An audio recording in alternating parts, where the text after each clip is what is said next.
Well, where is this? Shouldn't I be dead? Why doesn't it feel like it? Li Gan thought with some uncertainty as he felt the senses coming from his body. Although he felt a slight tingling in his skin, it felt very uncomfortable. However, he was at least able to be sure that he was not dead. Moreover, the current situation is not like being in a hospital. When he tried to open his eyes, he saw a white ceiling. It was as if someone had noticed that he had woken up and reached over as if to observe his state. It's just that soon Li Gan felt that something was wrong, because the two people who appeared in a row were not yellow people. It is the Caucasian race, although this race is very large in China at this stage. However, it is impossible to appear here. Li Gan's mind was a little confused, and he couldn't understand why this was happening. Could it be that the hospital where he is now is a foreign-funded hospital, otherwise, the doctors and nurses here would be foreigners? But soon, he sensed that something was wrong, because, at this time, he had already seen his arm, which was very small, and his skin was slightly wrinkled, just like the feeling of being soaked in water for a long time and just coming out. At the same time, a very shrill conversation also reached his ears. "Congratulations to Mr. Longbottom, mother and child are safe, and the child is healthy," a female voice came first. Then, another male voice came to Li Gan's ears. "Yes, thank you very much, come and see, Annie, dear, come and see our son, he is so healthy, look at his eyes, they are blue, just like the color of the sky, very smart." The person who spoke this time was the white man who put his head in front of Li Gan, and soon, Li Qian was handed to another person. It was a white woman, her face was a little pale at this time, there was a trace of sweat on her forehead, and her lips were a little white and chapped. "Yes, dear, this is our child, it's so cute." The woman looked very happy and looked at Li Gan. As a college student, although Li Gan has only passed the 4th level in English, he can still understand these daily conversations, and he can naturally understand his current situation. Obviously, he crossed over, traveled to a Western country. There was just no more information, and he didn't know where he was now, or if he was still in the same world. Although his life was unsatisfactory in his previous life, with the financial support of the state, he was also a bachelor's graduate. Although he had just graduated, he died because of an accident. However, after all, it was the place where he had lived for more than 20 years, and he was just about to make some names, but he started from scratch, which made him a little overwhelmed. Just as Li Gan kept thinking, gradually, his eyelids began to become heavy and gradually closed. Obviously, he was just born and his brain was not yet fully developed, and he couldn't support him to think too much. In this way, Li Qian became a new member of the family. In the following month, Li Qian has gradually become familiar with this world. Through the chats of the people around him, he also knew where the world he was in now was low. The world he is in now is the world of a novel in the original world, and this novel is the Harry Potter series of novels. Li Gan hasn't read much of this novel, but he has watched a few episodes of the movie adapted from this novel. Among them, the most exciting thing for him is undoubtedly the heroine Hermione Granger. Not only is she very beautiful, but she also has extraordinary knowledge, and she can be said to be a very good woman. Such a beautiful and intellectual woman is a very big temptation for any man. Of course, the current Li Gan doesn't have any mind to think about this. After all, he's only a month old now. Time is always a magical thing, and it will slip away from you unconsciously, so that you can be aware of it at all. Unconsciously, Li Gan, no, it should be called Turner now. Turner Longbottom is already 5 years old. In the past 5 years, Turner's has developed a very deep understanding of the English language through continuous learning. Moreover, in the past 5 years, he has gradually come into contact with some things in the magical world. Whether it's the magical everyday objects at home or his parents' magic wands, he has been in contact with them. He had also read some books about magic, and Turner still had some knowledge of the wizarding world. However, in the past 5 years, he has not lived so comfortably. Of course, it doesn't take 5 years, that is, the first 2 or 3 years. Turner, who knows some of the situation in Harry's world, naturally will not forget that in this world, there is a very terrifying existence, and at the same time, under his hands, there is a group of very dangerous people. This man and his men were none other than Voldemort and his followers, the Death Eaters, who had disturbed the entire wizarding world in the past few years.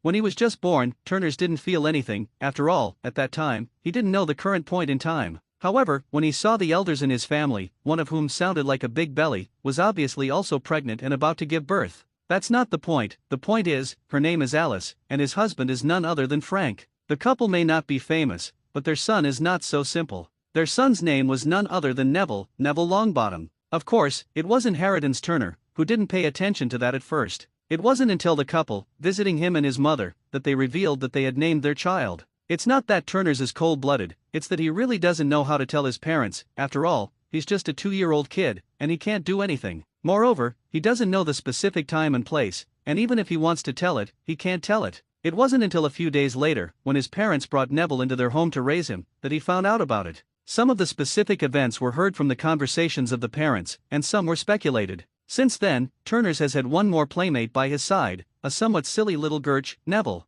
3 years later, now, Turners lives with his parents, grandmother, and Derpy Guanaway in the Longbottom family's ancestral home. This is a very old house. From the outside, it is just an ordinary two-story small Western-style building. In this period of England, such a house is not very strange. However, don't underestimate this house. In the interior of this house, there is a very large space. This has to mention the special existence of this world, magic. With magic, although this house looks ordinary, inside, it has been expanded by magic, the traceless stretching charm. And the Longbottom family's property is still a lot, plus the accumulation of their ancestors. Their family's life is very rich, although it is not to say that it is as large as Malfoy Manor, but it is not small. After 5 years of life, the relationship between Turner and Neville is undoubtedly very close, and the entire Longbottom family is very sympathetic to Neville because of what happened to him in his childhood. Perhaps because of the existence of Turner, Algy, who was Turner's father, put the burden on him, and for Neville, he is not as harsh as in the original plot. And Turner is also very competitive, whether it is when learning the language or memorizing the history of magic. It is very powerful, although it is not to the extent of memorization, but it is not far off. This also made the family have a very good progress in the preschool education of Turners. Of course, on the other hand, Neville's stupidity is naturally the same. However, now that Turners exists, there is no longer too much harsh criticism of Neville, but a bit of laissez-faire and let it develop. After all, Neville's brain, because of the forgetting spell, is indeed a little difficult to use, and there is no way to do it, and it is not to blame Neville's head. What's more, with the presence of Turner as a playmate, Neville himself is also very hardworking, although most of the time he is working in vain, but Neville's efforts are still in the eyes of everyone. This also makes everyone feel more pity and love for Neville. Although Turners didn't have much in-depth knowledge of the Harry Potter novel, he still knew the general plot, and he also knew that Neville was a very important supporting role in Harry. Since he can become a supporting role, needless to say, he must have his own talent, and he will never underestimate Neville. When playing with Neville, no, it should be said that when taking the child, Neville, I will observe him intentionally or unintentionally. Of course, now they are just two children, and they don't have much contact, and they don't get a lot of information. On this day, Turner took Neville and the others to a locked room in Longbottom's ancestral home. The door of this room has always been closed, and the people in the family will never let them come here. Curious about the wizarding world, Turners always wanted to explore this ancestral home. And this time, their goal is here, to see what is in there. Isn't that good, Turners? Grandma won't let us come here. Neville cringed, sneering. Looking at Neville like this, Turners didn't care much, since it was something that could be placed in the ancestral house. Although it was said to be tightly sealed, it would definitely not be a dangerous thing. At most it was just some very valuable, or powerful magic props. They just looked at it, and it wouldn't be good. Okay Neville, don't worry, there's no danger here, we'll just go and see if there's going to be anything, even if there's any problem, just say I'm here when the time comes. Turners said disapprehantly. Neville opened his mouth, trying to persuade him again, but at this time Turners had already turned his head and thought about how to open the mountain gate, and did not notice. Seeing this, Neville didn't say anything more. From childhood to adulthood, he was obedient to Turner's words and never disobeyed, and now that Turners had made up his mind, he didn't say anything more. It's a big deal, when something happens, they will be punished together. While Neville was worried, Turners was in big trouble. I don't know what's going on with this door, it can't be opened, and what's even weirder is that this door doesn't have any keyholes or anything like that, and it doesn't look like a locked door. Looking at this situation, Turner had a headache for a while. How on earth should this be opened? This time, the adventure, but he still planned it. If this time because he couldn't enter the door, it would be a big deal. Just as Turners was thinking hard about how to open the door in front of him, but he didn't realize that an unknown wave centered on him began to spread around him. And as Turners continued to think, such fluctuations became more and more intense. Until a certain moment, this special wave finally broke out. I saw a magical power generated in front of Turner, and then, under the traction of his special power, this power surged towards the door in front of Turner. He looked up at the door in front of him for some reason, and Turners was surprised when he saw the door that had been opened. Neville, do you see how this door opens? Turner couldn't help but throw the question to Neville, trying to get answers from him. Neville was also blinded at this time. He did see it, saw the moment the door opened. But really, Neville didn't know how the hell this door was opened, because, when it opened, without any warning, it just opened all of a sudden, just like that. Neville said with some resignation, I don't know, cousin, it just opened so suddenly, and I don't see what happened. Looking at Neville's bewildered expression, Turners also knew that he couldn't ask anything from him, so he didn't bother anymore, but pushed open the door that had been opened. Turners was in front and Neville was behind, and they cautiously made their way into the room. At the beginning, because they suddenly came from a transparent place to a dark environment, their eyes were not yet adjusted, so their eyes were also black, and they couldn't see anything. However, as their eyes gradually adjusted to the darkness of the place, and then the light shining in from the door, they could see the layout of the room clearly. I saw that this was a very spacious room, and there was nothing too special in the room. Most of them are bookshelves, with a lot of books on them, and judging from the traces on the shelves, the books here should be magic books, and they are all very rare and unique books. Many books have traces of time, and they look very ancient. The books here are covered with 3 huge bookshelves, and just a rough estimate, there are at least 1,000 books here. Finally, Turners understood that this should be the foundation of the Longbottom family's ability to become a 28 pure blood clan. The books here are really rare and very precious books in the outside world. The knowledge recorded above is the ancestors of the Longbottom family, through continuous efforts, after hundreds of thousands of years of collection, finally has such a scale. It is not an exaggeration to say that these books are related to the inheritance of the Longbottom family. Of course, it's not just the thousands of books on the 3 shelves, it's a lot of other things. There were individual display shelves with things on which Turners didn't recognize, but there were things that could be felt very uneasy. Come to think of it, these are probably some of the Longbottom family's collections, some of which may be precious, valuable collectibles, and some of which are very precious and powerful magical items. This house can be said to be the foundation of the Longbottom family. It's no wonder that before, their elders didn't let them approach here at will. After all, the existence here can be regarded as the lifeblood of the Longbottom family. Looking at the surrounding layout and environment, Turners was a little excited. In the past few years, although he has also been exposed to the knowledge and products of the wizarding world, they are only very basic things, and they are not too profound. Now that he finally saw these things, how could Turner not be excited? Turners couldn't help but take a few steps into the room, wanting to get a closer look at the collection. It's just that there is no light in this room, and it was only because of the light cast by the door that they could vaguely see the layout here. Now after walking into the room, the light from the door is obviously not enough. This made Turners, who wanted to take a closer look at the situation, very uncomfortable, and wished that there was light. It was this thought of his that made him discover a very magical scene. After seeing a thought in Turner, in front of him, a milky white ball of light appeared out of thin air, and it was quietly suspended in front of him. This sudden scene shocked Turner, whose inner soul was already in his 20s. I couldn't help but take a few steps back in horror, and then I finally stabilized my mind. Of course, he was able to calm down so quickly because he suddenly remembered that this was the world of Harry Potter, a world of magic. Therefore, there is nothing surprising about the current scene. On the contrary, after discovering that he could make his wishes come true, he suddenly remembered that this is not what the wizards of this world call a magical riot. Obviously, the reason why I was able to enter this room before should be because of my own magic riot, and unconsciously, my spiritual power, under the traction of thoughts, mobilized my magic power to help me open the closed door. And now, too, under the action of his own spiritual power, the magic power in front of him formed a ball of light to help him illuminate. Looking at the magical scene in front of him, Turners couldn't help but reach out to the small ball of light in front of him. When the hand touches the ball of light, there is no real touch, it is like a ball of air, with neither substance nor temperature. After taking a closer look at the small ball of light, Turners began to try to control the little ball of light and make it move as he wanted. Just as Turners thought, the little ball of light was very disobedient at first. However, after gradually mastering the trick, I also began to move gradually. Turners also discovered that the little ball of light was not moving because of the movement of his hand, but according to his own thoughts, and then following his thoughts. It wasn't until a crisp cough sounded behind him that Turners came to his senses. The thief looked behind him cautiously. At this time, his father in this world, Algie, was standing at the door of this room, looking at himself in the room with a ruddy face.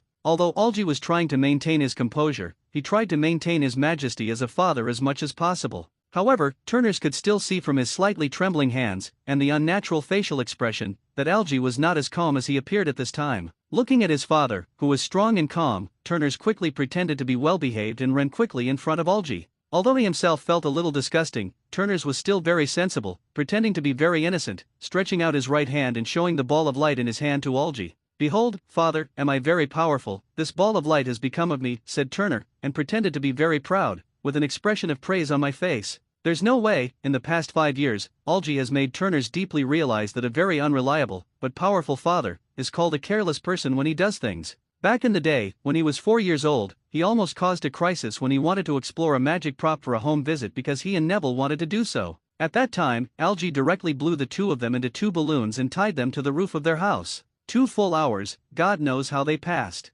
Whenever the wind blows, both of them involuntarily follow the wind and sway in the air. Turners was genuinely scared if he and Neville would be smashed into meat sauce if the magic failed. Or if the rope breaks, will he and Neville be blown away by the wind? This kind of thing, since he was 3 years old, has not experienced a lot. These are a handful of bitter tears. Therefore, after learning one lesson after another, he finally understood that when facing Algy's father alone, it was better for him to behave innocently. Even if it makes him feel a little sick, it's better than being scared. After trying his best to restrain himself, Algy finally didn't hold back, and suddenly picked up Turners from the ground, looked at the small ball of light he was holding in his hand, and said with moist eyes, "Well done, worthy of my son." Neville on the side also recovered from the previous series of changes at this time. Ever since Turner had condensed a small ball of light with his magic power just now, Neville's already inflexible brain had crashed. When I finally came back to my senses, I heard the demonic uncle's cough, which made little Neville almost pee his pants. Looking at his uncle at this time, he didn't mean to blame the two of them, and Neville finally breathed a sigh of relief.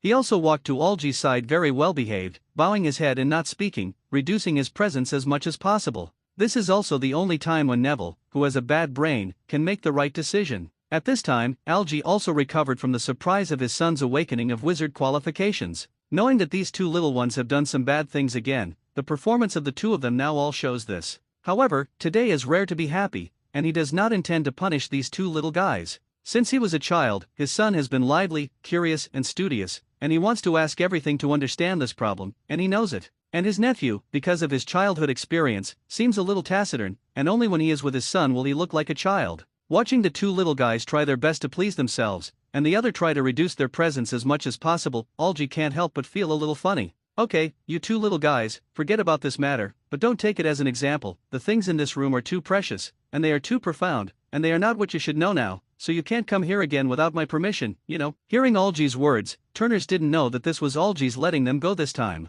He hurriedly responded happily, "Knowing my father, we will never be again." "I see, uncle." Neville also breathed a sigh of relief at this time, and said a little sneeringly. Today, Turners awakened his wizard qualifications, and said, "I promise you whatever reward you want." Algy was also very happy now, so he spoke. Hearing Algy's words, Turner's eyes lit up, and he was about to open his mouth to make a request. However, at this time, Algy opened his mouth again, "But it's not too much. Don't make it difficult for me." Hearing Algy's threatening words, Turners couldn't help but roll his eyes. Who would have thought that an Auror of the Ministry of Magic, a powerful male wizard, would be at the bottom of the list in the family? That's right, it seems that in front of their two children, Algy is showing off his might. In the entire Longbottom family, the status is the lowest. Of course, this is in the presence of Grandma Augusta and Mother Annie, who are in the first and second place in the family. Otherwise, the two of them can still only be suppressed. Turners thought for a moment and finally said, "Then Dad, I want a Persian cat, a very beautiful kind." This request was also carefully considered by Turners, and within the limits of Algy's tolerance, it reached the limit of the highest demand.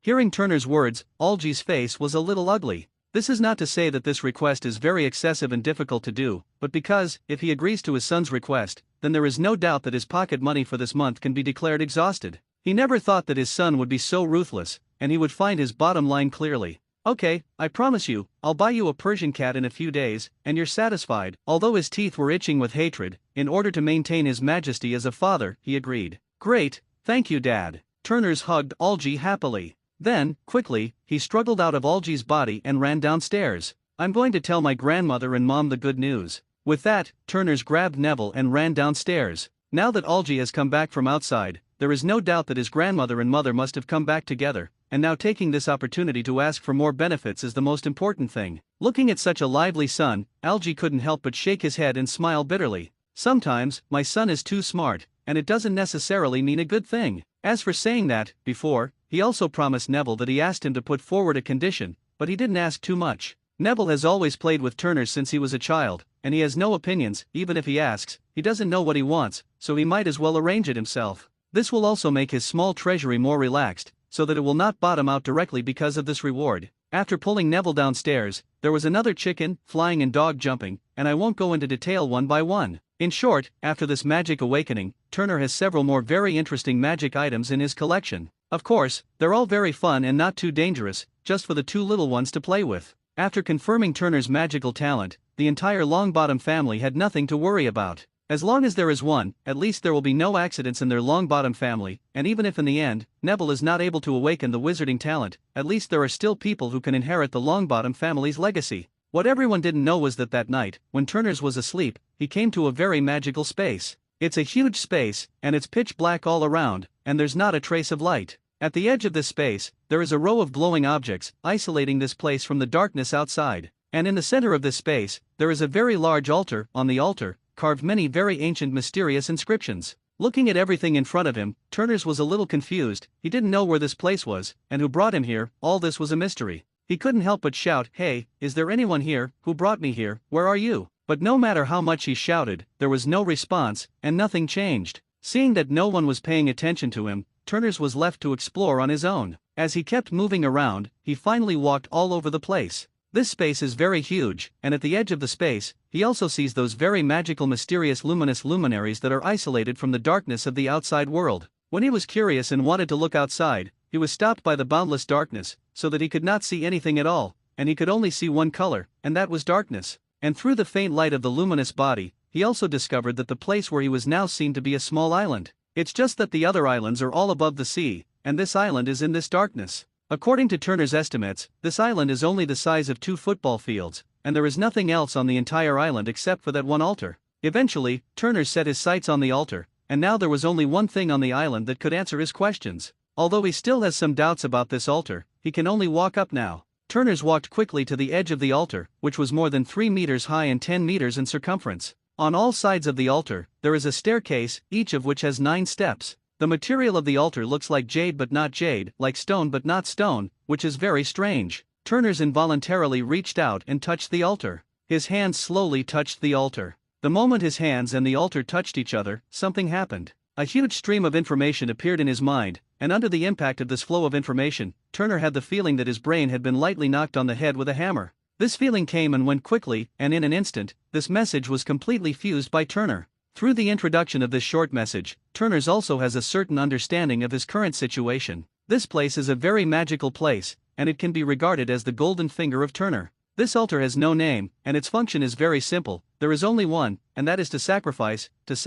anything he has, whether it is a physical substance, or an illusory emotion, etc., it can be sacrificed. Through sacrifice, it can be rewarded from other worlds. It may be a book, it may be a material, it may be a grass, a branch, a stone. In short, what he can get from here depends on his luck. Of course, the better the sacrifice, the greater the probability of obtaining the good thing. This place, through every sacrifice, can also get some rewards, which can be used to strengthen this place, expand the space here, strengthen the strength here, and even in the future, if Turners works hard enough, it is not impossible to develop this place into a small world. Of course, at this stage, there can only be one creature here, Turner, and as for other things, if you want to be brought in, unless it is a creature obtained by sacrifice, you can't enter here. Of course, it must not be possible now. After all, he was able to enter here this time only because he had just awakened his magic during the day, so that he could communicate with the altar space. Then, when I fell asleep at night, I was unconsciously pulled into this place by the altar. It is conceivable that now he has nothing else on his body except for a very comfortable pajamas.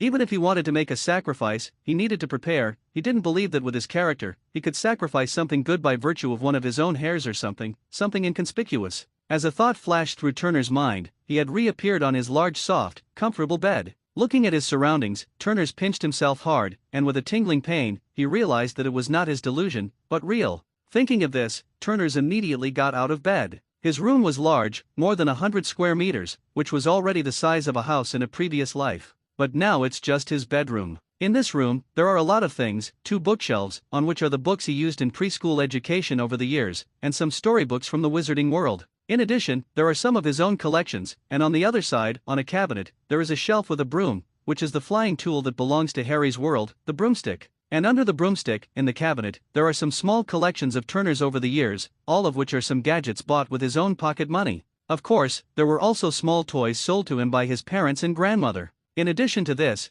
there is a huge wardrobe where his clothes are kept. There are many other things, all of which belong to him personally. Among these collections, Turner picked left and right, and finally found some items that, in his opinion, were valuable. With a thought in his mind, these things that he had chosen disappeared from his hands. Turners looked at the scene in front of him and once again confirmed the authenticity of his golden finger. After tidying up, Turners climbed into his bed, and after composing himself, he lay down. After a thought, by the time he opened his eyes, he was already in the altar space. And at the foot of the altar, there were several things placed at this time, which were the same things that he had selected before, ready to sacrifice. These things are all in Turner's private collection, and their presence is not strong, and even if they suddenly disappear, they will not attract the attention of others. At the same time, the existence of these things has a certain value, and may be able to have some good benefits. Among these things, there is a magic wand, of course, not the magic equipment of this world's weapon-level equipment. It's just a toy that can unleash a few simple magic tricks on its own. It may seem magical, but the actual value is not very high, and the price is only 2 silver in West. Turners put the magic prop in his hand on the altar in front of him, and Turner still attached great importance to this first sacrifice. Turners slowly pushed under the altar, and then gave the order to sacrifice. This space serves this altar, and as the owner of this altar, Turners can say that in this space, he can do a lot with the help of this altar. Of course, it was within the scope of the altar, and sacrifice was the most important function of the altar, and Turners didn't have to do anything, just gave an order, and the altar began to kick in. At first, just at the edge of the altar, the mysterious inscriptions began to light up little by little. The speed was a little slow, and it took a full 3 minutes for all the inscriptions on this altar to finally be lit up. When the altar was completely lit, the wand on top of the altar slowly floated into the air. Then, underneath the wand, a black hole-like passage suddenly appeared. There is no other color in this passage, just like the place outside this space, completely enveloped in darkness. By the time Turners was able to see again, all visions had completely vanished, except for one thing, floating silently above the altar, where the wand had floated before. Turner walked forward with some excitement. It's a very strange card, and on the back of the card, it's a very mysterious black hole pattern, mixed with dots of golden light, and there is nothing else. On the front of this card, there is a hand that seems to have a magical power, and Turner just looks at it and feels that this hand must be a very flexible hand. The fingers are slender, white and flawless, and they look as if they are weak and boneless, much like a woman's hands. Curious, Turners reached for the card. When his hand touched the card, a stream of information was transmitted to his mind. This is another magical effect of the altar. Everything obtained from the sacrifice can make Turners directly understand what this thing is, and can also understand what this thing does and what its properties are. And now, the card in his hand is not a physical object in the traditional sense, but something similar to the skill book, skill scroll, and the like in online games. This is a picture from a certain world, the ability of a very famous magician's skillful hands. Using this card gives Turners the same dexterous hands as the magician. Obviously, this was a very successful sacrifice. Just by virtue of a magic prop that is of little use and can only be used as a toy, he has obtained such an ability by sacrificing it,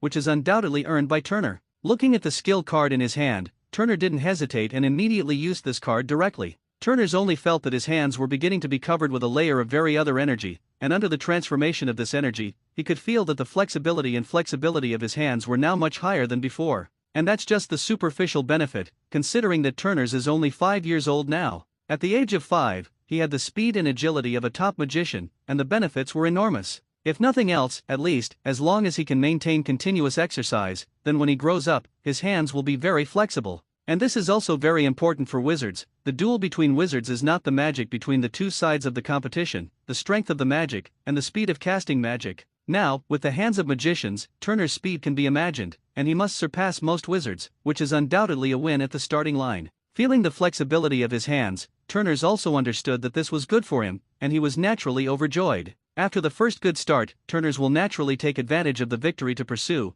and maybe in the future, he will be able to get more good things. It wasn't long before Turners felt the hardships of life. Except for the first time, with the help of a magic wand, he exchanged a pair of skillful hands from a magician in another world, and in the next few sacrifices, he was not able to obtain anything useful. Most of them were things that didn't work: a pair of shoes, a pistol, a long sword, a twig. That's all he gained. Looking at the few useless things in front of him, Turners was a little disappointed. Shoes are just a pair of worn shoes. Even if they are put outside and sold as second-hand, they won't make a few gold gallons. Garbage. The pistol, it's just a pistol. The model is AM 1911A1 custom model. It's a gold-plated pistol. The collection value is more than the actual value. There are 5 bullets in the pistol, and 3 bullets are spare, which is okay. The long sword is also very ordinary, without any particularity, just a long sword that is very common in the era of cold weapons, and the quality may only be the kind of better, which is not a magic weapon. Garbage. This last branch is not the trunk of some tree of life, nor is it a branch of the world tree, it is just a branch of a very common tree. Looking at the few things in front of him, Turners didn't know why he felt a little pain in his gums. Turner, who was a little disappointed with the next few sacrifices, was no longer interested in staying here, and left here directly with a thought, covered his head under the quilt and began to sleep. In general, this sacrifice is not a very loss, or compared to the long-term development, it has been earned. It's just that, apart from the first sacrifice, there is no other harvest, which also makes Turners very depressed. After the first sacrifice, in the days that followed, Turners naturally had to find something to sacrifice. It's just that the number of times that people who can harvest good items and items that are useful to him is a minority, and most of the time, they can only get some irrelevant and worthless things. Time flies, another 3 years have passed, and in these 3 years, Turner's family education has gradually increased. The pressure of studying every day is gradually increasing, but these are nothing for a person who was able to pass 12 years of exam-oriented education in his previous life and successfully admitted to a fairly good university. These preschool education are just pediatrics. Even if a lot of this knowledge was something he hadn't been exposed to in his previous life, it would be the same if he relearned it now. At that time, Neville, because of Turner's in front of him, his little life was much easier. In addition to the necessary preschool education every day, most of the time, he accompanied Turner to listen to classes wherever he could, and listened as much as he could, and his family did not mean to force him. Of course, if he's bored, he'll be allowed to play outside, and that's allowed. After all, Neville's situation is known to the family, and being able to accompany Turner's here to listen to some lessons is already a good relationship between the two children, and there is no need to force him to do more. In the past, Neville was very quiet when he was playing outside, but this time, it seems that something has changed. I saw Neville's screams coming from outside, as if he was scared. Sensing that something was wrong, Turner's hurriedly went to the window and looked out at the garden. In the garden outside, Neville flew into the sky on a flying carpet for some reason. The flying carpet seemed to be stimulated by something, and the flight was not very stable, which also scared Neville a little. Moreover, I don't know if there is something wrong with the flying carpet, or rather, Neville is not well controlled, and Neville on the flying carpet has no way to sit still, constantly bouncing in the air with the flying carpet, and there is a danger of falling down at any time. And just as Turner's was looking outside, Neville couldn't hold on anymore and fell off the flying carpet. Looking at Neville, who had already started to do free fall, Turner's heart began to rise to his throat, and he could jump out at any time. Turns doesn't have a good way to deal with such a situation. Although in the past few years, he has also learned some magic, and has obtained his own wand in advance, a 12 3/4 inch, pine, dragon's heart tendon as the core of the wand. However, with his level of magic, it was undoubtedly impossible to contact Neville, who was falling rapidly at this time. The whole person's body, like a bouncy ball, bounced up on the ground. After landing again, it bounced up again, only to get lower and lower each time, and in the end, Neville fell to the ground smoothly, although because of this, his ass hurt a little, but compared to before, it was much better. Seeing this, Turner didn't know that Neville had awakened his wizarding talent. In this regard, as his elder brother, Turner's is naturally very happy. Turner jumped straight from the balcony of the room he was in to the garden outside, and ran to Neville's side as fast as he could. At this point, Neville was a little embarrassed, and he was covered in a lot of weeds, debris, and dirt. However, compared to awakening the talent, these are just trivial things. Neville, don't be in a daze, hurry up, let's go and tell Grandma the good news, so that she will be happy too. With that, Turner's reached out and grabbed Neville's hand and pulled him up from the ground. At this time, Neville was still stunned, obviously not recovering from the previous fright. Turner's didn't care about that, took Neville's hand, and thought about running inside the manor. It was the time of work, so in the entire manor, there were only the two of them and their grandmother Augusta, as well as his tutor Sling, and their house elves Nippo and Carrie. Sling had just seen Neville's performance, and he didn't care about Turner's skipping class. Turner dragged Neville into the hall of the manor, where Grandma Augusta was knitting a scarf, something he did at this time of year, and when winter came, the family would receive one. When Turner came in with a messy Neville, Grandma Augusta was a little angry, thinking that Turner had secretly taken Neville out to play again. Turner saw Grandma's face, and didn't wait for her to open her mouth to scold, and said directly, "Grandma, I just saw Neville awaken the wizard talent. When he fell from the sky, he instinctively awakened the talent, and bounced on the ground several times, but was not injured. This should be the effect of magic." Seeing Turner's little face flushed and excited, and Neville's palpitating expression, Augusta also believed Turner's statement. She knew that although Turner's was sometimes a little naughty, he would not lie in the face of important things. Augusta quickly put down the needlework in her hand, walked forward quickly, stretched out her hands, and trembled to Neville's chubby face. She gently wiped the blades of grass off Neville's face, and at the same time, a trace of magic in her hand slowly leaned into Neville's body. After feeling the slightest resistance, she stopped continuing, because it was enough to prove that there was already magic in Neville's body at this time. It was enough to have this. It didn't matter whether his talent was good or bad, the important thing was that the two descendants of their Longbottom family were already wizards. "Okay, good, Neville is really good, you are the pride of our Longbottom family. Say, what do you want to eat tonight?" Grandma asked Carrie to make it for you. "What gift do you want? And also tell Grandma bought it for you as a reward." Looking at the excited Grandma, Turner's also felt very happy. This may be the most happy thing to make Grandma the happiest in these years. Although it is said that the generation of the Longbottom family already has his talented descendant, there is another one who has never awakened the wizarding talent, which is a piece of Grandma's heart disease after all, and now, Neville has awakened the wizarding talent, and this new disease has been cured without medicine.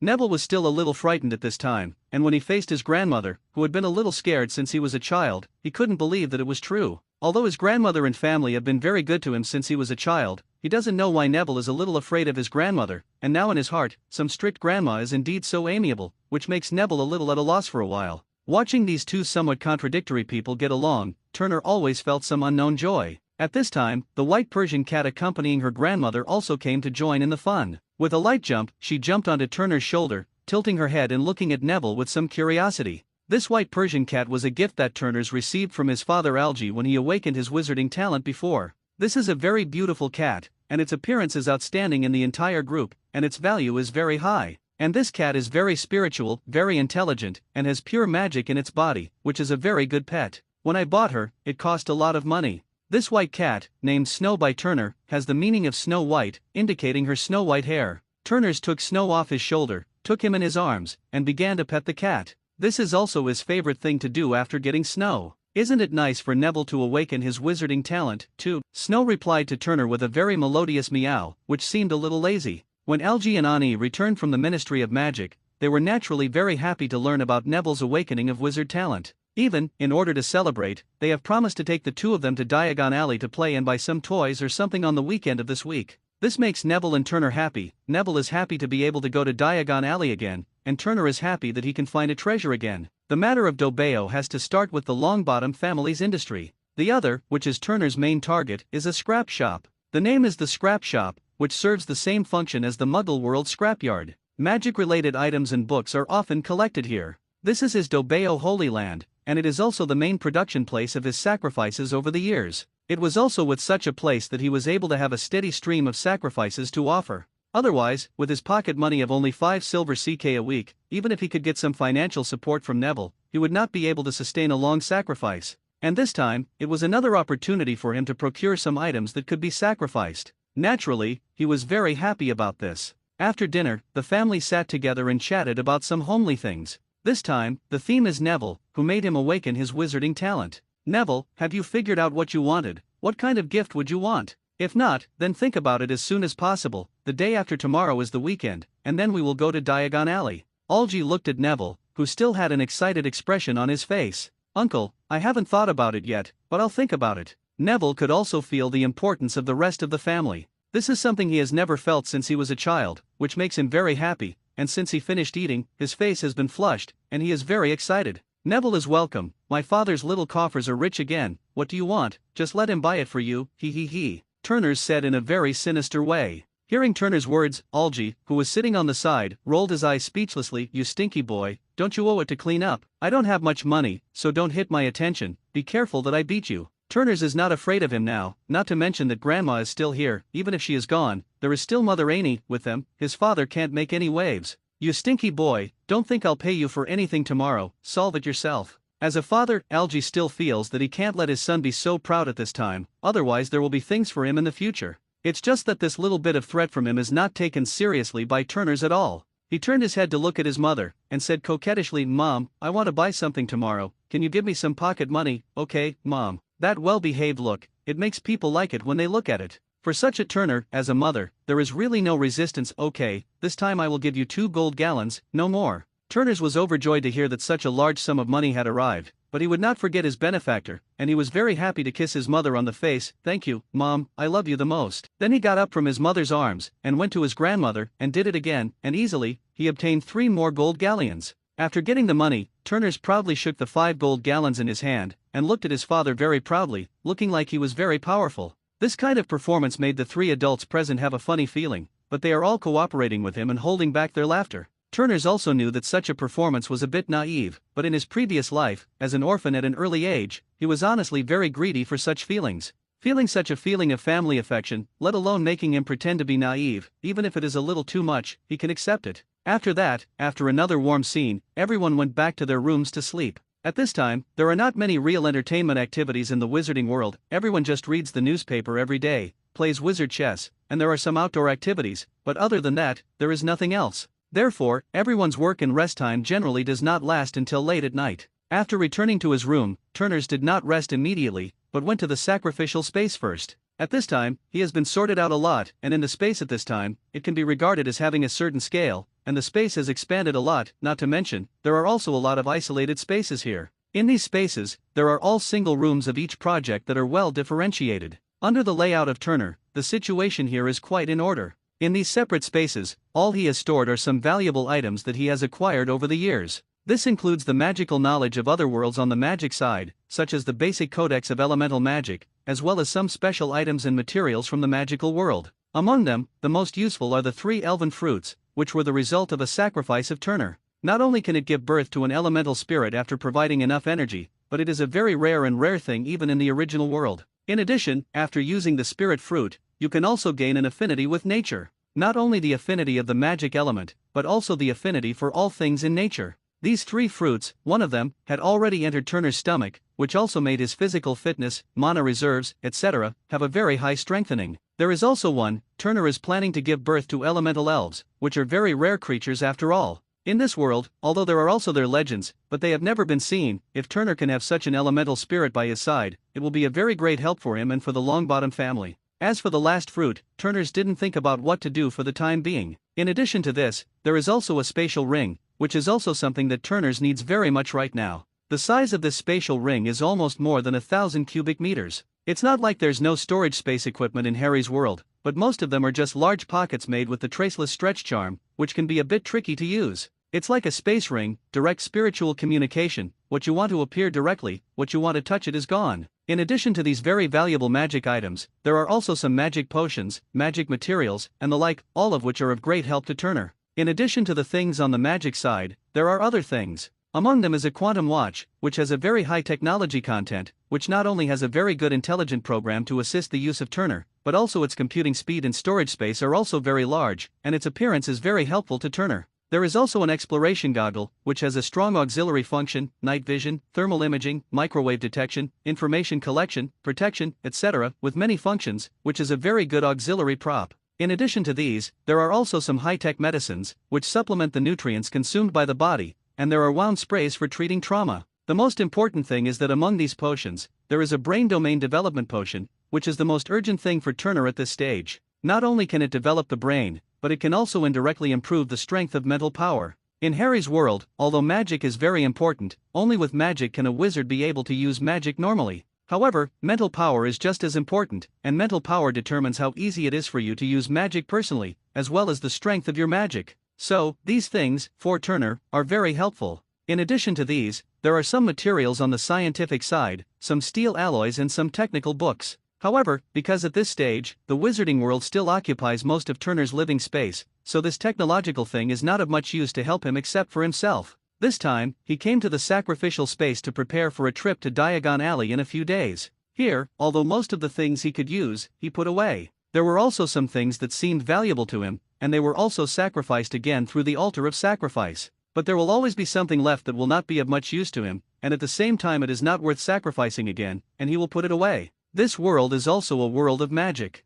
There are some things here that are also very valuable, and these things, it may not be cost effective to sacrifice them again, unless it is an explosion of character, otherwise it is just a waste. It's better to take it to some stores in this world, sell it, exchange it for some money, and use the money to buy some things he needs. Wouldn't it be beautiful? Over the years, Turner's has done just that, and it is also because of this need that his eyesight has been greatly improved. Coupled with the assistance of the altar, he can basically determine the value of the thing at the first glance, what to do with it, and so on. Okay, then this time, I'll get rid of the stuff and exchange it for some money. At this time, Turner was in front of a large isolation warehouse, and in it, there were some magic materials and props that he had accumulated over the years and were still valuable in this world. Because of his own strength before, there was no way to take it out, and he piled it up. Most of these things are more or less contaminated with some ominous aura, such as darkness, curses, blood, corpse aura, and other negative aura. If they want to dispose of it, it's obviously impossible to get rid of it in Diagon Alley. Not to mention their origins, they are such things, obviously classified as dark magic items, and Turner's is sure that if he dares to sell these things, it won't be long before he is invited to the Ministry of Magic for tea by the aurors of the Ministry of Magic.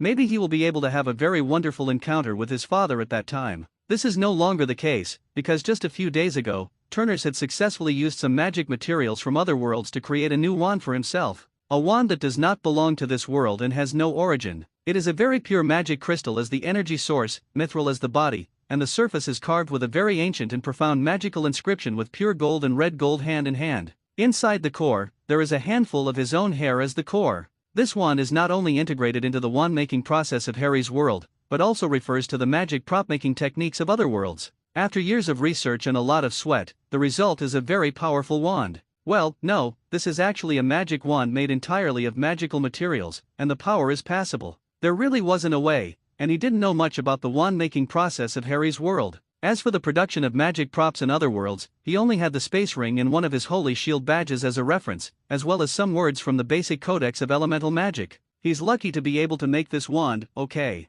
Thanks to the assistance of the quantum watch in his hand, as well as the technological equipment, the precise execution allowed him to complete the engraving of the magic inscription. Otherwise, with his body that is only 8 years old, it would be impossible to do this, even if the soul in this body is almost 30 years old. This wand of his cannot be said to be powerful, at least a little stronger than the pine wand in his hand now. The power of the mithril wand is even stronger than the pine wand for his current strength. After all, the position of the handle of the mithril wand is inlaid with a magic crystal, which can provide him with some magical support. But this is a lot, and it is also very limited. At most it is the physical strength of a 10-year-old child. With such physical strength, you can imagine how much magic power can be stored in his body. Even if he has the increase of the elven fruit and the bonus of natural affinity talent, his magic power reserves are a little exceeded, but at most, it is only the level of a 15 or 16-year-old child. Children of this age, although they have grown up, have not a small amount of magic reserves. But it also depends on who you compare with. If you compare it with ordinary students, this is already very powerful.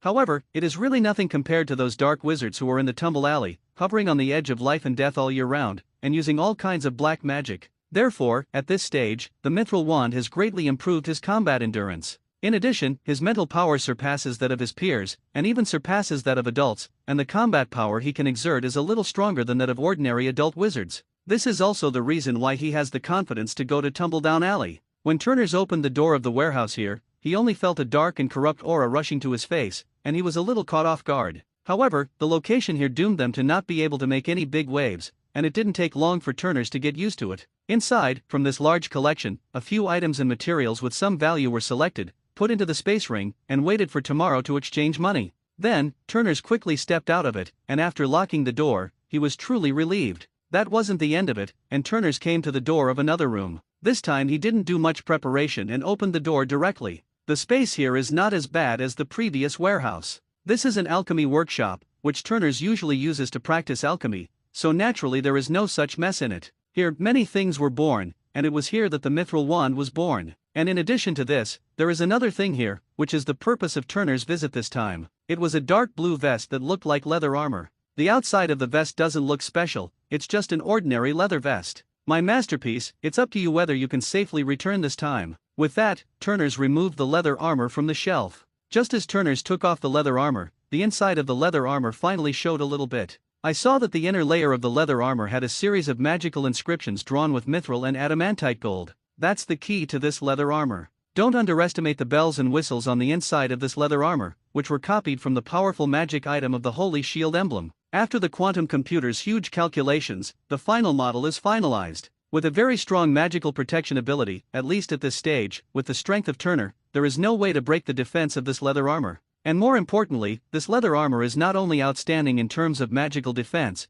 but also physical defense. The skin of the deep-sea demon shark, as the main body of the leather armor, is enough to defend against the slashing and stabbing of most swords, spears, and halberds without leaving any scars. If the mithril wand is his weapon to deter those dark wizards, then this leather armor is the real whole card for him to save his life. Of course, in addition to this leather armor, there is also a black cloak, which is also one of the must-have items this time. It wasn't Turner's own handiwork, it was just a magic cloak he had bought from Diagon Alley, which served as a cover for his whereabouts. However, he has also made some changes to this, not to mention anything else. First of all, the length of this black cloak still needs to be changed, otherwise, he will be able to wrap him around. At the same time, a face towel was added to this cloak to cover the face. At this time, Turner is also a figure of 1 meter and 3 meters, and after adding shoes and some disguise, he can easily disguise himself as an old wizard with a rickety figure. After putting all the things that might be used the day after tomorrow into the space ring, Turners exited the space and prepared to sleep. In the new day, Turners always felt that time was passing a little slowly, perhaps because he would soon be able to go to Tumbledown Alley, and he had an inexplicable sense of anticipation for tomorrow's journey. After a long day of suffering, he finally waited for the time to go to Diagon Alley. Turners had prepared everything early in the morning, just waiting for his parents, and under Turner's constant urging, the two couples reluctantly stepped on the fireplace heading to Diagon Alley. Through the FLU network, they easily reached Diagon Alley. "Mom, go buy a gift for Neville." "I'm not going, I'm waiting for you at the scrap shop. you don't have to rush to pick slowly, I'll be busy for a long time anyway. As he spoke, without waiting for the two adults to react, he ran away. This kid is still so frizzy, not a proper person. Every time he comes here, he goes to the scrap shop, and I don't know what he is doing with so many knickknacks. Annie grumbled, a little upset. Every time her son came here, he went back to the scrap shop to rummage for a long time, which gave her a headache. Moreover, this time, she originally planned to take her son to take a good stroll here, but she didn't expect that her son slipped away before she could speak. Algie patted his wife on the shoulder and said comfortingly, okay, he's been here many times, don't worry, let's help little Neville choose a gift first, and then go to him together. That's all there is to it, Annie said with some regret. Alright, little Neville, do you have any gifts you want? After reassuring his wife, Algie would not forget the main purpose of his visit this time, and crouched down and asked Neville with a smile. Algie naturally wouldn't disagree with Neville's little request. He reached out and took one of Neville's hands and said, then let's go to the pet store now and see what pets Neville likes. Well, thank you, Uncle. Neville was overjoyed to hear that he was able to have a pet too. Looking at the two holding hands, Annie also let go of her dissatisfaction with Turner's and followed. This time, the protagonist, but Neville, she naturally has to follow. Regardless of the situation of the three Nevilles, let's talk about the other side, Turner, who has left his parents. After he left his parents, he did run towards the scrap store at the beginning. However, after leaving his parents' sight, he changed direction and ran deeper into Diagon Alley. In the depths of Diagon Alley, there is an even more sprawling area. This is the other side of Diagon Alley, Tumbledown Alley. There is the largest black magic item recycling station here, and there are also many shops that sell black magic items. The environment of Tumbledown Alley is not as clean and spacious as Diagon Alley, with dense traffic. It's more like the other side of Diagon Alley. The streets are crowded, the streets are very dirty,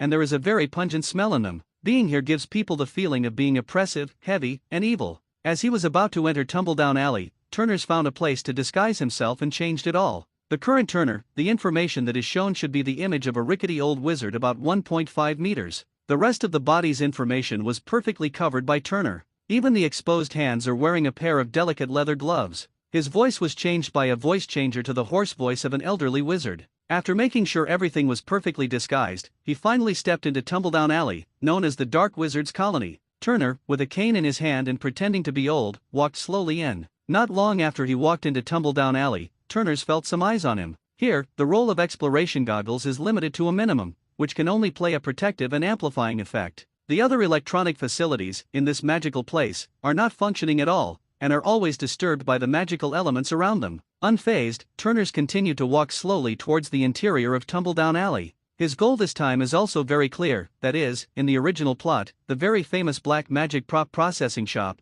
the owner is Bojan Bach. This shop can be said to be the only one that Turner's is familiar with, not to mention the others. I have never heard of them. Moreover, what he needs, this store can provide, and he can sell all those black magic props in his hands to Bojan Bach. He didn't stop, he kept walking into the depths of Tumbledown Alley, and as he walked along the way, he also saw the situation around him clearly. There are also some shops around here, and they sell all kinds of things, but in general, they are all inseparable from black magic. But it's right to think about it, if it has nothing to do with black magic, he can't afford to come here. Isn't it fragrant to open a shop in Diagon Alley? Why be scared here and live a life of worrying all day long? Turners could feel that as he continued to go deeper, many people around him were already paying attention to him. He didn't really care about that. Let's not talk about the strength of these people, even if their strength is strong, but a place has its own rules. Even if this is a Tumbledown Alley in the three-way zone, no one will blatantly do it here. After all, if a random person comes in, a large number of people will immediately surround him and directly eat and wipe this person clean. Who would dare to come here after that? Wouldn't this cut off the livelihood of the people who opened the shop here? This will undoubtedly arouse the hostility of the people here, and the people who can open a shop here are a few good people. Cut off their financial roots, aren't they impatient? Therefore, even if they do it, they will look for those who are obviously not strong and do not belong here. Only then can they make a move with confidence. Moreover, such a target also needs to have enough value. Of course, it was also done in secret, and few people did it on the surface, and no one wanted to tear off the last fig leaf. Although Turners was a little nervous, he still walked slowly towards the inside of Tumbledown Alley according to his current way of acting. It wasn't until he saw a magic shop called Borgenberg that he finally stopped, turned around and walked slowly into the magic shop. After entering, he didn't look at the decorations on the shelves around him, and went straight to the counter where Bojenbach was. He said in a hoarse voice, "Boss, I have some things here, I don't know if you can accept them here." For this new guest, Bojin is still very interested. A guest like himself, he does not often meet here. He looked at Turners with a lot of interest, put down a black magic prop that he had been looking at in his hand, nodded and said, "I did buy some magic props that can't be seen on the market here. I don't know what you have." After listening to Boken's words, Turners didn't ink, and from the sleeves of his wide robe, he took out a few magic items he found yesterday. When these magic props were taken out by Turners and placed in front of Bo Jin's counter one by one, Rao couldn't help but gasp with Bo Jin's experience. Who the hell is this guy? Why do these magic items in his hand have such a powerful evil aura? And where did these come from? This also made Bo Jin put away his previous contemptuous attitude, picked up an item from the counter with great importance, and carefully examined it. The first magic item Bo Jin picked up was a dagger made from the bones of some kind of creature. Although this dagger seems to be crudely made, the aura attached to it makes it impossible for anyone to take it lightly. The surface of the bone dagger was completely encased in a layer of crimson, almost blackened substance. If he's not mistaken, these things should be blood. It is conceivable that the blood of the person stabbed by this dagger can be condensed into a layer of pulp-like substance on it. How many lives and how much blood can be used to reach such a level? There is not only a surging killing intent, but also the resentment generated by the slain before it dies. When Bo Jin picked up the dagger, his brain buzzed as if it had been struck hard by a heavy hammer. Fortunately, his strength is not bad, and he has been exposed to all kinds of black magic props all year round, and he has some unique methods for resisting these things. He quickly got rid of the influence of the dagger, but he still had palpitations and quickly put down the dagger in his hand. Bo Jin glanced at Turners with a little meaning, didn't say anything more, and picked up another magic item to check it out. It's a very strange oil lamp. Inside this lamp, Bo Jin can be sure that there is no lamp oil, nor does it have any energy source. However, it can burn all the time. Even if it burns, the flames produced are also very strange. A gloomy green flame continued to burn in this lamp. It wasn't until Bo Jin picked up the lamp that he really understood how terrible it was. This is a soul lamp fueled by the soul of a creature, and now, this flame in it is a scorched soul. If you look closely, you can still see a somewhat twisted and hideous figure in this flame. After careful observation, Bo Jin realized that the lamp did not require any special means to ignite the soul. Just place a creature that has not been dead for a long time in front of this lamp, and it can absorb the soul of a person who has just died on its own to use it as fuel for this lamp. However, the conditions for this lamp to ingest the soul are also very harsh. First of all, this creature that has not been dead for a long time must be dead within 5 minutes. Moreover, the process of collecting the soul is also very long, and it takes an hour to complete.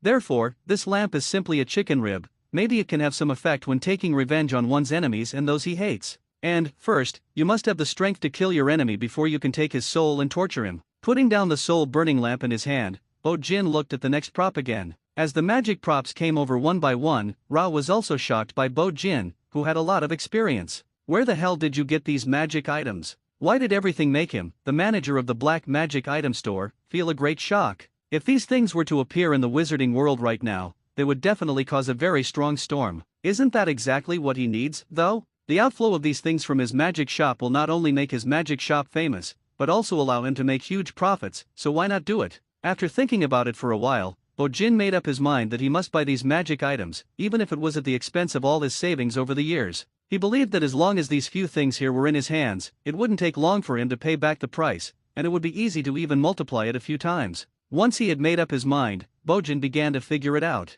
As a businessman, he needs to guess the psychological price of his customers. Not only can he take these magic items, but also allow him to bleed as little as possible. As for robbing, he didn't think about it. But think about it, can the person who can take out these magic items be a simple character? How is this possible? Besides, although the businessman must be treacherous, he must also have a certain integrity, otherwise, the signboard of his store will not be smashed in his own hands. Anyway, there are already enough benefits for him to be able to make a lot of money, so why should he take that risk? After some deliberation, Bo Jin finally gave his own offer. Sir, what do you think of 150,000 gold galleons? Turners didn't know much about these things, and knowing the price, value in the wizarding world today didn't mean knowing their price. So for the price quoted by Bo Jin, Turners doesn't have a bottom. I don't know whether it is higher than the market price or lower. However, it is very likely to be low, but he doesn't care, because such an offer is beyond his psychological price. In his mind, there was already an estimated price, which was 120,000 gold galleons, and as long as it exceeded this price, he would agree to sell. Now that he is so much higher, he is even more happy.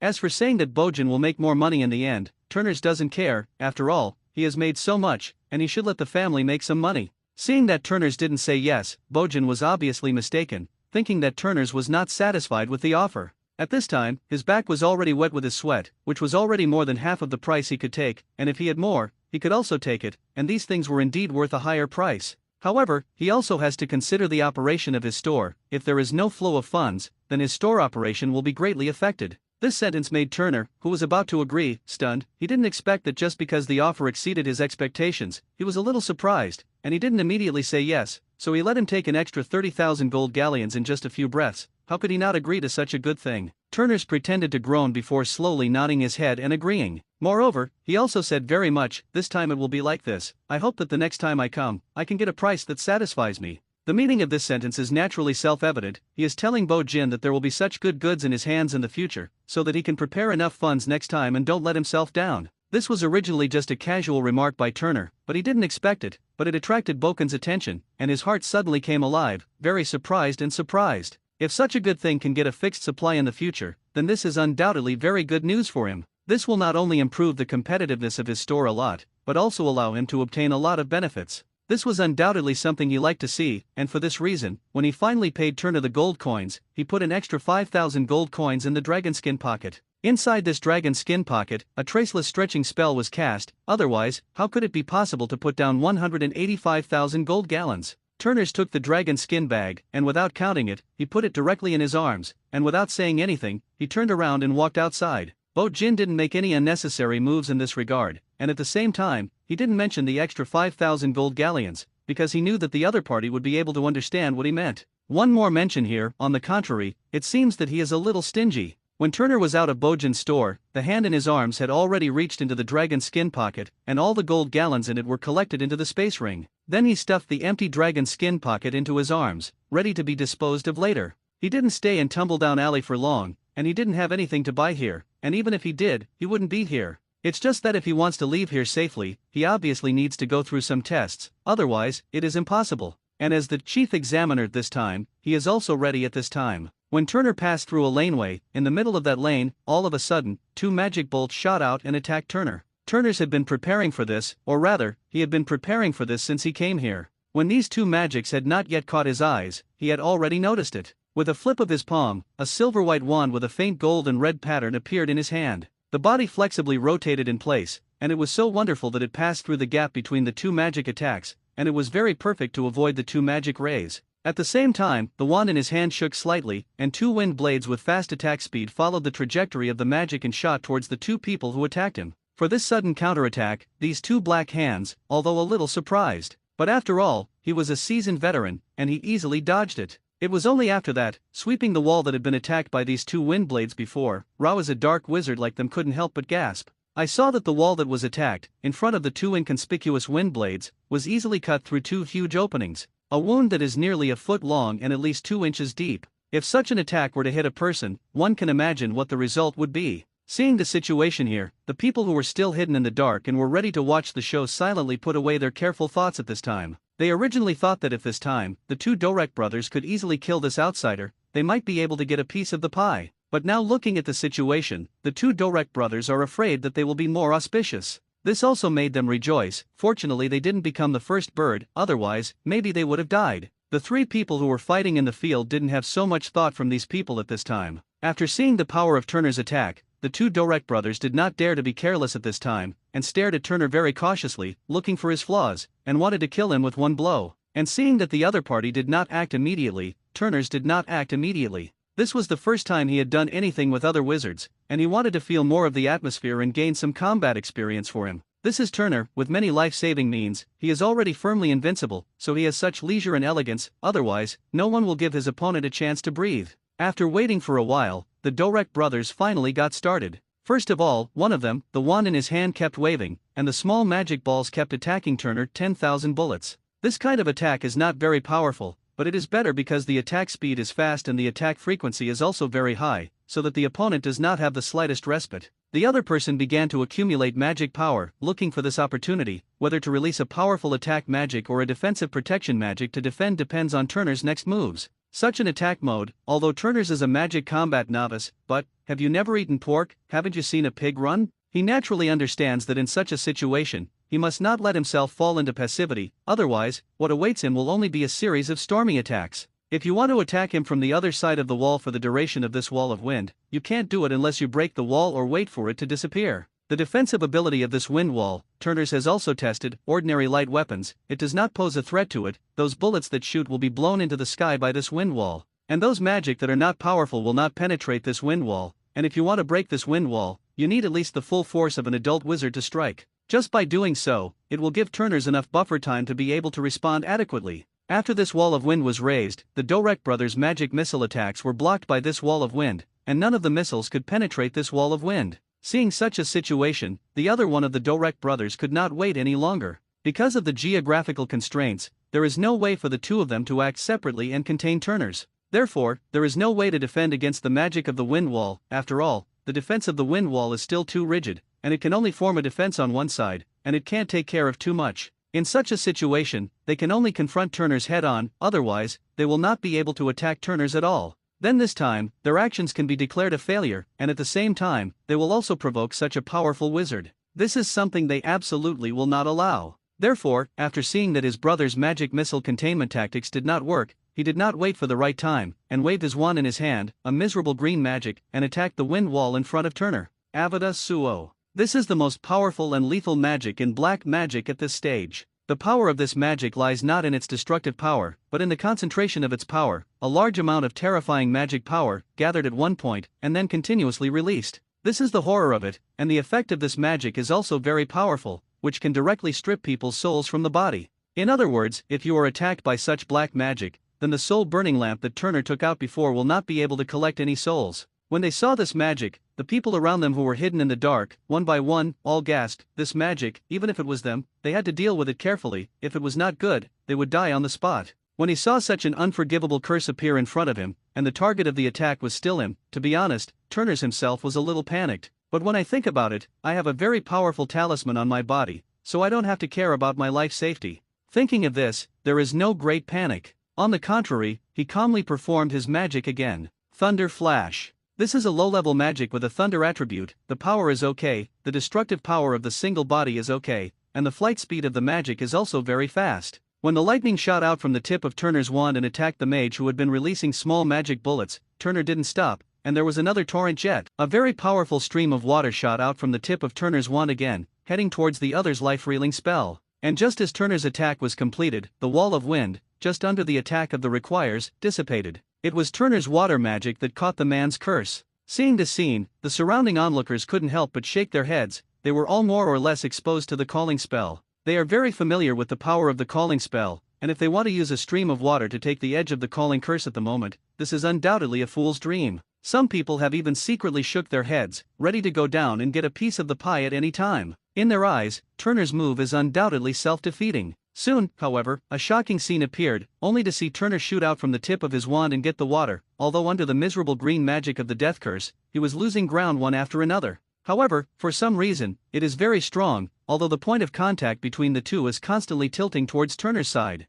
What is surprising is that this inclined speed is not as devastating as they imagined, and it will be a complete failure as soon as they make contact. On the contrary, it was like a strong grass in the wind, standing tenaciously and persevering, not completely overwhelmed by the curse of death. On the other side, the dark wizard who had been releasing magic missiles was caught off guard by a lightning bolt that Turner's was caught off guard by, and a powerful lightning bolt slashed directly into his body. The paralyzing sensation of thunder and lightning, the blazing destructive power, made him tremble, and his whole body fell to the ground uncontrollably, twitching in embarrassment. The dark wizard on the side was also a little anxious when he saw that his brother was in pain under the enemy's curse. I couldn't help but increase the delivery of magic power, and I wanted to take down the guy in front of me as soon as possible, so that I could see how my brother was doing. But what made him desperate was that even if he increased the release of his magic power, he still couldn't take down Turner immediately, but just kept moving the point of contact in the direction of Turner. This made him a little uncomfortable. His brother's situation was unknown, and even if he increased the output of magic power, he didn't seem to be able to help the other party. This can be regarded as a casual production of Turner, even if it is himself. He did not expect that it will come in handy here. This magic prop is actually not very powerful. It doesn't have many functions, it's not complicated, it's just able to use the magic inscriptions engraved in it, combined with the magic crystals in the props, to cast some small magic. However, when this prop appeared in the hands of two magicians who were frozen between each other, it was different. There are many factors that are required for a wizard to release magic. One of the most important is the coordination between the wizard's own mental power and magic power, and then successfully cast a magic spell through wands and spells. In other words, these four conditions are very important. Of course, some powerful and mentally powerful wizards can also appropriately reduce some magic release elements through their skilled spellcasting skills. For example, wands and spells, which are often referred to as wandless spells and silent spells. However, there are two key elements that are absolutely unavoidable, and that is the coordination of spiritual power and magic power. So normally, a wizard can only perform one magic spell at a time.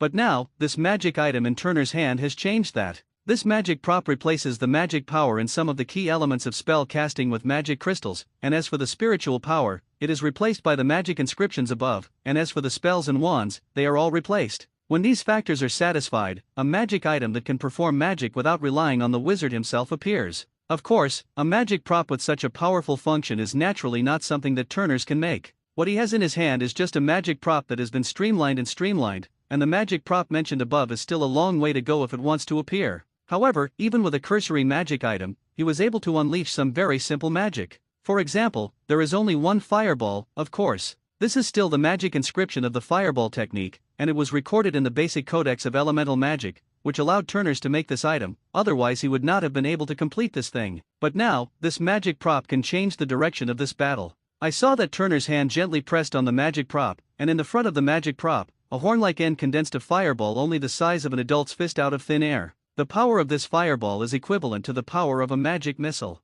But in such an environment, in such a scene, it is the last straw to break the deadlock. After the fireball condensed, it flew forward in the direction that the magic item was pointing. This is another very bad point, this magic item, although it doesn't need mental coordination, but correspondingly, the flexibility of magic is lost. Although even the magic cast by a wizard cannot ensure that it hits the target 100%, and the mental power can only be channeled very weakly. It can also increase the accuracy of spells by a certain amount. However, this magic prop can only follow the direction pointed by the prop, in a straight line, until the magic power is exhausted. It will dissipate, or touch other objects, and the magic power will explode directly. At this moment, a small fireball has become the key to changing the tide of battle. Perhaps, under normal circumstances, the damage of a fireball, for an adult wizard, the damage is not enough to make him have much effect. After all, no matter what, normal people with wizard talents, after adulthood, should generally be able to reach the realm of intermediate mages, and some people with better talents can reach the strength of high-level mages. In the face of such strength, a small fireball, even if it does not use magic to defend, will do limited damage to them. Damage caused by magic, in general, is divided into two parts. Part of it comes from the damage bonus that comes from the magic that takes shape. It may be possible to see it, such as the cutting of wind magic, the paralysis and destruction of thunder magic, the burning and blasting of fire magic, and so on. There are also those that cannot be seen, and the curses weaken people's spirits, bodies, and the corrosion and invasion of darkness. The other part comes from the fact that after the magic explodes, the magic elements invade the human body, similar to invisible damage, constantly cancelling out the magical energy in the body of the attacked, which can not only weaken the magic reserves of the attacked, but also cause further physical damage. And this small fireball, to be honest, does not contain much magical energy, and after the magic is formed, the damage that can be caused is not much. However, this is also said in normal times, when there is no interference from other external forces. But is this the case with the current Dorek brothers? No, on the contrary, Dorek was in a magical confrontation with Turner. In such a situation, the situation in his body is naturally conceivable, and every moment, the magic energy in his body is rapidly consumed. And you must know that the magic released by Dorek now has the most powerful and evil of the three unforgivable spells. This is called the Unforgivable Curse not only because of its power, but also because it is the most famous form of black magic. The reason why it is called black magic is naturally because the release of this magic requires not only a huge amount of magic power, but also a very high mental concentration ability. If it doesn't meet the requirements, as a black magic, the most famous thing is its dangerousness, and it has a high chance of backlash. And now, it's the threat of such a small fireball that Dorek is overwhelmed. Although he lost a certain advantage in this withdrawal, he believed that he would always be able to get it back in the next battle. After making a decision, Dorek decisively terminated the release of the Require curse. At the same time, in order to prevent the follow-up damage of Turner's waterflow magic, he also plans to put a protective charm armor protection on himself at the moment of terminating the requisitioning spell. But this time, things were not as simple as he thought. The water magic that Turner's casts doesn't actually have much magic output. It's just a low-level magic, and the damage of low-level magic can be imagined.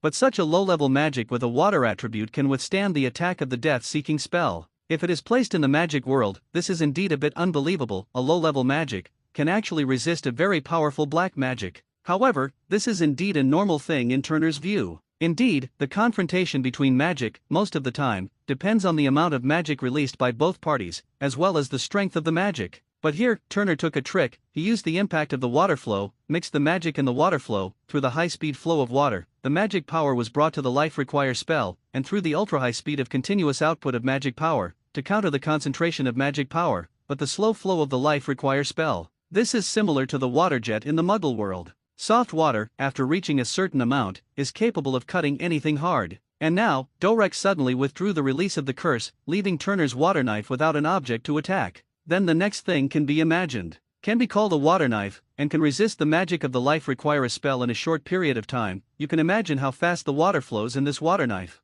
Just as Dorek had just revoked the curse and cast the armor spell on him, the water knife had already appeared in front of him. Without giving him the slightest time to react, the water jet slashed through Dorek's body, shot straight into the alley wall behind him. In order to avoid accidental injury, Turner is not a good person, although few people here are good people. He quickly withdrew the water knife magic, but this momentary contact made a deep dent in the stone bricks on the wall behind Dorek, and after a cursory look, it was at least 2 inches deep. After eliminating one of the Dorek brothers, Turner showed no mercy, and with another wind blade, he took away the other person who was lying on the ground and was still in a state of paralysis. After that, Turner stepped over the bodies of the 2 men, and with a flick of his wand, something of value floated out of them. 2 wands, of course, needless to say. In addition, there were 2 leather bags, and I don't know what was inside. Turner's put them away, left them alone, and continued to walk towards the outside of Tumbledown Alley. It wasn't until the figure of Turner disappeared into the depths of this alley, and in the surroundings, a group of people who had just watched the play walked out. Some poor and destitute dark wizards came to their corpses very carefully,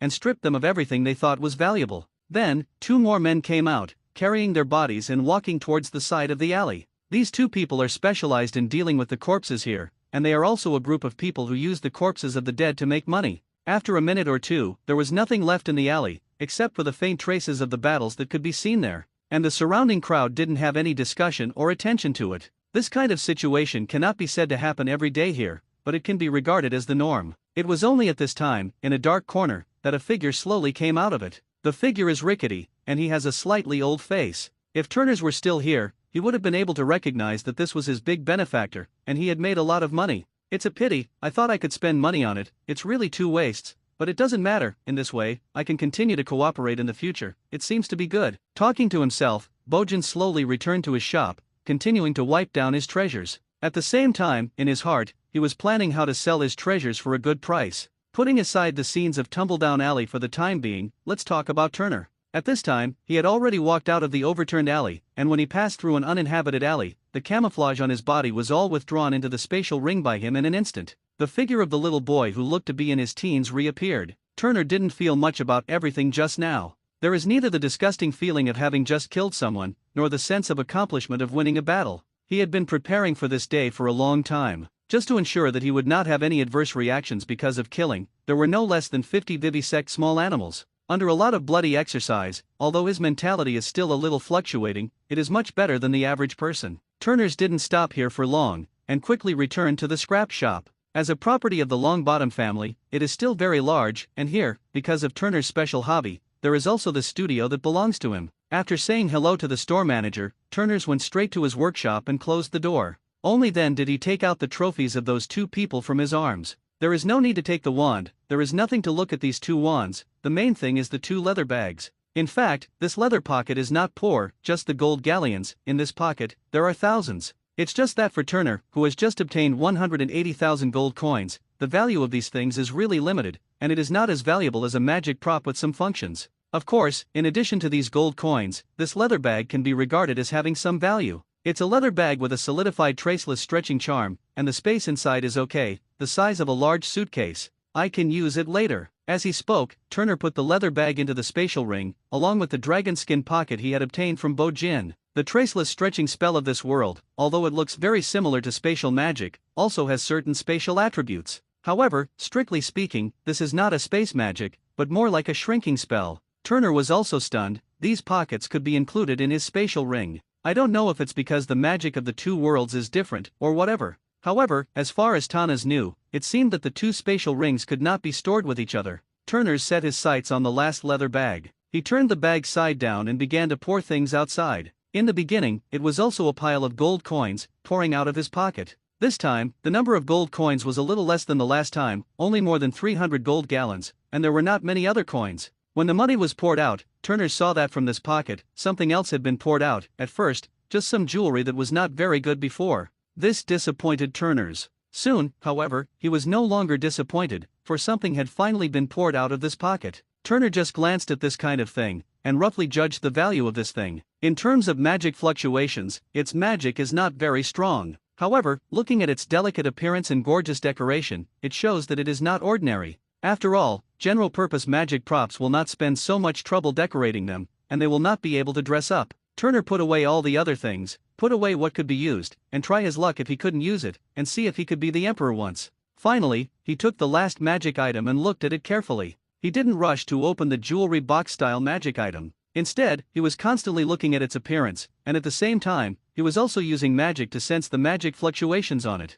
Although you can't know too much information in this way, you can at least know whether there is any magic such as evil spells on this magic equipment. After a period of observation and speculation, Turner's put down the magic item with some disappointment. Although this thing has a certain amount of magic fluctuations, it is not as strong as he imagined, and depending on the situation, it should not be a black magic prop. He placed the jewelry box prop on his workbench and turned on the video recording function on the goggles. Although technological items, in this place full of magic, sometimes there will be some interference, but at least there can be some data, which can be recorded, and it is better to open it. Then, Turner's picked up his pine wand and pointed the tip of the wand at the jewelry box in front of him. As the magic slowly probed in, the magic on this jewelry box was also activated. Slowly, the jewelry box on the table began to emit some very special magical fluctuations. In Turner's perception, this kind of magic fluctuation has no practical effect. It only served a cleaning effect, and it was only at this time that Turner's gave up on further exploring it. Because it's completely unnecessary, because it's just a very simple jewelry box,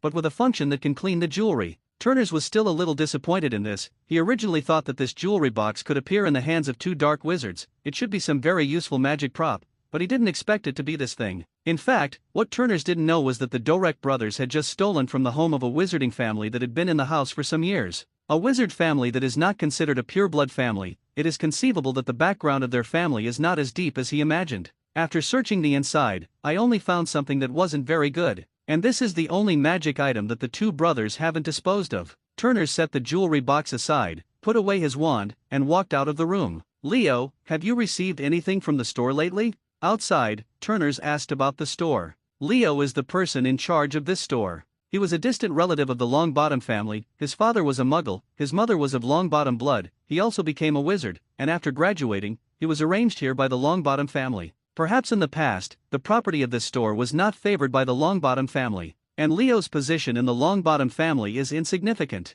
However, since the change of Turner's, the status of this store has come to the fore. In any case, Turner's will be the next heir to the Longbottom family, and Longbottom, an interest group, will naturally focus on some of Turner's concerns. This also made Leo, who was originally not taken seriously, a pivotal figure in the family. He also knows who brought him all this, so he works harder here, and at the same time, he is also very careful to understand some of Turner's hobbies, so he knew exactly what Turner's needed. As for Turner's temper, he knew that it was definitely not needed, and the young master would not care about those false courtesies, but he still asked. Sure enough, Turner shook his head and refused. I'll go take a look first, you're busy with yours. With that, Turner's walked towards the back of the shop. After more than 2 hours of working in the backyard, Neville came to Turner's with a toad in his hand. Looking at the pet in Neville's hand, Turner had a feeling that his mind was buzzing. He didn't understand why Neville was on the same page as a toad. Turner, look, this is my pet, the toad that has always had the blood of an invisible beast, isn't it very powerful? Neville said, and stupidly brought the toad in front of his eyes, and kissed the toad gently on the body very happily.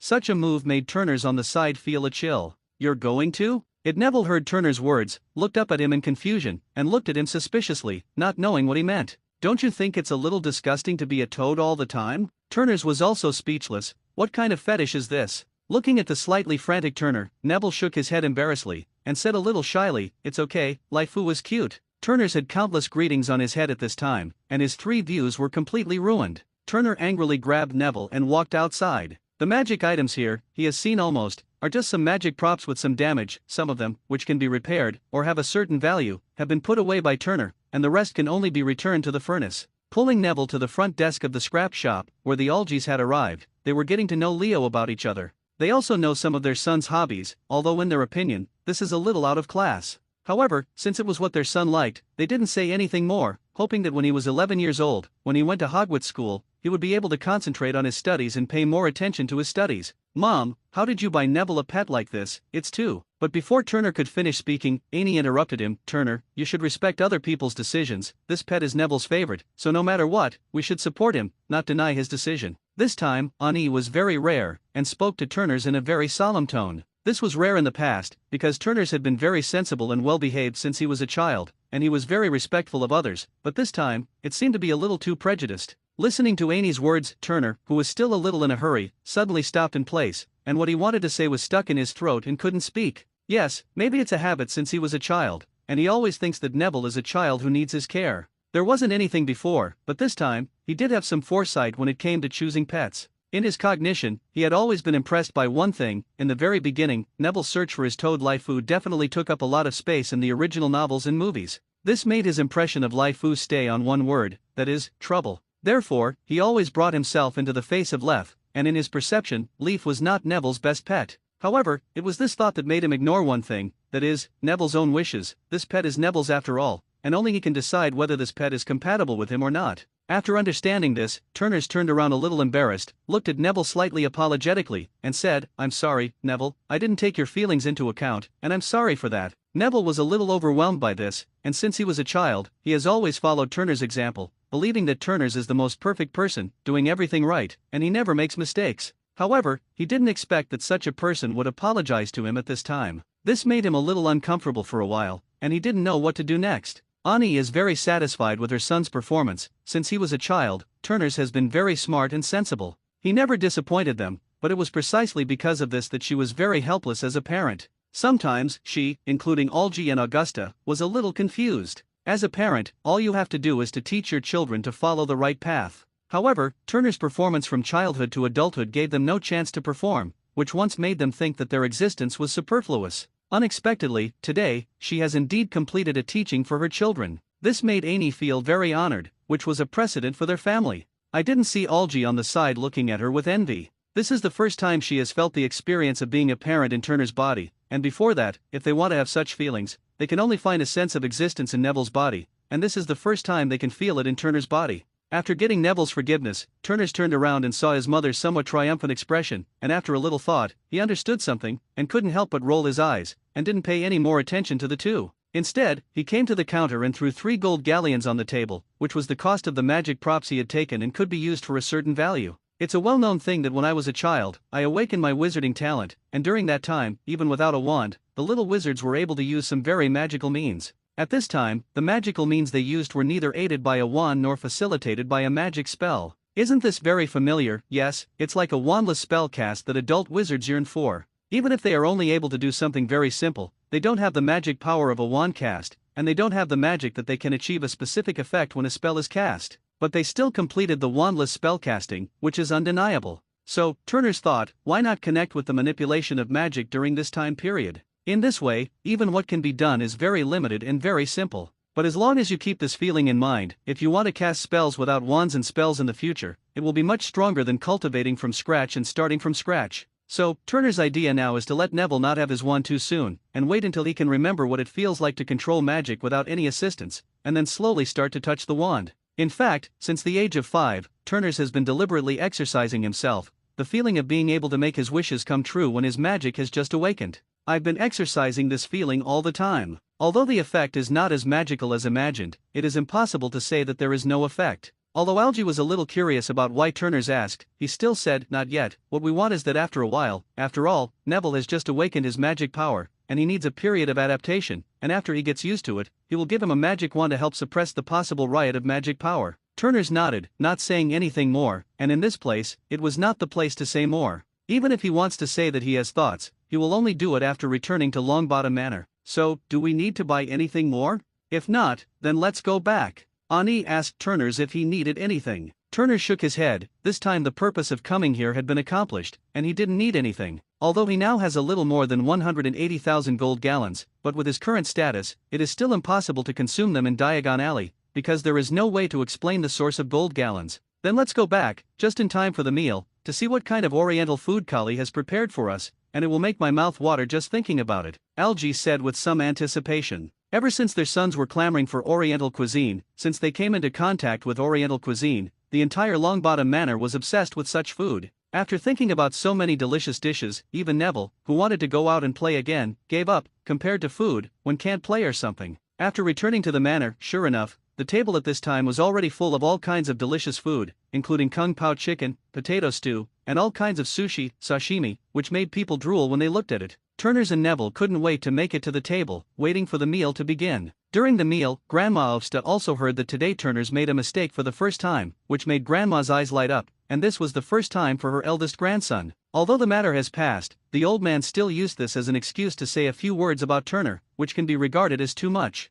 This made Turners a little helpless, and at the same time, he felt a little warm, which is what it feels like to be at home. After dinner, the family sat down in the hall and chatted about some homely things while admiring Neville's new pet. Well, it's not about appreciation at all, at least Turner can't see what the toad has to see. It was also on this occasion that Turner spoke his thoughts. To corroborate all this, he also cites himself as an example. Look, light. Only a sound was heard from Turner's mouth, and then, in his hand, a ball of light emitted a milky white light. This ball of light is no different from the previous ball of light. If anything, it is that this ball of light is more stable. At the same time, the inner magic should also be more abundant. Although it is not lethal, it can be easily disturbed by other magic or anything. Looking at the methods used by Turner, the three adults in the family were a little surprised, and at the same time, they gradually began to affirm Turner's thoughts. Because, with the confirmation of Turner, this is already a fact. And, if you think about it carefully, they also think that it makes sense, because they had such an experience when they were young. When they didn't get any spells or magic, they were able to use magic and do things, whatever magic was possible.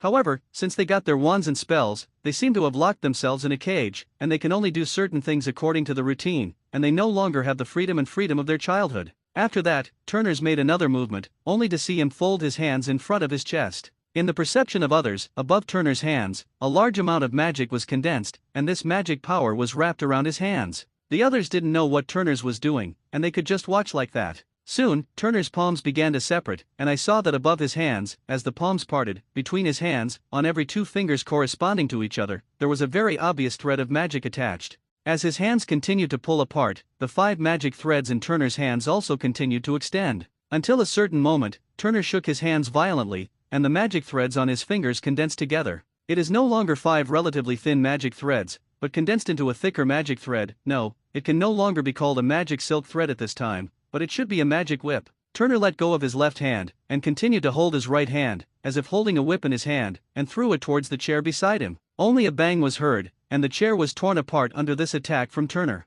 And on the wooden floor, there was also a trace of being whipped by magic at this time. Seeing Turner suddenly unleash such a powerful attack, Algae and the other 3 were shocked. They didn't expect that they would be exposed to magic since 3 years ago. Until now, Turners was able to perform such an attack without the help of any external force, whether it was a spell or a wand. It's not that they feel emotional about Turner's aggressiveness. As adults, they understand the cruelty of this magical world the most. That is, their children are still young now, and when they are older, they will definitely teach them not to mention the 3 unforgivable spells, at least some less powerful evil spells and offensive spells. This is absolute, and only after understanding the true face of this magical world will you understand that being a reasonable fist big means that you can have everything you want. However, through this performance, they also found that Turner's wizard talent is very high, and the magic power in his body should not be underestimated, at least at the level of a wizard's apprentice. Such a talent made them all very happy. After all, if a powerful wizard could appear in the Longbottom family, it would be very good news for the entire family. If there is an existence like Dumbledore and Voldemort, then the Longbottom family will be expected to become the strongest wizarding family in the wizarding world.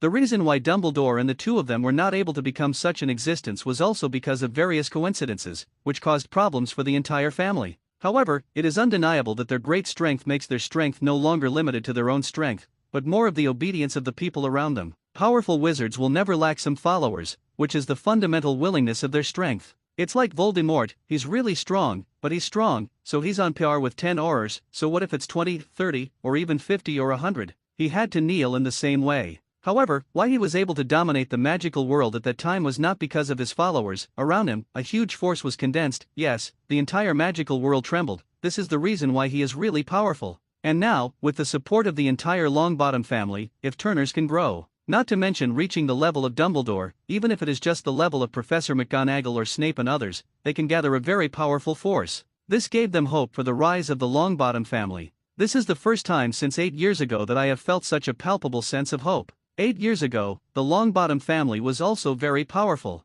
At that time, it was not only Algie who was in the Aura unit of the Ministry of Magic, but even Neville's parents, Frank and Alice, plus Annie, who was also in the Ministry of Magic, held important positions. Such a force is very hopeful to have a place in the Ministry of Magic. In the future, maybe Algie or Frank may succeed in becoming an important position in the head of the Aura office with the support of the Longbottom family, and then move up another rank, and it's not impossible to even become a candidate for Minister of Magic in the future. However, since Neville's birth 8 years ago, everything has changed. First, Frank and Alice, who are Aurors, are captured by the Death Eaters and tortured to madness. Then, because Dumbledore gave up his position as Minister for Magic, the Longbottom family, which was a staunch supporter of the Order of the Phoenix, was targeted by Fudge, intentionally or unintentionally. As a result, the entire Longbottom family, the power of the Ministry of Magic, has been affected somewhat. This has also led to the Longbottom family, in the past few years, the voice of the entire wizarding world has been much quieter, just quietly doing their job. However, now it is different, they have a new hope, the strength of their parents has reached a bottleneck,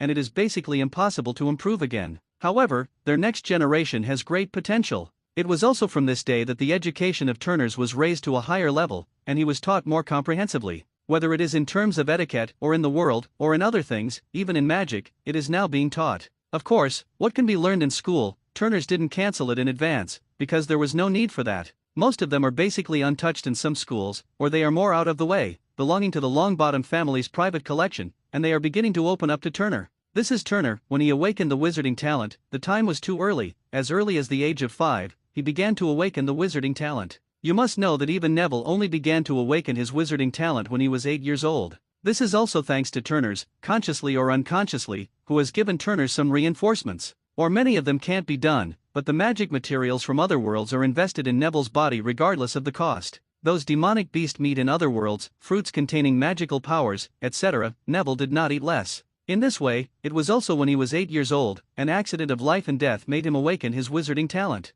It is conceivable that other people, and even many children of wizarding families, will awaken their wizarding talents after the age of 10. During that time period, the child's body has developed very well, and he has a certain awareness of the things around him. In the face of some unexpected situations, it is easy to produce greater mood swings and awaken wizard talents. This puts Turners far ahead of the others by at least 3 years, and now that Turner has stabilized his magic power, he can still do it if he wants to learn some magic. Moreover, with the mental power and cognition beyond ordinary children, it will be his help. When studying, you can also achieve twice the result with half the effort. Moreover, children's learning efficiency is the most powerful, not only because they will form a kind of habitual thinking about what they have learned, but also because the brain development is relatively immature during this time period. It doesn't solidify the brain, and if you want to develop the brain, it's easier. The more the brain develops, the easier it is to receive knowledge. In the midst of intense and busy study, Turner spent 3 long years, and today, 3 years later, it's time for Turners and Neville to go to school.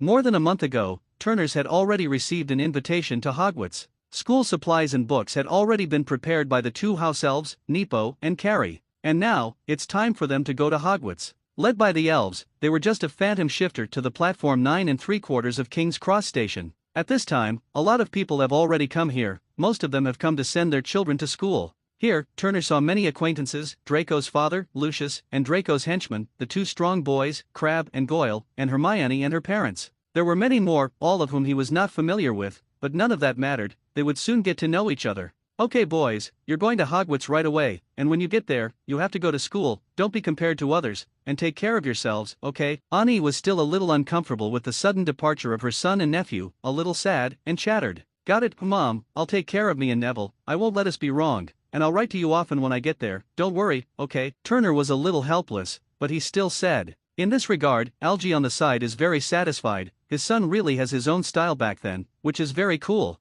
Turner naturally didn't know about his father's shamelessness, otherwise he would definitely be a blank eye. Neville was a little apprehensive to be honest, it was the first time he had been away from home for so long, and it was inevitable that a child would be worried. Fortunately, with Turners by his side, he didn't seem so uneasy. It's just that the hand carrying the dragon skin bag in his right hand is very tight, showing the unrest in his heart. The bag in his hand was a space bag, and the space in it was large enough to hold a lot of things, which was his suitcase. It was given to him by Turners on Neville's 11th birthday. He himself has one of these bags, but they are much smaller and not very spacious inside. He has a space ring, and he uses that bag, which is just a pretense to hide people's eyes. Space equipment like the space ring, appearing in this world, still seems a little too shocking. Okay Mom, it's almost time for the train to leave, you still need to go to work, let's go first, we can do it, don't worry, okay? Turner comforted his mother very much, and was about to pull Neville into the car first. After all, as he said, the time for the train to leave is almost up, and they still need to find a seat to sit in. Although Annie was very reluctant, she also understood that what her son said was true,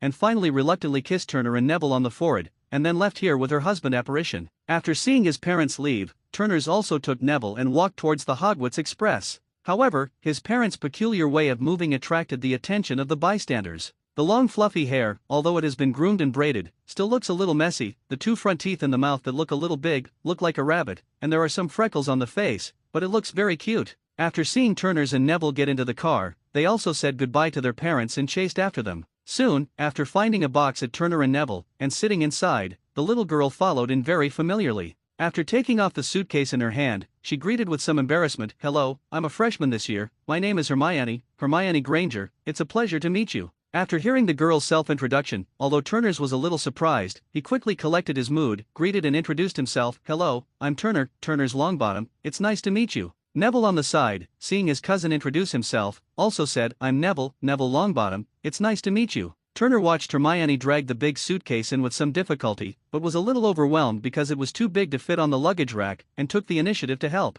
"I'll do it." As he spoke, he drew his pine wand and with a flick of it, Hermione's bulky suitcase flew to the luggage rack. It's a very simple magic application, not as easy as the levitation charm. "Hey, are you magic? And the one from your parents just now suddenly disappeared, is it also magic?" Looking at Hermione's pretty face, which looked a little red because of excitement, Turner was a little moved. However, that's it, after that, he doesn't want to be treated as a pervert, and he's not a pervert. Although such a little lorry is very delicious, but it was a firewood knife, and I will play with a hammer in the future. Of course, cultivation can still be cultivated anyway, this little lorry won't grow crooked in the future, it's a very potential little lorry. Well, it's not magic, it's just a simple application of magic, and as for the way my parents moved before, it was a kind of magic, a shape-shifting spell, a very advanced kind of magic, and we would learn it for a fee when we were in the 6th and 7th grades. And do you have any other magic? Are you descendants of magical families learning magic a long time ago? Does this mean that we Muggle-born wizards are inherently one step behind you? After Turner's answered a question, Hermione began to ask questions, seemingly never-ending in question. Just as Hermione asked, Neville interjected, "No, Turner's learned a lot because he was very smart, and I was stupid, so since I was 8 years old, I can only do one magic."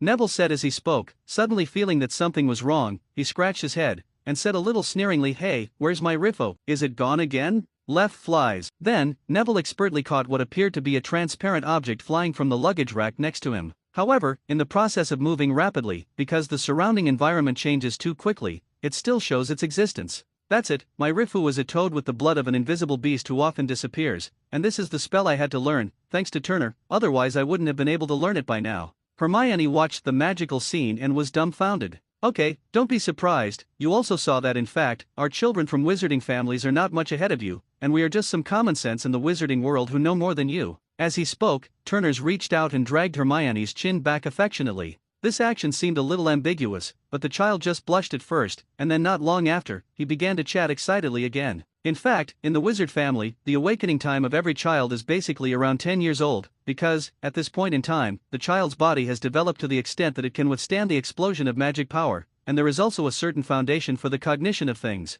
At this point in time, it is the most likely to produce mood swings, and it is the kind of mood swings that are very violent, and it is precisely at this time that wizards are most likely to wake up. Turner's looked into Hermione's eyes and said very carefully, "So, in fact, we are just awakening the wizarding talent, plus the time to stabilize the magic power. In fact, the children of the wizarding family will basically not be exposed to the actual operation of magic before school. Even if there is, at most there is some basic knowledge about magic, that is, theory, and because it is a child, there is not much theory, and you have the possibility that we know more about magic, which is almost negligible." After listening to Turner's careful and serious explanation, Hermione, who had just come into contact with the wizarding world, and was a little anxious, suddenly relaxed, and there was no longer the tension she had before. "If you say that, I'm relieved. I thought that you have been in contact with magic since you were a child, and your cultivation of magic has reached a very high and profound level." Hermione patted her chest cutely, looking relieved. Turner's just thought it was cute. Neville, who was on the side, didn't interject or anything when Turners explained,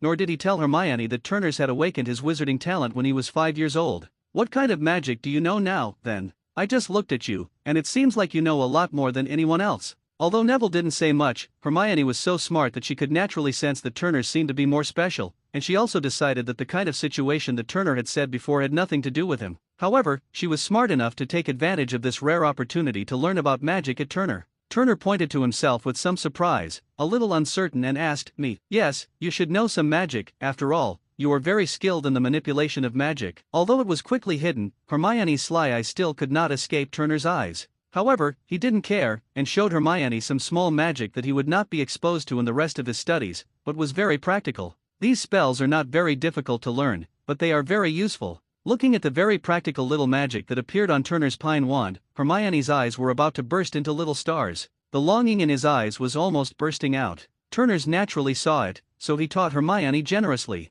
If he can take out these few magics, he naturally won't hide them, otherwise he wouldn't have taken them out. In this way, in Hermione's serious study, time flies. Before I knew it, it was already more than 3 o'clock in the afternoon, and at this time, it was actually past dinner. It's just that the two of them, who are immersed in learning and teaching, ignore them. Neville on the side was not easy to disturb, but at this time, he couldn't help it. When they saw Neville's somewhat embarrassed smile, they both smiled unkindly. "All right, it's not too early, let's eat something, and then change into the Hogwarts uniform. It's almost there, it's better for us to get ready in advance." Turners clears the way for Neville. Hermione was very empathetic and said, "Well, that's fine. When we get to school, can we continue to study like this?" Her slightly pitiful eyes made Turner's bones crispy, and there was no reason not to agree. Naturally she was full of promises, and her head nodded like a rattle. "By the way, what kind of food did you bring? I didn't seem to have seen your salute just now." Hermione asked with some curiosity one of her doubts. "Well, our salutes are all placed here." As he spoke, he pulled out a dragon skin pocket.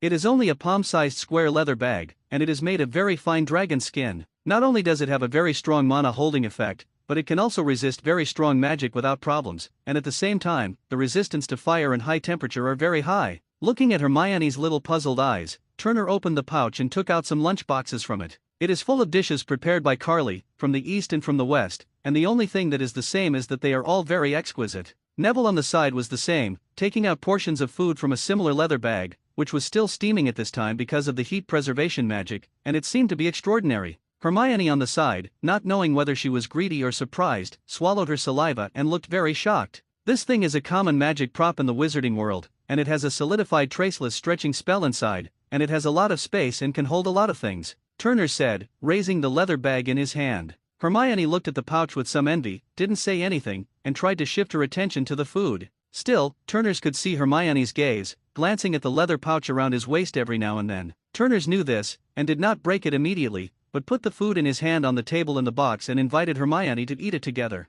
Hermione and Turners had been talking for so long, and they were already very hungry, and they were just not here before, but now they saw the table full of food, and their stomachs immediately began to growl. Although I was a little embarrassed, we were already good friends, so naturally I didn't have to be so polite, so I went to the table and ate food together. When they're full, it's almost time to get ready. Turner and Neville were fine, but Hermione was a girl after all, and they still had to take care of it, so the two of them went out of the private room first, went outside, and asked Hermione to change into a Hogwarts uniform. After leaving the box, they did suddenly see that there were several people surrounding in a box outside. Two very tall and strong children, followed by a child with short light blonde hair, and the people inside, seemed to have some quarrels. Seeing this, he almost knew who the person in this box was. It should be Harry Potter, who was known as the Savior. Just when Turners and Neville were watching with some curiosity, the conflict between the two sides seemed to intensify. The people in the box seemed to be angry and wanted to pounce on Malfoy for a live PK. However, he obviously underestimated the strength of the other party, even if Draco's body was not very strong,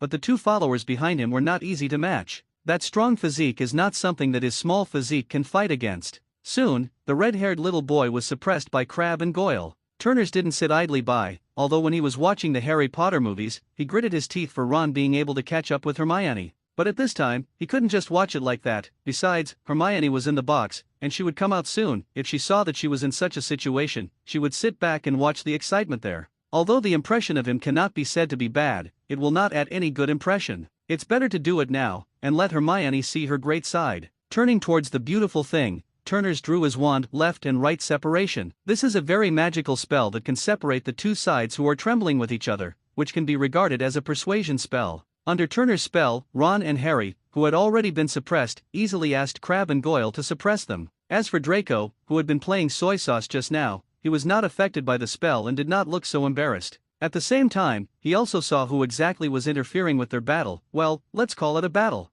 Who are you? Why interfere in my business? Draco wasn't too impulsive, though he was a little inward-looking. At this time, it will definitely not be a simple character who can stop them, and moreover, it is still magic that is used. This had to make him jealous. You must know that even Draco is not very active in magic at this time, and even if he can, it is just some small acrobatics for play. Like just now, with a wave of his wand, he could separate the few people who were fighting, and he would never be able to do it. I'm Turner's Longbottom, you should be from the Malfoy family, this farce is over here, it's almost time to go to school, go get dressed. Turner said very calmly, and at the same time, he withdrew the wand in his hand into the inner pocket of his clothes. Draco didn't expect that this time he would actually meet someone his own age, and looking at the other party's means, it was obviously stronger than himself. Now that he can't be sure of the relationship between friend and foe, he won't be stupid enough to make enemies for himself. Looking back, Draco taunted Ron with disdain, poor red-haired ghost, we'll see you at school, and our Mr. Savior, hee-hee. The last hee-hee was even more sarcastic, and before leaving, he glanced at Turner again, and then left here with the two attendants.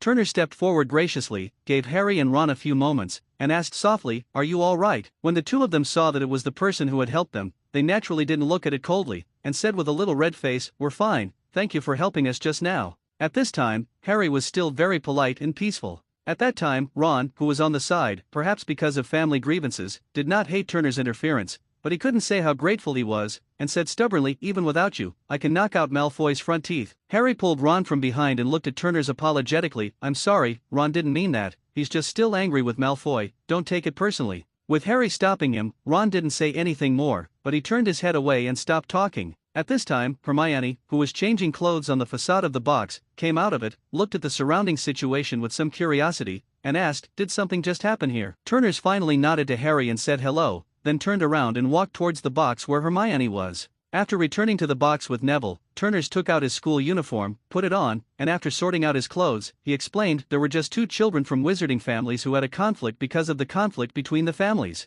Oh, what's going on? Hermione didn't know much about the current situation in the martial arts world, so she asked with some curiosity. Turners patiently explained to Hermione, I think you should know something about Hogwarts. Hermione raised her head very arrogantly, and said with her chin slightly raised, it's natural, I've read through the Hogwarts school history. Then you should also know that although Hogwarts is a school of witchcraft and wizardry, it is divided into 4 houses.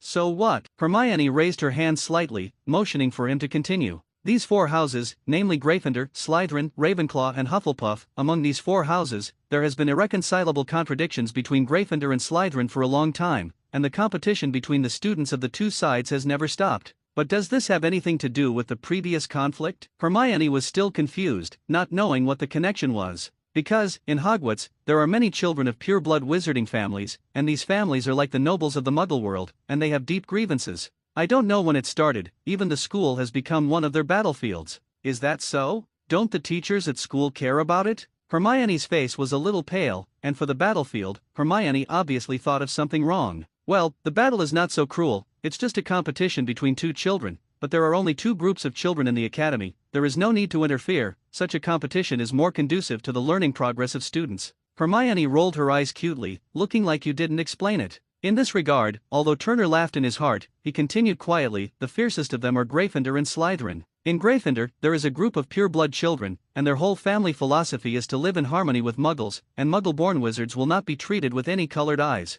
This sentence aroused Hermione's favor at that time, after all, she herself was born as a Muggle wizard, and such an academy would naturally be easier to get her favor. But, you know, where there are people, there will always be some people who think they have a sense of superiority, and these people discriminate against those Muggle-born wizards, believing that they are not worthy of magical inheritance, and this part of the thinking wizards is almost all gathered in Slytherin. Turners finally spread his hands and explained helplessly, this is the difference in philosophy between the 2 academies, and finally it has evolved into a contest between 2 students, and they don't like each other. After Hermione heard Turner's explanation, she understood the root cause of the conflict just now. However, after learning everything, Hermione had a new concern, she herself was a Muggle-born wizard, and the 2 people in front of him were undoubtedly children from pure-blood families. Then, in the relationship between them, it is necessary to think carefully. Although for now, there are no problems with each other, and they have always been very pleasant, so happy that she has taken the boy in front of her as her best friend. However, if the boy's family was from Slytherin, then there was no doubt that even if they were on good terms now, she could already imagine the final result.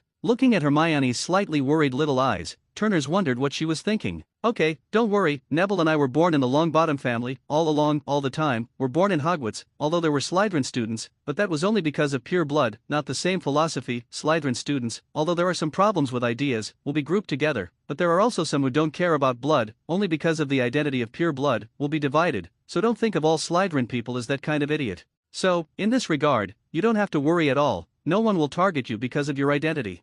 Someone will target you, only because you are hindering their interests, and besides, even a family like Malfoy will not target you people for no reason. Well, that's fine, at least you don't have to worry about not being able to adapt to the environment. Turner looked at Hermione, who breathed a sigh of relief, shook his head and smiled lightly. After all, he is still a child, he can't see these thoroughly. As long as he is an adult, he can see that Muggle-born wizards have always occupied a high proportion in the entire wizarding world. Those who hate or reject Muggle-born wizards are only able to maintain their pure blood superiority because of this, and really want them to join forces against Muggle wizards. They're not that stupid, it's just a thankless task. By the way, I'll give this to you. As he spoke, Turner took out a dragon skin bag from his jacket pocket. This is also a space bag. The space inside is not very large, only about a cubic meter in size, but this is enough to hold a lot of things, which is just right for Hermione at this time. Hermione was a little puzzled as she turned to the bag that Turners had handed over, and looked at it carefully in her hand. What the hell is this? What's in it? It's not like Hermione hadn't guessed, it's a space bag.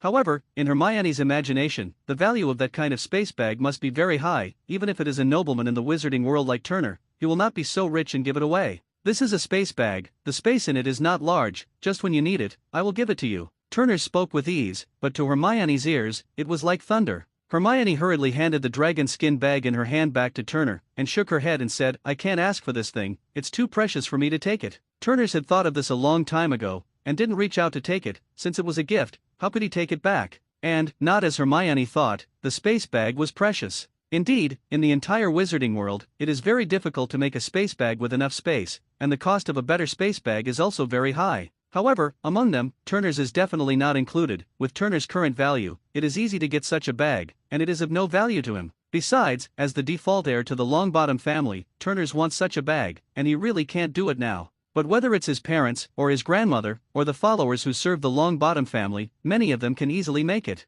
The production of this thing is not as complicated as imagined. You know, in the original book, Hermione was able to make a pearl-shaped space bag by herself when she was about the 6th grade, and it can be seen that this thing is indeed technical, but it is not as mysterious as imagined. Well, don't think too much about it, it does take some skill to make this thing, but at our Longbottom house, both my parents and my grandmother can easily make it. Turner felt that this explanation was not enough, so he tilted his head and thought about it, and continued, the technical content of this thing, that is, the level of honor students in the 6th and 7th grades. As for the material cost, so let's do it, I'll give this as a Christmas gift first, give it to you in advance, and when the time comes, you can also give me a gift, just the mechanical watch in the Muggle world, I'm quite interested in that. Hermione reconfirmed, somewhat unconvinced, what you said is true. Isn't this space bag worth the money? That's true, the material cost of this thing is just the value of a pair of dragon skin gloves. Besides, this is just me to replace. Put it here as the life of eating ashes. It is better to give it to you, it is convenient for you, and I can make you a friend. Then we are friends now, aren't we? Looking at Turner's expectant eyes, Hermione smiled and said happily, of course, we are already friends, and I am very happy to be able to make friends with you too at the beginning. Hermione still has some emotional intelligence, and she hasn't forgotten Neville on the side, even if Neville hasn't said a few words from the beginning, like a transparent person, but she still hasn't forgotten the boy.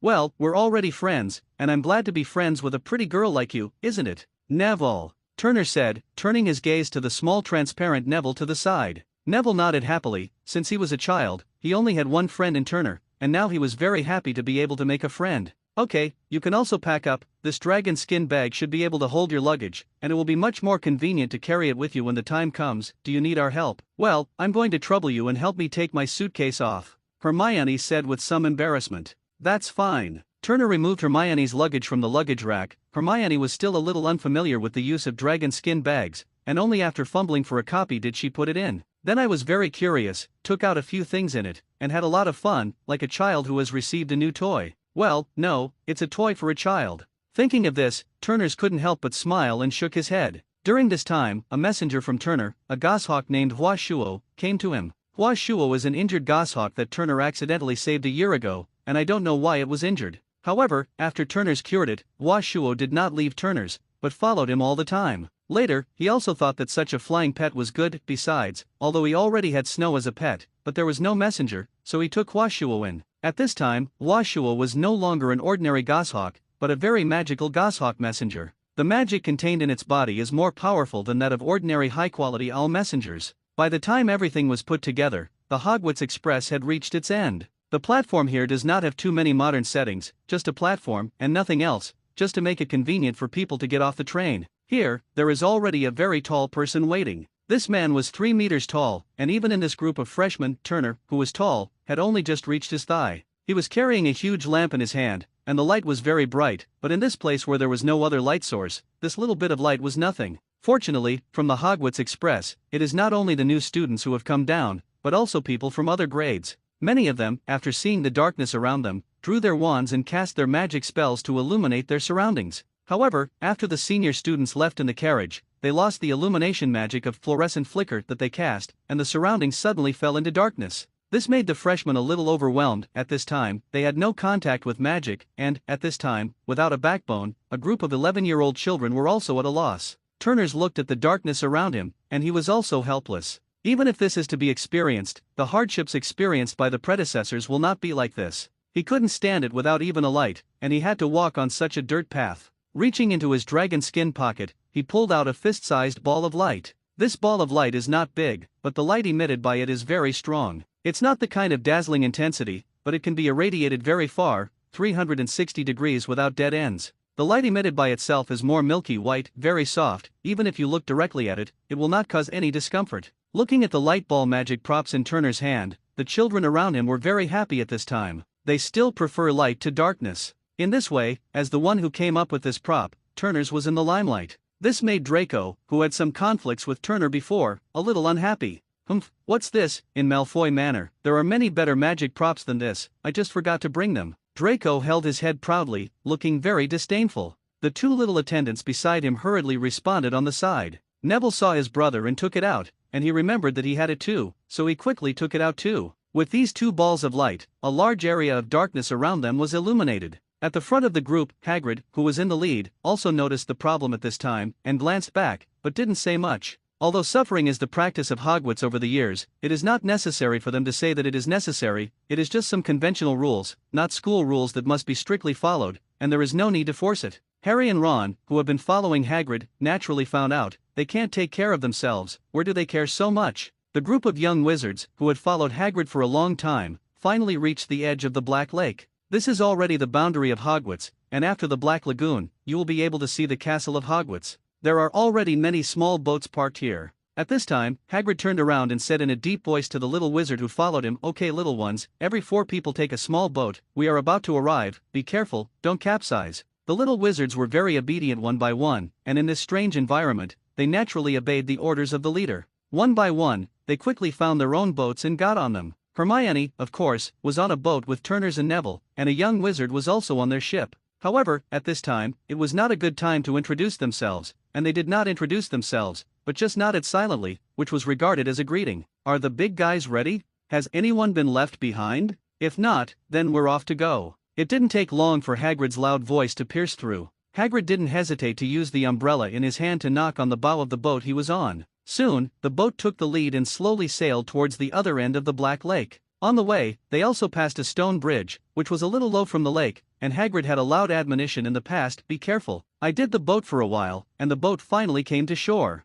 Here, there is a small pier for the convenience of the little wizards to go ashore. After everyone had landed, the boats, under a mysterious force, slowly sailed away, presumably returning to the place where they had been, waiting for the next class of freshmen. Instead of paying attention, the crowd looked at an ancient castle in front of them. The area of this castle is very large, and it reveals a very ancient atmosphere, which looks very solemn and solemn. At the gate of the castle, an old female wizard was already waiting. She wears a dark green wizard's robe and a top hat. There is no expression on the face, which gives a very harsh effect. "Professor McGonagall, I've brought the new students, and there are no less." Hagrid's loud voice greeted the witch. Professor McGonagall nodded solemnly. "Well, leave it to me, and you can go back to the Great Hall." "Okay, I'll leave it to you, Professor." With that, Hagrid said hello to Harry and left the place, presumably heading to the Great Hall. The door opened a crack like that, and Professor McGonagall stepped up and walked in, and when she entered, the door closed again. Obviously, it was not yet time for them to enter the castle, and they needed to wait. Hermione, who was in front of Turner, was extremely nervous at this time. She didn't know what form the sorting ceremony had begun this time. However, listening to the way she recited the words, she seemed to think that this time the sorting ceremony was to conduct an exam. This is probably normal in the Muggle world, where a person's knowledge is used to educate them differently. But what she didn't notice was that this was a wizarding world, and there was no need for such trouble here. Moreover, the sorting conditions of Hogwarts are not based on intelligence, but on a person's character. Although it felt a little funny, Turner's didn't stop it. Maybe it would be better. After all, Hermione was in contact with the wizarding world for the first time, and she also needed this way to relieve her tense spirit. Then Turner's listened to some of the other young wizards' discussions. These people were obviously cheated by their elders or older brothers and sisters, just like Ron. As far as he knew, it seemed that this time the sorting ceremony was to fight a troll. Isn't that? If this is really the case, with the strength of these new students, not counting Turner's, these little wizards, together can survive one, which is his fate. However, Ron's remarks have also resonated with many little wizards. Obviously, the brothers and sisters of many families have spared no effort on the road of pitting younger brothers and sisters. These remarks even affected Neville, let alone Hermione, who had never been in contact with the wizarding world. At this time, Hermione, listening to the words of the little wizards around her, couldn't help but tremble slightly. Seeing this, although Turner's thought it was funny, but in such a situation, comforting the other party, the effect that could be obtained was better, and he would not let go of this opportunity. Turner patted Hermione lightly on the shoulder, and comforted softly, "Don't worry, those magical creatures, you should have seen them in the books. With their strength, if you use them as the assessment object, none of the people here can survive. The Academy can't do that. The sorting ceremony shouldn't be difficult, don't worry." Hearing Turner's words, the little wizards around them all stopped discussing and began to think. That's right. In that case, what are they doing here, to die? One by one, until now, they have all understood that they were pitted by their brothers and sisters, although they felt a lot of money, but they were also relieved. Hermione heard Turner's words and felt that it made sense, and smiled at Turner, who comforted her, and no longer had the same nervousness as before. With Turner's comfort, the whole freshman team suddenly settled down, and there was no more turmoil and uneasiness from before. Not long after all the new students were at ease, there was a very messy noise from behind them. These voices contain many kinds, both men and women, cold, passionate, arrogant, and inferior. When the freshmen were curious and looked back, a group of translucent objects flew from behind them, pointing at them. These people are supposed to be the ghosts of Hogwarts. They're not dangerous, they're just ghosts that don't pose any threat. Moreover, as the ghosts of Hogwarts, they are also a kind of heritage of this house. These guys have been around for I don't know how long, and naturally, the things they can come into contact with, and the things they can say they understand are innumerable, and if they can get a little bit of guidance from their mouths, what they can gain is undoubtedly remarkable. However, such an existence, even in the magical world, is rare, and even if it can be seen, it is the kind of resentful spirit that has a certain threat. That kind of existence is not something that these little wizards can access. So, when they first saw these ghosts, everyone was scared. After all, ghosts have always been the existence feared by humans. Their existence is already weird, and the death of some people is really not very elegant, but it scares these little wizards. Muggle-born wizards, in particular, were even more timid. That is, there are a lot of people here, so that they have a little confidence, and they did not run away immediately, but the screams one after another are indispensable. These ghosts seem to have gotten used to the new little wizards, and their attitude towards them is not angry or anything. Some of them are better, and even want these little guys to recommend the academy they came from, hoping that they can become their juniors. They didn't stop here, just said hello, and one by one they passed through the walls and entered the castle of Hogwarts. Shortly after they entered, Professor McGonagall, who had been away for a long time, walked out again, and this time, the door of Hogwarts Castle was not closed again, but was open. The scene inside was also reflected in front of all the new students. In between, there is a huge auditorium with 4 very long tables. There were a lot of people sitting at each table, and these should be students who were older than them. On top of each table, the flags of their respective houses fluttered, namely the red and gold lion flag of Gryffindor, the silver-green snake flag of Slytherin, the blue eagle flag of Ravenclaw, and the yellow-gray badger flag of Hufflepuff. At the innermost end of the auditorium,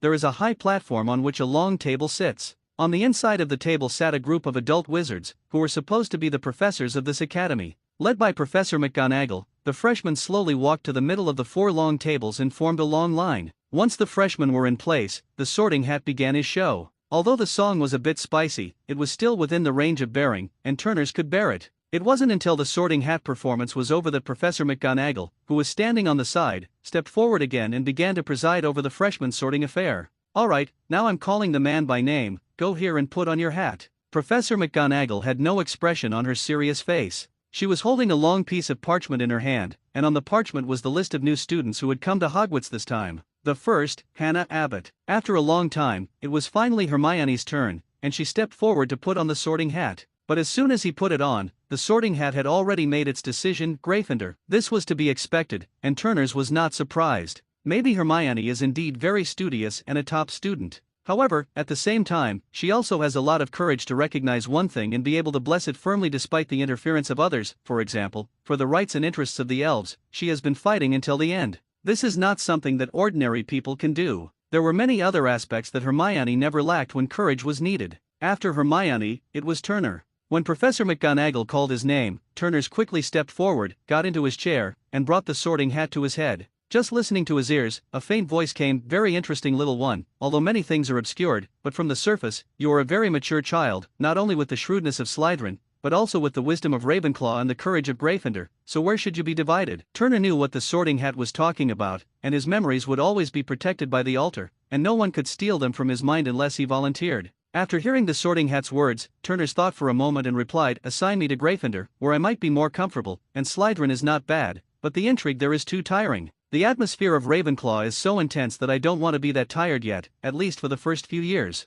"Aha, that's a good idea, okay then, Gryffindor." As the sorting hat announced his decision, Turners also took the sorting hat off from his head. After placing his hat on the stool, Turners made his way to the boiling Gryffindor table. At this time, the Gryffindor long table was celebrating warmly because there was a new student. It's not that Turners is popular, it's just a habit. Each college, after being assigned a student, will receive a welcome from the seniors of which college. Before Turner walked over, Hermione was already thinking about him beckoning. Of course, the meaning was naturally not to let him pass. After all, Hermione was surrounded by senior girls, and he was embarrassed to go. Turners made it to a stool and continued to watch. This ceremony lasted for a long time, and when the last person, the sorting house, was over, the atmosphere of the whole hall began to boil at once. At this point in time, everyone was already hungry, not only for the pleasure of their extra juniors, but also for the delicious food that they would be able to eat immediately. Dumbledore, who was sitting on the stage, stood up at this time, and the wand in his hand cast an amplification spell on his throat, and then his voice changed over the commotion of everyone in the entire auditorium.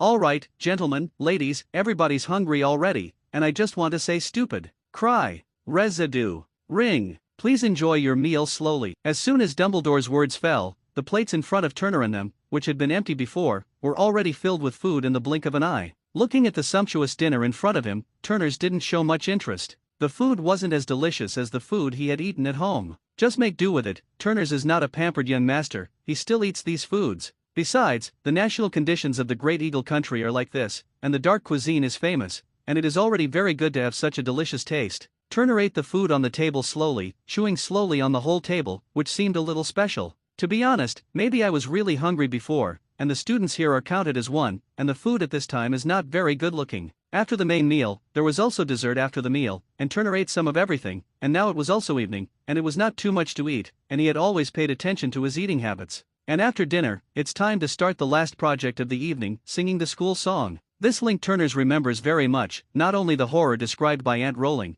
but also the performance in the movie is also very scary. So, in order not to let his ears suffer, he was ready when Dumbledore stood up. After a number of bands were announced, Dumbledore began to direct the group to sing the school song. Turner's mental focus is to wait for this moment, so he naturally starts to do it immediately. With a flick of his wand, an earbud listening spell was cast, blocking his ears and minimizing his hearing. Then, follow where the others pretend to open their mouths and fool around. No one will notice Turner's commotion. After all, there are at least 700 or 800 people in this auditorium, and if they want to notice someone, unless they are specifically staring, no one will pay attention to someone's small movements. Led by the prefect, follow him towards the Gryffindor lounge. In the past, Neville and Hermione both thought about him and squeezed in, and that's the benefit of making a first impression. When possible, gathering together with people you are more familiar with is the most common human behavior. After Hermione arrived at Turner, she was very interested in what she had seen and heard during this time, and kept telling her findings. Turner wasn't impatient, but listened carefully. For girls like Hermione, it's a good thing to let them say how they feel. As long as you can show that you were listening, you can get their favor.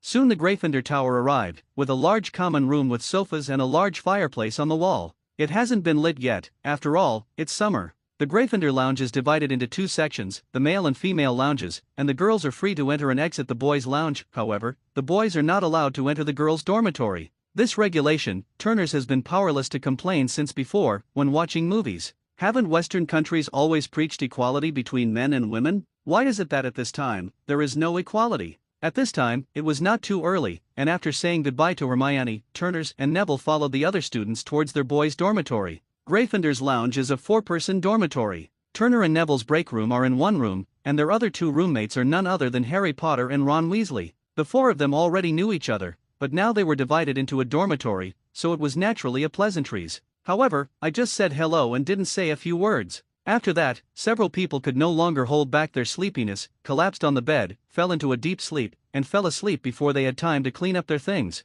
It was a day of toss, as I set off early to King's Cross Station, board the Hogwarts Express, and arrive at my destination until it was dark. Then we walked by night, then by boat, and finally arrived at Hogwarts Castle. Then the sorting ceremony began, and after the sorting ceremony, they ate and sang, and now, they can finally take a break for a while. At this time, as soon as the spirit is relaxed, it can stand up there. At the end of the day, they're just 11-year-olds, and it's good that they've been able to hold on so far. Turner's didn't step forward to disturb the rest of several people, although his body has been strengthened a lot because of all kinds of natural treasures. It is not far from ordinary adults. But no one else is like him. Sitting at the head of the bed, he took out his salute from the dragon skin bag, and after placing them one by one, he picked up the class schedule on the bed, looked at the books that he would need tomorrow, and after sorting them out, he lay down on the bed and began to rest. In this life, as someone said, as soon as the eyes are closed and opened, a day passes, and the same is true of Turner's. When he opened his eyes again, it was already the next morning. Turner's looked at the magic watch on his wrist, and the reality was just after 5 o'clock in the morning. The time of their class is 9 o'clock in the morning, which means that it is still early.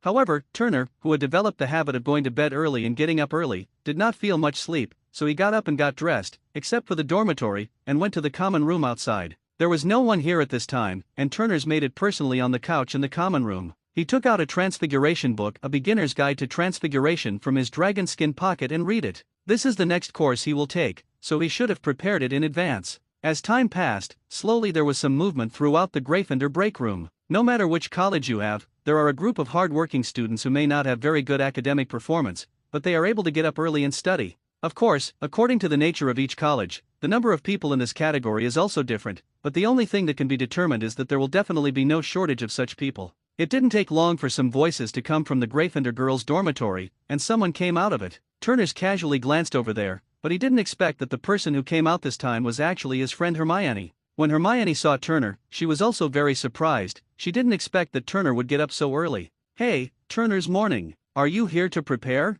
I can't see that a genius like you got up earlier than us," Hermione said with some embarrassment. She originally thought that she would get up early enough, but she didn't expect that there was someone earlier than her, and this person was still very talented and had already mastered some magic. Turner. This made Hermione, who aspired to be a good wizard, a little embarrassed. "Yes, I'll also take a look first. For the magic taught in school, I have been in relatively little contact with before. I happened to go to bed early last night, and this morning I opened my eyes to see that it was still early, so I came here to take a look at the course I was about to learn." Turner shook the book in his hand and said to Hermione, "By the way, Hermione, let's go to the auditorium for breakfast in a moment, and then we can go to class together." "Okay, it just so happens that I don't know much about the situation here. Let's go together, maybe we can go faster." Obviously, last night, the ever-changing staircase brought Hermione some bad memories. Well, that's it. After making an appointment, Turner's continued to read the book. This book has a beginner's guide on Transfiguration, and to be honest, the things it talks about are still very good. At least it can introduce some of the basics of Transfiguration in simple terms.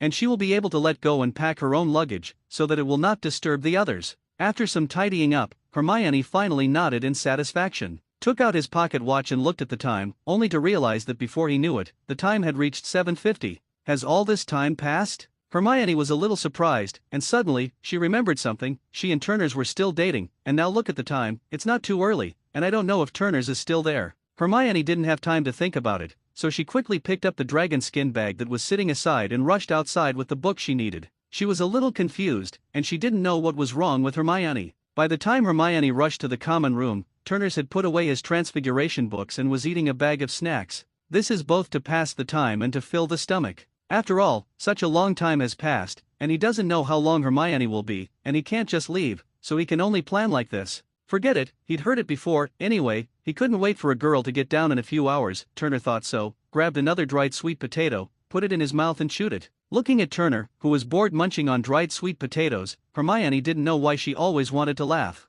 However, it was indeed her fault, and after collecting her expression, Hermione came to Turner's side. "Hi Turners, I'm sorry to keep you waiting, I just packed my bags, I didn't expect it to take so long, I'm so sorry." Hermione apologized very sincerely. Turner waved his hand and said disapprovingly, "It's okay, anyway, this time is just right, and you're not late, don't worry, since you're here, then I'll call Neville and them, they may still be asleep, I'll call and come over, and we'll go to breakfast together." Hermione naturally wouldn't object, and it wouldn't take long to say anything more. She nodded and said, "Well, you go, I'll wait for you here." "Okay, soon, right away." With that, Turners walked towards the boys' dormitory. When he got to the bedroom, the three guys were still asleep. "I really don't know how tired they are, and they haven't woken up yet. Hey, the three of you are already 8 o'clock now, and if you don't get up for class, you won't be able to do it, our first class, but the head of Gryffindor, Professor McGonagall's Transfiguration class, is late for the time, and you don't have good fruit to eat." Hearing Turner shout, the three people in the dormitory who taught only answered in a daze, and then went back to sleep.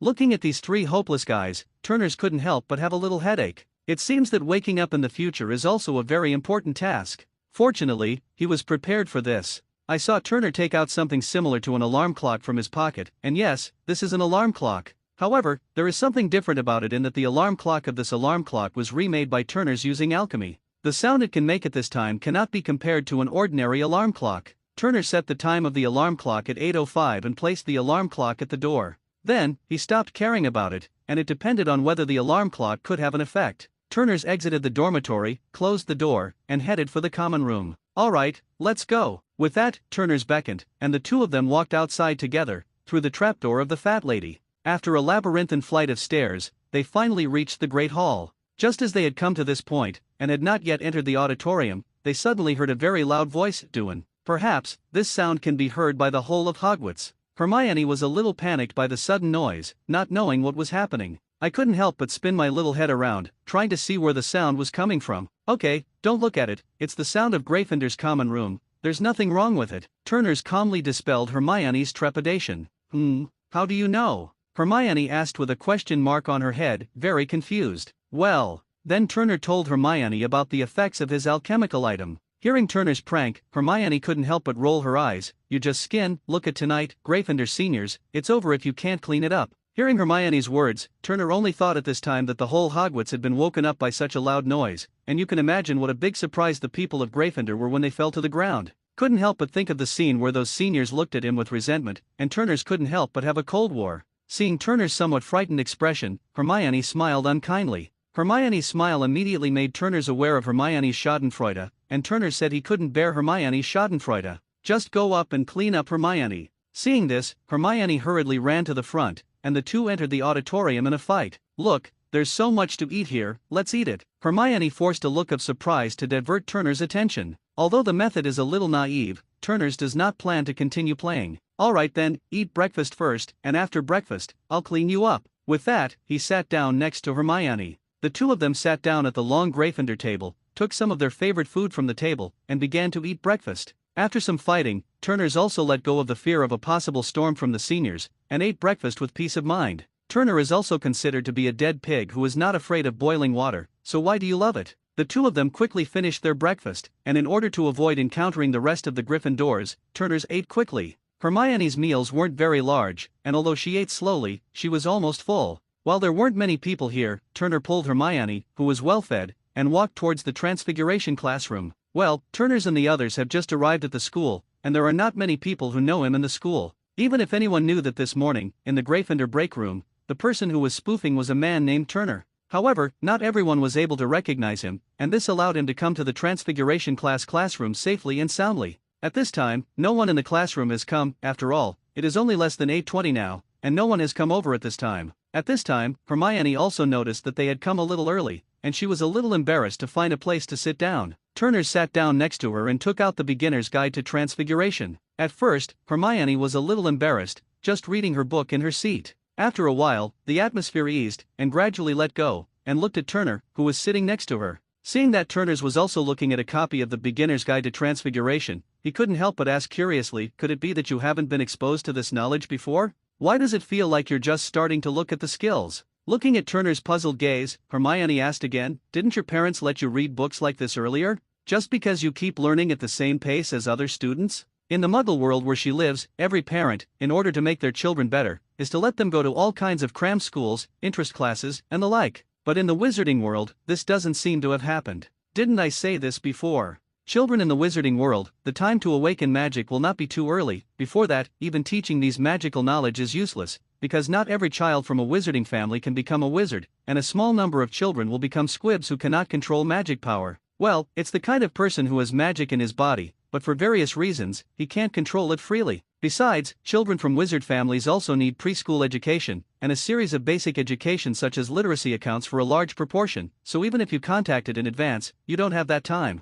Oh. This time, Hermione can be regarded as having a certain understanding of the life of a child born in the Wizarding world when he was a child. This can be regarded as satisfying one of her curiosity. It didn't take too long for students to arrive in this classroom. In addition to Gryffindor students, there are also Hufflepuff students, which is a course that the two houses take together. No, or should I say that each course is not taught by a certain college itself, basically, it is all taken with other colleges. Not only does this save the professors time and make them less strenuous, but it also strengthens the bond between the students of each college. At the end of the day, Hogwarts is still one school, not four. There must be a place for dealing with classmates, otherwise, there will be no meaning. As the number of people increased, the classroom became lively, and when Neville and the three of them arrived, the whole classroom exploded. This time it wasn't like the original, Harry wasn't late, they came early. After coming, Harry and Ron came to Turner in a hurry, obviously to ask for guilt. In this regard, Turner's was also able to deal with it calmly. However, when all the Gryffindor students, both men and women, stood up in the classroom and surrounded Turner, Turner's could no longer be calm. What a height!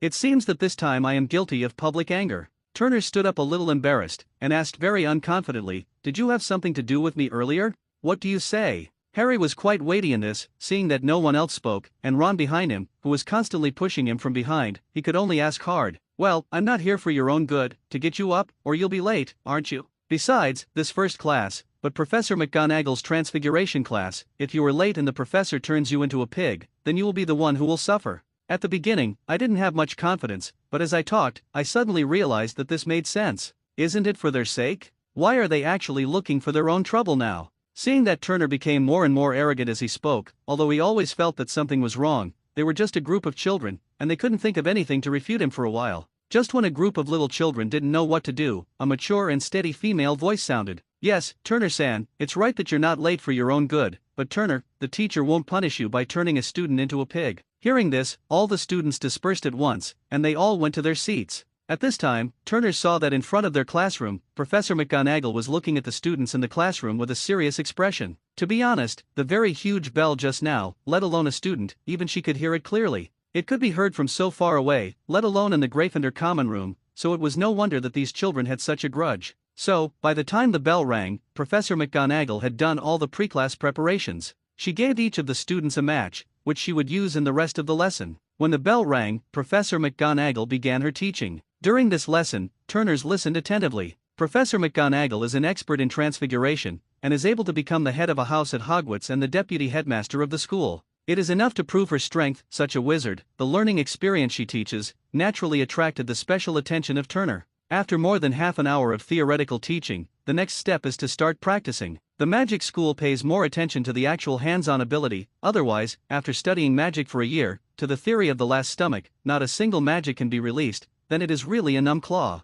Thanks to the importance of mastery of magic from childhood to adulthood, the degree of control of magic by Turners is naturally beyond doubt. After only 2 minutes of practical operation, he successfully turned the match in his hand into a wooden needle, and because he had not yet mastered the transformation of matter, he had not yet been able to turn the wooden needle into an iron needle. However, compared to practice, it should be able to be done. This change successfully caught Professor McGonagall's attention, and she saw the wooden needle that had been completely deformed. Professor McGonagall was also surprised, knowing that all she could expect from the students for this class was to be able to sharpen the end of the match. What she didn't expect was that among her students, there was actually one person with such talent. This made her very happy, and when she spoke, "Very well, Mr. Turner, I have succeeded in changing my shape, and I am continuing to work hard to see if I can change the matter, but in view of this, Gryffindor is 10 points. The other students, after hearing Professor McGonagall's words, looked at Turner in surprise. You know, among them, the best one is Hermione, but at this time, she has just begun to mobilize her magic through the method that Professor McGonagall said, and she has not yet begun to practice. Someone has already succeeded, which makes all the students, when they look at Turner again, they can't help but have a trace of strangeness. Turners didn't care about that. For these kids, as long as you can really conquer them, you don't have to chew their tongues behind their backs. The reason why Hermione performed so well in the original plot was that Ron said that, in addition to jealousy, it was more because Hermione was too arrogant and couldn't deal with other people. Otherwise, she wouldn't have cried at Ron's words. This is because she is not good enough, or rather, not enough to be admired by others from the bottom of their hearts. Otherwise, it wouldn't have happened. After hearing that Turners was praised by Professor McGonagall, Hermione, who was very competitive, naturally did not want to be left behind, and began to work hard to practice. It's just that, no matter what time it is, if you want to cast a spell successfully, you need a calm heart. Not to mention, these little wizards now, each of them will awaken their wizard talents, and it will definitely not take too long. Before that, most people had not been systematically trained to control their magic. So, the more anxious you are, the worse you are doing. And Hermione, next to him, is like that. In the rush of casting, not only did he fail to successfully deform the match, but also because of the output of magic power, something unpredictable happened. I saw Hermione's match, and for some reason, it was actually found. This wasn't a big deal in the first place. After all, even if it was found, it was just a match, no big deal. However, this sudden change still made Hermione a little panicked. In this panic, some of the magic power in Hermione's body was uncontrollable, and it suddenly poured out from the tip of the wand in Hermione's hand. After coming into contact with the flames, these magical powers began to gradually change their properties due to external factors, and transformed into fire attributes. Turner, who was on the side, didn't pay attention to Hermione's situation at first, and when he noticed the unusual magic fluctuations beside him, he saw the tip of Hermione's wand, like a torch, burning. Turner no longer hesitated, and with a wave of his wand, a fist-sized balloon of water appeared in front of his wand. Under his mind control, the water balloon quickly enveloped Hermione's wand. Not only did it extinguish the flame at the tip of her wand, but it also suppressed Hermione's uncontrollable magic.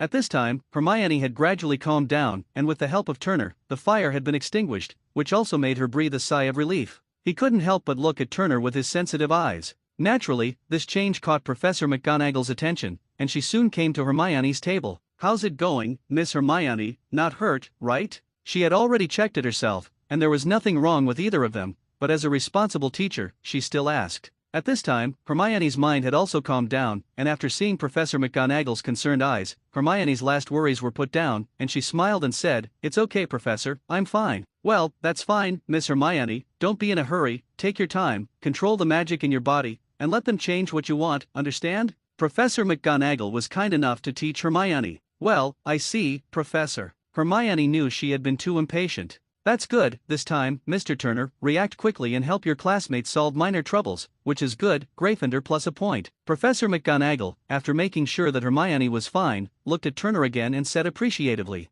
"Well, I see, but why did you do it so easily?" Hermione was clearly still a little concerned. She still doesn't understand this, doesn't understand. Is the gap between herself and Turner's really so big? "Well, don't think about it, didn't I tell you? I have awakened my wizarding talent since I was 5 years old, and since that time, I have been practicing my control of magic, so I left 5 years earlier than you, and your current magic control ability is not as normal as me. If you can compare to me, then wouldn't it mean that I am useless?" "What? You awakened your wizarding talent at the age of 5? That's not what you say," Hermione asked, looking at Turner's in shock. Okay, my situation is very special. Besides, although I have awakened the wizarding talent at the age of 5, however, in the past 5 years, I have not used a wand much, nor have I learned the magic of this world. At most, I have practiced more in the control of magic power." Hermione still didn't recover from the shock, and said with some smugness, "Is that so?" "Yes, okay, let's not talk about that. You better try it first. Remember what I said this time, relax your heart, and control the flow of magic according to your own wishes."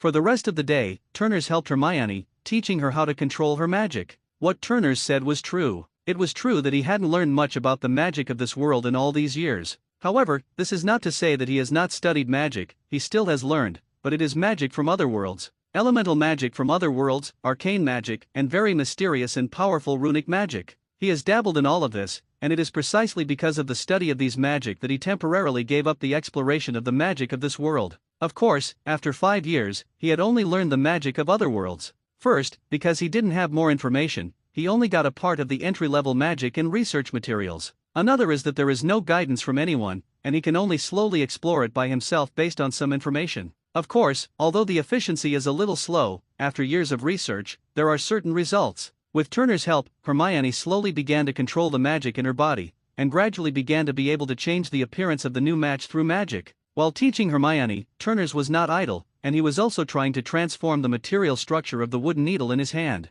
After repeated attempts, Turner's finally completed this very advanced operation 10 minutes before the end of class. And for this, he received 10 points from Professor McGonagall. Of course, Hermione also got 5 extra points before the class ended. This makes other students very envious, as a point mechanism that encourages college students to work hard. To be able to get so many points for new students, this is also a very high honor. After class, Turner's and the others all returned to the Gryffindor common room. At this point in time, it's not yet time for lunch, so most of the time is free. Although Turner's knew that there were many people in the lounge now, they were waiting for him and cleaning him up. However, he also knew that he couldn't back down at this time. After all, they were all from the same academy, and he couldn't hide from the 15th year of junior high school. When he arrived at the Gryffindor common room, Turner saw several senior students already waiting here, and their faces were all very hideous. Seeing this, Harry and Ron hurriedly retreated to the side. Especially Ron, he couldn't wait to retreat far away, because, among these people, he saw 2 people. These 2 people he absolutely did not want to provoke, otherwise, his next life would definitely not be easy.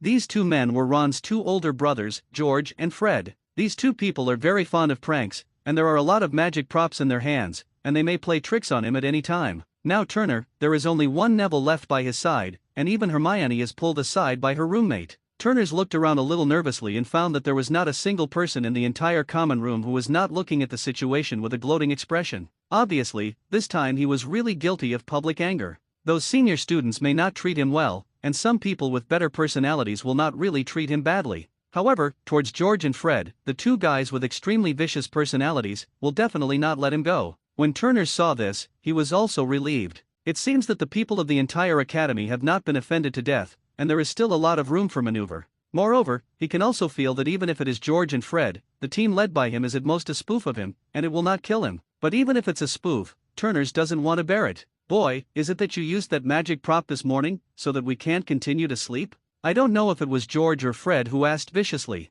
Well, I'm also doing it for your own good. Besides, in this way, you're not late, isn't that good? Turner said in a very soft tone, worried that one carelessness would anger the guys. Oh, is that so? But we don't have classes this morning. As he spoke, Turner's could clearly feel their gnashing of teeth. When Turner's heard this, he could only smile, and there was no way to continue the conversation. Okay, you guys, what do you want to do? Let's draw a line. There's no way, and there's no way for Turner's to continue pretending to be a grandson. Well, Fred held his right hand with his left hand and scratched his chin with his right hand, making a gesture of reflection on how to solve the problem. Maybe the twins have psychological feelings, just such a question. Fred on the side no longer put on his pensive look, but also his eyes lit up, and his eyes lit up to look at Turner. Looking at the expressions of these 2 guys, Turner always had a bad feeling, but he still nodded, indicating that he still had it here. Although I can feel that if these 2 guys get this thing, someone will definitely suffer. However, it's all at this time, and if the dead friends don't die and the poor don't die, Turner still knows. Of course, he didn't take out 10 of them stupidly, so he only gave them 2. Well, that's all. I don't have much. This thing is still quite difficult to make. Hearing Turner's words, George and Fred were not depressed, but their eyes lit up. Since Turner's can say this, it naturally shows that this thing was made by Turner's. With such a good magic item, they immediately thought of pulling Turner's into their team to play a prank together. Turner's had no idea at this time that he had been remembered by 2 lawless bad boys. After George took the alarm clock from Turner's hand, he turned around and blocked all the people behind them. Although at the beginning, there were still people who were very unconvinced and wanted to continue to trouble Turner. However, I don't know what Fred said, and in the end, these people, one by one, returned to the boys' dormitory with a wicked smile on their faces, and they didn't know what bad water was in their stomachs. Seeing that these people were all pushed away in unison, the other Gryffindor seniors knew that there was no more excitement to see here, and they all dispersed. It was only at this time that Hermione broke free from her roommate's entanglement and came to Turner's side. As for Harry and Ron, they also came over at this time. You 2 guys, you are so unrighteous that you left me and Neville and ran away. I wouldn't have used it this morning, if it weren't for calling you. At this time, Turner's was rightly stronger. Harry and Ron, too, knew that the 2 of them had just done that, and they really didn't have any righteousness, so they didn't refute the words of love. This scene, as an outsider, Hermione saw it clearly, but she didn't say anything, just laughed secretly on the side. Since the last hiccup, Turner's has also made a small name for himself in Gryffindor for the rest of the year. Although he didn't have a good reputation, it made the entire Gryffindor people remember him as a person. It was very calm for a while. On this day, Turner was working with Hermione and Harry Ron on the transfiguration subject in the Gryffindor common room. Suddenly, Neville folded his legs together and jumped in from the outside. At first, Turners didn't pay attention, and it wasn't until someone was surprised that Turners found out about the situation. Seeing this, Turner didn't know that Neville was being tricked. To say that in the original book, Neville is also unlucky, and he is often disgraced by some intentional or unintentional accidents. In the past, there weren't many people who would have upset Neville and stand up for him. However, now it is really different from the original plot. Here, he has his cousin here.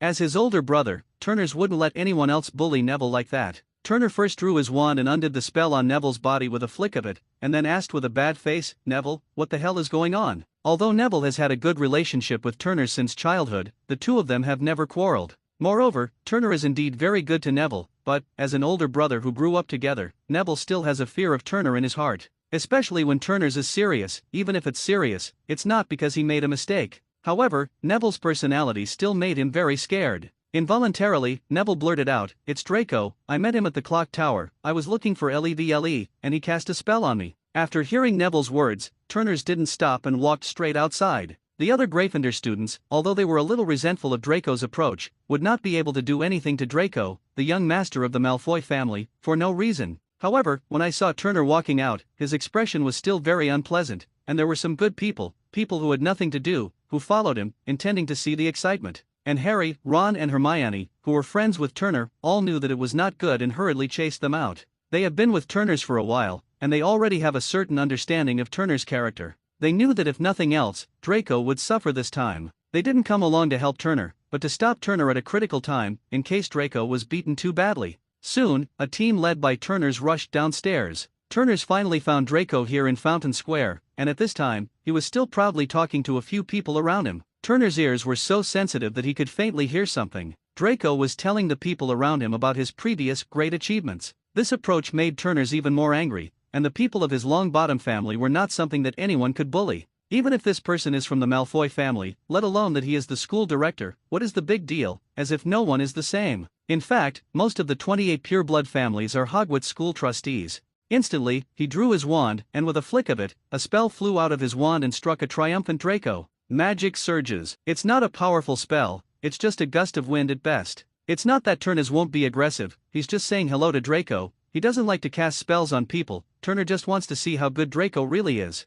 He didn't want anyone else to say that he was a sneak attacker, and he didn't bother to do that. Turner's greeting was a success, and at least it was clear to the person concerned that someone was going to trouble him. Draco turned around in some anger and looked at the source of the mana. It happened to meet Turner's angry eyes. Seeing Turner's appear, Draco knew what was going on. Although he was a little weak-minded, and through this period of study, he occasionally took some classes with Gryffindor students. He had also heard that Turners had a strong talent for learning. However, as the next heir of the Malfoy family, how can he be cowardly? Besides, there were two of his henchmen and a few Slytherin students around, and he didn't believe that they were doing anything like that. It's just that he obviously underestimated Turner's determination, and at the same time, he also underestimated Turner's strength. In Turner's opinion, what strength can these children have? Don't say it's them. In this school, as long as it's no more than a 4th grade student, he doesn't have to be afraid. With his current mana reserves of intermediate magicians, as well as the magic of other departments, not to mention these students, even those wizards who graduated, he was sure that he would be able to deal with them. Of course, it was impossible for him to expose his magic that didn't belong to this world, but the magic he had learned these days alone was enough for him to use. It's all about whether the crushing of strength is good or not. Draco, don't you like to cast magic on other people, so how about I be your opponent? Let me see how capable you, the heir of the Malfoy family, are to bully our Longbottom family. Hearing that Turner escalated this incident to the level of even the family, even if Draco knew badly, there was no way to escape, and it was impossible to escape. This was about the glory of the Malfoy family. Draco said disdainfully, "Oh, well, let me see how good you are." Although he is a little cowardly in his heart, but, at least on the surface, in terms of momentum, he will never admit defeat. "Are you ready, Draco?" Turners asked disdainfully. Draco had already drawn his wand at this point, and the wand was clenched tightly. He looked at Turner on the other side, and nodded viciously, "All right. Then come on. Incisor plug stick." Saying that, without waiting for Turner or others to say that it started, he first cast a spell, although there was a suspicion of a surprise attack, but at this time, no one cared about these anymore. Turners had been guarding against his move for a long time. He had already prepared, and a large amount of magic power was condensed on the wand in his hand, and the spell was directly bounced out. This is not a profound spell-casting skill, and it can't be like a duel between adult wizards. A powerful spell can be bounced, it is just a very simple magic crush, and through more abundant magic, this magic is forcibly bounced away. To use this move, you need to have absolute magic to do it. Before Draco could continue to perform his magic, Turner flicked his wand, and a magic ball the size of a fist flew towards Draco. This is not a magic either, but a ball condensed by simple magic power, although it has no special effect, but again, it can achieve the purpose of physical attack, and it will be very painful. This is not a magic casting technique, and at this stage, when they don't know much magic, it is a very good way to attack. Of course, there is a premise for this, a strong enough mana to control and a large enough amount of mana. Draco naturally didn't know how to deal with it, not to mention whether he had learned it or not, and even if he could, a lot of magic wouldn't be used at all with his current magic power reserves. He had no choice but to hide to the side in embarrassment. Rolling on the ground, although it is a little unsightly, very embarrassing, but it is better than being hit directly by such a magic ball. Turner didn't give Draco a chance at all, and before he could get up, another magic ball the size of a marble shot at Draco. At this time, the magic ball that Draco had dodged had also fallen to the ground, and only a thud was heard, and the stone slabs on the ground made a dull sound because of this attack. You can imagine what kind of effect it would have if it hit the human body this time. At this moment, even Draco, who had dodged over, was sweating from his head, and he didn't dare to stay for the slightest, and continued to dodge those marble-sized magic balls. Although these magic balls are not as big as the ones before, who knows if it will hurt when they hit the body? He didn't want to try that attack. In the end, everyone only saw that Draco was being chased around by a lot of marbles, and his figure was very embarrassed. Turners didn't have the slightest intention of stopping, and continued to attack with a blank face. In the end, Draco really had no choice, he was just a child, and he didn't have much physical strength, plus he was pampered since he was a child, so what kind of physical strength did he have? At this time, he didn't care about any face, and shouted to Crab and Goyle on the side, "What are you two still watching there? Go up together and beat him." For such words, it will only be greeted by a boo from the people around him. But as Draco's henchmen, Crab and Goyle didn't care about this, and immediately rolled up their sleeves and rushed towards Turner. Turners was already on guard when Draco spoke. Crab and Goyle hadn't done anything before, and now that they had joined the battlefield, Turners didn't need to be polite to them. The wand in his hand was waved continuously, and a piece of magic marble shrouded directly towards the three of them. To say that a normal wizard uses magic like this, the magic power has long been exhausted. However, Turner is obviously an exception, not to mention the others. That is, when Turner was young, the elven fruit he ate brought him an increase in magic power, which allowed him to successfully reach the level of a junior magician. That's the equivalent of a 4th or 5th grader's magic store. In addition, over the years, he has continued to replenish, and his magic power has increased significantly more than that of ordinary wizards. Now that he is an intermediate wizard, the magic power in his body is not far from that of some adult wizards with average talent, so he naturally won't worry about the lack of magic power. The swaying of pieces of magic marbles finally allowed Draco to try the power of magic marbles. One by one, the marbles hit him as if he had been stoned. It won't hurt any substantially, but it hurts. Moreover, this huge amount also made the scalp of the three Draco numb. Finally, the three people who couldn't bear it anymore finally opened their mouths to beg for mercy. There was no way. If this fight continues, they will become pigs' heads. Just as Turners was about to flip over them, outside the crowd, a very eerie voice suddenly sounded. "What's going on here?" The owner of this voice, familiar to everyone, was the voice of their potions Professor Snape, very deep and depressed. When this voice was heard, everyone present knew that it was not good. The students of Gryffindor House, in particular, have the deepest understanding of Snape's partiality. As for the Slytherin students, they were also very unhappy, because they knew that their own headmaster, even to their own people, was not so easy to talk to. However, Draco, who was beaten in the middle of the field, seemed to hear the sound of heaven at this time, because what the others didn't know was that Snape was his godfather to Draco.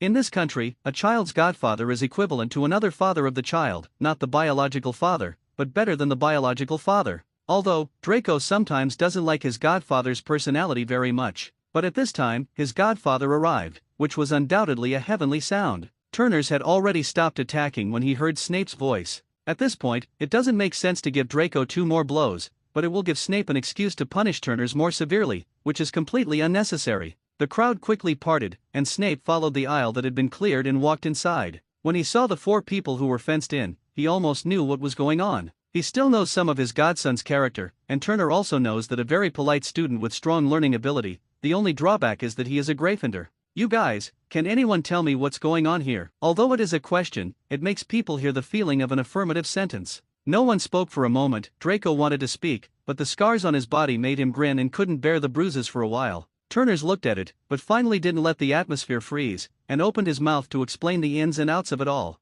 After hearing Turner's explanation, Snape turned his gaze to Draco. Although he had the intention to lie, at this time, in this public, he couldn't let go of this face, so he just nodded silently. When he heard that it was his godson's fault in the first place, Snape always had an urge to kill. What's going on? Since you have provoked others, then at least you must have enough strength. Without that strength, what kind of presence are you looking for in the body of other people's younger brothers? Even if Snape had a clear bias in favor of Slytherin, he couldn't have gone too far in such a situation. He's the headmaster of Slytherin, but don't forget, Professor McGonagall is also the headmaster of Gryffindor, and he's still the vice principal. What can you do with him? He's also desperate, okay. Eventually, Snape had a solution. Draco, Turners have a private fight at the school. Depending on the circumstances, Gryffindor will deduct 50 points, Slytherin will deduct 50 points, and at the same time, Turner will be punished for patrolling the Forbidden Forest. Then, without waiting for anything to be said by the people around him, he left the place with Draco in his hand. For Snape's punishment, the people around him were a little angry. Slytherin just participated in the duel, not only Draco, but also Crabbe and Goyle.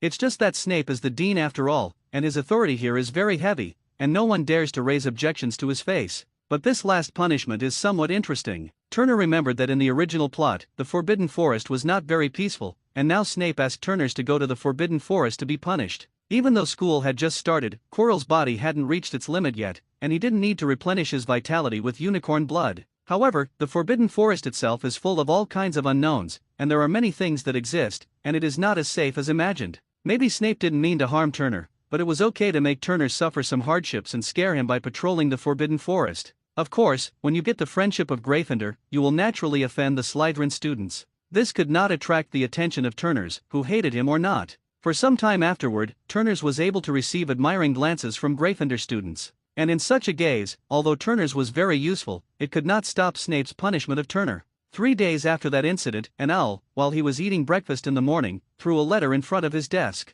Turner opened it and looked at it. It was Snape who had written it to him, telling him to go to Filch's office before 7 o'clock tonight, and Filch would lead him to Hagrid to complete his punishment. When he saw this, Turners didn't care, and put the letter in his hand aside very casually. This trip to the Forbidden Forest, Turners did not pay attention to it, and the current Forbidden Forest, although it is said to be full of dangers. But with Hagrid, the danger is not very great. If it is an ordinary 11-year-old child, maybe he will really be bluffed, and it is possible to be scared for a night. But the problem is, Turners is not. Not only is he not, he is also a person whose mental development has reached the level of an adult, coupled with the strength of his body, a little Forbidden Forest, he really doesn't care about it. Hermione and the others on the side, seeing Turner's performance, couldn't help but be a little worried and said, "Turner, tonight, you are going to the Forbidden Forest. I have read some books in the past 2 days, and I have also inquired. The environment there is very complicated, there are a large number of magical creatures living in it, it is still very dangerous, you better prepare more." Looking at Hermione's worried face, and the concerned eyes of the others, Turner smiled very easily and said, "Okay, don't worry, I'm being punished this time, although it seems to be dangerous.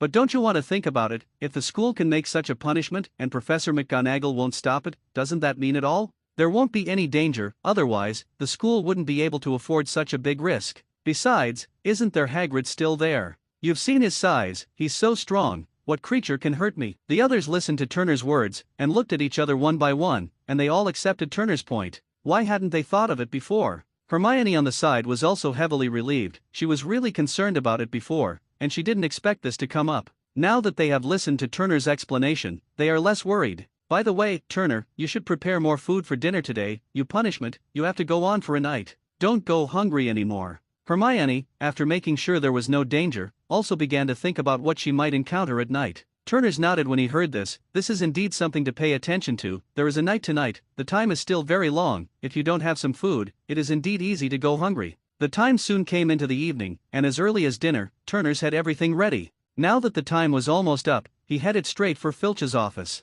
It's on the basement level, and there's no sunlight around, which makes the air look a little damp and moldy. The smell in the air is not very good. In addition, I don't know if it's Filch's bad taste, the lights here are very few, and it looks a little dim. In such an environment, you don't need to dress up at all, and you can directly use it as a haunted house. Turners didn't pay much attention to this, and he didn't pay attention to such an atmosphere at all. Soon, he was in Filch's office, where Filch had been waiting early. After seeing Turners arrive, Filch smiled grimly and said in a gloomy tone, "You are here, then let's go, we will go to Hagrid now. It's a pity, if it had been more than 10 years ago, you wouldn't have been so relaxed. Have you seen the torture tools here? I'm going to clean them up every week, but alas, Dumbledore wouldn't allow it, otherwise there wouldn't be so many disobedient little wizards. Glancing at Filch, Turners ignored him at all and just thought about walking outside. Filch couldn't help but be stunned when he saw Turner's movements, and then a nameless fire used his chest. He hadn't met such a little wizard for a long time, and he didn't take him seriously, especially a first-year little wizard. This made him very angry, and even for a moment, he wondered if he should use those tortures on the wall to hang this little wizard and punish him first. It's just that in the end, he still couldn't do that, because he knew that after doing this, he would not be able to eat and walk around. Although he was very angry, he had no choice but to follow Turners and walk towards the outside of the castle. By this time, Turners was completely dominant. It wasn't so much Filch who led him to Hagrid, but rather that he took Filch to find it. However, these were inconsequential things, and he was looking forward to what he would encounter tonight, in the Forbidden Forest. In fact, the reason why he was really not worried about encountering danger in the Forbidden Forest was because of the fruit he ate when he was 7 years old, the elven fruit. Through that fruit, a gift called natural affinity was obtained. He had tried this thing before, and it was very attractive to natural creatures. Whether it is those creatures with fierce natures or those with docile personalities, they can be very close to Turner. And the existence of these magical creatures is simply a treasure trove, and the magic materials on their bodies are inexhaustible. As long as the amount of picking can be controlled, then the materials in Turner's hands can be imagined. Therefore, for the trip to the Forbidden Forest, Turners not only did not feel afraid, but looked forward to it. After leaving the castle, Turners did not stop his steps, and still walked in front, and Filch, who followed him, was more like a sidekick at that time. He knew Filch's attitude towards the other little wizards, and why it was like this. Although he is rather pitiful, what is this about Turner? What Filch does in this academy will not be liked by the students of the academy, even Turner. In this state, Turners soon found himself in Hagrid's cabin. Turners hadn't been here before, but he had just glanced at it from afar. Although he had a good relationship with Harry before, it had only been a short time since the school started, and they were both adjusting to their new life at school, and they didn't have time to come here to play. Upon arriving at Hagrid's cabin, Filch's somewhat hoarse voice opened up. Hagrid, I've already sent you the bad student, I hope I can receive his full body when I come tomorrow, he. With that, Filch smiled grimly and turned away. Turners didn't care about this, and he didn't care about the perverted heart of Filch, an old squib. Instead, Hagrid, who opened the door and walked out, piqued Turner's interest. Although in the original book, Hagrid's life is indeed very poor, and it can only be said that he can barely make ends meet. However, Turners disagreed. But not to mention that Hagrid has his back against the entire Forbidden Forest, how many magic materials are in it, not to mention how valuable it is. Just the original mention, the 8-eyed giant spider Aragog and its descendants, the venom that those spiders can provide, can reach a very high yield. And the current market price of the 8-eyed spider's venom has reached the price of 100 gold gallons per pint. Think about the overwhelming 8-eyed giant spider, and you will know how valuable Brother High is. It's just that Hagrid is a simple man who really doesn't know how to use his own resources, so he lives so poorly. It's like lying on a mountain of gold, nibbling on steamed buns and drinking porridge all day long. Hey Hagrid, can we start tonight's tour now? Or do you want to wait a little longer? He was very curious about what kind of step such an activity was, whether it had been all the time, or whether it was just recently. Don't be so anxious, you're Harry's friend, I've heard Harry talk about you, and he also told you about your feet this time. To be honest, I admire you for being able to take the Malfoy kid out of the north. Hagrid had apparently heard of Turner's feat, and seemed enthusiastic about him. For this big Han, as long as it is Harry's friend, it is also his friend. As for friends, Hagrid never skimps on his enthusiasm. Come on, come in first, it's still early, let's come in first and have something to drink, tonight's patrol, but it will last a long time, if you don't eat something, it's easy to get hungry. With that, Hagrid opened the door to his stone house and let Turners in. Turners didn't shirk this and followed Hagrid inside. Hagrid's room, in his own style, was rough and wild, and it seemed very rough. However, in this small stone house, there is no shortage of everything, and everything here is good. Many of the ingredients are fresh, wild ingredients harvested from the Forbidden Forest, and are of great value. It's just that here, it seems so cheap, and many things have not been able to give full play to their value, and there is a feeling of being a violent thing. And among them, there are some things that seem so precious. Here, Turners even saw some long white hair, woven into a rope that was used to tie things. If he's not mistaken, it's supposed to be the unicorn's tail hair. This thing is a very precious magic material, not only has a strong magic capacity, but also a high degree of magic conduction. Whether it's making magic patterns or storing magic power, they will be used on a large scale. But now, here, it was actually braided into a rope and used to tie things. There are many more such examples, and only after coming here can Turners really understand how much benefit it will be to be backed by a place like the Forbidden Forest. That is, Hagrid is a simple person, as long as he is a person with a normal brain, he can basically make a fortune. Naturally, Turners could not tolerate this. Hagrid, your rope is very chic. Turners didn't bring it up directly, but set it sideways. Hagrid may be really stupid, he actually smiled innocently, scratched the back of his head, and said a little embarrassed, this one, I collected some unicorn hair from the Forbidden Forest, although it looks ugly, but it is really strong. When Turners heard this, he couldn't help it, rolled his eyes and glanced at Brother High speechlessly. How are you doing here, and do you need anything? Hagrid was a little embarrassed about Turner's question, to be honest, he had to make almost everything here except for food, and as for the materials, he didn't have to worry, after all, there was a whole Forbidden Forest. However, his own craftsmanship is really not good, and he is not able to use magic openly, and his magic level is really not very good, which leads to his life here is similar to that of prehistoric primitives. He didn't go on the subject, but went straight to the point, talking about the project that he had in mind that would generate revenue for Hagrid. Hagrid, have you ever thought that you are actually very rich yourself? For Turner's words, Hagrid was naturally blinded, he really didn't know what Turners was talking about, so he could only scratch his head and ask stupidly, Turner, what are you talking about? Turner didn't sell it anymore, took Hagrid's sturdy rope from the side, and explained, Hagrid, I don't think you know, in the market outside, such a unicorn tail is worth more than 10 gold galleons alone. At this time, Hagrid, after hearing Turner's words, obviously put a few question marks on the top of his head. Turner didn't wait for Hagrid to react, and took one of the rough-looking crafts from the side. This thing, it looks like it was assembled from some canine teeth, and judging by the shape, it should be a shelf for placing things. If I'm not mistaken, this must be the teeth of the three-headed dog. Hagrid stepped aside and nodded quickly, as if you were right. The tooth of such a three-headed dog is worth as much as a hardware galleon. Turners continued to explain to Hagrid. Hearing this, Hagrid finally understood, and the value of many inconspicuous things here was so high. Immediately afterward, Hagrid was excited, he really didn't expect that these things could be sold for so much money outside with so many things from his own place. Doesn't that mean that if he sells everything here, he will be able to sell it for a lot of money? Thinking of this, Hagrid became excited, and hurriedly blushed, looked at Turners with a courteous face and said, Then Turner, do you say that these things of mine are really worth so much money, can it really be sold? Although he didn't want to hit Hagrid, he still said honestly, not now, these things have not been specially processed, and now the magic power on them has been seriously lost, and they have lost their value, and now they are really just a handicraft. Hearing this, Hagrid also hid the loss in his heart, a 3-meter-tall man, almost burst into tears. No one knows his own life better than him, how poor he has been after so many years. If he hadn't been able to go around the Forbidden Forest from time to time, he would really be inferior to a dog. Okay, don't be sad, although these materials can't be sold as magic materials, their artistic value is still very high, you think.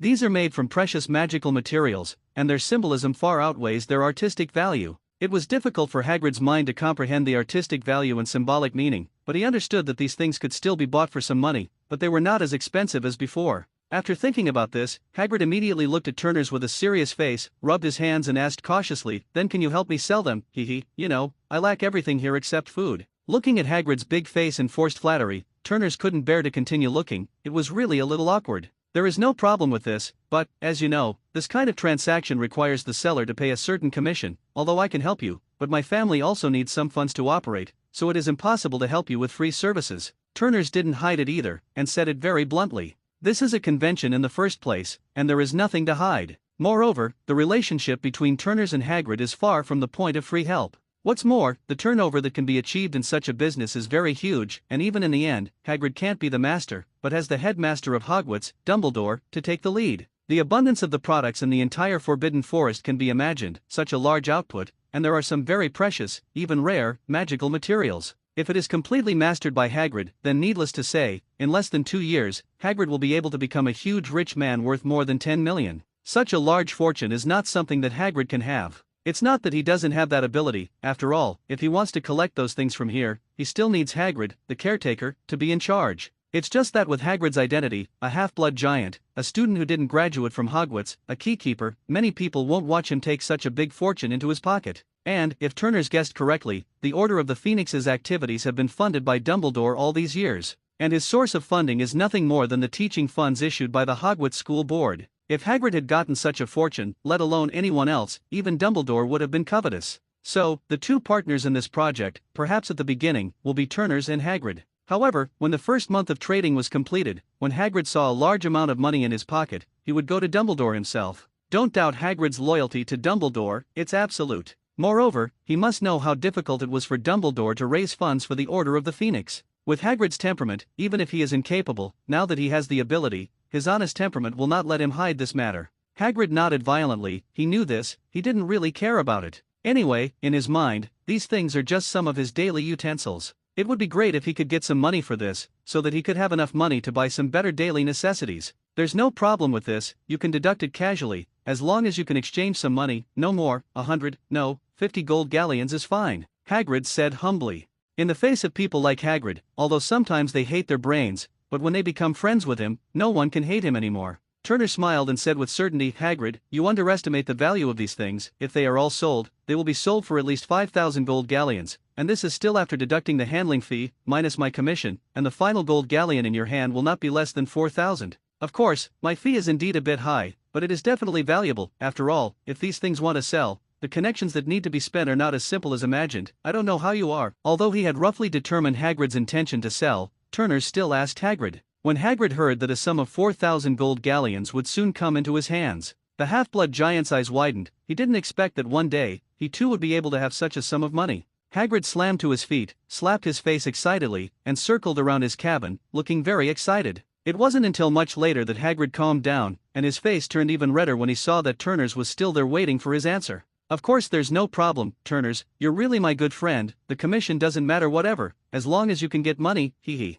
Well, that's for sure. You'll just have to wait to collect the money then. Turner's was also very happy about it. This time, he was also very happy that he was able to get so much money just by sending these things to the hands of the merchant. Although since the age of 8, he has been able to receive a large sum of money from time to time. However, it should be understood that Turner's capital consumption is also huge. The altar is indeed able to use very ordinary things, and when the character explodes, sacrifice to obtain some very good superlatives. However, such a probability is only a small number after all. And if you want to obtain a powerful item skill, you can only obtain it by sacrificing something that is also of high value. But these things, which one of the prices is not sky high, if you want to get them, the gold galleons that Turner's paid can be imagined. Now, just by letting Washuo run, he can get thousands of gold gallons, such a good thing, he doesn't mind doing it. Well, Turner, why don't you take a look first? I have some things here, you can sell them for money, you can take them, anyway, these things are nothing to me, if you like them, just take them. Listening to Hagrid's words, Turner's nodded. Then I'll take a look first, sort it out by the way, and wait for tomorrow. I'll let Washuo go for a run, I believe it won't be long before I can come back. Aha, that's good, that's good. After that, Turner rummaged around in Hagrid's cabin, and Hagrid followed him, and if Turner's found something of value, Hagrid would be very happy, and it was all small money. In the end, after more than an hour, I found more than 20 decorations. A large part of these things have lost much magic and can only be used as decorations. However, there are some individual things that can be utilized, and these things were bought by Turner's at 80% of the market price. Originally, Hagrid didn't want the money, but Turner's didn't agree. After all, in business, if he took these things for nothing, it would be tantamount to owing Hagrid a favor, and he couldn't afford to owe everyone a favor for this little thing. The magic materials that Turner had taken away alone were worth more than 1,000 gold gallons. This made Hagrid, who was still a little apprehensive, suddenly excited. With the 1,000 gold galleons in his hand, Hagrid was so happy that he forgot that they were going to patrol the Forbidden Forest tonight. It was only after Turner's reminder that Hagrid remembered that they were going to patrol the Forbidden Forest. Hagrid touched his head and was a little embarrassed to put the money bag in the box on his bedside table. From the wall on the side, a stone crossbow and a pot of arrows were removed. Turner, you don't have to worry about anything, in this Forbidden Forest, I am still very familiar, and the things here will not hurt me. When the time comes, you just need to follow me, and there will be no problem at all. Hagrid patted his chest and swore an oath. In this regard, Turner's did not have the slightest doubt, and through the words of the original book, Turner's could see that Hagrid's popularity in this Forbidden Forest was still very good. In other words, because he himself has the blood of this magical creature, giant, the creatures here do not regard him as an enemy, although some races are not very friendly to him, but not to the level of hostility. Although he knew this, looking at the homemade stone bow and crossbow that Hagrid was holding in his hand, Turner's couldn't help but feel a little unreliable. Maybe only Hagrid can use this thing. Otherwise, with the crossbow arm of this stone catapult, it would be impossible to pull it apart without 4 or 5 people. However, from here, it can also be seen that Hagrid's life is not very good. Even the weapons that he relies on to survive here can only be made by himself, and depending on the situation, he is already accustomed to this. But on the other hand, it's right to think about it, the most popular weapon on the market today is undoubtedly the magic wand, and few people use other weapons. In addition to this, there are also bows and arrows used by the centaurs, but the bows and arrows they use are too small for Hagrid to be suitable at all. And then there are some cold weapons used by trolls, giants, etc. However, they're not so clever brains. Most of the weapons they use are stone sticks and wooden sticks, and at most a few large nails. However, from his previous situation, it was obvious that he did not have that money. Hagrid, is this your weapon? Yes, don't look at it as inconspicuous, but it's so powerful that if any dark creature tries to hurt us, I can kill them with a single arrow. Hagrid was obviously used to it, and was not embarrassed or anything, but proudly introduced his weapon. That's Hagrid, I'll find someone to customize a weapon for you in a few days, so that your safety in the Forbidden Forest is also guaranteed, which can be regarded as a symbol of our cooperation. Turners thought about it, such a weapon was nothing to Turners, and it didn't have much value at all. However, such a weapon can win Hagrid's favor, and sometimes, such subtle considerations can have a magical effect. Moreover, he could imagine that Hagrid would be his important partner for a long time to come. For such an important person to make a certain investment, Turners feels that it is still very valuable. After listening to Turner's words, Hagrid was slightly stunned. He had never felt that he had been treated like this by others. This made him, who had always been very nervous, a little moved, and in order to hide his emotions, Hagrid took the stone crossbow on his back, took his teeth and thought about walking outside. All right, it's not too early, Turner, let's hurry up. There was a slight choke in his tone, but it was hard to hear because of his loud voice. Turners didn't know that Hagrid's mood at this time didn't care about this, but put away the things in his hand, followed Hagrid, and walked towards the Forbidden Forest. The Forbidden Forest is very large, the area here is very vast, and the ecosystem inside is also very large, with its own set of operating systems. As the caretaker of the Forbidden Forest, Hagrid has a natural ability to adapt to the rules here. And this time, he will also take Turners with him to enjoy the wonderful scenery here. I have to say that the Forbidden Forest in the dark night looks a little eerie, but this is only the surface, and it is still so magical on the inside. Most of the flora and fauna here are magical creatures that contain magic. No sooner had they entered the Forbidden Forest than Turners pulled out a pair of strange-looking goggles. This set of goggles is composed of only the part that protects the main eye, which completely protects the eyes inside, even if the top and bottom are tightly attached to the skin. At the back, there are two long straps that hold the goggles in place and adjust the tightness according to the user. The role of this goggle is not very much. In addition to protecting the eyes, there are only two effects. One of the effects is the ability to magnify the low-light particles at night, so that they can present images that are visible to the human eye in the low-light environment at night. In addition to this complete function, there is another function, which is not very complete, because Turner's alchemy technique is not strong enough to be reproduced for the time being. This function is to be able to detect the energy reactions of all objects as far as the eye can see, that is, the magic reactions in the body. This function can clearly detect the magic content of each item. Of course, because this function is not very perfect, it can only detect the magic strength reaction of about an intermediate magician, and if it is higher, it will be beyond the detection range of this instrument. And all items with weak magic reactions will not be able to detect the magic fluctuations on their bodies. That is to say, the detection of this thing has a general range, and it will fail if it is too high or too low. However, in an environment like the Forbidden Forest, it is completely sufficient. When Turners put on these goggles, his surroundings became clear. Not only did he not have to worry about scratching his eyes from the branches around him, but he also didn't have to worry about tripping because the light was too dim. It was easy, and Turners followed Hagrid's footsteps. The two of them continued to patrol the Forbidden Forest. In fact, there is basically nothing to pay attention to when the two of them patrol like this, that is, to pay attention to whether there are any dangerous magical creatures in the Forbidden Forest that have entered the range of Hogwarts. If there were, at dawn, other professors from the school would come here to deal with the situation. After all, a Hagrid is indeed very strong, but he can't be expected to do much. In the end, it depends on the teachers in the school. Some of the creatures in the Forbidden Forest are still very powerful, and they are still very dangerous, and Hagrid's strength is not enough to deal with such a thing. Of course, for the most part, Hagrid was able to handle it. As the two of them wandered around, they could occasionally see magical creatures passing by them. Most of them are some that are not too harmful. Because of Hagrid's presence, the line near Hogwarts poses no threat to the magical creatures in the Forbidden Forest. And along the way, Turner also found some very good magic materials, most of which were herbaceous and animal-based, because the magical creatures were not strong enough, and he couldn't look down on the magic materials on them. Overall, his harvest tonight is still very large. Hagrid was very tolerant of his friends' affairs. Even if Turners would delay their trip because of this, Hagrid didn't care. Anyway, he doesn't have much work every day, only the work of patrolling the Forbidden Forest, and he has a lot of time to rest during the day. As for Turners, they have a Sunday tomorrow and no lessons, so there will be no problem. Along the way, Turners introduced Hagrid to a lot of magical plants. Among them, there is a great value, Turners emphasized, because, in the future, these harvests will be handed over to Hagrid. Maybe if you don't pick it today, it will wilt when you come tomorrow. And, along with the preservation methods of these magical plants, Turners taught Hagrid.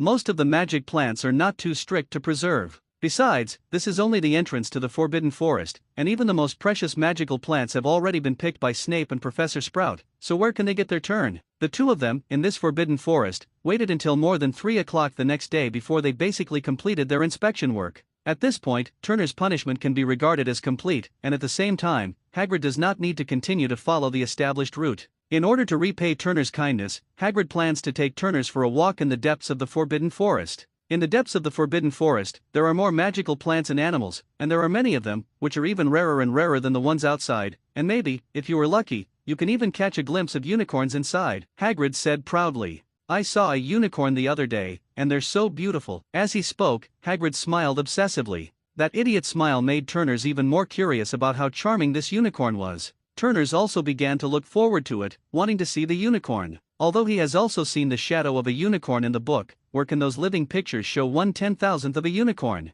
It didn't take long for the two of them, led by Hagrid, to the Thestrals' gathering place, where there were many Thestrals living. Not only do they settle here, but they also do some work for Hogwarts, and they are a kind of magical creature that Hogwarts raises. Of course, they are free-range at best. Hogwarts did not demarcate their living quarters, nor did they restrict their freedom. All of them, except for the first-year freshmen, were pulled by them when they came to Hogwarts in the new semester. Under Hagrid's introduction, Turners got to know the Thestrals here. These guys have a good temper, although only those who witness death are able to see them, casting a veil of mystery over them. But in fact, these guys are unexpectedly kind. When Hagrid arrived, they even greeted him warmly. Approaching Hagrid with their tall, lanky bodies, rubbing their heads against them, tongues licking Hagrid's outstretched hand. Of course, when they saw Turner, the guys were even more enthusiastic. Or rather, the enthusiasm was excessive, and they all gathered around Turner, and they looked very close. In the end, they all even fell to Turner's side, looking up. Hagrid was also taken aback when he saw the guys performing.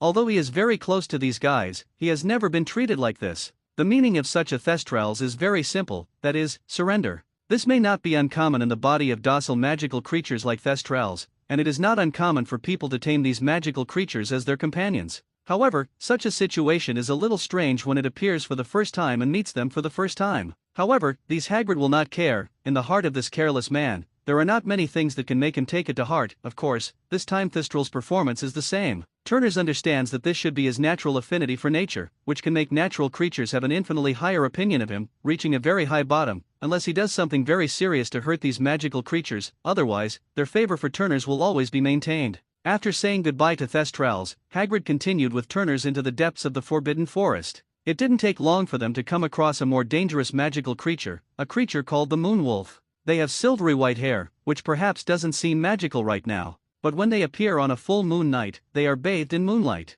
There is a very sacred aura all over their bodies, and at the same time, they are at their strongest in that state. But it is very abnormal. The moon wolves in that state are the safest time, because, bathed in the moonlight, they will calm all the tyrannical aura in their hearts, like saints, without a meaningless desire to attack. And it is at this time that the moon wolves, the hair on their bodies will be one of the important materials of the wolf poison potion. It is precisely with the characteristics of the moon wolf that someone will develop a potion that calms the killing desire and berserk characteristics of werewolves. It's just that the moon wolf at this time obviously doesn't have the sage mode when the moon is full. When they spotted Hagrid and Turner, they all had fierce eyes and wanted to attack. However, it seems that he was afraid of such a large existence as Hagrid, and did not act rashly. After all, among them, even the largest head wolf is only 1.5 meters in height, and his body is only about 2.5 meters. Hagrid's size, which is as large as 3 meters tall and at least 1 meter wide, is completely incomparable. However, they did not attack immediately, but they never attacked again, because, as they got closer, they gradually became aware of Turner's presence. At first, they weren't quite sure, and some of them were suspicious and kept circling around, sniffing around with their keen noses. Therefore, Hagrid now regrets that he should not have rushed to the depths of the Forbidden Forest with Turners just now. It's just that Hagrid can't be blamed for this. He didn't expect that these moon wolves living in the depths would actually appear here. This made him very helpless. Just when Hagrid was struggling with whether he should strike first, the performance of those moon wolves made Hagrid stunned. I saw that those moon wolves, as if they had sensed something, suddenly stopped in place. And the encirclement that was already about to be formed also had a gap. Such an act is undoubtedly giving up the pace of attacking. If that's all there is, it's nothing. Maybe they're taking into account the existence of Hagrid's behemoth, and it's not winter, so there's no shortage of food, and maybe they've given up on the hunt. However, their next move left Hagrid dumbfounded. I saw that the moon wolves one by one, all of a sudden, crawled to the ground. It's not just that the forelimbs are lying on their stomachs, doing a state of pounce and accumulating strength, but they are completely lying on the ground, and even the hind limbs are hunched and lying on the ground. Such an act is undoubtedly an abandonment of hunting. It would be nothing if I just gave up this hunt, but I gave up the attack completely. That's a bit of a stretch. That doesn't make sense. What the hell is wrong with them? Hagrid's mind was a mess now, and he didn't know what to do. Turner is a little enlightened. These moon wolves should also have a very good impression of Turner because of his natural affinity talent. Under this favor, they all gave up their attack on Turner, and at the same time, they also had the intention of surrendering to Turner. Although this kind of behavior is a bit unbelievable, if you think about it carefully, this talent of Turner's comes from the fruit of the Tree of Life. The existence of the Tree of Life is a very sacred existence in relation to everything in nature. It is not an exaggeration to say that it exists, and it can even be said to be the mother of all things in nature. With such a gifted existence, it is easier for Turners to understand the favor of these magical creatures.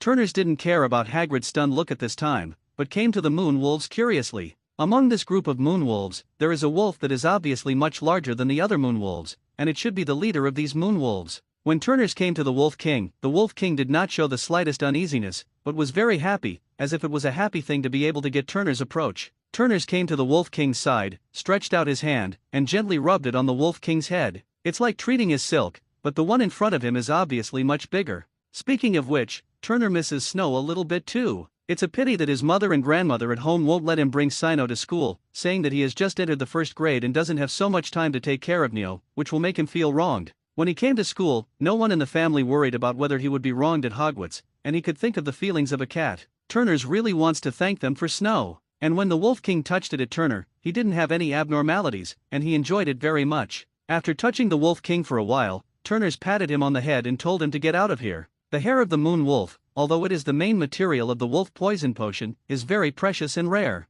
But that will have to wait until the moon is full. Now their hair has no use in the slightest. Maybe there will be later, but, apparently, Turners doesn't have the time to study the role of their hairs now. After receiving Turner's order, the Wolf King was a little reluctant, but he still left here. It also knew that it was impossible for Turners to leave with him, so it could only be reluctant to say goodbye to Turners, hoping to meet again in the future. It wasn't until more than 10 minutes later that the wolves, under the leadership of the Wolf King, turned back and left Turner's sight step by step. At this time, Hagrid finally came to his senses, and looked at Turners with some surprise, as if he were looking at some rare treasure. If you want to talk about the Thestrals just now, it can also be said that they have developed a great affection because they often come into contact with humans. However, this group of moon wolves is obviously not like this. They even thought about attacking them at the beginning. In the end, what made them change their decision, but they became close to Turners. Not to mention not attacking them, and even letting Turners go up and touch its head. This is a very intimate action among animals. With such a foundation, it is easy to take the team led by this Wolf King, leave here, or even follow him. At this time, Hagrid didn't know that if it weren't for Turner's trouble, he would have been able to get the followers of the moon wolves just now. But just the realization of what is being expressed is shocking enough. Hagrid, are we going to go inside? Are there any magical creatures in there that aren't there? Turner's voice interrupted Hagrid's suspicions. Hagrid pondered for a while, then finally thought of something, and said excitedly, "We can also go to Unicorn Bend. There may be unicorns there." "What is that place?" Turners wondered. Was there such a place in the Forbidden Forest? However, the result was very disappointing. When they arrived at the Unicorn Bend, there were indeed some hoof prints, but there was no unicorn. This disappointed Turners, who was full of anticipation. Eventually, the two managed to return to Hagrid's cabin before dawn. After returning to the hut, Turner put all the artifacts that had been sorted out here into a dragon skin bag, and with a whistle, Huashuo flew to Turner's arm. After Turners told Huashuo a few words, Huashuo spread his wings and flew away, heading to the place where these goods were sold. Hagrid looked at Huashuo, who flew away, full of anticipation, obviously looking forward to how much money this time the product could bring him. Seriously, in fact, Hagrid is already very satisfied now. Just last night, he has already received more than 1,000 gold galleons, which is already a very large amount of money for him. But who would be afraid of more money?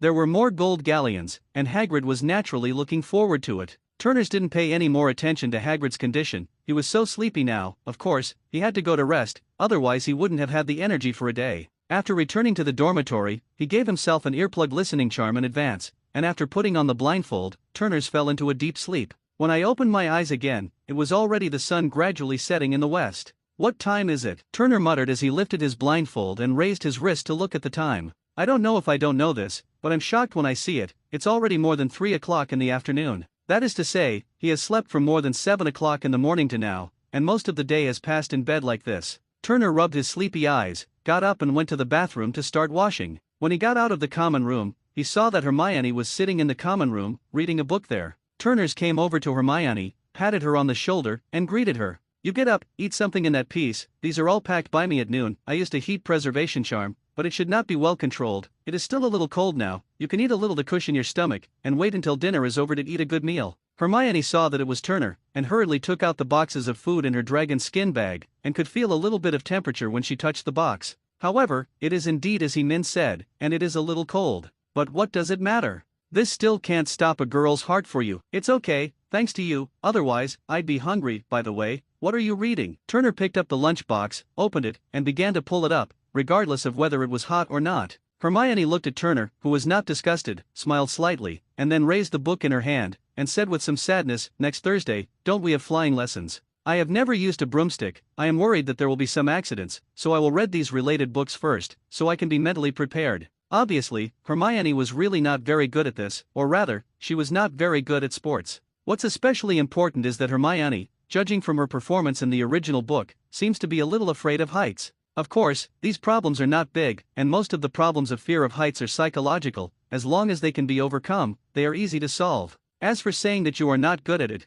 you are good at it if you play more, isn't it? Okay, don't worry, these problems are easy to solve. I'll take you somewhere later, and then you will definitely have no problems, Turners said to Hermione as he ate. Although there was some confusion about what Turners wanted to do, Hermione didn't ask much when she heard that it was helpful to her, just nodded and began to read the book again. After dividing the food in the box in his hand by two, Turners cleaned the box and put it away. Then he pulled Hermione and walked out of Hogwarts Castle. The two of them walked out of the castle hand in hand, and came to Hagrid's hut. However, instead of looking for Hagrid, they followed a path to the Thestrals' gathering place, where they had been last night. Here, Thestrals had gone out to forage for food at this time, and only a few remained here, but they were all wandering around in this clearing in twos and threes. When they sensed that Turners was coming, the Thestrals in this area all excitedly converged on Turner. Hermione doesn't seem to have seen the death process with her own eyes, so she can't see the Thestrals. However, she could also see from the traces of the grass on the ground around her that there must have been a group of creatures that she could not see. This made Hermione very flustered. This was the first time she had encountered such a situation, and she was a little overwhelmed.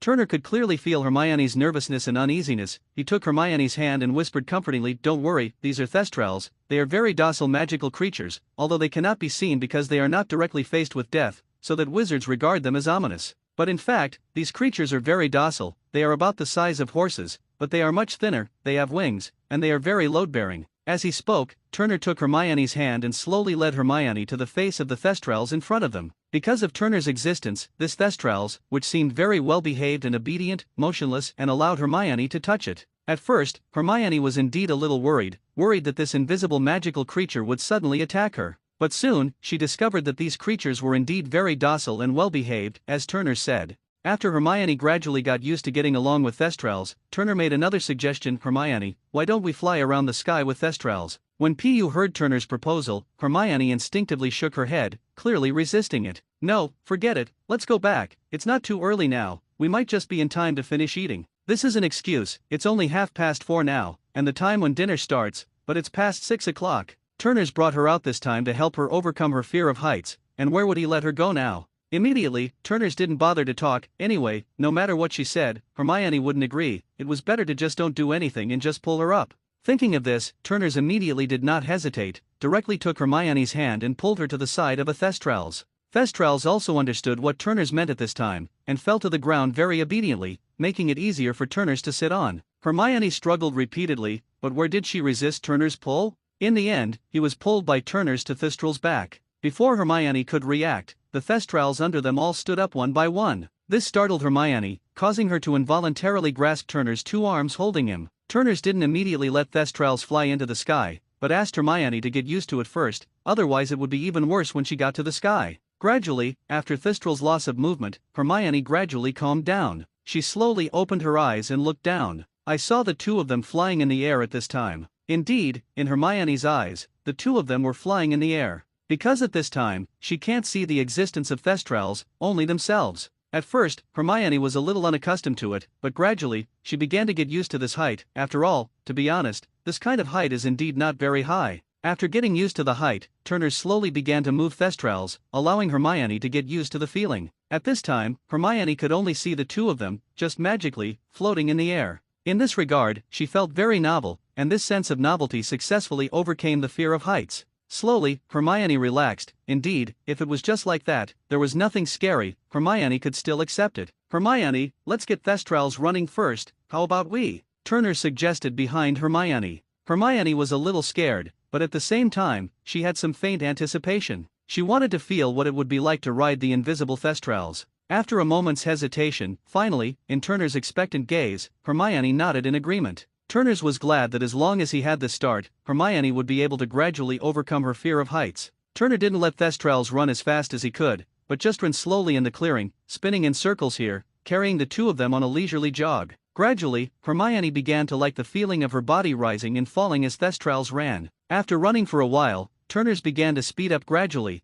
and Thestral's speed gradually increased. When a certain point was reached, Thestral's wings began to stir. This movement naturally couldn't be concealed from Hermione, and after seeing that she was getting farther and farther away from the ground, Hermione suddenly became nervous. Hurriedly grabbed Turner's arm, and said with a crying tone in his tone, "Turner, let it stop, don't fly, I'm afraid." It's the first time Turner has seen such a Hermione, and to be honest, such a Hermione is very exciting. However, this time, Turner was originally going to overcome Hermione's fear of heights, so naturally it was impossible to let Thestrals land. He gently hugged Hermione and comforted her softly in her ear, and in Turner's soft comfort, Hermione's emotions gradually began to calm down. Among them, not only does it have the comforting effect of Turner, but the most important thing is that it is actually a very special skill of Turner that has an effect. This is a skill that Turner's acquired during a sacrifice, and its function is very simple. It can calm people's emotions and contact people's negative influences. It's just that the level of this skill is somewhat low, and it can only work on people's negative emotions. It can only serve as a soothing, but cannot heal people's minds, nor can it come into contact with psychic and curse-type magical damage.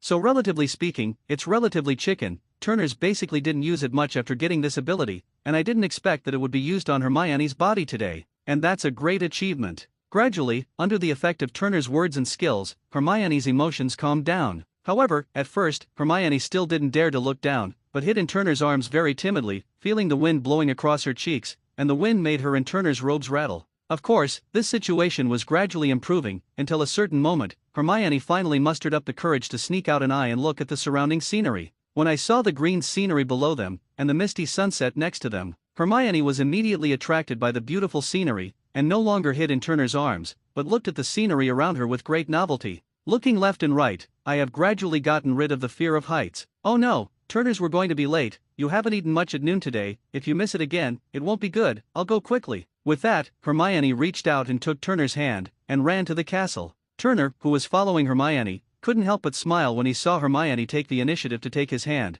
and let Hermione run towards the castle. "Hermione, don't be in a hurry, we should be able to catch up, don't fall," Turner said with concern in the back. Since this intimate contact, the relationship between Hermione and Turner's has become more intimate than before, and both of them belong to the level of academic tyrants and have a lot of common topics. Because of Turner's relationship, the relationship between Harry and Hermione is currently just a relationship between ordinary friends and good friends. Ron also lost the jealousy he had for Hermione being in the limelight everywhere and doing well in her studies. He's just not jealous. Hermione didn't talk about it. She was able to crush the level of everyone in the entire grade without help. Now with the help of Turner, it is even more powerful, and the learning progress is slowly rising. Compared to the original plot, it is more excellent, more excellent. And Turner, who has been helping Hermione all along, not to mention, is not a scholar at all, but a god. Any knowledge can be quickly integrated, only need to contact 1 or 2 times to be able to fully master, and practice a few times to be able to familiarize. Such an existence makes people jealous at all. Besides, even if they are jealous, no one will chew their tongues behind their backs, because they don't have the guts yet. Turner's record is still widely spread in the school. Such a battle maniac, where can ordinary people go back and provoke without brains? As for having the strength to provoke the place, at least in their own opinion, they have that strength, but they don't have that reason and opportunity. Even stronger than Turner's strength is only those senior students, who won't have so many opportunities to contact Turner. Then there are the professors who teach them in the college. They are indeed powerful, and they often come into contact with Turner's, but the relationship between professors and students is more of a teacher-student relationship, and they don't care about a student's talent. On the contrary, the stronger the student's talent, the better it is for them to teach a strong student. With Turner's presence, Hermione was at ease here. After all, now everyone knows that Turner's is very protective of his friends. So naturally, there will be no one who doesn't have eyes to provoke Turner's friends. Didn't you see that Slytherin's Draco, after provoking Neville again, was directly overturned by Turner's on the spot and taught him a hard lesson? Time flew by, and soon it was time for their first flying lesson. This time, Hermione no longer has any nervousness, but is very looking forward to the opportunity to ride a broom and soar in the sky by herself, and she can't wait to go to class. And on this morning, at breakfast, all the high-end crafts that Turners had helped Hagrid sell had already been sold. In the end, there were more than 7,500 gold galleons, of which Turners would deduct 20% of the handling fee, which is 1,500 gold galleons. The remaining 6,000 gold galleons would be Hagrid's income, and Turners took advantage of noon, after the class, to go to Hagrid's hut and send him the money. Soon, it's time for class. This flying lesson was taken by Gryffindor and Slytherin together, which meant that they would meet Draco and his gang again. Since the last time he had been taught a lesson by Turner, Draco didn't dare to tease Neville anymore. However, he didn't stop and turned his attention to Harry and Ron. The relationship between the two was not peaceful, and there was a fight on the Hogwarts Express before, so the relationship between the two sides has become increasingly tense recently. Turners didn't interfere too much in the matter. The relationship between Gryffindor and Slytherin was already very strained, and Turner had made a move before, and it could be said that he had made a move for Neville. However, if you keep interfering in the fight between the two academies, it really can't be said. Perhaps, next time, it won't be the first-year students who will come to trouble Turners, but the higher graders will come. Because of Turner's strength, it is really a bit over the top, and it affects the competition between Slytherin and Gryffindor. The Gryffindor seniors were naturally happy to see it, but they were happy to see the jokes. But the Slytherins weren't going to watch it, and if Turners interfered too much, they would be targeted. That's right, the current strength of Turners has been recognized by those senior students. They've put Turners on the same level as them. But it is precisely because of this that the Slytherin seniors do not want to see Slytherin under the shadow of Gryffindor forever, and can only shamelessly bully the small ones, and do not allow Turners to interfere in the competition between the two houses again. Although I don't want to admit it, I have to say that Slytherin's heritage is still deep. The strength of Slytherin's senior students is generally stronger than that of students in other houses. This is not because Slytherin students receive a much better education than students from other houses. It's because of a number of factors. First of all, Slytherin students are generally from pureblood families with a long tradition. Which of these families does not have a long heritage? How can it be without two brushes? Of course, among the other houses, there are also descendants of pureblood families, and it is these people that make Slytherin not have the strength of the family, and can only occupy a slight advantage. In addition to the magical heritage, there is another point, which is also very important. That's which of these pureblood families doesn't have huge family assets. With such a huge amount of resource support, even a wizard who is not very talented can be forced to become a master. But what about other wizards from ordinary families? Among them, only those with strong talents can keep up with the footsteps of these people, and the other talents are a little stronger or equal, so they can only helplessly look at the backs of these people and be eliminated. That's the truth. It's cruel, but it's realistic. Of course, Turners doesn't need to worry about this. As one of the few purebloods who didn't make it to Slytherin, he will also take on the role of supporting the lower Gryffindor students against Slytherin when he grows up. It's just that because of his existence, it really disrupts the balance a bit, so Slytherin is very tough in dealing with him, which makes the senior students of the other three houses have to compromise and acquiesce in Slytherin's decision. Of course, they can also resist, but the price is a bit big, even if they fight against three houses at the same time, but the nature of Slytherin determines the strength of their high-level combat power. Once the skin is really torn, let alone them senior students, even if they have graduated, will all be invaded by Slytherin, so that the already fragile balance will be broken again. This is something that wizards from Muggle families will never allow. This wizarding world is not friendly to them in the first place, and if the little living space that is close to them is eroding, then their living environment will be even more urgent. In fact, more than a decade ago, pureblood wizards took revenge on Muggle wizards. That's right, it's the Voldemort incident. Perhaps, in the Voldemort incident, the main factor is Voldemort's ambition and his strong strength. However, it cannot be denied that this was a pureblood family that tried to promote it, but in the end, Voldemort's strength was beyond the control of the pureblood family, making them have to submit to Voldemort's rule. Of course, in the wizarding world, there are not only pureblood wizards in Slytherin, but also several other families who are sitting and fighting against these bloodlines. The most famous of these are, of course, the Weasley and Longbottom families. They don't pay that much attention to their own pedigree. Moreover, those purebloods from Slytherin House are very scoffing. It is with their support that more people can receive wizarding education, thus continuously expanding the number of wizards. In fact, only in this way can the wizarding world become more prosperous and powerful. This is something that only a few people who really see through the essence of things can understand. Therefore, the current Turner, in addition to studying every day, basically rarely participates in the confrontation between Gryffindor and Slytherin. Moreover, Turners also felt that such behavior was a bit too naive. At the end of the day, this is a school, a place to learn. Although it is also a reflection of a magical society, it is still too small to play a decisive role. It is always the people of the upper class who can really determine the direction of society. They are the ones who have the say in the world, not just the students at Hogwarts. At most, they are just playing a family, imitating adult society for their own face. Of course, a compromise is a compromise, but when it's time to coax, Draco is still very intimidating. He knew that even with the pressure of the Slytherin seniors, Turners couldn't make any moves at will. However, if he really takes the initiative to provoke, then what should he do? And when the time comes, Turners will not have the slightest burden to hammer him. So, in this class, Draco was surprisingly peaceful. No, or rather, as long as it was a class with Gryffindor, except for Potions class, which was suppressed by Snape, Draco was very knowledgeable. This time, there is no special situation. Neville is not as good as the original plot after all, and Neville at this time, although it is still because of the forgetting spell, which leads to a bad memory, and he looks a little stupid. However, with Turner, Neville has developed very well in other aspects except for his memory. Not only his physical fitness is very good, but also the growth of his magic is far beyond the level of ordinary peers. Besides, when Neville the broomstick is at home, he also plays a lot, and with Turner's coaching, Neville's flying skills are still very high. It can be said that the existence of Turners has completely changed Neville. Naturally, there will be no tragedy here, where the magic gets out of control and causes the flying broomsticks to run around. As for Hermione, her performance this time was also very good,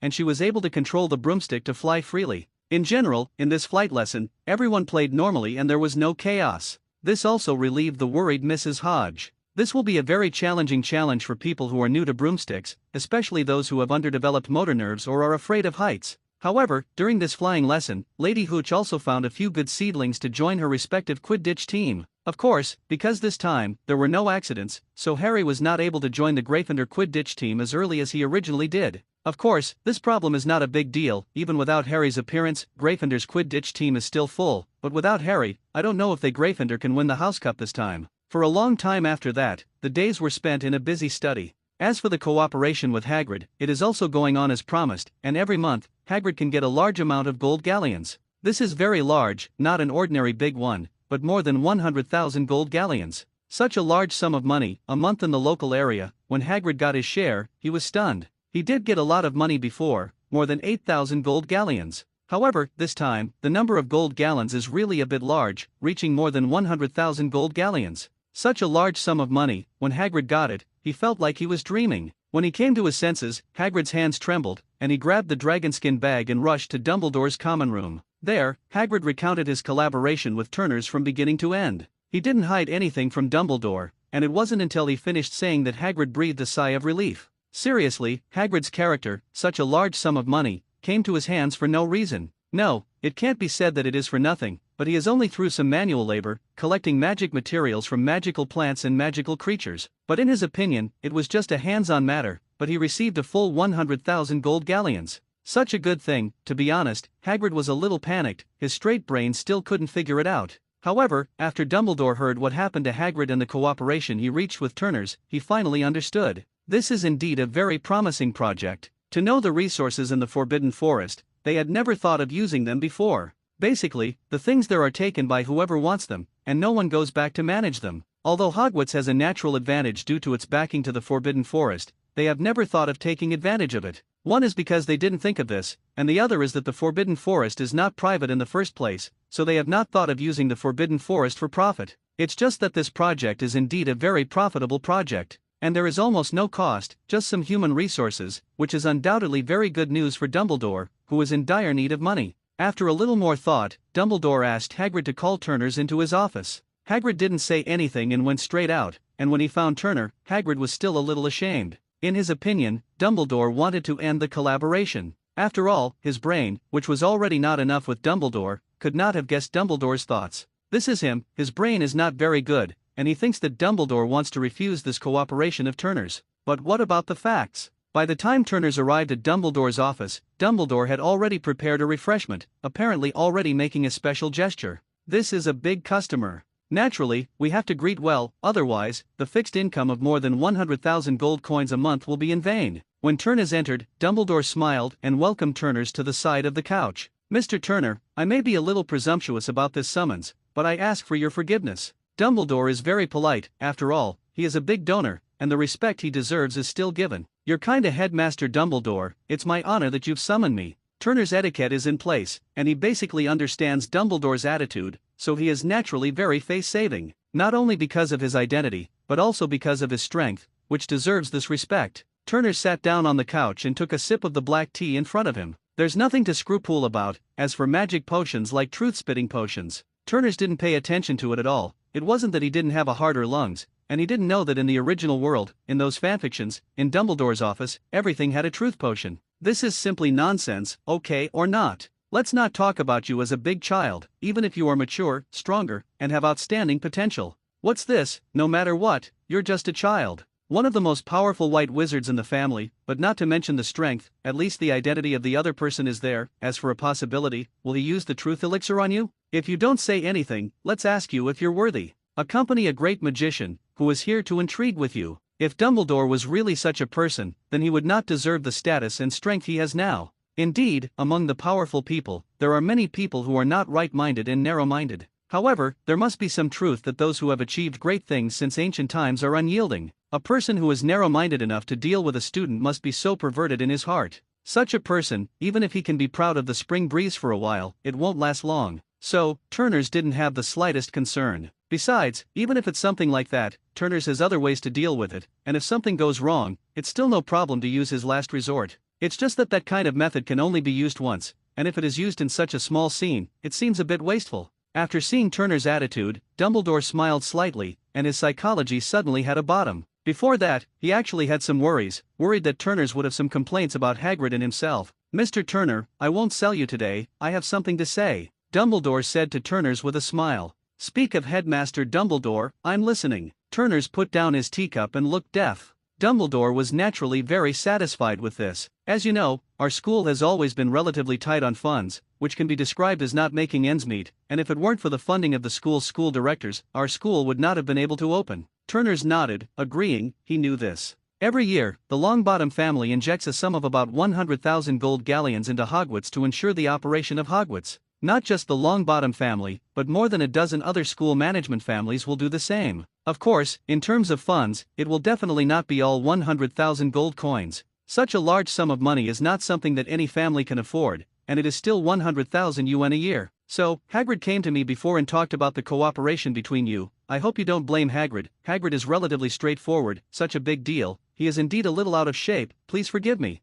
Speaking of which, Turners really didn't care much. His original intention was actually to cooperate with Dumbledore, but because he didn't have that much weight before, he couldn't find Dumbledore's head, so he retreated to find Hagrid. "It doesn't matter, it's not a shady deal, I don't care." Turners nodded slightly, indicating that he didn't care. Dumbledore was also relieved when he received a definite answer. In fact, it wasn't just Turners who was worried Dumbledore didn't see the benefits in this regard and didn't cooperate with him. He was also worried that Turners wouldn't cooperate with them because of Hagrid's leak. Don't look at the profit of 100,000 gold gallons this month, this number is not much. However, this is not much, and it is also compared to those large families. For Hogwarts, no, it should be said that for Dumbledore, this is already a very large amount of money. If the cooperation is terminated because of some misunderstanding, he will also have a headache. After all, he wasn't just the headmaster of Hogwarts, he was also the president of the Order of the Phoenix. Although the members of this organization dedicated to fighting against Voldemort and his forces are Death Eaters, the funds needed every day are very tight. It is not only necessary to have a lot of money to buy supplies, but also to comfort and compensate those who have died. This kind of consumption is a very large outflow of funds. This makes a great magician have to tighten his belt every day to live, and sometimes, he even has to pay some of the materials on his pet fox in exchange for some funds. Therefore, Dumbledore's money is still very tight. Actually, this time, I want to talk to you about the previous cooperation between you and Hagrid. Of course, I am not against this cooperation, but I want to change this cooperation between the Longbottom family and Hogwarts. What Dumbledore said was expected by Turners, and at the same time unexpected by Turners. Unexpectedly, this cooperation, as he thought, would continue. But to his surprise, Dumbledore actually came to cooperate with the Longbottom family on behalf of Hogwarts. This has a very different meaning. If it were just Dumbledore cooperating with their family, the final proceeds would not have anything to do with Hogwarts. Such benefits, naturally, need not be said. Not only can you get a lot of money from the school board every year to develop Hogwarts, moreover, the profits from this cooperation naturally went into Dumbledore's pocket. In this way, he will have more funds in his hands, not only for the development of Hogwarts, but also for the development of the Order of the Phoenix. Now, however, it's very different. Once Hogwarts has its own source of funding, then correspondingly, the funds obtained from the board of directors will be greatly discounted, or even not funded. This will not only lose a lot of money, but also reduce the funds he gets, and correspondingly, the funds for the development of the Order of the Phoenix will be much less. It was not in Dumbledore's personal interest in any way. In this regard, Turner's eyes showed a very puzzled expression. It seemed that he was doubting Turner's, and he had expected it, and Dumbledore didn't wait for Turner's to ask his own questions, so he opened his mouth to explain first. Yes, it would have been unwise, but I had to. Dumbledore sighed helplessly, and then slowly explained what happened. In fact, over the years, Hogwarts has been infiltrated by black hands from the outside world, not only from the Ministry, but also from some family forces, including those who support me and those who support Voldemort. For so long, the influence of these black hands has grown. Yes, I have to compromise with them, but,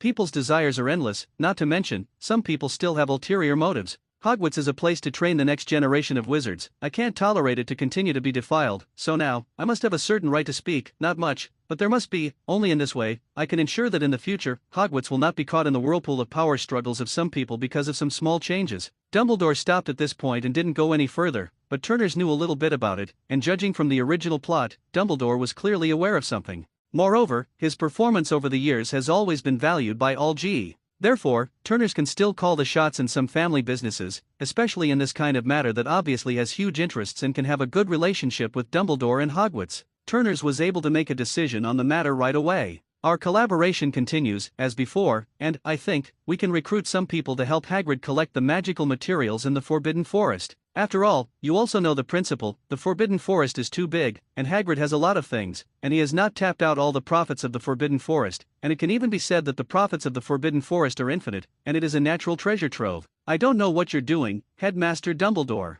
Turner's looked up just Dumbledore's eyes and asked very seriously. Dumbledore naturally had nothing to do with this, and nodded his head in agreement. Anyway, the Forbidden Forest does not belong to any force, and the geographical location of Hogwarts naturally occupies a huge advantage, and it is understandable to develop it. No one will be able to stop him, and there is no reason to stop him. Well, then, Mr. Longbottom, have a great time working together. Dumbledore stood up and held out his right hand. Turner's immediately stood up and shook Dumbledore's hand. Headmaster Dumbledore, the details of the next cooperation will need my father to discuss with you in detail, but I personally approve of this cooperation, and I will try my best to facilitate this. I hope we can both be satisfied. Turner's didn't continue to negotiate with the rest of the game, and his age was a big limit. Although he was very mature in front of Dumbledore, and Headmaster Dumbledore also took his decision very seriously. However, if you want to truly achieve cooperation between the two forces, you still need Algy, the head of the family, to step in personally, and Turner's can't represent the entire Longbottom family.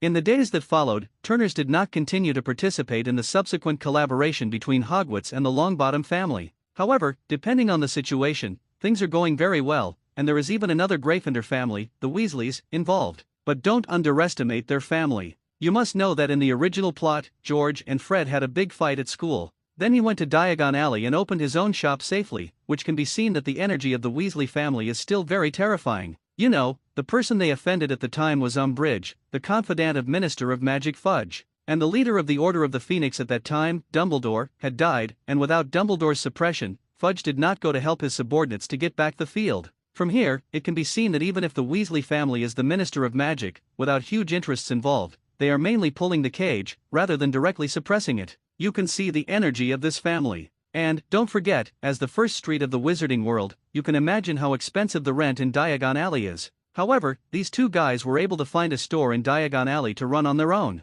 It can be seen that either the Weasley family is not poor, but they have been hiding, but Turner thinks it is unlikely. If it is really so hidden, then this family will be all actors. Another possibility is that the store originally belonged to the Weasley family, but it had been rented out before. The Weasleys have always relied on this rent to support a large family. This is relatively reliable. As for why not open a small shop yourself and run it yourself? In Turner's mind, this should be because of the trouble and the reason why he can't do business. Later, his son had the idea of doing business, so he naturally took back the small shop and ran it himself. So, don't underestimate this Weasley. A family that can let Voldemort know that it is against him, and can still be in the magic without being troubled after Voldemort has ruled the entire Great Eagle wizarding world, can explain everything. You know, at that time, Ron, who had already made his tracks, was following Harry. Okay, so I won't digress too much. After the tripartite talks, this cooperation was officially launched. It can be roughly divided into 3 parts. The first piece, naturally, is in charge of Hogwarts,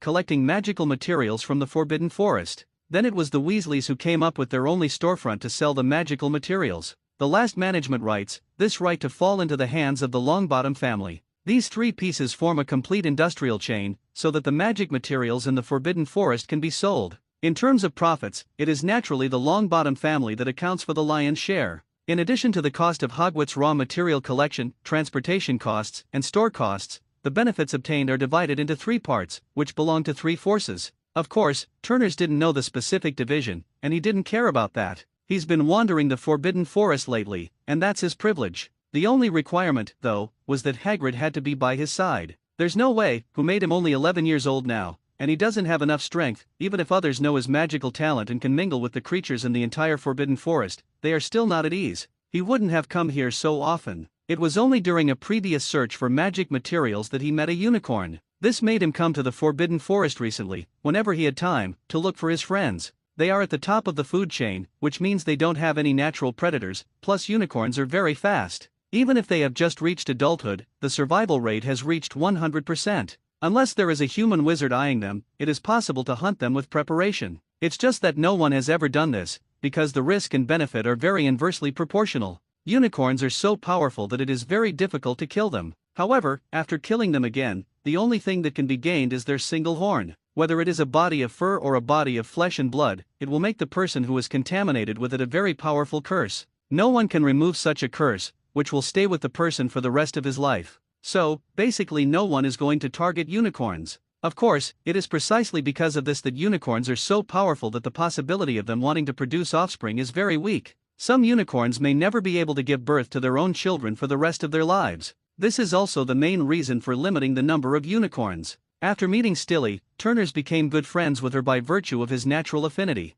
In order to be able to become good friends with Stilly, Turners has paid a lot. Not only did he give the last unused elven fruit left in his hand to Stilly. It's not that Turners didn't think about giving birth to this elven fruit, but there was really nothing he could do. Since he was 7 years old, he has obtained these 3 elf fruits, and after taking one, the other of the remaining 2 is used to conceive elemental elves. However, until now, he has not completed the conception of the elemental spirit. One can imagine how terrifying the magic required to give birth to elemental spirits is. Therefore, he has no choice, he is really powerless. Just give this elf fruit to Stilly, and establish a good relationship between one man and one beast, maybe there will be unexpected gains. And just as he thought, since eating the elven fruit, Stilly has not only made new progress in his own strength, the attitude towards Turners has also become closer. Moreover, after eating the elf fruit again, Stilly was also able to help Turner and give birth to elemental elves together. It was in order to breed the elemental elves that Turners came here so diligently to find Stilly. On the 23rd day since Turner and Stilly met, the elven fruit they had conceived together finally moved. I saw that the elf fruit that was placed on Stilly's sharp horn actually began to disappear gradually after a burst of 5-colored brilliance. By the time the light had completely dissipated, the fist-sized elven fruit had completely disappeared. Instead, a small figure 15 centimeters tall with a pair of transparent cicada wings on its back appeared between Turner's hands and Stilly's sharp horns. This is a pale green elf. In Turner's perception, her body contains a lot of life energy. From here, it can be basically determined that this is a wood elf. This little elf had just been born at this time, and he was still a little confused. Those 2 very small hands, rubbing their eyes, as if they had just woken up, looked very cute. When he was fully conscious, the little guy began to look around. When he saw Turner and Stilly, the little guy obviously felt something, and wandered back and forth beside the 2 of them with a happy face, and from time to time he would rub them with his little face. Feeling the joy conveyed by the elf, Turners felt that his emotions were also happy. After years of continuous dedication, I feel that it is very valuable at this time. After a while of playing, the elf finally calmed down. He looked at Turner first, and then at Stilly on the side, not knowing what he was thinking. In the end, it seems that something came to mind. The small left hand suddenly hammered into the palm of the right hand. Then I saw that the wood elf flew to the position of Turner's forehead, and then stretched out his little head and kissed Turner's forehead lightly. Without waiting for Turner to react, she flew in front of Stilly on the side and kissed her lightly on the horn on Stilly's head. This was originally a very normal intimate act, but after the end of the wood elf's kiss, a majestic vitality appeared between the 3 of them. No, to be more precise, it appeared in the place where Turner and Stilly were kissed by the wood elves, and the wood elves themselves, which were filled with a lot of life force. As time passed, the life force of the wood elves became more and more vigorous, until a certain moment, the life force on the wood elves all converged at the same time. But only the 3 people present could feel that there was a very magical connection between the 3 of them, a mysterious connection connected by a lifeline. In Turner's perception, he could clearly feel that between the 3 of them, there was a kind of contract on top of the rules. The contract is not complicated, and there is no obvious primary-secondary relationship. There is complete equality between the three. The function of this contract is also very simple, and the vitality of the three of them is completely connected. From then on, the three of them can be said to be a whole. There is an advantage to this, and that is life sharing. When one party is injured, no matter how far away they are from each other or what kind of confrontation they are separated from, they can share their life force with the injured person. In this case, as long as the vitality of the remaining two people is sufficient, then the person in the hand will be able to fully recover in a short time. Moreover, this contract does not bring this person's injury to others, it is just that other people share some life force. It can be said that this contract is very humane and has a variety of adaptations, which can not only ensure the greatest possible life sharing of the three parties, the greatest safety, but also ensure that other people will not be implicated because of the death of one party. However, although this contract is magical, it only has this function, and the others have no effect. Feeling the connection between the three parties, Turner stepped forward and gently stretched out his hand to Stilly and the Wood Elf in front of him, and the other two little guys, feeling this closeness, also took the initiative to lean towards Turner. After spending some more time here, Turner's returned to Hogwarts Castle with the Wood Elf Coke. Although Stilly is a little reluctant, there is no way to do it. Keek is just out of business now, and she needs to stay by Turner's side. On the one hand, it is to increase the spiritual connection between the two sides, and on the other hand, the current Keek is still very fragile and cannot be too far away from Turner, and also needs Turner's care. Therefore, I can only wrong Stilly. By the time we got back to the castle, it was already 7 o'clock in the evening. At dawn the next day, Turner spotted Coke playing with his Huashuo. Since some time ago, after a few days of busyness, Huashuo is finally at ease now. I haven't gone out for the past 2 days, and I've been resting in his bedroom. Seeing that Keek and Huashuo were having a good time, Turner's was relieved. He took out a bottle of magic potion and gave it to Keek, and brought it to her. Looking at the magic potion in the cup, Keek was overjoyed, and hurriedly leaned down to the mouth of the cup and drank it. This magic flow potion is a potion that can only replenish mana, not the kind of potion that increases the upper limit of mana. That kind of potion, even Turner's, who has been accumulating for so many years, does not have a few bottles. Moreover, the objects of these bottles, Turner's, have already been found. After the relationship with Hermione goes further in the future, she needs to be given 2 bottles, not because Turner's is reluctant, but because the amount of this potion is fixed for each person, and it will have no effect if there is more. And Harry and Ron, too, after all this time together, the two of them are also very good friends. This kind of relationship is similar to the relationship between college roommates in the previous life. There is not much intrigue, and it is a pure friendship. Besides, the two of them may have to bear the same pressure as in the original plot in the future, and give them a boost in strength. Turner's feels that it is still necessary. Finally, there is Neville, as his younger brother, who forgets that no one can forget Neville. After feeding Coke and Huashuo, Turner tore out of the Gryffindor common room and made his way to the school auditorium, ready for breakfast. Because today is the last day of the weekend, they don't have to go to class, so they have plenty of time. Turner's also planned to continue looking for Stilly in the afternoon, and took Keek with him. It's just that when I came to the lobby again, I found that something was wrong with my surroundings. The people who walked by, everyone was smiling and looking very happy, which made Turner's a little confused. Everyone was very excited, and they didn't know what they were discussing. However, he didn't care, and instead came to Hermione's side and sat down. The seat next to Hermione has basically become the exclusive seat of Turner, and no one will grab the seat without interest. This can be regarded as a kind of respect for Turner's strength. Of course, seniors don't need to do this, but who would mind giving their future junior a face? Turner, have you thought of your Halloween outfit? Hermione was used to Turner. At first, she might have blushed, but now, she's used to it. What are you talking about? Turner had a question mark on his head, not understanding what Hermione was asking. Hermione rolled her eyes and said helplessly, "What have you been up to lately?" "Halloween. Well, I did forget. I'm sorry I haven't paid much attention to this lately, but I'll take you to meet someone in the afternoon, and her face isn't easy to see. Of course, unicorns are very few people can see. After all, their numbers are too small, and coupled with their fast running speed, it is true that few people can see them in the dense forest." "What is it?" asked Hermione, curiously. Such a mysterious Turner was rare. "You'll know when the time comes, and you'll be pleasantly surprised, he. Turner stopped talking and ate his breakfast. Hermione rolled her eyes and ate as well. The two quickly finished their breakfast, and then went back to their respective lounges, ready to grab their books and go to the library to do their homework. Although both of them are scholars, or even scholars, they are still very serious in their studies and do not slack off at all. It wasn't until lunchtime that the two finished their homework for the week, and after lunch, they took a short break. Turner's pulled Hermione out of Hogwarts Castle. Now Turner is already very familiar with the Forbidden Forest, and he has also met the unicorn Stilly. There is no longer a need for Hagrid's escort.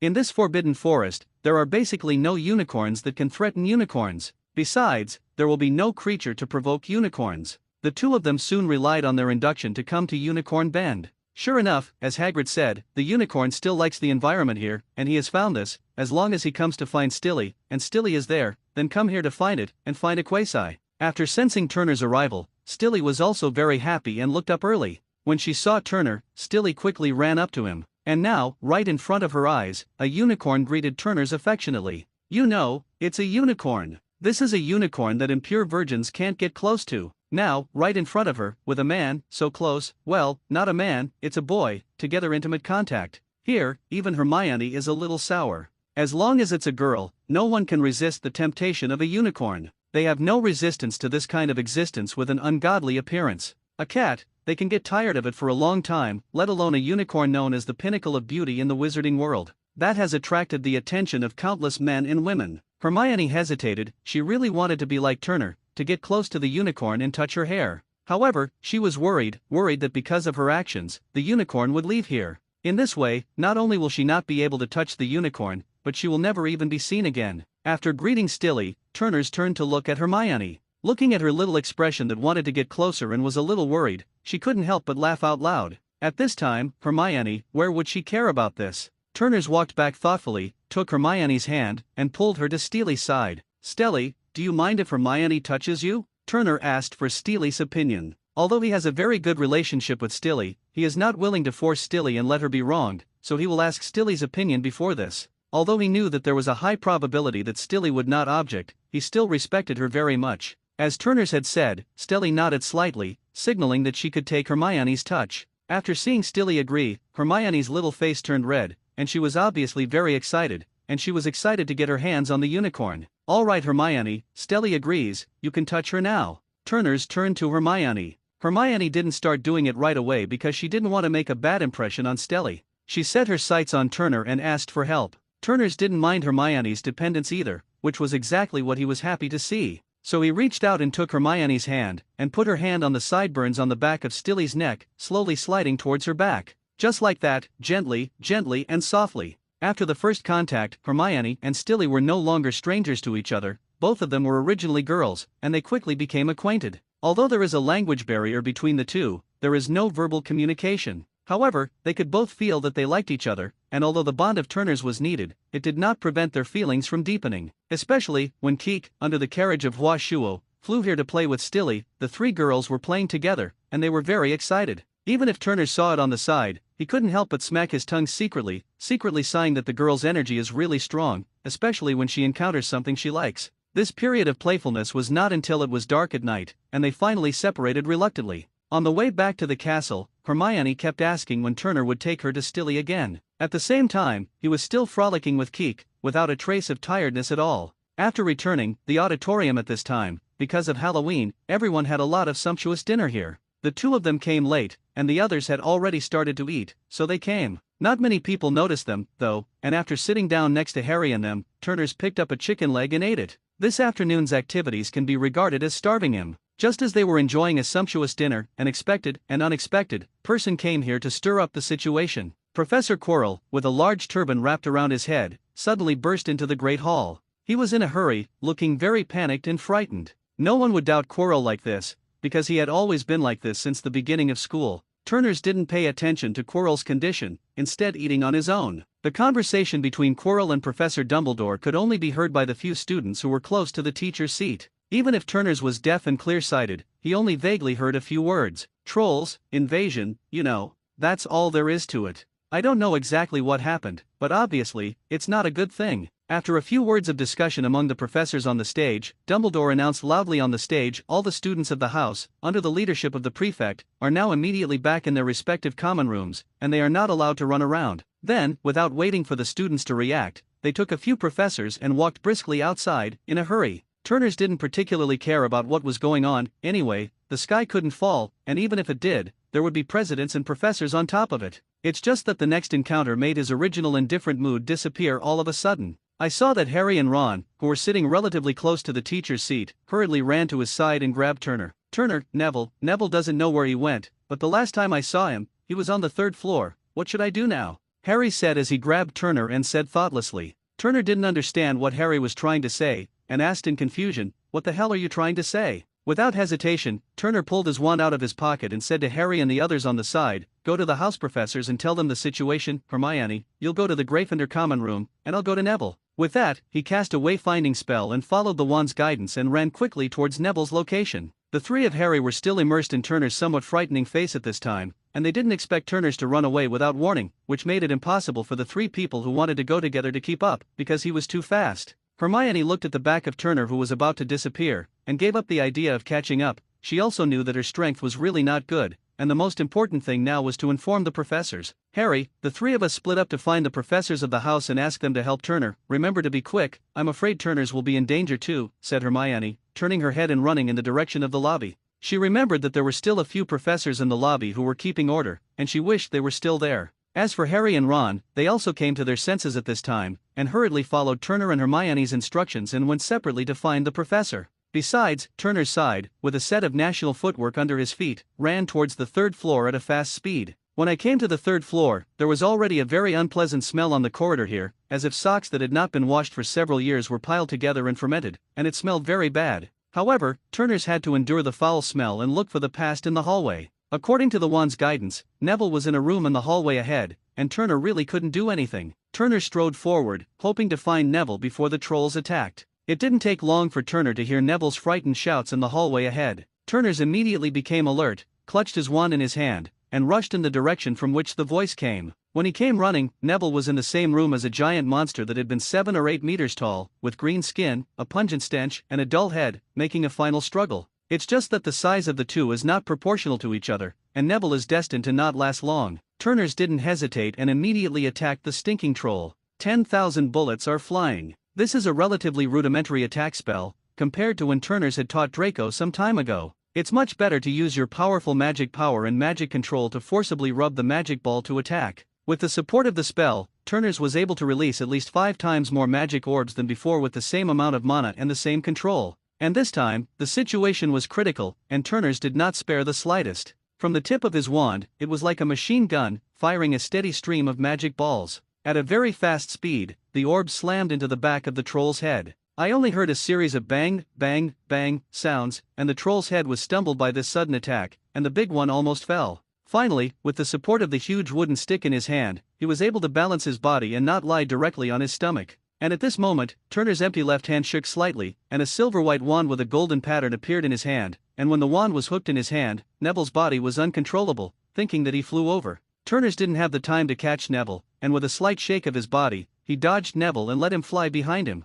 Then, the wand in his hand was put away again. The wand on his right hand never stopped spitting out magic balls. After this series of blows, the troll finally reacted, turned around with anger on his face, used his left hand, blocked the direction where the magic ball was flying, led the huge wooden stick, and rushed towards Turner. Looking at the attack of the magic missile, it had no effect, and Turner's gave up. To be honest, at this time, the strength that Turner's exerted was less than half of his total strength. After all, the elemental magic and arcane magic that did not belong to this world, he didn't plan to expose them for the time being, and the magic he just learned in school was indeed not able to exert his full strength. However, this does not mean that Turner's is not strong, at least relative to the students. Turner's is a very strong group. After the magic missile lost its effect, Turner's gave up the magic. With a wave of the wand in his hand, a bolt of magic was launched onto the stick that the troll was holding. The wooden stick in the troll's hand, after a burst of change, eventually turned into a giant strip-shaped balloon. Before his not-so-brilliant brain could react, Turner flew out with a blade that sliced through the balloon in the troll's hand.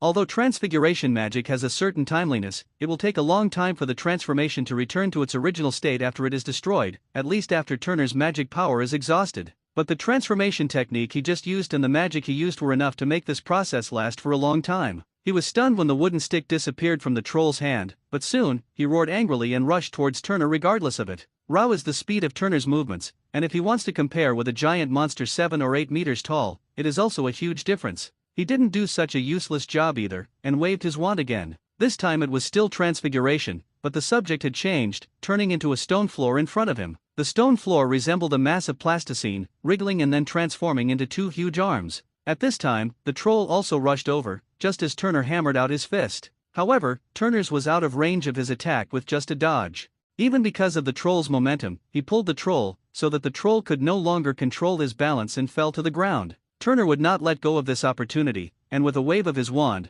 the stone floor under the troll began to sink gradually. On the floor beside him, arms stretched out. Although due to the rush of time, these arms are not as thick and strong as the previous two arms, but they also have their advantages. That's a lot of them. A dense mass buried all the trolls in it. In the beginning, the trolls were able to break free from the stone arms with their brute strength. However, as time went on, the stone arms grew more and more, and the trolls could no longer struggle. Turner's didn't stop there, and the continuous stone arms continued to spread towards the fallen troll. In the end, all that left in front of Turner's was a mountain made of stone arms. It was only at this point that Turner's was truly relieved. He turned his head to see what was going on with Neville, who had flown out earlier. However, what I saw was a few pairs of eyes that were a little surprised, and appreciative. It turned out that I don't know when, Headmaster Dumbledore, Professor McGonagall, Professor Snape and several others have already appeared here, and I don't know when they came. As for Neville, he had been helped up by Harry and the others at this time, although he looked a little embarrassed and had some frightened expressions on his face,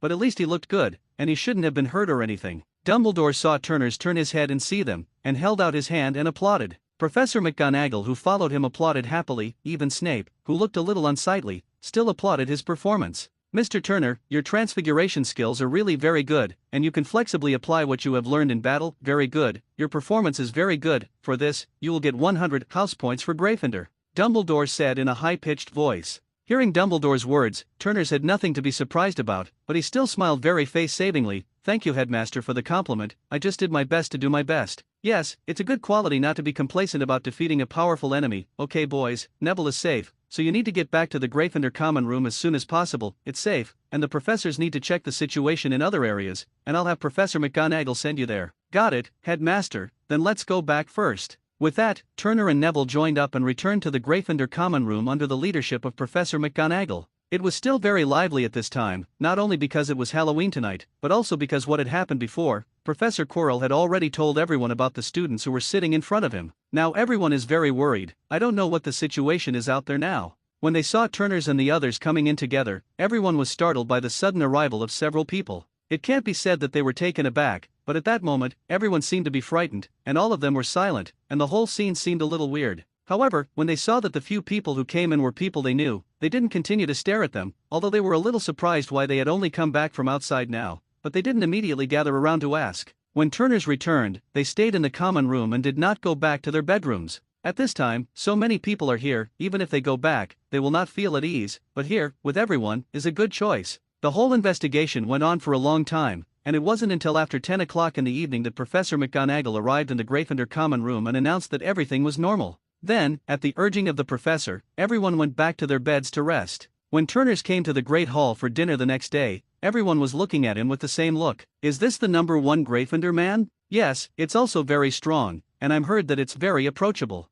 Yes, I've heard about it. A person with a good personality. I didn't expect such a person to be so strong. Yes, it feels so handsome, but it's a pity that he's been very close to a Muggle wizard since the beginning of school. Well, I heard that's the case. What a pity. What's this, anyway? Everyone is still young now, and we don't seem to have no chances. Along the way, many people were whispering about him. This made him uncomfortable, and after taking his own seat, Turner's asked Ron on the side, a little confused, to know what all this was all about. It was all because someone had spread the news that he had dealt with a troll by himself last night. Looking at Ron's somewhat empty expression, he roughly knew that this someone was him. Turner stared at Ron deliberatively. Such an expression made Ron, who already had a ghost in his heart, very uncomfortable. In the end, he finally couldn't help it, lowered his head and took the initiative to admit, okay, this person is me, but I also accidentally said it. After breakfast, they prepared more, and now they are used to school life, no difficulty in getting up, and enough time to come here for breakfast and then go to class. In the process of eating, Hua Shuo also sent him a letter, which was a letter from home, thinking that it should have something to do with the events of last night. After all, Neville opposite him also had such a letter, which was already obvious. There wasn't much in my heart, it was nothing more than some words of concern, and it was for him to take care of Neville. For the new week, the class to be taken is Professor McGonagall's Transfiguration class. Since last night, after seeing Turner's transfiguration skills, Professor McGonagall has stopped paying attention to Turner, because there is no need for it. However, this is also the time for theoretical classes. In the second half of the practical lessons, Professor McGonagall relaxes her hands-on instructions to other students and begins to work one-on-one with Turner's. Now Professor McGonagall obviously has some intention of cultivating Turner. Unlike the relationship between ordinary professors and students, she wants to take Turner's as her mantle disciple and pass on her magical heritage. Professor McGonagall has always been single and has no offspring, so when she is 100 years old, her magical inheritance will be lost, so it is undoubtedly a very good idea to find a student who is similar to her own disciple if she wants to keep her magical inheritance alive. Even though Professor McGonagall still looks very young, looking less than 30 years old from the outside, in fact, Professor McGonagall is over 50 years old. It's just because of the magic that makes her look a lot younger. In the setting of Harry Potter, the professors of Hogwarts are basically some very young in appearance, which has a clear setting, but when casting in the movie, the choice is more realistic, and here it is according to the setting in the book. But even if the body still looks young, but the years will not stop its footsteps in anyone's body, Professor McGonagall will grow old one day, so it is very necessary to find a successor. Apparently, Professor McGonagall intended it that way. Of course, although she has intentions in this regard, she still needs to consider many factors, and it is impossible for her to directly say her thoughts now. When to find out this matter depends on Professor McGonagall's test, and when she can be satisfied. After all, the inheritance of magic is not a trivial matter, and it must not be sloppy. After that, I didn't encounter anything turbulent. It was only Harry and Ron plus Neville, and the three of them were sneaking around all day, and they didn't know what they were up to. He only knew about it, and it had something to do with Professor Snape and Professor Quirrell, but he didn't know what it was. However, he didn't care, anyway, just three little hairy children, and they couldn't make any waves. It was just over a month after Christmas came, and for this Christmas, Turners would definitely go home with Neville for the holidays, so Harry and Ron were the only two people left in their bedroom. Harry didn't say anything, he wished he could stay at Hogwarts forever, and Ron, very pitiful, his parents took Ginny to Egypt to find his brother Bill. Bill works at Gringotts in Egypt, and the family plans to take advantage of this opportunity to visit Bill and travel by or something. It just so happens that these days, the Weasley family has also raised their eyebrows, and they have received a very considerable amount of extra money, which has made the entire Weasley family less strapped for a while, and life has been much more comfortable. Of course, it's only a little, after all, the Weasleys got the least of the three forces, and it has something to do with their efforts. In addition, Mrs. Weasley is used to living a hard life, and suddenly has a good amount of savings. Of course she has saved it, and if something happens in the future, she can also respond to emergencies. Besides, as one of the backbones of the Order of the Phoenix, Mr. Weasley will also take a portion of the money he receives and hand it over to the Society's finances to promote the development of the Order of the Phoenix. Turner's headache now is what kind of Christmas present he should give to a few of his friends. He didn't know what to send. Fortunately, he doesn't have many other things, but a lot of good things. After searching for a long time in the sacrificial space, Turner's found some good things, and it was absolutely perfect to send them out. Not to mention the Christmas gifts for his own family and Neville. After all, there is nothing to say. The main thing is that he has a few new good friends. Harry's Christmas present, Turner's found a pair of eyesight goggles. This pair of goggles not only has the effect of correcting vision, but also comes with the functions of face protection, low-light vision, magic detection, and television. It can be said that it was precisely because of the existence of this magic item that Turner's made his goggle magic prop. As for Ron, Turner gave him a pocket watch, which was very delicate in appearance, and the materials used were quite precious. It was a magic pocket watch that he had refined himself. There is no other effect, but you can check the time, set an alarm clock, not that scary scream, set the event reminder function, and then the appearance is very gorgeous, and it looks like a very expensive pocket watch. There were a few other Gryffindor first-year students who were good friends with him. After waiting for him to find all the gifts, he found that he was basically the same as the first graders, and even had a few more. This was for Hufflepuff and a few of his classmates at Ravenclaw. It has only one function, that is, it can keep the whole body clean, even on clothes, even on hair. As long as it is contaminated with a trace of dust, it can be immediately cleaned off. This magic prop is not so much a magic prop as it is a true cultivation weapon. Because it is relatively related to magic, it is more inclined to the cultivation system, and it is also one of the few items in Turner's cultivation system. Its appearance is something similar to the celestial knot, but it is not red, but emerald green. It looks like it should be made of vines of some kind of plant, which can be worn both around the waist and around the neck. With its presence, Hermione's whole body will no longer be stained with a trace of dust in the future. After preparing everyone's gifts, Turner's finally breathed a sigh of relief. As the time approached, the day of their school holidays also arrived. Those who returned home for Christmas boarded the Hogwarts Express towards King's Cross, while those who stayed at the school were left to stay here. On the train home, everyone was very excited, especially for these first-year students who have never been away from home for so long. They can't wait to be able to return home immediately. Finally, the train arrived, and they were finally able to meet their loved ones. This time, it was his mother, Penny, who came to pick up Turner and Neville, and now that she was on Christmas break, she didn't need to go to work at the Ministry of Magic. Coincidentally, Hermione's mother, Lady Granger, was standing with Amy. So, when the three of them walked out of the Hogwarts Express together, everyone was a little surprised when the two groups met. The two parents can naturally see that their children and the children who come together are very good friends, and their sons and daughters did not expect that their mothers and each other's mothers would stand together by such a coincidence. Since we met, it is inevitable to introduce them. After getting the boy in front of him from his daughter, he was naturally very happy that he was so helpful to his daughter, and even invited Turners to come to his house during the Christmas holiday. For this matter, Turners naturally would not refuse, and he was not stage frightened, so he generously agreed and expressed his gratitude. Naturally, Annie also sent out an invitation. After all, she can't lose etiquette. Besides, she also likes Hermione, a lovely little girl, and she welcomes it to be a guest at home. After a simple acquaintance, the two sides said goodbye and separated. Turners and Neville, led by Annie, use apparition to return to the door of the Longbottom family's manor.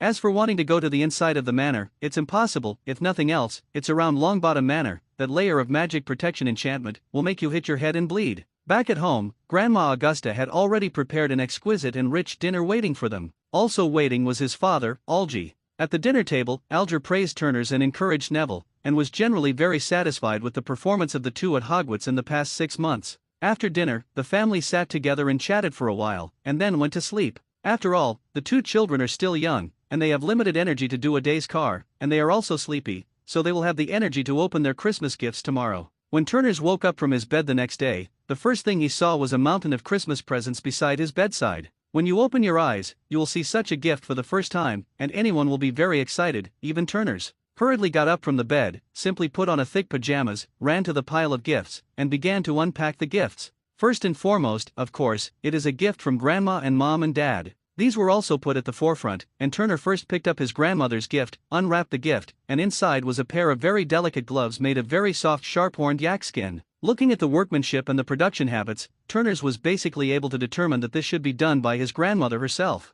I took out the gloves and tried them on my hands, and it felt very warm and did not affect my mobility. I was very happy to take off my gloves and put them on the bed, and began to open my mother's gift again. It's a white scarf made of wool and has a simple cleaning magic attached to it, so you can do a simple self-cleaning. At least you don't have to worry about the white getting dirty. Not bad. Look at Daddy's again. With that, he unpacked the next package. This time, the gift is a very delicate birdcage made of a special vine, apparently prepared for his Huashuo. Turners only took a few closer glances and found that the material of this birdcage was a hollow willow used as the main material. This hollow willow material can withstand the blessing of the powerful traceless stretching spell, and although they seem to have a large gap, they are indeed a cage. However, it can complete the extension of the space inside the cage. In other words, don't look at this cage with a diameter of more than 10 centimeters and a height of 20 centimeters, but its internal space is very wide, enough for Asus to fly freely in it. In this regard, Turners was very satisfied, so that when he went out, he didn't have to let Huashuo, a guy who likes freedom and doesn't like restraint, fly over by himself.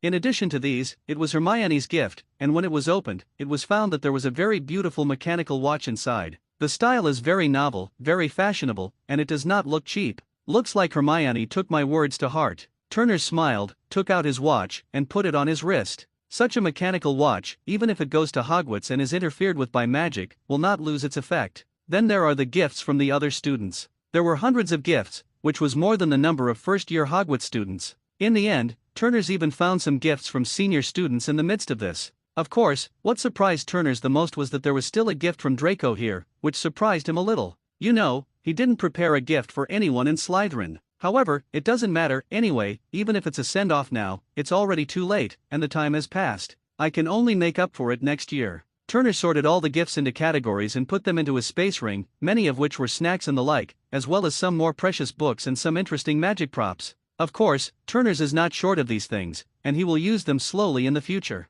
After opening the gifts and going downstairs, the grandmothers and parents have already arrived. Even Neville had arrived, leaving him alone. Merry Christmas Grandma, Merry Christmas Daddy, Merry Christmas Neville. Turners sat down at the table and greeted everyone present. You too, Merry Christmas, said Grandma Augusta, very happy, and smiled. How's it going, son? Are you satisfied with my gift? Said Algy, smugly. He bought this gift at a great price. If it weren't for the previous cooperation, the family's income was greatly improved, and his hands were a little more abundant. Otherwise, the money in his hand might not be enough. This is not to say that the patriarch of a family has no money on hand, but that most of the money needs to be stored for the operation of the family, not that the patriarch can use it as he pleases. Of course, the amount of use by the patriarch must be much higher, so the income of the entire family has increased greatly, and the part that belongs to him is more free to use. Well, that's good. Your cage is really good. you won't have to fly around with Huashuo's wild son in the future. Good son, is there a place you want to play today? If there is, Mom will take you there. If not, let's go to Diagon Alley for a walk.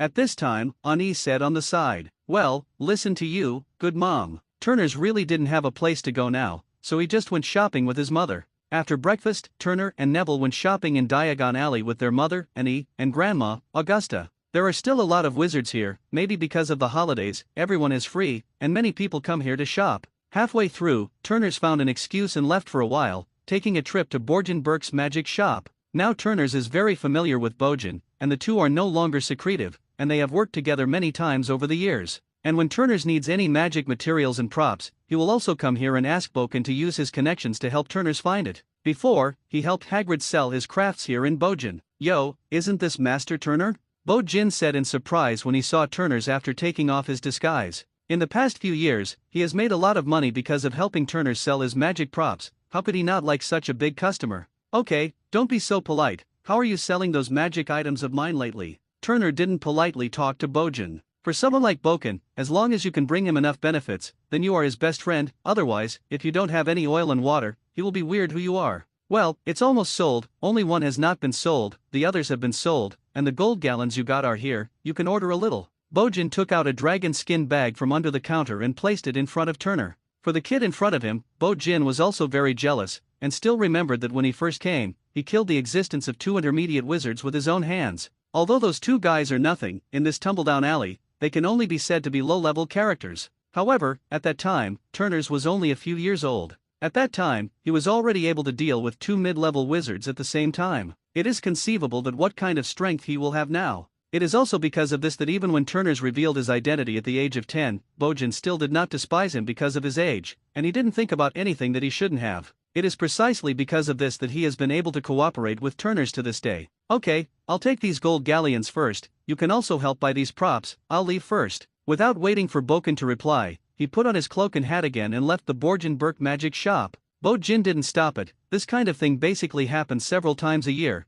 and he is already used to it. It didn't take long for Turner's to be in the middle of the big group, and everyone had a great time shopping afterwards. The Christmas break is not very long, just over 10 days, so when everyone wants to take the Hogwarts Express back to school, they have all ready to go back to school before they can react. During this vacation, Turner's also went to Granger's house as a guest, and the whole process was quite pleasant. As for Turner's, the Granger couple had apparently learned about it from their own daughter's mouth. They showed an unusual familiarity with Turner, and when Turner's was a guest, he didn't make any jokes about the difference in etiquette between wizards and muggles. And when Hermione came to Longbottom's house, it was the same, and Algie, Annie, and Grandma Augusta were all very welcoming. Through the next contact, they were also very satisfied with Hermione and agreed with her existence, and then, if Turner's and Hermione were together, they would never object as parents. However, whether we can be together or not depends on creation, and this is not something that can be intervened by personal will. By the time the Christmas break was over, everyone had hopped on the Hogwarts Express and headed back to school. This time, when they went to the castle, they didn't do the boat again, but went straight to the Thestral's carriage and returned to the castle. Of course, most of the students have never seen life and death with their own eyes, so naturally they can't see the existence of Thestrals, but they just see the carriages, and they are moving forward without any power. After returning to the Gryffindor common room, Harry and Ron couldn't wait to pull Neville away. Seeing their hurried appearance, Turner felt a little strange, and always felt that he was watching the creation of the Iron Triangle. It's just that without the existence of Hermione's brain, I don't know if their achievements are as high as before. After Turner briefly packed his luggage, he and Hermione went to the Forbidden Forest. I haven't seen Stilly in days, and I don't know what happened to her, Hermione said with some concern, and at the same time, her pace couldn't help but speed up a little. As for Keek, she was sitting on Hermione's shoulder at this time, and she was also looking at the direction of the Forbidden Forest with some expectation. He and Keek weren't worried about Stilly's safety, because in their senses, Stilly's life was still thriving. It's just that some miss each other, and some can't wait to go over and see each other. Obviously, Stilly is in the same mood. After sensing that Turner's and the others were coming to Hogwarts, Stilly ran out of the Forbidden Forest and went straight to Hagrid's hut to wait for Turner and them. Following the pact, Turner's and the others soon arrived at Hagrid's hut. Now Hagrid is not the only one living here. Just more than 500 meters away from his house, there is another house, which is more refined and larger than Hagrid's. Inside, a group of people who have recently been recruited into the Academy Live. They were the team that Dumbledore had hired to go into the Forbidden Forest to collect magical materials. Among them, Turner's knew one person, the werewolf Remus Lupin, and the others, Turner's didn't know. Turners didn't care about Lupin coming here to work. Anyway, with Dumbledore, a little werewolf, he couldn't make any waves. Besides, isn't there Hagrid here? With Hagrid's size, even if Lupin turned into a werewolf, he wouldn't be able to fight Hagrid. Not to mention, here, there is the best potions master, Snape, as well as the raw materials for the best wolf poison potion, the Moon Wolf King, which is enough to ensure that he will not go on a rampant on the night of the full moon. At this time, the Forbidden Forest guards basically stayed in the Forbidden Forest to collect magic materials, which was also their daily work.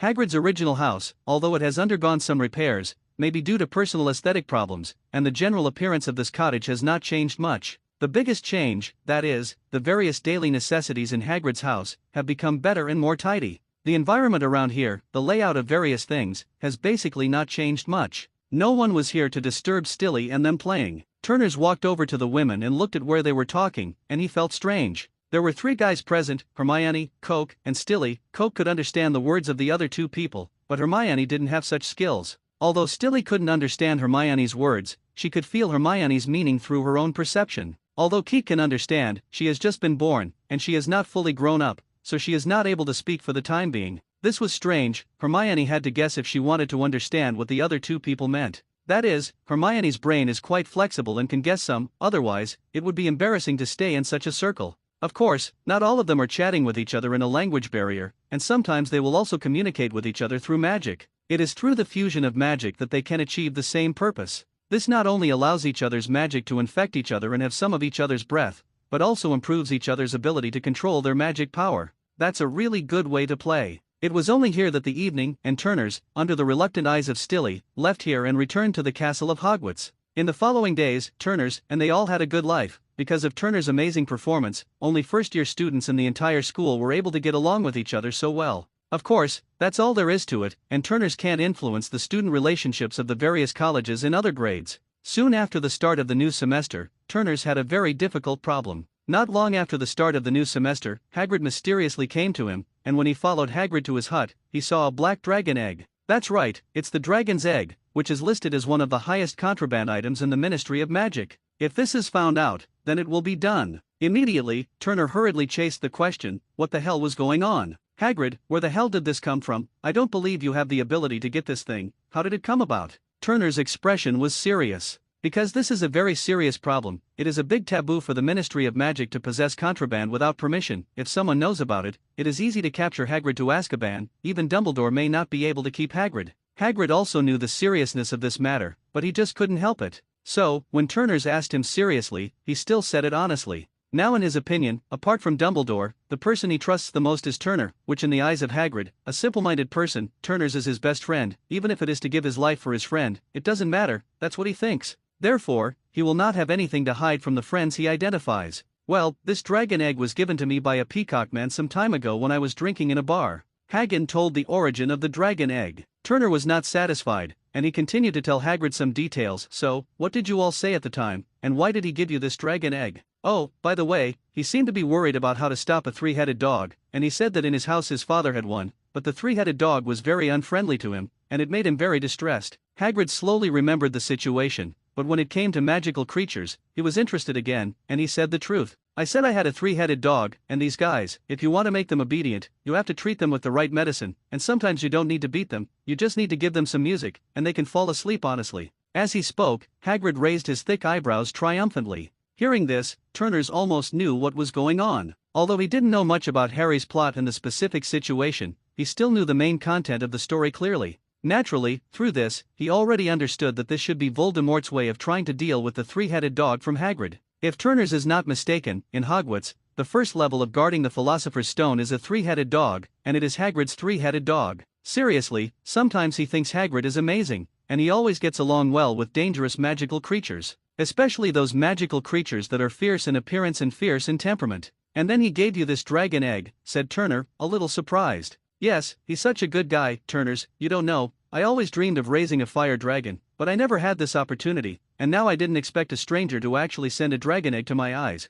Hagrid's eyes lit up as he said this. When Turner saw this, he couldn't help but put his hand on his forehead, shook his head and sighed. Where is this good person? This is your idea, can't you have a long brain? With such an obvious intention, why can't you understand it? However, he also knew that now was not the time to say this. Besides, the information had already been discovered. Even if he said it, what was the use? But now it was different. Now Hagrid was his friend, and if he watched Hagrid enter Azkaban like this, he would never allow it, let alone if he knew it beforehand, and he would not be able to stand idly by. It's just that how to deal with this dragon egg is indeed a very important issue. Okay, now I can only hatch him. As for the rest of the matter, let's talk about it later. I recently bought a larger space suitcase on the black market and put the fire dragon in it when the time comes. Turners had no choice but to make a reluctant decision. Although he knew that if he really made up his mind to ask Hagrid to give him the dragon egg to deal with, Hagrid would agree. It's just that when the time comes, Hagrid's mood will definitely be very depressed, and he won't turn against him, but some little awkwardness in his brain is certain. Don't look at the fact that Hagrid is now an adult in his 60s,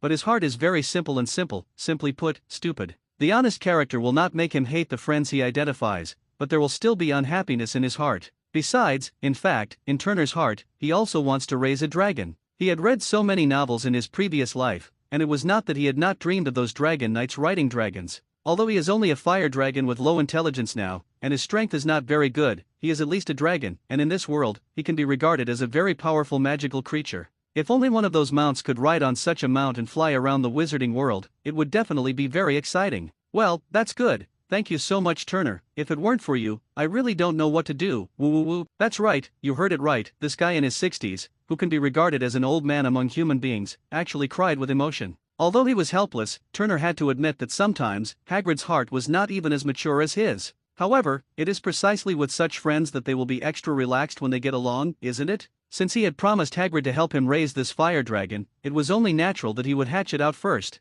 The best environment for dragons to hatch is in flames, because when dragons are still eggs, their mothers will use dragon breath to spray their eggshells from time to time. This will not only provide them with enough temperature to hatch, but also allow them to get in touch with the fire elemental as soon as possible, in this way, to improve their talents. Turner built a large insulation barrier in the fireplace of Hagrid's hut to ensure that when the fireplace was too hot, it would not affect Hagrid's living environment too much. Then, in the midst of the fireplace, a fire was lit. The fuel used for this fire is the sycamore wood from a certain cultivation world, which is the so-called phoenix sycamore. Trees that can withstand the fall of the phoenix naturally have their own uniqueness. Sycamore wood belongs to fire, has a very strong fire attribute element, and a fire lit with it as fuel, whether it is temperature or the concentration of fire attribute elements, is very rich. To be honest, if it weren't for the fact that this sycamore wood had completely lost its activity, there was no way to cultivate it, and it could only be used as a material. Otherwise, Turners would not be willing to take it out. Once the fire was lit, Turners put the dragon egg inside, and now all it had to do was wait.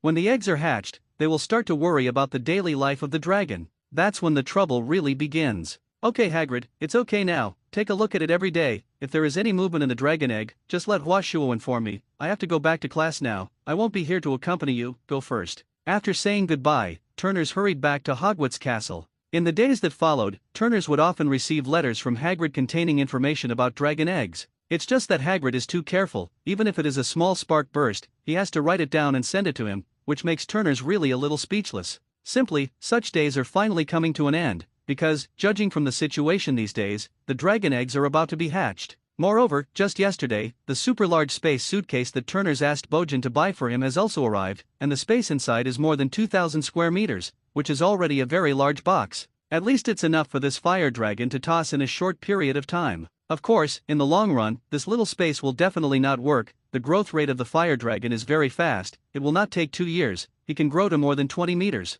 At that time, the living space of the fire dragon will definitely not be satisfied here. However, now is not the time to think about that, and we will talk about it later. It's just that it's not just good news. No, just today at noon, Harry brought him a piece of news that wasn't very good. Just this morning, the three of them, Harry, Ron, and Neville, were together to look for Hagrid when they were accidentally tailed by Draco. But they didn't realize it at the time, and when they arrived at Hagrid's hut, Draco knew the secret in Hagrid's hut, and now they didn't know what to do. You can't be careful, really, you can't even notice if you're being followed, and it's in Hago's place, where there is flat grass all around. Turner rolled his eyes speechlessly. The three of Harry were flushed with shame. Apparently they knew they had done something stupid. But now that the matter has come to this, they really have no choice but to come to Turner's and see if he has any solution. Alright, you guys go first, I'll figure out how to solve Draco's problem first. Turner's waved his hand and let them go. He really didn't want to see the three guys who were giving him a headache. But what can he do in such a situation? Could it be that if you find Draco, go up and give him an amnesia charm?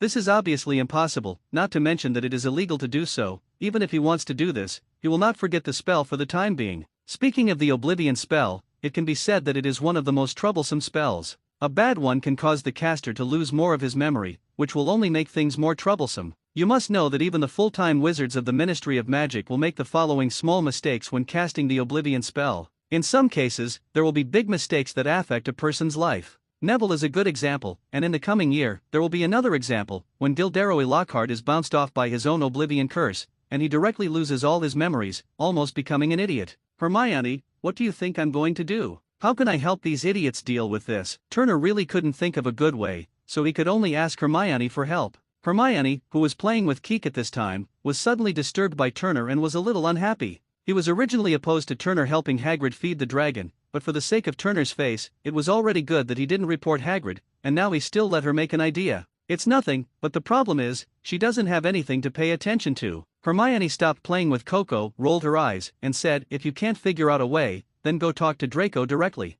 It was originally just a perfunctory sentence, but in Turner's ears, it made his eyes shine. Yes, he didn't even know Draco's attitude yet, so what's the use of thinking about it here? Anyway, coercion will definitely not work. Now it depends on how Draco can not expose them. If you don't know, go and ask now. As soon as he thought of it, Turner's got up and walked towards the outside of the library. Hermione looked at the figure of Turner's walking outside, and couldn't help but be a little speechless. She didn't expect that she would say casually, Turner's really went. However, she didn't care. Anyway, this matter had little to do with Turner's, everything was Hagrid's problem. Even if something went wrong in the end, it didn't matter much to Turner, so she didn't care about it and continued to play with Keek. Now Coco is the brightest star in all of Hogwarts. There's not a single one who doesn't like this little guy. Although everyone wants to know how this wood elf was born, and whether there are any other similar ones. However, Turner, as a party to this matter, could not explain it clearly, and could only vaguely pass it. However, the popularity of Coco in this academy is beyond doubt. For example, in the library, Mrs. Pants hated people playing around her turf the most.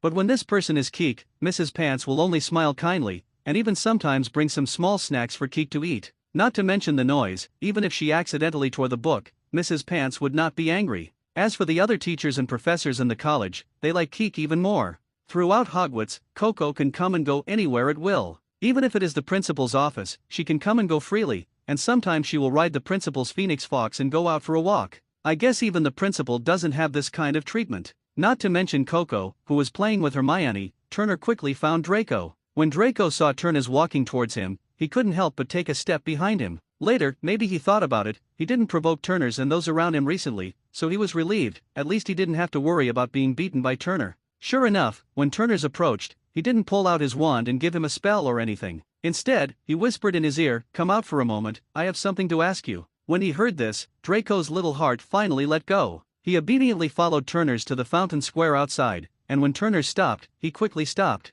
Turner didn't care about Draco's frightened look, looked around, and after seeing that there was no one, he asked his question very bluntly to Draco, "You should know, there is a dragon egg in Hagrid's hut. Since this matter is already known, then you can tell me, how can you not tell it?" After hearing Turner's words, Draco also understood what Turner's purpose was for him. Although he knew, this news was very important, because he only needed to tell his father, and his father would be able to get Hagrid and a few people. But Draco didn't plan to do this. First, he really didn't want to do it, because he himself also liked fire dragons very much, and he also had a dream to raise a fire dragon himself, but he never had that opportunity. The second is that there is no need for that, and he also knows that Turner's current status at Hogwarts is somewhat special. Whether it is in terms of personal prestige or personal strength, he has convincing capital. In the future, Hogwarts will be shrouded in the shadow of Turner alone, there is no doubt about it. Draco, as the only heir to the Malfoy family, who had received an aristocratic elite education since he was a child, could not understand. Naturally, he would have chosen to make friends. "Well, I don't have to say that, but I have one condition." Draco thought for a moment and assured Turner's very seriously. "Well, you say, as long as I can do it, I will satisfy you." Turner's didn't expect Draco to be so talkative, so he nodded in agreement. "I'm also going to be involved in raising the dragon, watching him grow up day by day, and I can afford half of the cost of raising the dragon." "Okay," said Draco, looking at Turner expectantly, wanting to hear the answer he wanted from his mouth. But Turner, listening to Draco's words, was stunned for a moment. He didn't expect that it would be such a condition. He was really curious. If he remembered correctly, the Malfoy family had a dragon farm, and it stands to reason that as the heir of the Malfoy family, Draco should have seen a dragon. "I shouldn't be so interested in a baby dragon." As if seeing Turner's doubts, Draco said with some frustration, "I once mentioned to my father that I wanted to raise a fire dragon, but he wouldn't agree." A cold sweat broke out on Turner's head. What kind of brain is this? You want to raise a fire dragon for yourself? If your father agrees, then there will be a ghost. Even if there is a family with legal dragon raising procedures, who keeps the fire dragon at home, young man, your idea is too dangerous. However, it was Malfoy, not him, who was the one who had a headache now, and Draco was in charge. That's no problem, I can take you to see the dragon egg now, let's go, we'll go over now, maybe we can still see the picture of the fire dragon being born, Turner said, and Bento walked first towards Hagrid's hut. Draco heard that the dragon egg was about to hatch, and when he followed in a hurry, such a scene, he had to witness it with his own eyes. Turners didn't go back to the library to look for Hermione, because Hermione was still most concerned about Coke, and as for the fire dragon, she really didn't have the slightest interest in that. Although Draco was a little impatient to see the dragon born, he also knew that the relationship with Hagrid and the others was indeed not good, and even if he ran over first, it would be impossible to see the dragon egg, so he could only follow behind Turner honestly. Even if he was already scratching his ears and cheeks in a hurry, he could only follow behind Turner's honestly. Hagrid's hut wasn't far from here, and it didn't take long for them to get there. Once at Hagrid's cabin, Turner's knocked on the door, and Hagrid inside looked nervous. Of course, what he was doing now was hard not to be nervous, and he didn't want to try it again. Hagrid had been there once when he was in school, and was later rescued by Dumbledore. Who is it? Hagrid's rough voice made it difficult to hear too many mood swings, which could be regarded as a disguise for him. It's me, Turner, Hagrid, who opened the door, and I brought with me a man who loves dragons as much as you do, and he will help you raise dragons from now on, Turner said with some amusement. The relationship between Hagrid and the Malfoy family, no, it should be said that the relationship between Dumbledore and the Malfoy family is not very good. Now, the heir of the Malfoy family actually has the same hobby as Hagrid, a die-hard Dumbledore loyal, and I don't know what will happen in the end. Hagrid was a little excited after hearing Turner's words. As one of his few very recognized friends, his trust in Turner was very high. Since Turner said so, then it would definitely not be wrong. Immediately, Hagrid didn't care about anything else, stumbled to the door, and opened it. However, what caught the eye was a small radish head with pale blonde hair. Such a sign, at this age, can undoubtedly be determined, this is that nasty little bastard of the Malfoy family. When he saw this person, Hagrid wanted to slam the door directly, but the person who came with this guy was Turner, which made Hagrid very entangled. Friends on the one hand, and people he hated on the other, which made Hagrid very difficult. Turner's didn't care, he slipped through the crack in the door that Hugger had opened, and before Hagrid could react, Draco followed Turner in. His goal was clear, and the first thing he saw when he came in was the fireplace that was blazing. Draco, who likes fire dragons, doesn't know that in the absence of an adult fire dragon, the conditions required to hatch a fire dragon are super high temperatures and flames. In the whole house, the only one who meets the conditions is there. Sure enough, when he looked over, he happened to see that there was a black egg that was bigger than his head. Draco leaned over with interest and took a closer look. Hagrid had reluctantly closed the door at this point, and when he looked back, Draco actually walked towards his precious dragon egg. He immediately stopped him. Boy, what do you want to do? Don't come nonsense, or I'll be careful of beating you. Hagrid's voice was still very intimidating, especially in this little nest that belonged to him. Even Draco, who was disdainful of Hagrid, was stopped by Hagrid for a moment at this time. Hagrid took advantage of this time and hurriedly stepped over in 2 steps, blocking between Draco and the fireplace. Looking at Draco's still somewhat confused little expression, Turner also felt a little funny. After all, Hagrid still didn't trust Draco. However, it doesn't matter, anyway, the two of them will have more time to get along in the future, so it's good to get acquainted with each other in the future. Hearing Turner say this, even Hagrid, who was a little prejudiced against Draco, couldn't help but turn his head to look at the annoying imp in front of him. At this time, Draco also straightened his small body, making himself as reliable as possible. Turner, you're sure Draco, this little imp, won't tell the academy and his father? I've always felt like he can't be trusted. Hagrid said something straightforward, and immediately showed his distrust of Draco. Draco was also very helpless at this time. He and Hagrid really didn't deal with each other. Even if he was given a chance to talk, he didn't know what to say. In the end, those helpless little eyes could only look at Turner on the side. The corners of Turner's mouth twitched slightly at this time. These two people, no, it should be that the Malfoy family and Dumbledore's forces can't be in the same pot at all. Okay, let's not talk about the rest, at least in terms of raising fire dragons. Draco must be of great help to you, so let him come here to help you first, even if he is unreliable in the end. But he has already participated in this matter, and when the time comes, he will also have a part. Turners knew it was useless to say anything, so he hit the nail on the head. This is better than just getting Hagrid to agree and letting Draco stay and help, but also letting Draco listen to it himself, who is now a grasshopper on this rope. When Hagrid heard this, he couldn't help but fall into deep thought. Yes, Turner, there is no way to tell Draco if you come here, then it's done. After talking to Turner, he turned his head again and said to Draco viciously, you'd better be honest, now you're also complicit, be careful, don't go to Azkaban together when the time comes, the environment is very horrible, I guarantee you'll be in your urethral pants in one night. Hearing Hagrid's heavy threat, Turners rolled his eyes, and after looking at the condition of the dragon eggs, Turners didn't stay long, and left the castle, leaving it to the two of them who had a common language. In the days that followed, Harry also knew that Draco had now joined their dragon breeding team, and although they were very complaining, the situation was stronger than people. They had no choice but to endure in silence. It's just that after getting along for a long time, although they still don't deal with each other, after communicating more with each other, at least they don't have the feeling of needle to eat mang. In fact, during the Christmas break before Draco arrived, his father, Lucius Malfoy, had given him some advice on the current situation at Hogwarts.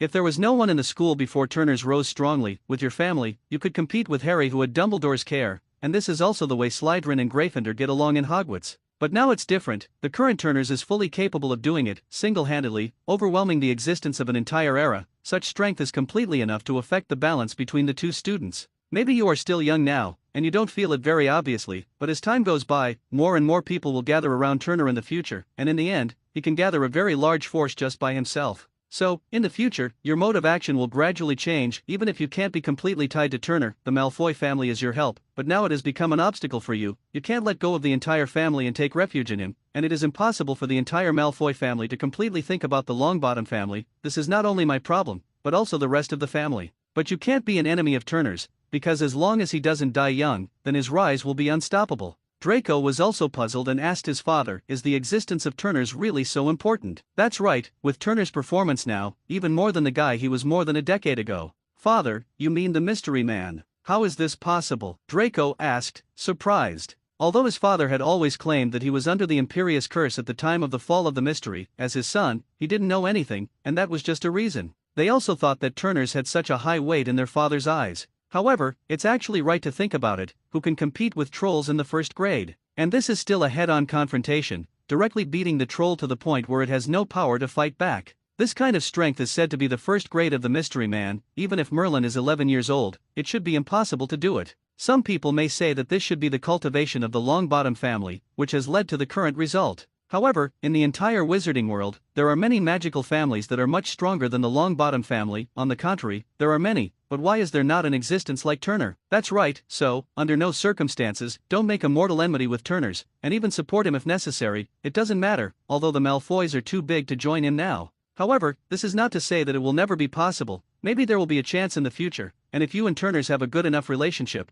maybe the fate of the Malfoy family will depend on you to save it. Draco was also shocked that the fate of the Malfoy family was pinned on him, to be precise, on another 11-year-old child. Draco wasn't questioning anything, though. He was still young, but he could feel the horror in his father's eyes. But there was another person who also scared his father, and that person was the mysterious man whose name could not be mentioned. That night, his father told him a lot, some of which were unimportant, and he no longer remembered, but most of the content was still remembered by heart, and he did not dare to forget it, and he could not forget it. Before that, because he didn't have a chance, he could only maintain his previous relationship with Harry, a friend of Turner's. However, now that he has the opportunity to improve the relationship, he will not let go of his reserve and go to Harry. But gradually he stopped competing with Harry everywhere. With Draco's intentions, his relationship with Harry's Iron Triangle gradually began to improve. Of course, it's just two people in the Iron Triangle, Harry and Neville, and as for Ron, what is he? The red hair of the Weasley family, what made his noble Malfoy lower his status and befriended. Not long after, the fire dragon Nobo, under the careful care of a group of 5, was finally successfully born. Turners and Hermione were also present. The fire dragon who was just born is really not very good looking, just like a black broken umbrella, and his temper is still very short-tempered, and he will spit out a mouthful of dragon breath from time to time. I don't know if it's because in the dragon egg, there are too many fire elements absorbed. In short, the power of this fire dragon Nobo's dragon breath can be no small point. Hagrid was once sprayed, although the dragon breath was immediately extinguished. However, it was still Hagrid's arm, leaving a permanent wound. This was when the healer was invited, otherwise, at the beginning, Hagrid's entire arm was in a hot feeling. Even Hagrid, who has the blood of a giant, can't stand it, let alone the few remaining little wizards. So since then, when taking care of Noble, everyone has been doubly careful and not daring to be careless. In order to prevent accidents, Turners has also developed a fire extinguishing agent specifically for Noble Dragon Breath, which is to prevent the flames from being extinguished as quickly as possible in a critical moment to ensure that the damage is minimized. Fortunately, Turner gave Noble a brain domain enhancement drug after that, which increased his IQ a little. The beastly nature that pressed into his mind made him at least not riot, and he could easily identify some people. At the very least, now Noble was able to remember Turners and the others, and would no longer spray his dragon breath at them. This also provides a certain amount of security for others to take care of Noble. Of course, you can't mess with Nobo, otherwise, his dragon teeth are not vegetarian. There is also a very powerful fire poison on the dragon's teeth, and it is not easy to be bitten. Hermione hadn't been here since Noble was born, and the girl was still a kind of worldly creature. Compared to Nobo's ugly appearance, it is still more fragrant than Stilly. In the days that followed, everything was relatively peaceful, and no one came out to do anything at this time. Just when Turners thought that such a calm could be maintained until the final exam, a very serious thing happened suddenly. One night, Turners was sleeping in his bedroom. Suddenly, I was awakened by a feeling of very palpitations. When he woke up, Keek, who was sleeping next to his pillow, had also woken up at this time. And compared to Turner's vague feeling, Keek obviously feels very obvious. She could clearly feel that the unicorn Stilly who lived in the Forbidden Forest was very dangerous, and even now she was seriously injured. This is obviously not a normal phenomenon, because it has been said before that dealing with unicorns is a very thankless task. Not only can you not eat meat, but you will also cause a lot of trouble. However, when people are cornered, there are also some people who will take risks to deal with unicorns. Because, even if the blood of a unicorn touches the lips of another creature, then that creature will suffer a very serious curse. However, there are always dark wizards in the world who prefer to continue their lives rather than curses. While the unicorn's blood has a powerful curse, the vitality contained in their blood is also very large, and it only takes a little bit to bring a dying person back to life. And it is clear that there is such a dying dark wizard now, and the idea has reached Stilly's body. Turners certainly couldn't stand that. He got up immediately, put on a black leather trench coat, and kicked all three guys sleeping on the bed next to him to wake up. For them who are sleeping with Zhangxiang, being kicked awake must be a very bad experience. But when they opened their sleepy eyes, they lost their sleepiness for a moment, because they saw a very ugly face of Turner. He was in such a state, but it was very rare to see. Even before Neville was teased by Draco, Turner did not have such an expression. But now, such a terrifying expression appeared on Turner's face, and at this time they also knew that the matter should be very serious. "What's wrong?" Harry quickly climbed out of bed, anxiously asking. "Now you go to the professor of the school, whoever it is, and tell him to go to Headmaster Dumbledore immediately, and tell him that someone has the idea of fighting a unicorn in the Forbidden Forest, and that there are already unicorns injured, so that Professor Dumbledore will rush over as soon as he sees my signal." With that, Turners was already carrying a broomstick and pushing the window open. Obviously, Turner's action was undoubtedly to rush over immediately. Immediately, Neville ran over, grabbed Turner's robe, and said with an anxious face, "Turner, it's really too dangerous, you better not go, let's go to the professor together and let him go." Turner was writing, but the latest model of the Light Will 2000 has very good performance and fast speed. In addition, now he is very worried about Stilly's safety, so the speed has reached the fastest.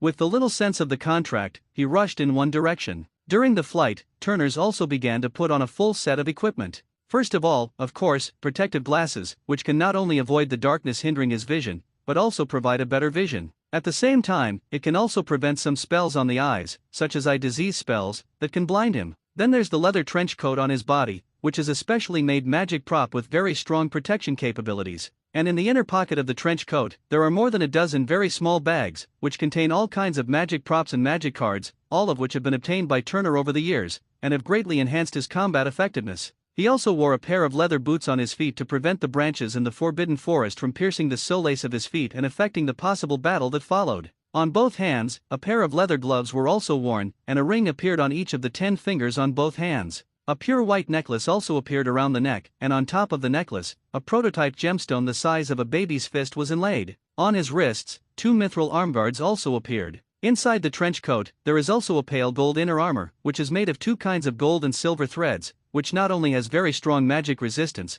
but also has strong physical protection capabilities. It can be said that this body of equipment completely armed Turners to the teeth. No, it can't be regarded as armed to the teeth. Turner took out 2 bottles of medicine machines from the spatial ring and poured them into his mouth. Of these 2 bottles of potion, one can activate the magic in the body and achieve the effect of enhancing the power of the spell. The other bottle is to strengthen the body, enhance the body's strength, sensitivity, and other attributes. Now, Turners is truly armed to the teeth. According to the induction between the contracts, Turner took Keek, and the 2 of them rushed towards the Forbidden Forest, and the side of Stilly in his hand. At the same time, their own life force is also constantly channeling into Stilly's body through the power of the mysterious contract, recovering Stilly's injuries. It is precisely with this recovery of vitality that Stilly has enough strength to keep away from danger. Of course, among them, it is Keek who pays more vitality, and Turner is just a human being, even if he is a powerful human, but he is only at the level of an intermediate magician, and he does not have much vitality. But Keek is different. She is a wood elf, she is a representative of life vitality,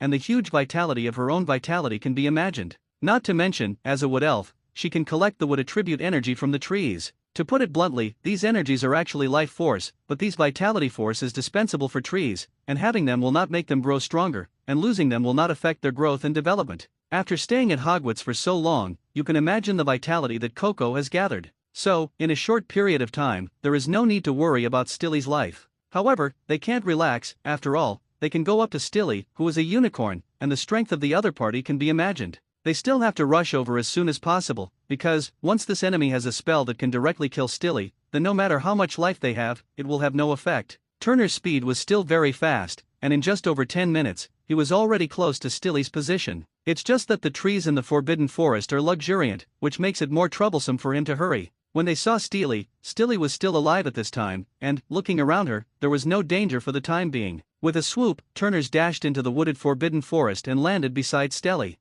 At the same time, Turner's is also a magic spell, shooting towards the sky, and a very striking red signal is launched into the sky. Thinking about it, with this signal to guide them, Dumbledore and the others should be able to find them easily. It was only at this time that Turner's had a chance to look at Stilly in his hand. I saw that at this time, there was a very deep wound on her hind leg that was more than 20 miles long. The wound was very tricky, apparently done to limit Stilly's mobility. Streams of silver-white unicorn blood continued to flow out of the wound. Seeing that Stilly's wound was still bleeding, Coke looked very anxious, and began to heal Stilly even though she used the unique magic of the elemental spirits. When Turner saw this, he didn't care about Stilly's injury anymore, and with Keek there was basically no problem. If even Keek can't deal with it, then even he won't have a good way. All he had to do now was to guard the situation around him to prevent the murderer from chasing him again and continuing to commit murder against Stilly. After all, the signal that Turner's just sent was not only visible to Dumbledore, but also to the murderer. Now it depends on who arrives first. If the murderer arrives first, then he can only do his best to drag him down. The existence that can hurt the unicorn of Stilly, at least a high-level magician, must be much stronger than him, and he is not much sure that he can defeat the other party. But if it's just a delay, it's okay. Time passed in Turner's guard, minute by minute. However, until Dumbledore arrived, the man behind it had not been seen again, not even the slightest shadow. However, this is also good news. After all, he doesn't have to face a dark wizard who is at least a high-level magician, and he doesn't have to expose so many whole cards. After Dumbledore appeared, Turner's had already begun to quietly put away the equipment he regarded as a tyrant. In Dumbledore's eyes, he naturally saw that there seemed to be something wrong with Turner's state, and he was obviously much stronger than usual. However, he didn't say anything. After all, everyone has their own secrets, doesn't they? After Dumbledore arrived, Turner's was able to relax and look after Stilly. At this time, Stilly was still very uncomfortable. Her injuries were not light, and she had lost so much blood, although she had Keek's care next, but her state was indeed not very good. "Mr. Turner, how is this unicorn?" Dumbledore looked at Stilly as he fell to the ground. "It's not a big problem, it's just that depending on the situation, there is one more unicorn in Hogwarts in the recent past, and her current state is really not suitable for staying in the Forbidden Forest. I don't know if Headmaster Dumbledore can make it easier." Turner asked Dumbledore after making sure that Stilly was okay. It was a matter of whether or not Stilly would stay at Hogwarts in the future, and it would be best if Dumbledore could agree. Now Stilly does need someone to take care of her, but if Turner's leaves Keek and the injured Stilly here, he is really not at ease, so he can only ask Dumbledore. That's no problem at all, as long as this one Dumbledore didn't know what to call the unicorn yet, so at this point, there was a sudden pause. "Her name is Stilly, and she's a girl." Turner's quickly changed and relieved Dumbledore's embarrassment. "Well, Miss Stilly doesn't dislike it, and can stay at Hogwarts forever, where she is always welcome." Of course, Dumbledore would not refuse this request. It was only good for Hogwarts, and there was absolutely no harm in it. Not only will this bring great prestige to Hogwarts, but it will also attract more students to attend Hogwarts. You know, some time ago, the appearance of the Wood Elf Keek made Hogwarts occupy the front page of the Daily Prophet for a month. Although Hogwarts only reported it in passing, it can't stand up to a month's high exposure. During that time, many parents of Hogwarts students came to Hogwarts, one to see the legendary elemental elves, and the other, it was definitely impossible to come empty-handed. Naturally they brought a lot of things. In addition to some learning materials, there was also a lot of money. And there are many Hogwarts wizards who have also returned to their alma mater, and the parents of those students are the same purpose. It can be said that Hogwarts and Dumbledore made a lot of money during that time. Of course, as the owner of the Wood Elves, Turner's has also gained a very large amount of popularity and prestige, and a lot of good things. Although these are all given to Keek, Keek is a Wood Elf, so what things do you need? In the end, of course, it is the owner of cheap Turner's. If there is another unicorn now, then this time Hogwarts will be famous again. At this time, Dumbledore was thinking about whether it was time to customize a more ornate set of wizarding robes. After being treated by Keek, Stelly was able to stop the bleeding of her wound, and then, Turner took out a large roll of medical bandages to help Stilly bandage her wound. Then he and Dumbledore helped Stilly to get her up from the ground. Escorted by Dumbledore and Turner, Stelly slowly walked towards Hogwarts Castle. Since the last time Stilly was attacked, I don't know if the Black Hand gave up, or because he was afraid of exposing himself, so he never appeared again. In this way, time passed imperceptibly, and they had raised Noble, who was originally only a big slap, Hagrid slap, I wanted to go, into a big dragon. Naturally, it is impossible for him to stay in Hagrid's hut now, and now Noble is arranged in the huge space suitcase that Turner's found. The space of more than 2,000 square meters inside is enough for the current Nobotas. It's just that it's hard to say in the future, maybe this place will be demolished by Noble. Now Nobo has shown a very strong sense of territory, and often flies around in the space here to patrol his territory. In the future, when Nobo grows up, he will definitely not be satisfied with the current situation, and when the time comes, he will definitely expand his territory. And this is originally a confined space. If you want to expand your territory, you can only expand violently, and the skin of this suitcase can't support Noble's dragon breath. And while they were taking care of Nobo, time was ticking. Although they hated it, they still had to accept the upcoming final exams. This is an opportunity for the top students to test themselves, but for the scumbags, this is a suffering. Of course, Turner's is definitely not a scumbag, he is the first Hogwarts god, and in the entire first year, only Hermione can be with him, and everyone else can only look up to them. And the reason why Hermione has this opportunity is also completely because of the score of the school exam, which limits Turner's performance. In order to be able to keep up with Turner what she can do, Hermione has set a strict schedule for herself since March. There is even time to play with Keek, and it is strictly controlled within half an hour every day. And so that she can see Keek all day, she actually divided this half hour into 10 points, and the longest is only 5 minutes. When Turner saw this schedule, he couldn't complain. Moreover, he has been aware of this since the end of the Christmas holidays. It's just that I haven't bothered about it all this time. However, this matter was not something that Turner's could avoid without leaving it, and in the end, this matter still involved him. It was the morning after the final exams, and Harry and the others came to Harry while Turner's and Hermione were playing with Coke. Turner, something is wrong, Voldemort may be making a comeback, right in our school. Harry made sure that there was no one around, and then said anxiously to Turner. Turner's is also interested in this matter, and he is definitely unwilling to do such a thing. After all, the current Turner's has not fully grown up, and if Voldemort makes a comeback now, then his development will be greatly restricted, which he will never allow. What the hell is going on? How do you know about such a thing? What is going on? You still have to ask some clarification, otherwise Turner's eyes will be dark and he will not know anything, which will be very bad for him. Especially, when this opponent, whose name is Voldemort, no amount of caution is right. That's right, at the beginning of last year's school year. Harry then told Turner's all the information he thought might be useful about his investigation over the year. After listening to it all, Turner's basically understood, and, combined with the plot he remembered, Harry's guess was basically correct this time. The only problem was that Harry wore tinted glasses and made Snape the first target of suspicion. That's the only thing he's going to have trouble with, and for the rest, there's no problem, whether it's Voldemort's intentions or whatever, it's basically right. Okay, what do you think now? Why didn't you tell Professor Dumbledore about them?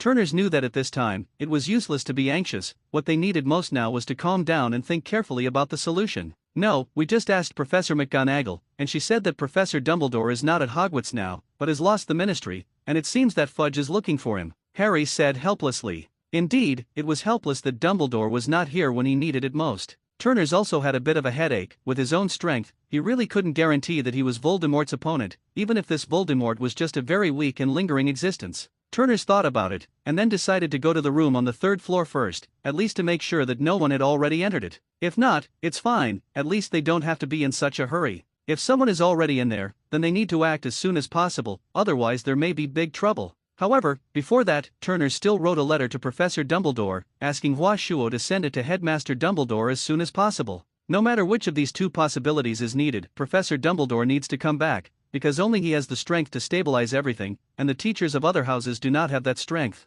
It's frustrating, but that's the truth. When he was done, Turner took Hermione and Audio Technica to the room at the end of the hallway on the 3rd floor. Unfortunately, however, the door to the room was open, and when they pushed it open, they saw that the three-headed dog was asleep, and there was a harp playing by itself. Turner didn't dare to alarm the three-headed dog, so he carefully closed the door and pushed the other little ones to exit some distance outside. He said with a somewhat ugly face, "The situation is not good. It seems that someone has already entered. It is very likely that it is what you call Voldemort. Even if it is not, it should be his comrade. Then what should we do?" Headmaster Dumbledore is not here, or we can chase after him. Maybe we can stop him before the other party, and the Philosopher's Stone will be able to stop him when the time comes." Harry spoke his mind a little whimsically. Turner slapped Harry on the head angrily, and said speechlessly, "Are you stupid? With your first-year magic level, what are you doing up there? So what are we going to do?" Turners, hurry up and get an idea. Hermione also knew that she should not act recklessly now, but should be cautious, at least to ensure her own safety, otherwise it would be superfluous to say anything. Turners thought about it, and decided to inform the professors in the school first. They may not be Voldemort's opponents,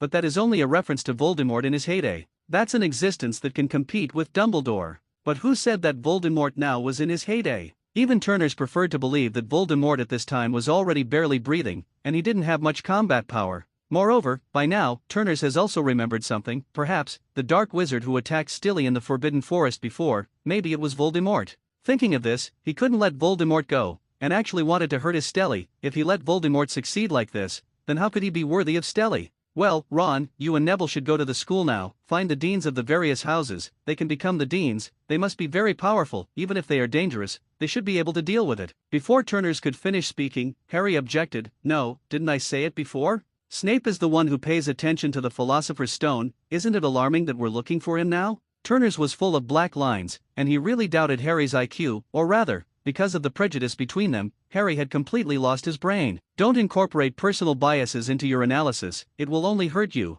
And, even if what you say is true, I think Professor Snape is no longer in school, but should be there. As he spoke, he pointed to the room at the end of the hallway. Hearing this, Harry and Ron, who were still a little indignant, fell silent all of a sudden. Not wrong, Turners was right, which made them feel a little ashamed. "Okay, I'll go ahead and don't interrupt me again." With that, Turners gave Harry a clear look. He also knew that he was indeed a little impulsive, so he did not refute it, and listened very carefully to Turner's plan. "Ron and Neville, you go find someone, and the rest of us are here to keep an eye on it, so that we can guarantee that even if someone takes the Philosopher's Stone out of it, we will be able to stop them from leaving in by time for the arrival of the other professors. And, if necessary, we can go in and have a look, and in any case, everything should be the first priority of the Philosopher's Stone. Do you all understand?" "Well, we got it." Then we went. With that, Neville grabbed Ron and rushed towards the headmaster's office. The three of Turners waited at the entrance of this corridor for more than 10 minutes. Perhaps psychologically, Turners always felt that time was passing very slowly, which made Harry a little impatient.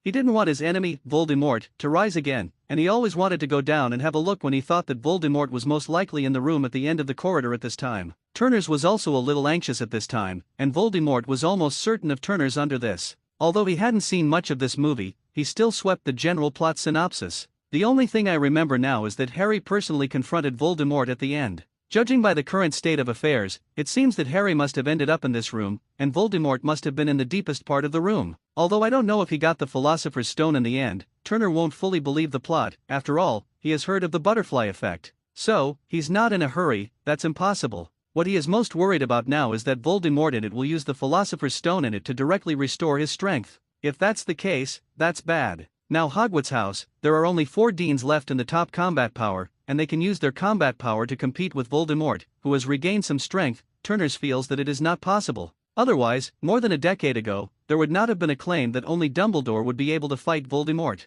Judging from his daily performance, Turner speculated that Dumbledore's strength should have reached the level of a great magician. This is already a very powerful realm, and this is only Dumbledore's multi-year body and the upper limit of his magic power that has begun to fade, which limits Turner from giving a higher evaluation. If you just talk about the combat power that can be used, Dumbledore will undoubtedly be at the level of a magician. You must know that the realm of a magician is not something that anyone can reach, and even one may not be able to appear in a century. Others, the highest level, that is, the level of the great magician, is not that the talent is not enough, but what this magician needs is not only talent, but also opportunity. This is not an exaggeration on the part of Turners, but it is true, otherwise how could Dumbledore be called the greatest white wizard of our time? And more than 10 years ago, what kind of existence was Voldemort, who was able to defeat Dumbledore and dominate the entire Great Eagle wizarding world in one fell swoop? So, for Voldemort's state, it is a very important piece of information. If he is only half dead, or in a state of residual blood, he should still be able to cope with the teachers of the Academy if he wants to join forces with the teachers of the Academy.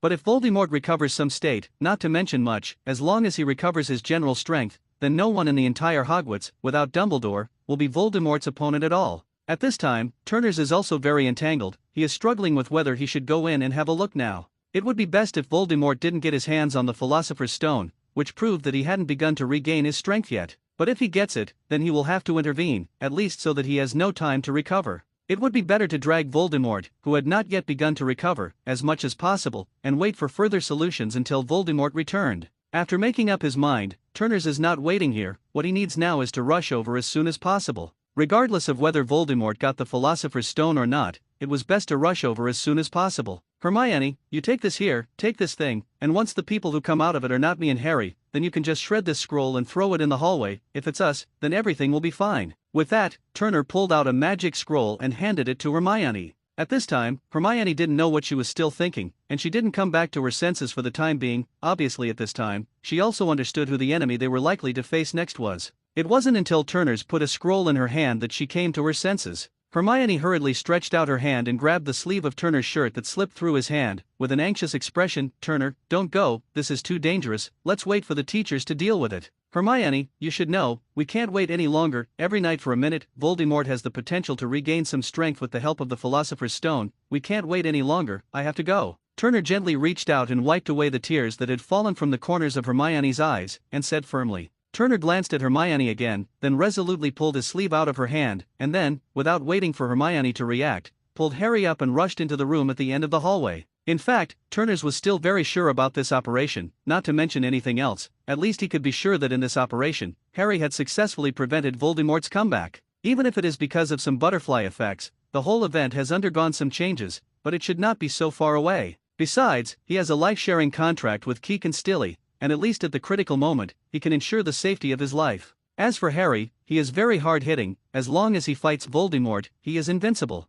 What's more, Harry has a very old blood guardian charm on his body, which is aimed at Voldemort. This information, Turners was on the internet before, but he had heard people say that when dealing with Voldemort, he was invincible. Coupled with his support, there should be no danger to his life. Harry felt a hint of excitement at Turner's action, rather than fear. In the dark, he could feel that this should have been his choice, and it was only because of Turner on the side that he made this decision, and these decisions did not occur again. In that case, it was undoubtedly very correct, so he did not refute it. Now that Turners was ready to act, Harry had no objection. He was more than willing to fight Voldemort's enemy. Harry is not a greedy person who is afraid of death. He will not care if he is Voldemort's opponent. He only knows that Voldemort is his enemy, and that is enough. When the two of them walked into the room, the three-headed dog at this time had already woken up, and the three huge dog heads were staring at the two who rushed in. However, it is very strange that the three-headed dog did not immediately attack them, but very strangely poked out its nose and sniffed something carefully. Gradually, the three-headed dog, which still looked very vicious, began to wag its tail at Turner and barked twice at Turner very affectionately, and ran towards Turner happily. However, his performance was obviously not malicious, and the joy could be felt by anyone. Faced with the sudden situation, Turners was also a little confused. Soon, this confusion was solved by him, and he saw a very subtle sign on the three heads of the three-headed dog. This is a very simple shape of a leaf, and with just a few strokes, it outlines the appearance of a leaf. It reveals a very strong breath of life, and this kind of breath is very familiar to Turner, because Keek, who has always been by his side, has this kind of breath on his body. Obviously, this three-headed dog, who looks very vicious, has unknowingly become one of Keek's followers. In fact, there are many more such cases. As long as it is a natural creature in the orderly and good camp, when facing Keek, it will naturally have a very good feeling. And when Keek is willing, and the other party is willing, the two parties can come to a simple contract, and they will become Keek's followers. Such a contract has no coercive effect, or rather, it is more like a sign exclusive to Keek. Keek can't force the other party to obey her orders. They can follow Keek, it's all their own volition, but in many cases,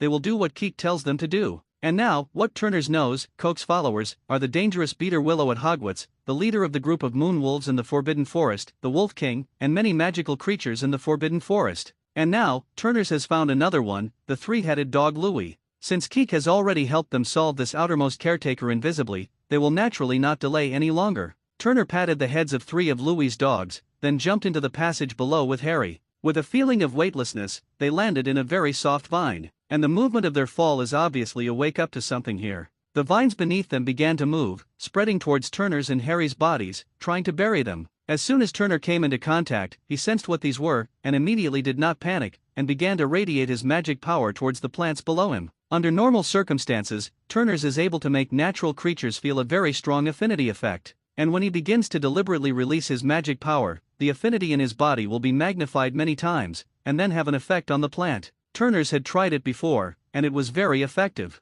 And now, this ability did not disappoint him. After his magic touched the devil vine under him, the devil vine's movement stopped at once, and then according to Turner's wishes, the devil vine lifted them up and slowly lowered them down. By the time they had landed smoothly, Harry was gasping for breath with some palpitations. Don't worry so much, as long as there is me or Keek, these animals and plants that grow in nature will basically not pose any threat to us, Turner said casually, taking 2 steps forward, pushing open a wooden door in front of them, and entering. Harry, who was behind him, rolled his eyes very helplessly. Of course you can be calm with such ability, but I don't. Seriously, sometimes Harry envied Turner's luck, not only found an elf in the Forbidden Forest, but also asked the other party to follow him voluntarily. Such good luck, why didn't he have it? Not to mention how lucky it must have been to become good friends with a unicorn later. There are a lot of them, and the sound of wings flapping is very dense. Harry looked at his surroundings with some curiosity, and when he saw a large door on the other side of the passage, he couldn't wait to go up and open it. Only, obviously, this is impossible, because Turner's had already tried before him, and this door could not be opened by simply picking the lock charm, but required a special method. By this time, Turner's had already turned his attention to the flock of birds flying above, which he had ignored before. When he looked closely, he saw that it was a bird. It was a key with wings. Of these, there is only one key, which is the key needed for this door. Such a routine can be guessed without looking at it, and this key will obviously be very special. It's just that at this time, how could Turner have the heart to play such a game? I saw him raise his arm, I don't know when. His body was already wearing the same equipment he wore when he went to the Forbidden Forest to save Stilly. Moreover, this time compared to the last time I was in a hurry, it was obviously more disciplined, and the equipment I wore was very complete. Turner put on a pair of goggles, and through the enhanced vision of the goggles, he quickly caught the very special key. Then, I saw Turner's right arm stretched forward, and the mithril gauntlet on his arm was revealed, and he slid lightly on the mithril gauntlet, and a small arrow appeared on the front of the mithril gauntlet. After aiming, the arrow flies out, very quickly. Harry only felt a flash of silver light in front of him, and a thin silk thread stretched out of Turner's arm. One end of the silk thread was connected to the arm, and the other end, needless to say, must be on the arrow. Sure enough, when he looked up, the arrow on that end,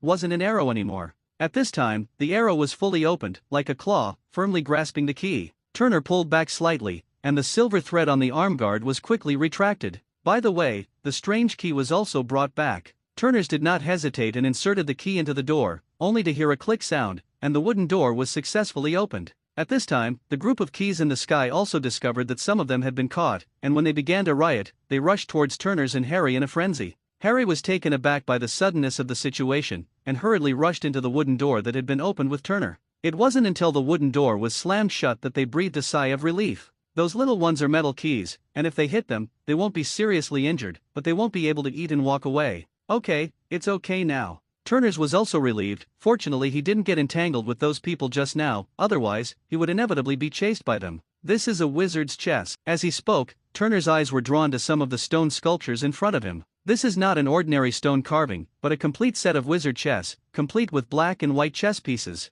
On their bodies, Turner's felt very obvious fluctuations in mana, and it was obvious that this level was not so easy. However, Turner's didn't feel that there was anything to worry about, and he didn't have the heart to waste time here. It's a pity, but now I'm in a hurry, so I have to have a luxury. Turner's brows furrowed in distress, and it was obvious that the price he would have to pay for these things next was very painful for him. Harry asked, curiously, what are you talking about? This is the thing. I saw Turner, and from the spatial ring, he took out a light blue crystal-shaped thing. Harry looked at Turner's hand with some confusion, not knowing why. This thing has a very powerful function, that is, with its own stored mana, it can completely explode in an instant, and with enough magic power to muddy the forming magic in an area, you can think of it as a range of confusion spells, confusing the operation of spells in a range. Without further explanation, Turner's threw the crystal in his hand towards the chessboard. When the crystal landed, from its inside, a huge amount of magic power was inspired. Under the influence of this magic, all the magic around it, which has been formed, is all disturbed by its own rules.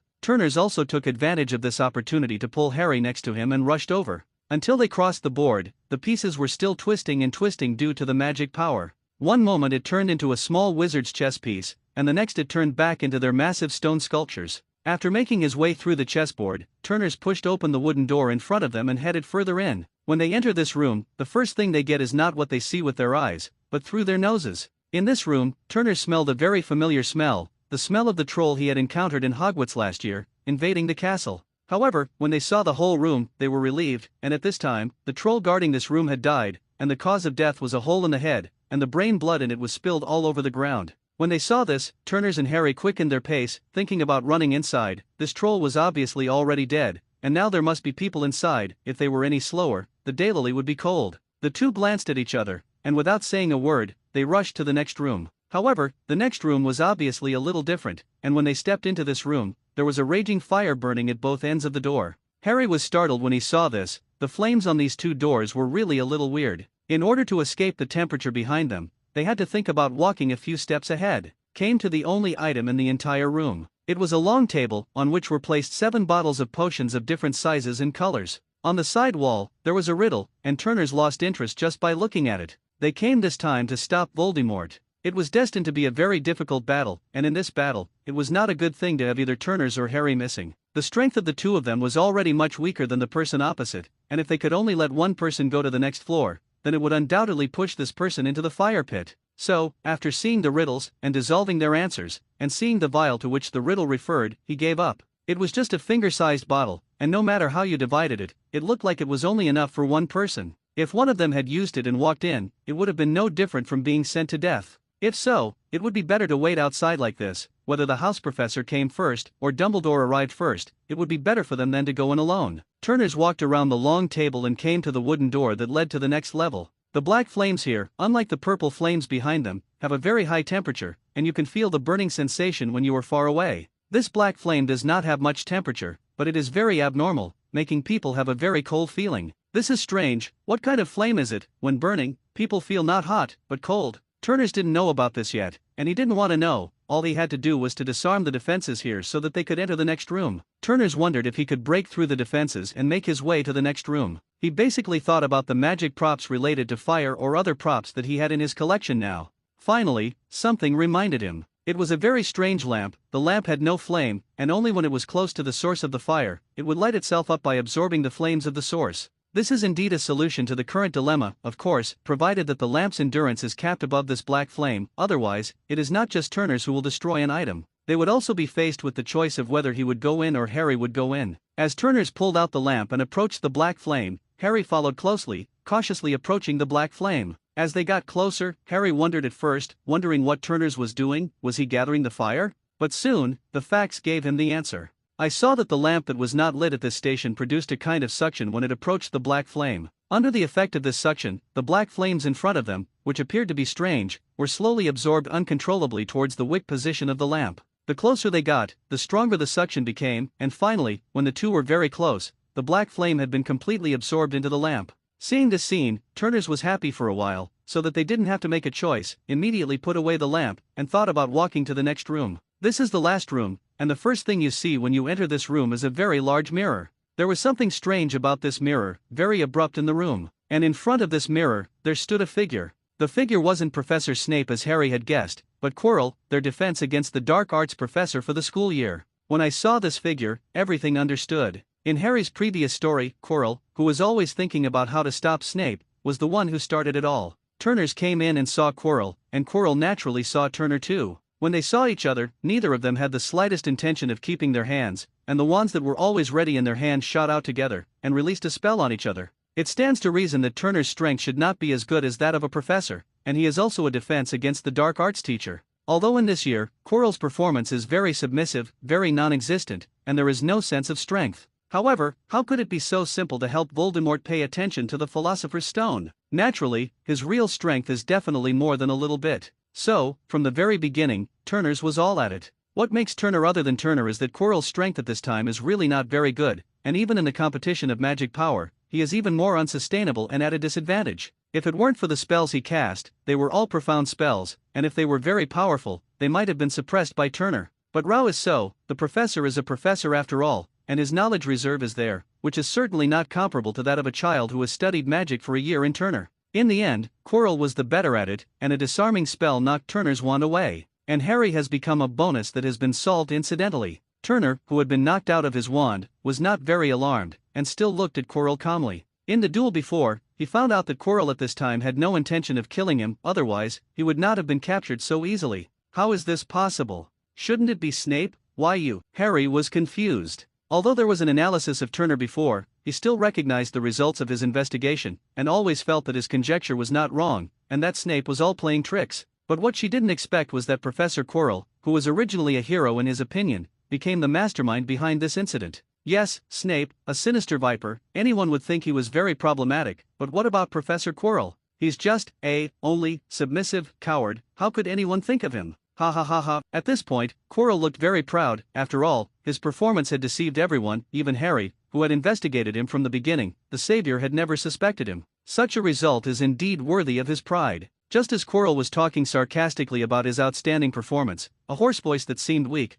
but it was so special that just listening to the voice made people feel creepy from behind Quirrell. Quirrell, let me speak to them. But, Master, you are too weak. At this time, Quirrell showed the expression of resignation he had shown when he was in front of the rest of the school. Shut up, I still have the strength. Obviously, the owner of this voice was very unhappy to be questioned. Quirrell immediately complied, and he turned away, removing the strange-smelling scarf from his head, and turning away. A very magical scene happened. Just after Quirrell turned around, there was a human face on the back of his head. This face is not as obvious as a normal person, the facial features appear a little small, and the whole face looks like an adult's face, but the size is only the size of a baby. Moreover, his nose is not prominent, but rather like two narrow holes, without a nose tip. His eyes are also very sharp. Ordinary people don't dare to look at him at all, they are full of violence and madness. The identity of this person is already very obvious, and there is no doubt that it must be Voldemort. Harry Potter. Voldemort's tone was very eerie, giving people a very bad feeling, especially when he looked at Harry, showing deep malice.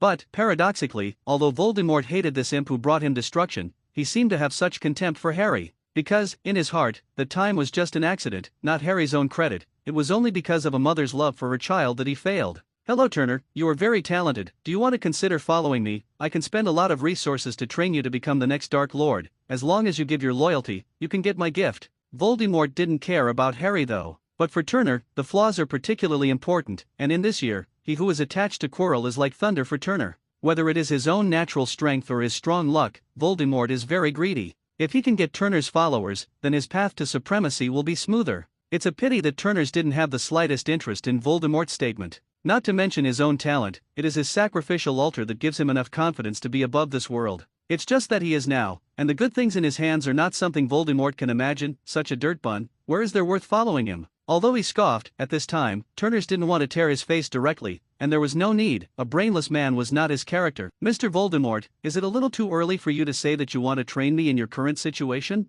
Hearing Turner's words, Voldemort's face was a little unbearable, and the bruises on his face were rising, looking very atmospheric and depressed. He couldn't refute Turner's words, because he was right, and he could only bear it in silence. It doesn't matter, I can't do what I said now, but right away, I will be able to rise again, and at that time, what I said before will still be valid. Voldemort was also a proud man. He disdained to bark like a defeated dog, where he was incompetent, and all he wanted was to recover himself immediately. Only in this way can he have the ability to get Turners to follow him. Voldemort manipulated Quirrell's body, turned his face to Harry, and said with a hideous face, Harry Potter, now, give me the Philosopher's Stone, and I can be merciful and forgive you for your crimes, otherwise, your fate will be miserable. Harry was also scared at this time. In fact, as early as when he first came in, when he saw Eris's sunglasses, he had already noticed that something the size of a fist had fallen into his pants pocket. It's just that before, Turners was fighting Quirrell for a short time, and he was not easy to bother at the time, but when Turners was also disarmed, he was even more afraid to make a noise, worried that the Philosopher's Stone would fall into Voldemort's hands.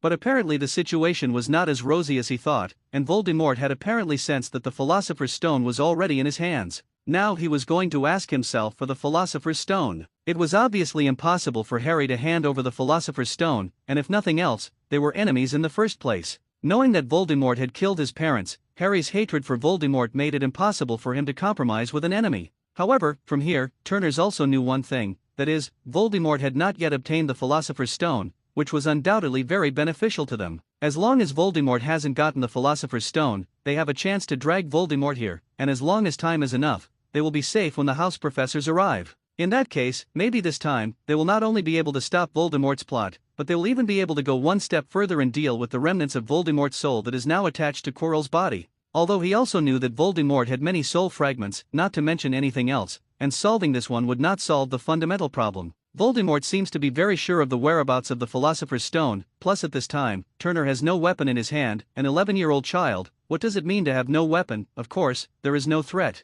Therefore, he didn't care about Turner on the side, and walked towards Harry, wanting to directly rely on his physical strength to forcibly search for the Philosopher's Stone on Harry's body. As Voldemort approached, Turners was also very anxious, but he did not dare to act rashly. He knew that once he started to do it, he would have to deal with Voldemort with the force of thunder, or at least subdue him, otherwise, both of them would be here today. It's just that he really wasn't sure, so Turners was waiting for an opportunity, a chance for Voldemort to let his guard down. Imagine a person facing two children, and these two children do not seem to him to be the slightest threat, and the child, by what he needs. Under what circumstances is the person least vigilant? Undoubtedly, it must have been time to get what he desperately wanted. Therefore, Turners wanted to carry out a sneak attack on Voldemort at that time. If at that time, his sneak attack could not be successful, then this time he was planted here, and he also admitted it. Anyway, I can't die, what's the big deal? Yes, Turners was very sure that he and Harry would be fine. Don't underestimate the magic items and other things that Turners has in his hands now.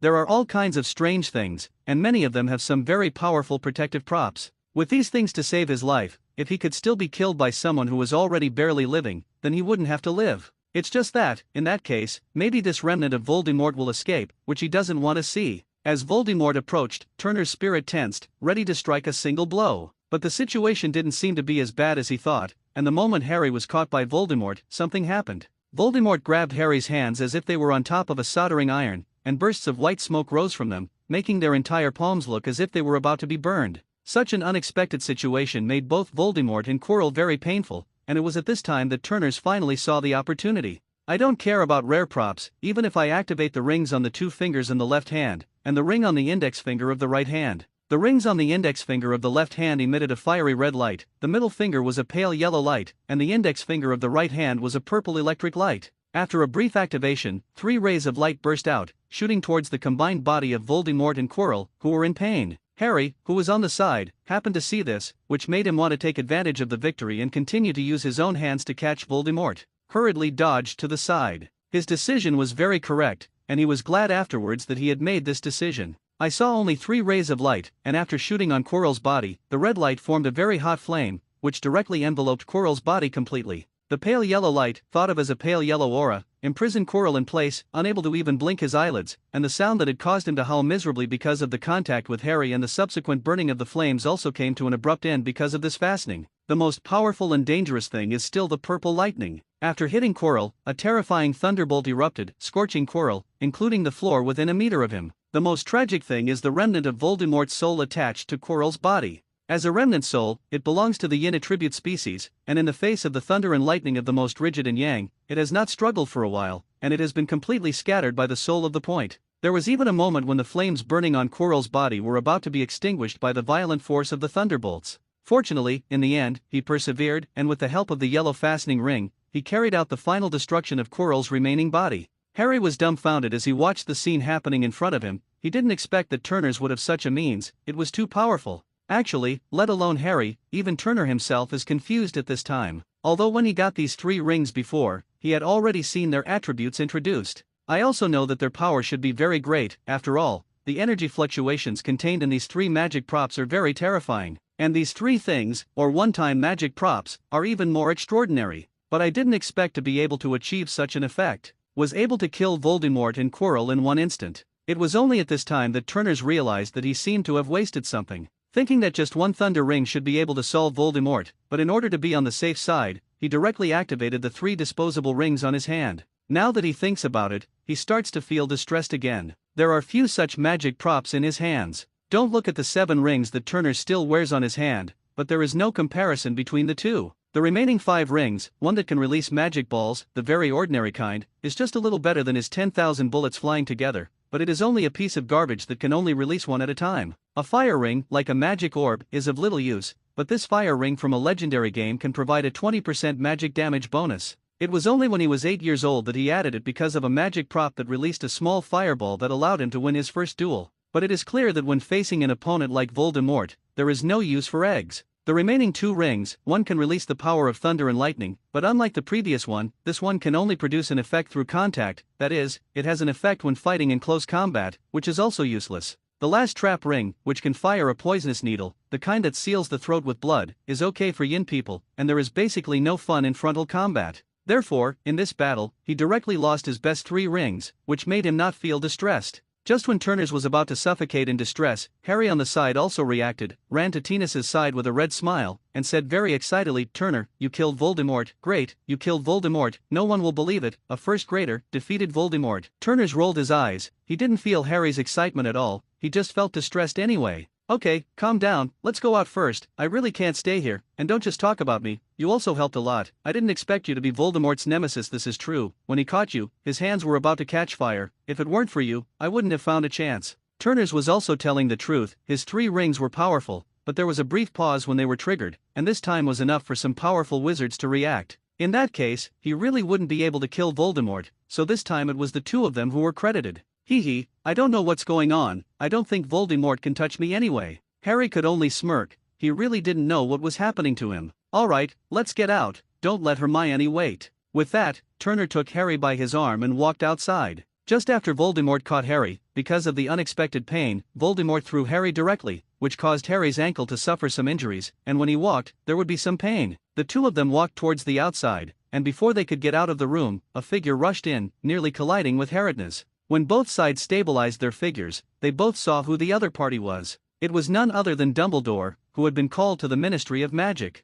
It's just that Dumbledore now doesn't have the calm and graceful he used to be, and he is wise and calm. On the contrary, he was in a hurry, and he looked very anxious. But when Turners came out of the room with Harry in his arms, Dumbledore immediately relaxed. Since the 2 little ones were able to come out of it, it means that they are not in any danger. While it is possible that Voldemort will be able to escape from here with the Philosopher's Stone, he will face an even more formidable challenge in the future. But where is the life of 2 very promising young wizards important? "Are you all right? Let me see where the injuries are." Dumbledore crouched down and examined Harry and the others before he could finish speaking. "All right, Headmaster, we're fine, it's just that Harry fell and injured his ankle, and everything else is fine." Turner stopped Dumbledore's inspection, as the 2 of them really didn't suffer much. Even in the previous battle with Quirrell, he was only based on uniforms, not killers. Seeing this, Dumbledore no longer insisted, but inquired about the situation inside, although it was very likely that Voldemort had escaped, as he had guessed, and they would soon be in big trouble. But he still had the mentality of taking chances. Maybe Voldemort didn't come here at all?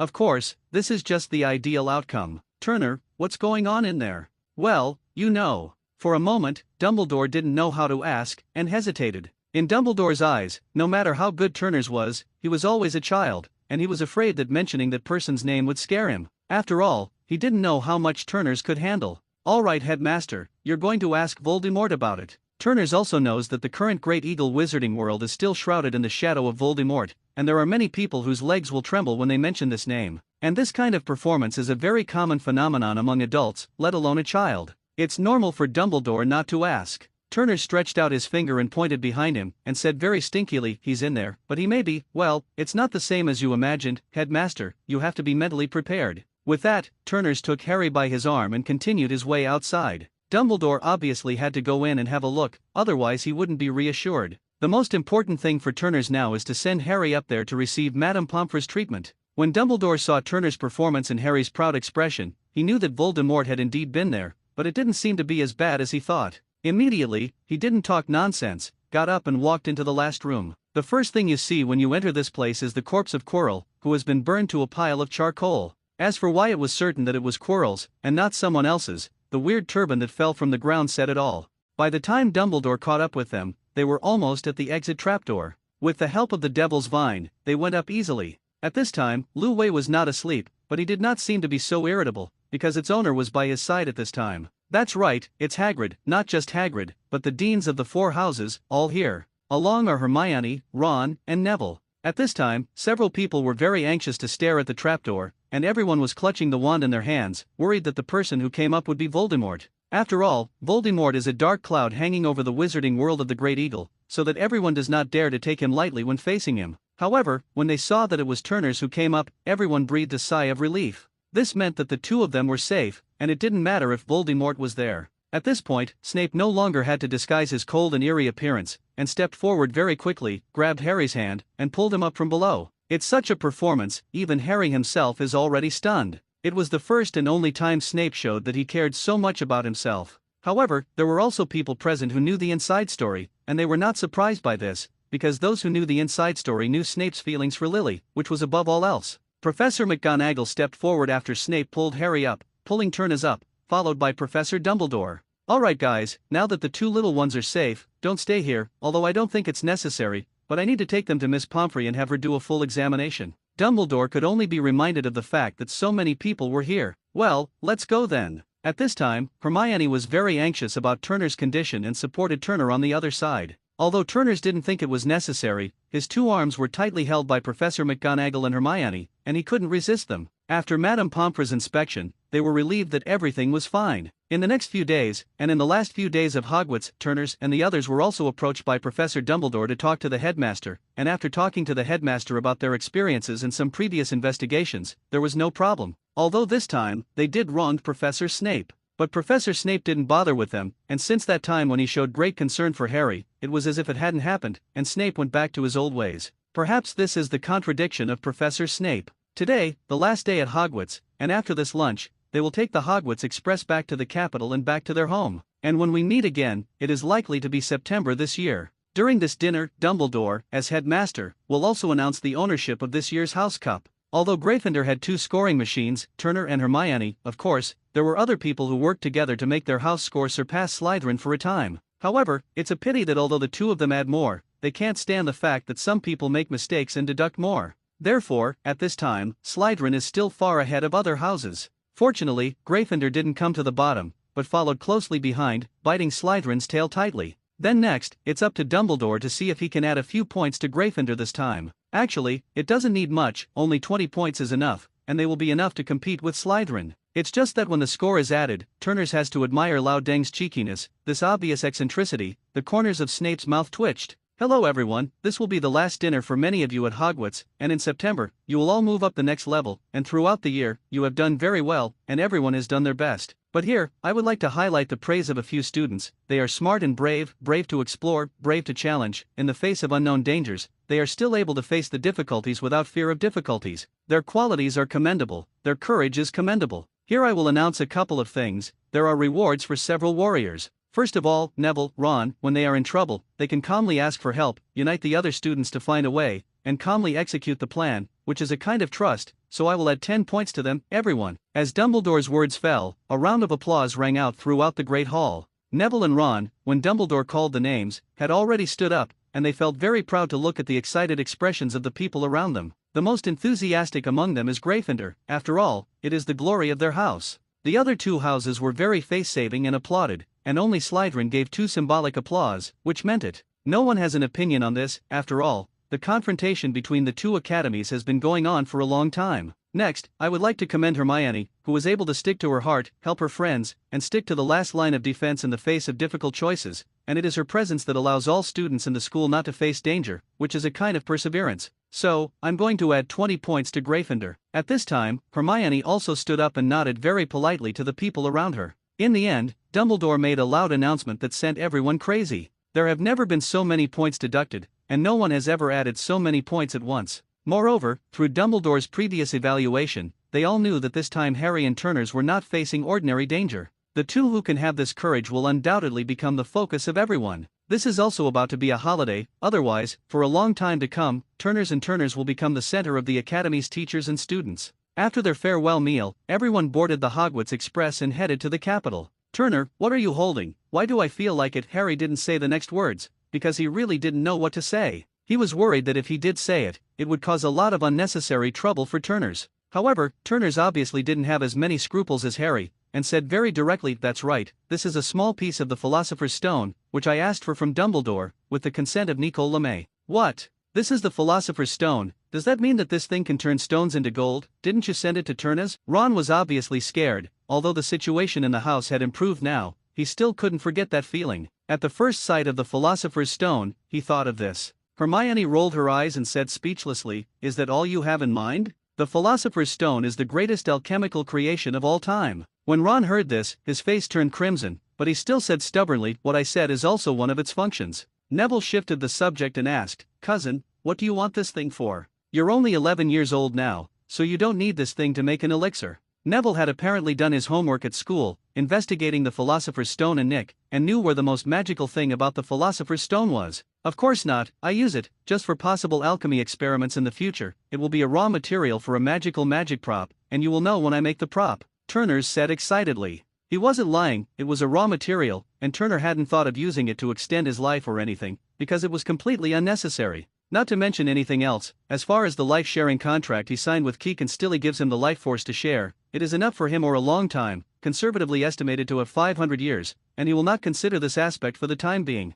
Moreover, he also doesn't see the elixir made of the Philosopher's Stone. It's about sacrificing the magic in your body to transform your life force and sustain your life. This is the lowest practice, and Turner's doesn't like it at all. He remembered that in a game in his previous life, there was a ring that had the magical function of allowing the wearer to cancel the amount of health deducted by consuming 1.5 times the amount of mana. Although Turner said that he didn't know when he would be able to do it with his alchemy level, but with this magic stone, it could be regarded as having some thoughts. What kind of magic prop is it? You must know that the current magic stone is already a very powerful magic prop, and that thing can still surpass this magic stone. What kind of prop should it be? Hermione was also interested at this time, and she didn't know what kind of idea Turner's had in mind. Turner's didn't know how to explain it to them, but it couldn't be said that it was a game that inspired him. Besides, he may not be able to achieve it. However, he still explained it briefly like the others. What if the magic props he envisioned would be realized in the future? After hearing Turner's unbridled imagination, several people present were stunned. After that, they had a discussion about whether Turner's idea was reasonable or not, and even later, they began to discuss what magic would be helpful to Turner's idea. Obviously, in the course of the discussion, they gradually accepted some of Turner's ideas. It's just that, after all, they are just a group of first-grade elementary school students, they don't have so much knowledge, and they can't put forward any good ideas, they are just wild imaginations. However, these are the most valuable, because only if you think about it, and find a way to prove it, to achieve it, you can gain more knowledge. The most important thing for human beings is to move forward in continuous exploration. Turner's wrote down all the ideas they came up with, and waited for them to be practiced at home when they returned. At this point, in fact, the children of wizarding families have a great advantage. Because they were still able to learn to perform magic at home after returning home from vacation, this invisibly distanced themselves from those Muggle children. Turner's also sent an invitation to Hermione, inviting her to come to Longbottom's house during the summer vacation and participate in Turner's research together. Of course, Turner also sent an invitation to Harry. As for Ron, there was no need, since they had become friends, and their family was also a wizarding family, then they could quickly get to each other's homes with just a simple Flynn network. Besides, at this stage, the Longbottom family and the Weasley family are in the honeymoon period of cooperation, and the two sides also meet regularly to enhance their relationship. Seeing each other between them will be very frequent in this summer vacation, and there will be no need to invite them at all. Soon, the Hogwarts Express arrived at their destination, and after a brief goodbye, they went home. Just a remnant soul that lingers makes Turner's need a sneak attack to have a chance to solve it, but you can imagine how terrible it will be if he has a certain strength, and Turner's does not dare to relax in the slightest. Every day, in addition to conducting various aspects of research, Turner's also performs a routine of 10 sacrifices a day, and after so many years of experience, he has also roughly figured out some small rules of the altar of sacrifice. The first 10 sacrifices of the day are the easiest time to produce good things, and the subsequent sacrifices, although it is not said that there is no possibility of good things, but the probability of that kind of sacrifice will be very low. If you continue to sacrifice, it will be a little unworthy. Therefore, Turner's basically sacrificed 10 times a day, and he would stop continuing to sacrifice no matter what was good.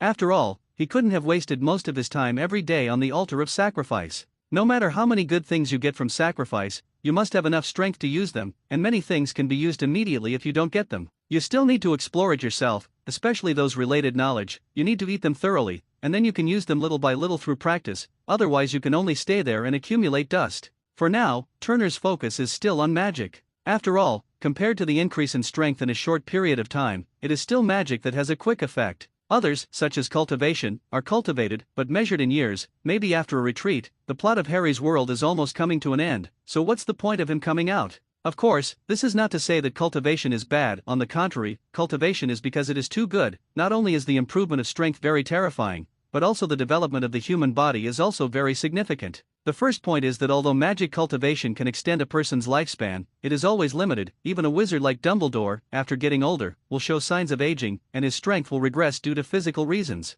Moreover, he can only live to be about 150 years old at most, and he can only reach the ultimate limit of the human body. And this is still in the best state. If anything happens, he may lose his life at any time due to the depletion of his magic power. But cultivation is different, not to mention the nourishment of the body by the aura. It will strengthen the body to a certain extent, and then break the limit of life. Even if he has reached the limit of his lifespan, as long as he has not entered the 5 decays of heaven and man, he still has strong strength, and if he can make a breakthrough during this period, he can even extend his lifespan and live longer. The difference between the two is very clear. Of course, although Zyuchan is powerful, it also has its limitations, and the biggest limitation is that it takes a lot of time to polish oneself and then break through to a higher realm. For the current Turner, cultivating magic is his best choice. Unless he wants to give up the entire Longbottom family, find a hidden place, retreat for hundreds of years, and wait for Voldemort to turn to ashes, he will come out again. It's just that that's obviously not Turner's pursuit, of course. More importantly, in fact, the current Turner doesn't have any better cultivation cheats in his hands,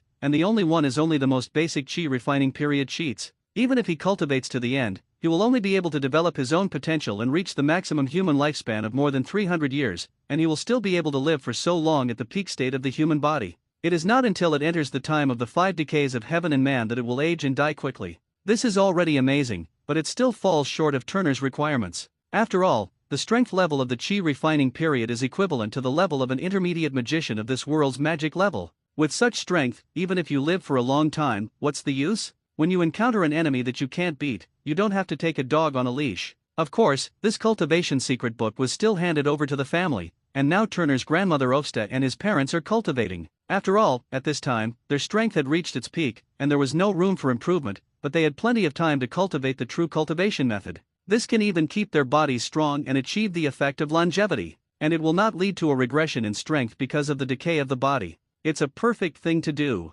Lately, Turner's has been researching runic magic, with the main target being the magic from the Kamatage family in the Marvel world. More advanced, he didn't have it here, but during a previous sacrifice, he obtained an entry-level magic book called the Book of Vision. There is not a lot of magic involved in this book, but it fundamentally analyzes the true meaning of Kamatage's magic. It can be said that it is the foundation of a book. In this book, the hierarchy of magic is roughly divided into 4-knot shields, 2 or 3 knots, 4 or 4 inheritance, etc., and there is no more advanced here, but this is completely enough for Turner at this time. Among them, the 4-knotted shields refer to the magic rune carrier carved by the magician when he casts magic, that is, the most central position in the magic pattern that looks like a round shield, the pattern. Generally speaking, the pattern in the center of the beginner is basically square, which is the origin of the 4-knot shield in the hierarchy. As for the 2-3 nodes, it is the central bearer, which is formed by the superposition of 2 triangular patterns, that is, the 6-pointed star pattern. 4 and 4 are inherited, that is, there are 2 squares superimposed to form an octagonal pattern.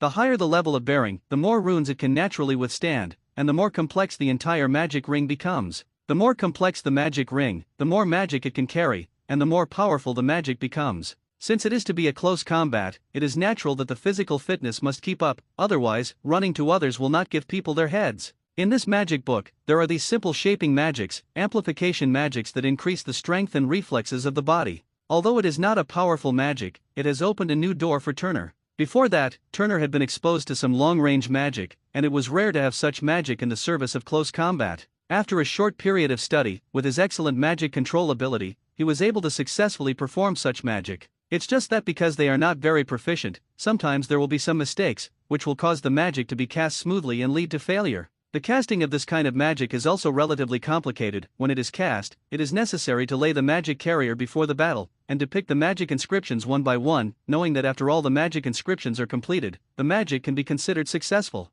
However, if this were in the hands of an unskilled magician, the whole process would take at least 10 seconds. At this time, the others would have already come with a death curse. So, this magic, to be honest, doesn't fit into this world, because the means of casting magic are just too cumbersome. Moreover, there is another disadvantage of this magic system, that is, the magic inscriptions you depict can be clearly seen by the enemy, and when the locals see your magic inscriptions, the magic you want to perform will not be a secret to the enemy. Of course, a magic system with so many shortcomings can still be carried forward by the ancient mage, which naturally has its advantages, otherwise, it will have long been eliminated by other magic systems. The biggest advantage of this magic system is the rich use of magic inscriptions, which makes it easy to make items with magic. Because, when casting the magic of the system, it is actually making a one-time magic prop based on the magic carrier laid by itself. This makes it possible to make magic props when making magic props, and the magic of other systems needs to involve the study of alchemy first, and then the study of magic patterns, and only after you have enough skills can you gradually start trying to make magic props.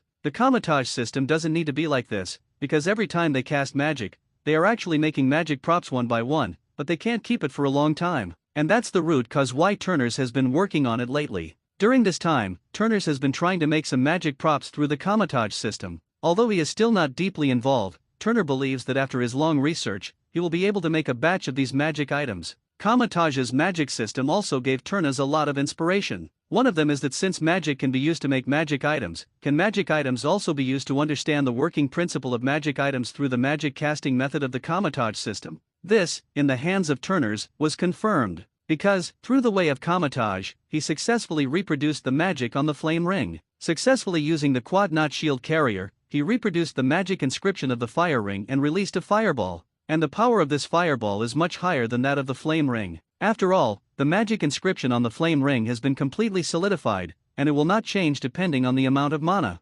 However, the fireball spell used by Turner's can increase the power of magic by increasing the output of magic power. After a successful case, Turner's became even more motivated, and immersed himself in the reproduction of magic items every day. Of course, he wouldn't just study the powerful ones, but just the ordinary ones. After a month of research, Turner succeeded in creating a Dolan bracelet. That's right, it was that Dolan who used the magic inscription of the Dolan ring to successfully reproduce an enhanced version of Dolan's bracelet. Originally, it was just a small increase in blood volume. The manifested state is to increase a little physical strength, plus a little magic strength, manifested as an increase in a small amount of mental strength, a little magic recovery effect, and the return to blue is faster. However, when the Dolan bracelet was made, Turner tried it and could clearly feel that the amplification effect of the Dolan bracelet on the body had reached an astonishing one. As for the increase in mental power, it has also reached a 20th effect. You must know that the current Turner's own mental strength is very high, coupled with the continuous training over the years, as well as the tonic of natural treasures. His spiritual power is much stronger than that of ordinary adult wizards. At least it can reach the level of spiritual power of a high-level wizard, but that's it. It can still be enhanced so much, you can imagine the amplification strength of the Dolan bracelet. As for mana recovery, it has naturally been greatly improved. It can be said that this magic bracelet is the most successful magic item since Turner's learned alchemy. Of course, this success is not only the improvement of Turner's alchemy skills. His consumption of materials has also been successfully improved by more than one level. This Dolan bracelet consumes a lot of materials. In order to achieve better results, the materials used by Turner's are some very cherished materials, just a magical superconductor like mithril, which he used to make the main body of Duran's bracelet. Perhaps he is the only one who has such a generous handwriting, not to mention that others are the main body of magic props, that is, to sketch magic inscriptions. They are all careful, saving and saving. Like him, he directly uses a whole piece of mithril as the main body of magic props. Turner's made one Dolan bracelet of mithril enough for them to make more than 10, and maybe the effect was even better than Turner's. However, there is no way. Turner doesn't have much else, but there are a lot of magic materials, and he is also helpless. After the first successful example, Turner's also found the trick. In the time that followed, he successfully cracked the wand-making process and the broomstick-making process in Harry's world, although it is not yet up to the highest level of these two magic items. However, at least on an average level. If you count his mountains of rare magic materials, the power of these two magic props he made is even higher than the props made by these two top crafts. To celebrate Neville's upcoming second year on the Gryffindor Quidditch team, Turnist made a broomstick for him. Although in terms of production technology, it has only reached the level of 2000 light wheels. Compared with the 2001 light wheels that were updated later, and the fire crossbow arrows that still only exist in the laboratory and only support special customization, and cannot be mass-produced, his technology is already very backward. However, it is really impossible for Turners to be willing to use materials. It's just the handle of the broom, and it's a branch of a fallen feather fur from the magical plane. The magic fluctuations on this branch are very obvious, and it is also a rare tree with attributes, among which the attribute is the wind attribute that is most suitable for making flying props.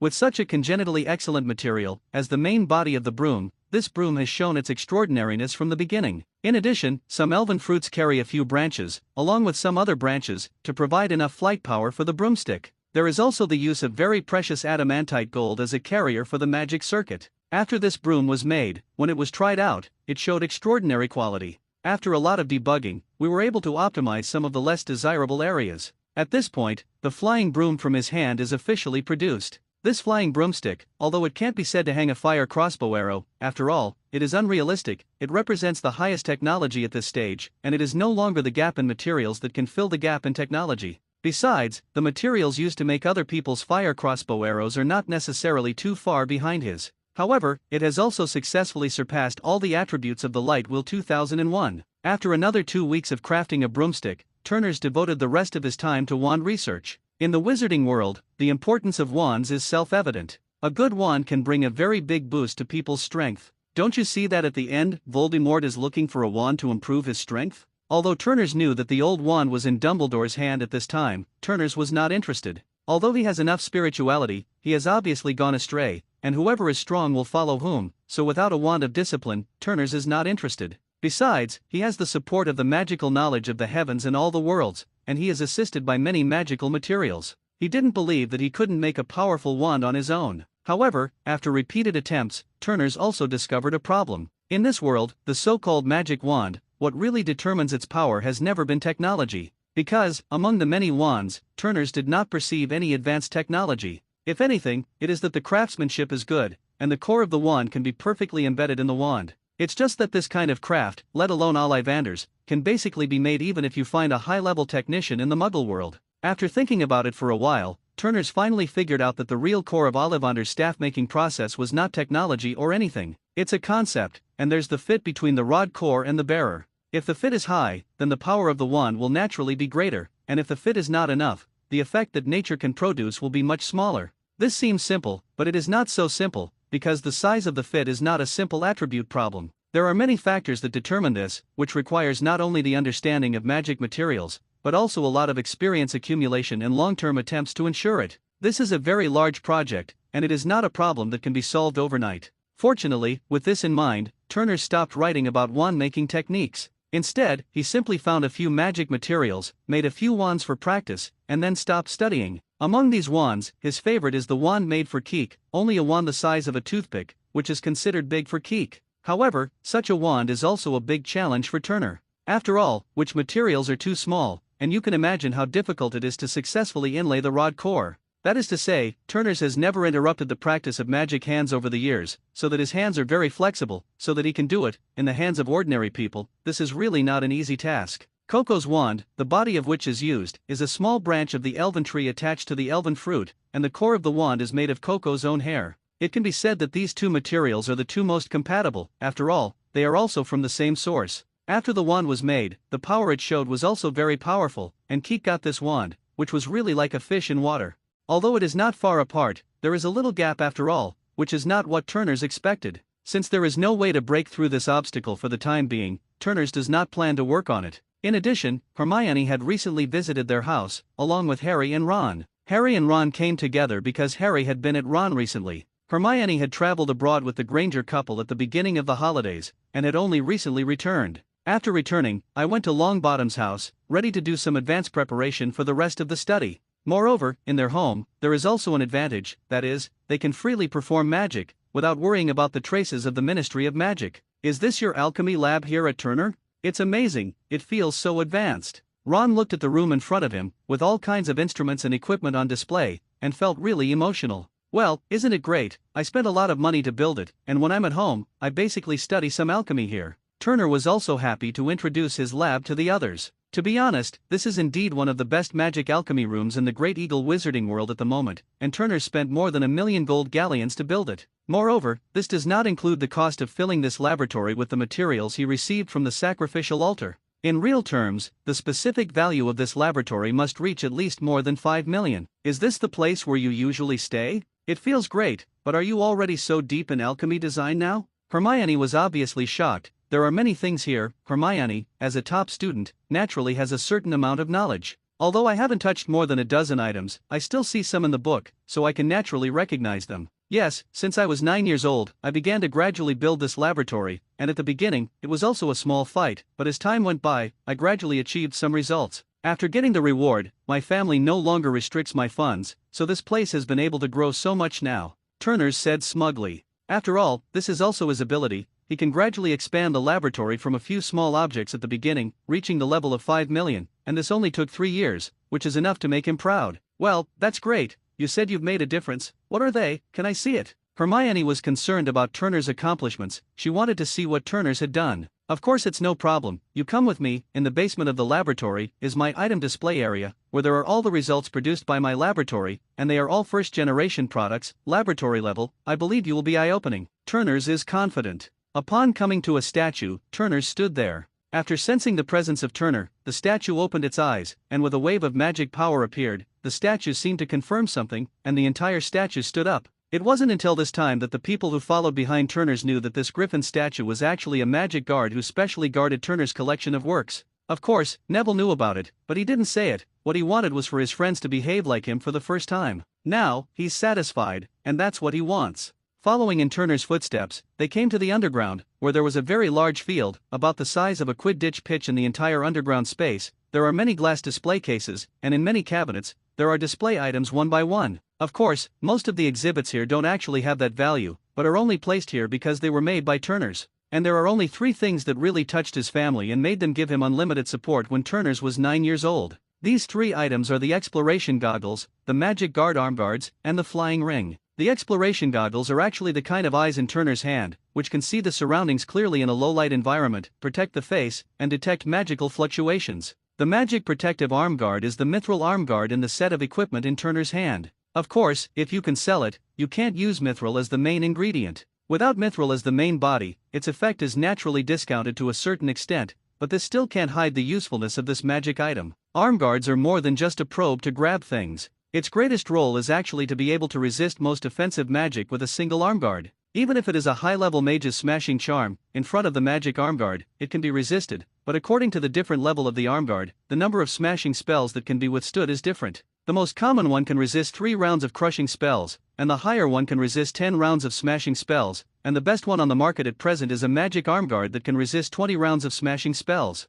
As for the one in Turner's hand, it's amazing, with mithril as the main body, pure gold and red gold enough magic runes, and several magic crystals as an energy supply. That arm guard is even able to resist the existence of 2 death curses, which is naturally not comparable to ordinary items. This kind of magic arm guard is powerful, and the role it can play in the process of fighting is also very practical, so in the past few years, the benefits brought to the Longbottom family are really huge. As for this third magic item, it has not yet been laid out on the market, and according to the Longbottom family's strategy, it will not be sold for the time being. When he triumphantly wanted to taunt his men's defeat, he suddenly found that the person who had just been disarmed by him had a wand that had just been knocked out of his hand. Just imagine, what is that like? And if that's all it takes, then forget it. After all, as long as the wandless silent spell is strong enough and the control of magic is good enough, more practice can also be done. However, this ring also has a function, that is, it can store the wand like a spatial ring. It's only enough to store a wand. Because, this is not a spatial ring, but just a ring made of the traceless stretching charm. In fact, the production technology of this ring is not complicated, and the only thing that stands out about it is its design concept. It was a ring with a small hole inside, and that small hole had been cast with a traceless stretching charm to store something. It's a pity that such a ring, no matter how much you cast the traceless stretching spell, the space inside it is not large. At most, you can only store 1 wand. Add a flying spell to the ring, and you get the current flying ring. The flying spell on this ring is not only external, it is also internal. Because the entrance and exit of the space, as well as the inside, are too small, I want to reach inside and dig out something like other leather bags. That's obviously unrealistic, and you can only use the flying charm to make the wand fly out inside. But don't underestimate this magic item, it can bring great convenience to people. Think about it, in normal times, wizards need to carry a wand the length of their forearm and the thickness of their index finger wherever they go. No matter where it is placed, it will be inconvenient, and sometimes, it will cause certain obstacles to people's movements. These are all problems that are easy to encounter in daily life. Moreover, although the wand has been strengthened by a certain amount of magic, it is only a wooden stick in the end. No matter how strong it is, it will be like that, and it is likely that at any time, because of an accident, the wand will be broken directly. This creates a problem where they need to replace a wand all over again. However, this raises a problem, the compatibility of wands in wizards. It doesn't matter what wand chooses the wizard, or if the wizard chooses the wand. In the very beginning, when the wizard picks up the new wand, it is the time when they have the lowest compatibility. Only after slowly cultivating in the future, the wizard's magic power circulates the wand, so that the wand begins to gradually adapt to the wizard's magic power, as well as his spellcasting habits, can they cooperate with each other tacitly and can truly exert the strength of a wizard. Imagine a wizard who is in the middle of a high-intensity battle all year round, and every now and then his wand breaks due to intense exercise. Then he has to buy another one, and then cultivate a tacit understanding. During this period, in fact, the strength of the wizard is regressed, and in this period of fighting, under the same circumstances, it is very likely that there will be 2 different results. This is also the case that many powerful wizards carry a walking stick, Lucius Malfoy, with them, and hide the wand in the cane, which can not only show etiquette, but also protect the fragile wand. This is just a helpless move, and it is not as convenient as imagined to hold a cane in his hand all the time. It's different with flying rings. How much can a ring cost when worn on the hand? There is no need to worry that the wand will accidentally break due to strenuous exercise, and there is no need to worry that the wand will hinder their movement. And, in extraordinary cases, it is also possible to recall their wands through the ring. This kind of convenience shows the practicality of this magic prop. However, it's a pity that this magic prop is really not technical. As long as you are an intermediate wizard or above, you can make it by hand. It may be due to the different levels of personal knowledge and the degree of difficulty, but there is no doubt that intermediate wizards have the strength to make flying rings. This makes this magical idea a bit of a frustration, because, once they start selling this thing in the Longbottom family, it won't take a few days at all. As long as this magic item appears on the market, someone will start copying it right away. Maybe before they can return to their original capital, this thing will be figured out, and if they want to sell it in the future, it will become a joke. That's where its frustration lies. If you have a good enough idea, but you don't have a good enough technology, you don't have enough profit points, selling it is a loss, which also makes it now only able to be left here to eat ashes. Although the Longbottom family didn't care about such a little money, they couldn't afford to come up with such a good idea for the rest of the wizarding world. With that in mind, this thing can only be placed here. When it comes to this, Turner's is also very regretful. Although others felt pity, it was indeed like what Turner's said, and it couldn't be bought. Take it out, that is, to benefit the wizards of the entire wizarding world. People with good hearts can still remember the good of their Longbottom family, and those who are not right-minded will only mock them behind their backs. Of course, there is another reason why this flying ring has not been made public. Turner's face became solemn as he said this. Oh, what's the reason? Hermione asked curiously. She could understand everything else, and she thought about it a lot, but she couldn't think of any other reason for Turner to hide this thing here, unwilling to make it public. Turner said very seriously, you should also know that although Voldemort has disappeared over the years, he has not really died. As long as he does not die completely for a day, the entire wizarding world will have a very big crisis. Although this thing can benefit the entire wizarding world, at the same time, it will also become a weapon for some people with evil intentions. If those followers of Voldemort also master this thing, then the harm to the entire martial arts world is too great. They all knew that Turner's was right. With such a technique to hide the clutches, those Death Eaters would be even more arrogant, and the damage to the entire wizarding world would be even greater. The more intense the confrontation means, the more wizards who die. Maybe it is very likely to cause a devastating blow to the entire wizarding world, but those guys don't show mercy to their subordinates, and for their own safety, the resistance of ordinary wizards will definitely be more fierce. Don't say anything about coercion. The rabbit is in a hurry and wants people. The oppression is too strong. There will always be people who resist. Well, this thing really can't be released. It's too convenient. I just hope Headmaster Dumbledore can solve Voldemort's danger as soon as possible, Harry said at this time. Among the people present, he was the one who hated Voldemort the most, and at the same time, he was the one who felt Voldemort the most. Therefore, even if he didn't know a lot of things, he could still have a feeling in the dark that Voldemort had never died. Even if he was still in that place before, and saw Voldemort's remnant soul with his own eyes, which was destroyed by Turner, he still felt that Voldemort was not dead, which was an intuition. After that, Harry and the others wandered around the underground exhibition hall, and the magic items had their functions and names in front of them. There is no need for Turner to accompany him personally, and his main companion must be Hermione, the little Laurie. During this period, Turner's naturally received praise from the three of them one after another, but these words of praise did not make him feel happy in Turner's ears. On the contrary, this praise made him more determined to explore magic. Because Turner's knows very well that the things here include the Dolan bracelet, the Wind Spirit Broom, and the Wand of Life, which have just been successfully made in the last few days. If you really count it, it's just equivalent to a low-level magic item at most. They may look magical, but they are also powerful. But this is just an illusion. Their essence is still just one piece. With high-end magic materials, the magic effects that are forced to pile up, in essence, they are still just low-level magic props. He deeply understood that he was just starting out on the path of alchemy, on the path of magic exploration. After a brief stroll, Turner's led them to his room. Sitting down on the table by the window, Turner took out a fist-sized bottle of blue-purple potion from the spatial ring. There was even a hint of silver light shining in the potion, which looked very beautiful. Turner, what is this? It looks so beautiful, Hermione asked curiously, looking at the potion in Turner's hand. Turner smiled mysteriously, and without explanation, poured a small cup of potion for each of them. This is a good thing. You drink it, it tastes good, and after drinking, you can carefully feel the changes that the potion has brought you. Turner didn't answer Hermione's questions, but sold out. The three of them were very curious, and they didn't know what kind of medicine was bought in Turner's gourd, but they didn't think it would harm them, so they also picked up the medicine in front of them and slowly drank the medicine into their mouths. At first, there is a faint salty taste, but when you taste it carefully, it is a very refreshing feeling. In short, it is very strange and wonderful. After drinking the potion, the three of them closed their eyes and carefully felt the changes in the potion's body. In the beginning, it wasn't obvious. However, gradually, a feeling of fullness came from my body, and then my whole body, in this feeling, began to slowly become hot. Time slowly passed little by little, and in the end, the skin of the three of them was swollen and red. However, the strange thing is that the three of them didn't feel too much discomfort, and they just rose uncomfortably.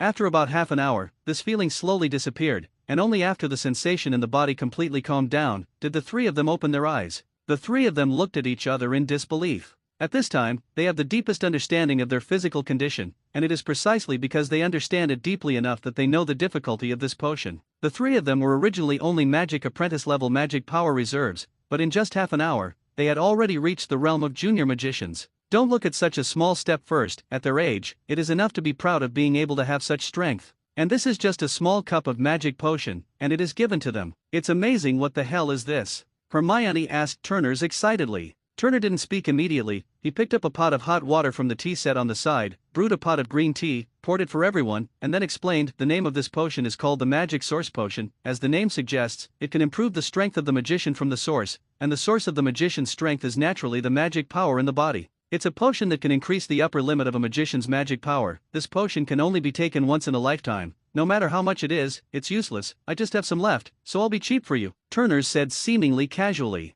Made the three people who were still very excited suddenly dumbfounded. Seeing this, Turners let out a poof and laughed. Okay, I won't tease you. Seeing Turner's performance like this, the faces of the three of them, which were already serious, suddenly collapsed. I'm not talking about a joke, though. The three of them hurriedly collected the expressions on their faces, and listened very carefully to Turner's next words. They knew that the next words would definitely not be a joke anymore. Although we have only known each other for a year, through this period of observation and the development of things around you, I have discovered something. Turners glanced at everyone very solemnly, and finally locked his eyes on Harry. Harry can become the prophesied savior. In fact, it is not just a lie, but he is indeed suitable for Voldemort. There is a very deep connection, and this connection, so that Harry and Voldemort will always unknowingly meet together. Hearing Turner's words, Hermione was a little panicked, and hurriedly denied, this is impossible. Harry should have no connection with Voldemort. Maybe the previous incident was just a coincidence. Hermione wasn't denying Harry's record. She wasn't that kind of person. She was just worried that what Turner said, if it was true, then Harry's life after that wouldn't be easy.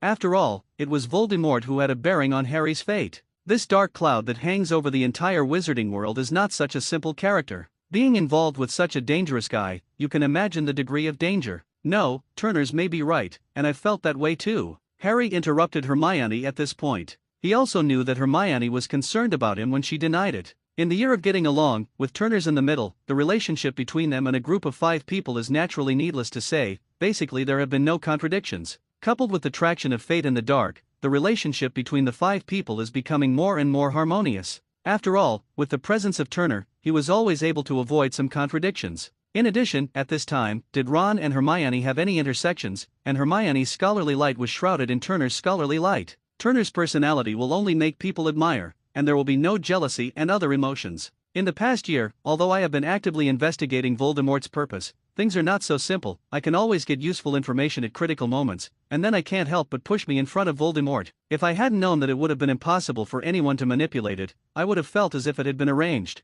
Harry said this, also a little irritated, and scratched at the messy hair on his head. So, it's like a line of fate, and it's inevitable that Voldemort and Harry will have been connected since Voldemort believed in that language. So, before Turners could finish speaking, Hermione picked up the conversation and said, so you gave us the magic potion just to give us some strength, so that we can have a better chance of winning in the next possible events? Looking at Hermione's wise little eyes, and that playful and Sundra appearance, Turner smiled. Yes, are any of you afraid of Voldemort and his minions, who might be up next? Of course I'm not afraid. I'll be able to defeat Voldemort and avenge my parents, was the first to speak out Harry. Between him and Voldemort, there was already a situation of incompatibility. There would only be one result, either you die or I die. Then there was Hermione, and she was excited, yes, excited, a kind of excitement when she was about to face a super challenge. I'm okay, I'm ready for the challenge. Neville, as the little tail who has followed Turner since childhood, did not flinch at this time, and said very bravely, I can too. I also want to avenge my parents and send that crazy woman to hell. The mad woman Neville refers to as Bellatrix,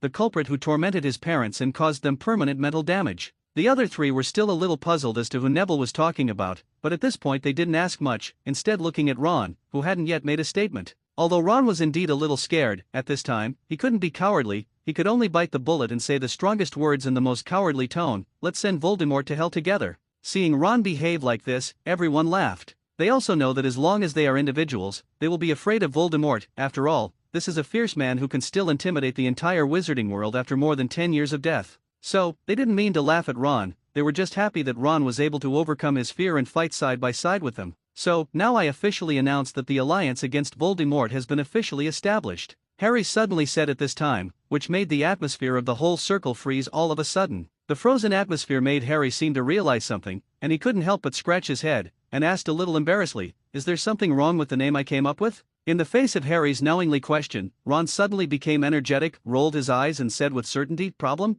Of course there is a problem, this name is simply low, okay. Whoever said that, I think it's a good name, we were meant to fight Voldemort," Harry said without giving up. "Okay everyone, our alliance, it's better to call it the Wizard Alliance, if we want to do it, we have to do our best and lead an era forward." After hearing Turner's words, everyone was stunned for a moment. They have begun to evaluate the name, the leader, the person who leads the progress of an era. This is indeed a very good name, it is indeed better than what they think, and the name is very straightforward and obvious, that is, to be the trendsetter of the times, which is exactly what they think. "Well, let's call us the leader of this era." Hermione agreed. With Hermione's approval, the rest was much easier, and everyone else agreed. At this point, an organization destined to become a legend was established by the inadvertency of these 5 teenagers. Although the current Leader Alliance has become an organization, they are still only children after all, and they do not realize that an organization needs complete rules and regulations. As for Turner, even in his previous life, he was just a college student, how could he know so much?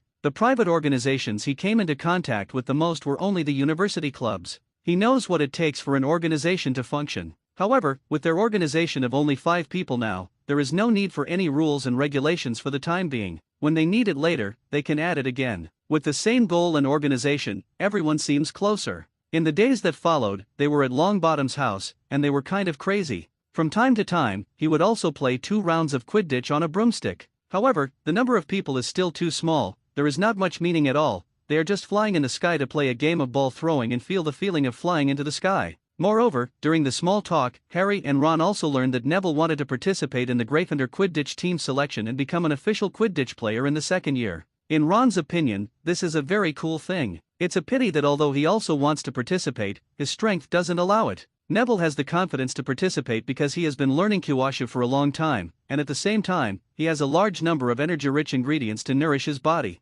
As a result, the current Neville, although in terms of height, is not as good as Turner, and there is also a big difference in physique. But if it is compared to other wizards, it is more than enough, and now Neville looks harmless to humans and animals. But when it comes to hand-to-hand combat, Malfoy's 2 henchmen, Crabbe and Goyle, are certainly not his opponents. So, in the fierce confrontation of Quidditch, Turner's was not in the slightest worried that Neville would suffer. But Ron is different, his talent in Quidditch can be said to be there, but it is limited to average, not even excellent, and in terms of physical fitness, there is no big advantage. Such a characterless player, the Quidditch team obviously would not want. Generally speaking, all Quidditch players, except for the Seeker, should be found among students from the 4th grade and above. Because, when playing, there are often very fierce entanglements, and at this time, a good body will undoubtedly give you the upper hand. Obviously, Ron, who is just about to be promoted to the 2nd grade, is not yet able to meet such physical conditions. Harry, on the other hand, is interested in running for the Seeker of the Gryffindor Quidditch team. The position suited him perfectly, as Harry was a good Quidditch talent, and he was very agile in flying and had smooth turns. Such a talent is perfect for being a Seeker. After a period of fun at the Longbottom house, they are ready to start preparing for the new school year. After agreeing with the family, they rush to Diagon Alley together on the same day. Here, they meet up with their families to buy the books and materials they need, as well as custom school uniforms, magic materials, and more. When they arrived at the bookstore, it was very crowded, with a lot of people waiting. A signing of Gilderoy Lockhart is taking place here today, so no one who is a fan of his books will miss this opportunity to come here and wait for Lockhart's autograph. Turner's was not the slightest interested in this, although he did not know much about many plots in Harry's world, but he had a deep memory of one person. That's this Gilderoy Lockhart, and his final fate was also miserable, and his brain was directly emptied by the Oblivion Curse. He didn't know the specifics, but he also knew about Gilderoy's person in the back, and he was completely a liar. When Turner's arrived at the bookstore, he bought all the books he needed, and walked out of the chaotic bookstore without waiting for Lockhart's autograph.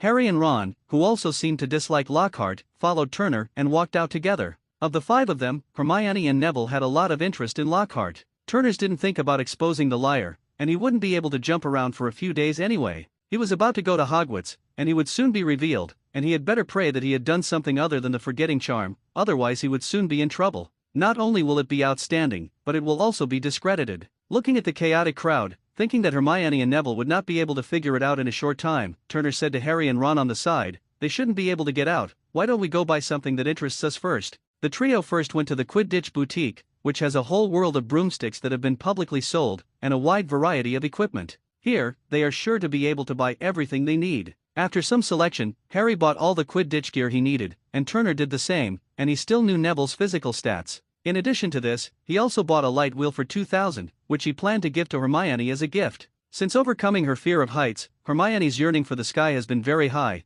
and from time to time she will fly up for a while to see the beautiful scenery from the sky that was difficult to see before. As for Neville, he doesn't need the magic broom here, and he doesn't need that when he already has the wind spirit broom. Later, Turner's alchemy skills will be taken to the next level, and his wind spirit broom will be able to make some upgrades. When the time comes, it will definitely be the best broomstick in the world, and Neville still believes in Turner very much. Harry on the side, with a small treasury left by his parents, naturally spared no expense and bought a newly listed light wheel 2001 as his competition equipment. Although Ron's life has been much more comfortable because his family has a new source of income, he has not yet arrived to let him grasp the money to buy a flying broomstick, even if it is a Comet 750. So, he was only able to use the little pocket money he had to buy some memorabilia from the Chadley Shells team and talk about comfort. This team is his favorite team, and Ron is already satisfied to get a memorabilia of their team. After that, they returned to the blotted bookstore, and when they returned, Hermione and the others were very far in the line, thinking that it would be their turn soon. This is also a blessing in disguise. After waiting for a while, the fan group led by Mrs. Molly finally returned, and they got their wish and got Lockhart's autograph. Looking at the excited expressions of these people, Turner's was a little curious. If they knew in the end that this Lockhart was just a liar, how would they react? After that, the purchase went smoothly, and they successfully bought everything they needed. In the end, Ron got his wand, a brand new wand. Willow wood, unicorn hair, 14 inches long. It was a great wand, and Ron was overjoyed when he got it. At this point, their procurement was successfully completed, and after that, they did not continue to Longbottom's house, but went back to their own house, and school was about to start, and they also needed to be busy with their own affairs. On the 1st of September, Turner arrived at King's Cross early in the morning, waiting for the others to arrive, and it wasn't long before Hermione found them. "Harry, haven't they arrived yet?" asked Hermione, curiously. Turner nodded, shrugged his shoulders and said helplessly, "Yes, they haven't arrived yet. I hope they won't be late, but it shouldn't be, Mrs. Molly won't allow it." Thinking of that, most of them are a little rustic, but they try their best to be the most beautiful and take care of every child. It's really great, isn't it? Taking care of her 7 children did not make her lose patience,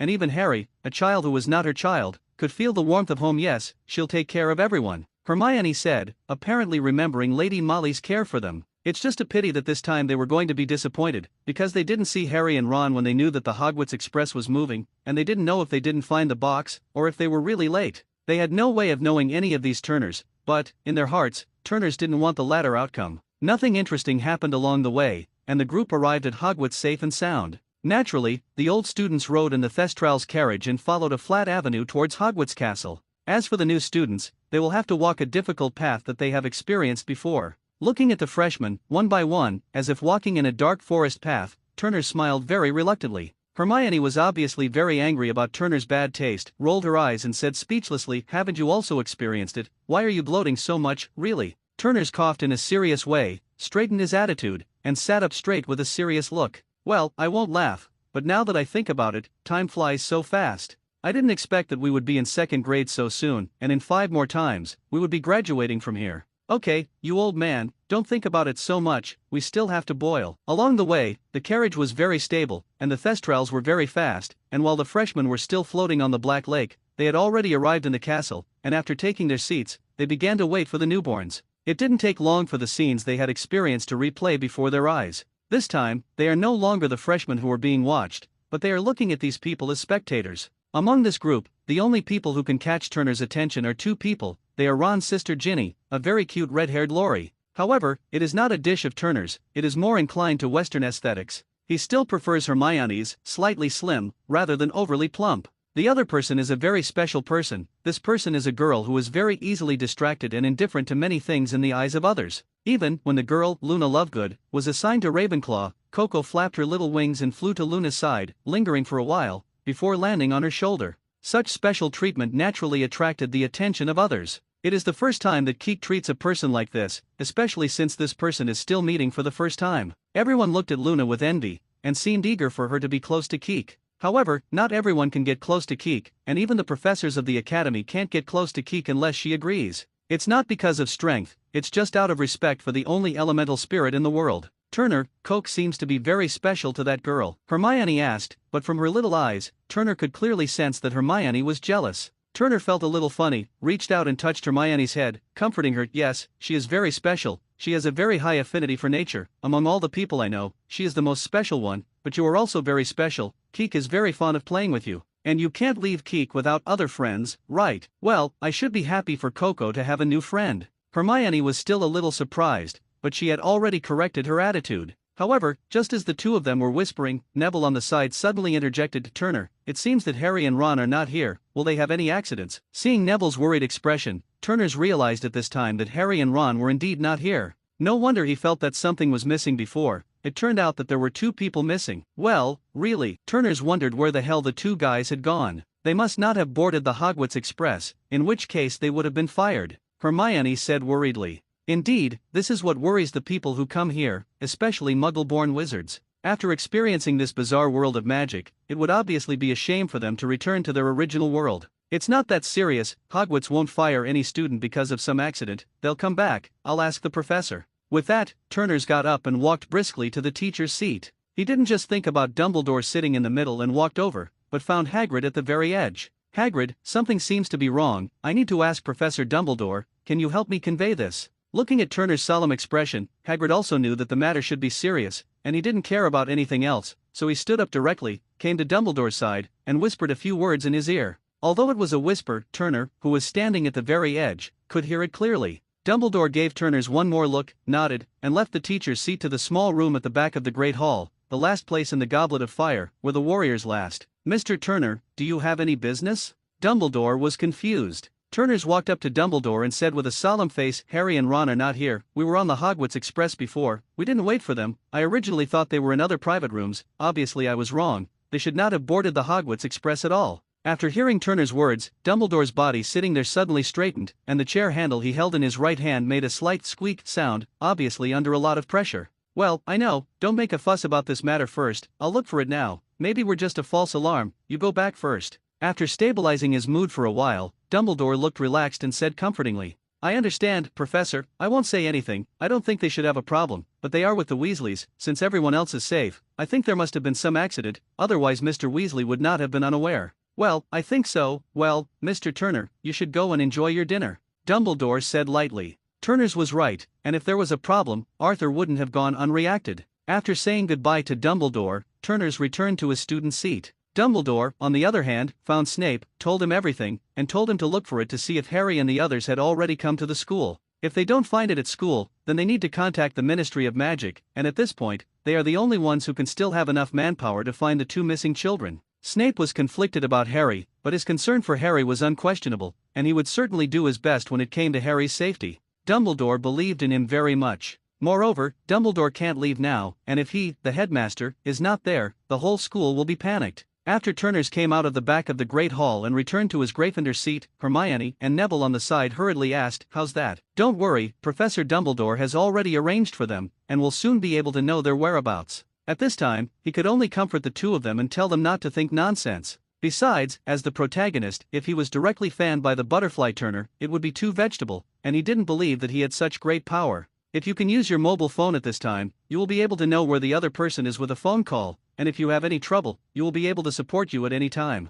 This idea suddenly gave Turners another research direction in the future. At least the magic props that can be easily contacted must be made first, even if it is not popular, at least the 5 of them in the Leader Alliance can communicate in real time. Otherwise, with Harry's deadly character, he would have fallen into a very dangerous situation if he couldn't keep it at any time. After dinner, everyone began to sing the school song under the auspices of Dumbledore. "It's still the original taste, it's still the original recipe, and Turner's scalp is tingling when I listen to it." He had only thought that Hogwarts school song horror was a joke, although he hadn't listened to it last year just to be on the safe side. But this year he wanted to try it, but he didn't expect that it was really so thunderous, so frightened that he hurriedly cast an earplug listening spell to block his hearing. The current Hermione Little Laurie is no longer a novice who has just entered school, and when she saw Turner's small movements, she also knew what he was doing, and her eyes lit up, and she followed the example to give herself one. As for Coco, who was teaching the Hogwarts school song for the first time, in the face of the amazing lethality of the song, he he went straight into Turner's arms and said nothing. After the school song session, everyone returned to their respective lounges, ready to rest, waiting for tomorrow's learning. Back in the dormitory, Turner's and Neville didn't go to rest immediately,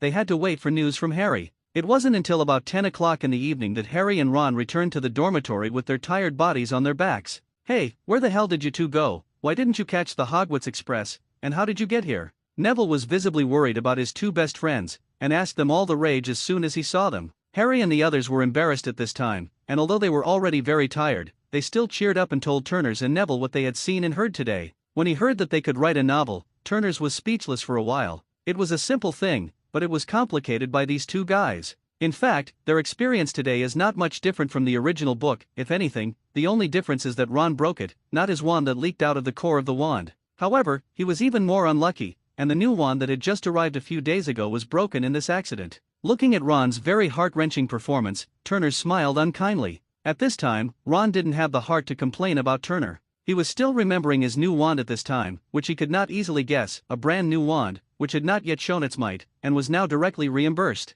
At this time, Ron's heart was full of tangled emotions. He struggled with whether he should continue to use his old wand now, or whether he should stick the new wand with magic tape and use it alive. As for telling his parents to let them buy another one, such a good thing, Ron didn't dare to think about it. He doesn't know how to deal with his mother's anger tomorrow. Looking at Ron with a sad face at this time, although Turner couldn't help his smile, he was still able to help Ron a little bit within a limit. For example, he was able to help Ron with some materials to recraft a new wand, perhaps less compatible than the one he had bought from the Ollivander's wand shop. However, it must be much stronger than his old wand, and the one that is broken now. Moreover, the old wand, he also needs to ask his mother to help him send it from home, although it won't take long, but he has to face his mother's nagging, which Ron really doesn't want to face. "Alright, don't be frustrated, I'll find some materials tomorrow to help you make a new wand." Suddenly hearing this, the three people present were shocked. Although they knew that Turner had some strength in alchemy, they didn't expect that Turner would be able to make a wand. You know, this is not a simple magic alchemy technique, but a relatively advanced one. If Turner can make it, then what else, he can't.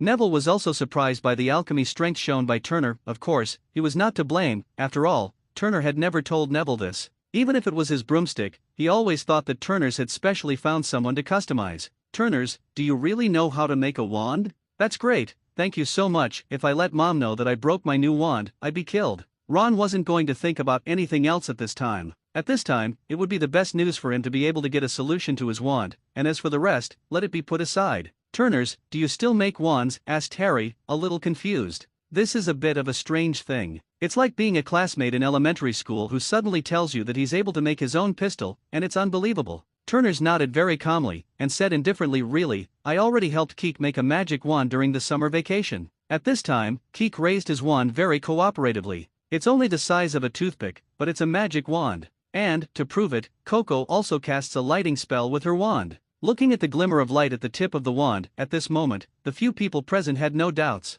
Ron, however, suddenly remembered something, and hurriedly asked, "The wands you make shouldn't all be of this model." Ron was left alone, and he couldn't sleep with a lot of apprehension. The next day. This morning, there was no class in the second grade, and Turner's took the opportunity to collect materials. After all, he promised Ron, and he still kept his promise. Ron's wand, a willow wood, unicorn fir wand, is 14 inches long. Turner's also planned to use these materials, but the willow wood he used was not ordinary willow wood. What he had collected were willow branches from the beating willow, which had been separated from the beating willow in yesterday's disaster. Turner's came here, in addition to collecting the willow branches that fell off the beating willow, and also brought Keek here to see her little brother. After all, her little brother was seriously injured yesterday, and as the boss, she should still come here to have a look. Moreover, her life magic is the best medicine for the injured beating willow, which can make the beating willow recover as quickly as possible. Turner's collects fallen branches, and Coke heals her. By the time everything was ready, it was already an hour later. The injuries suffered by the beating willow this time were not very serious,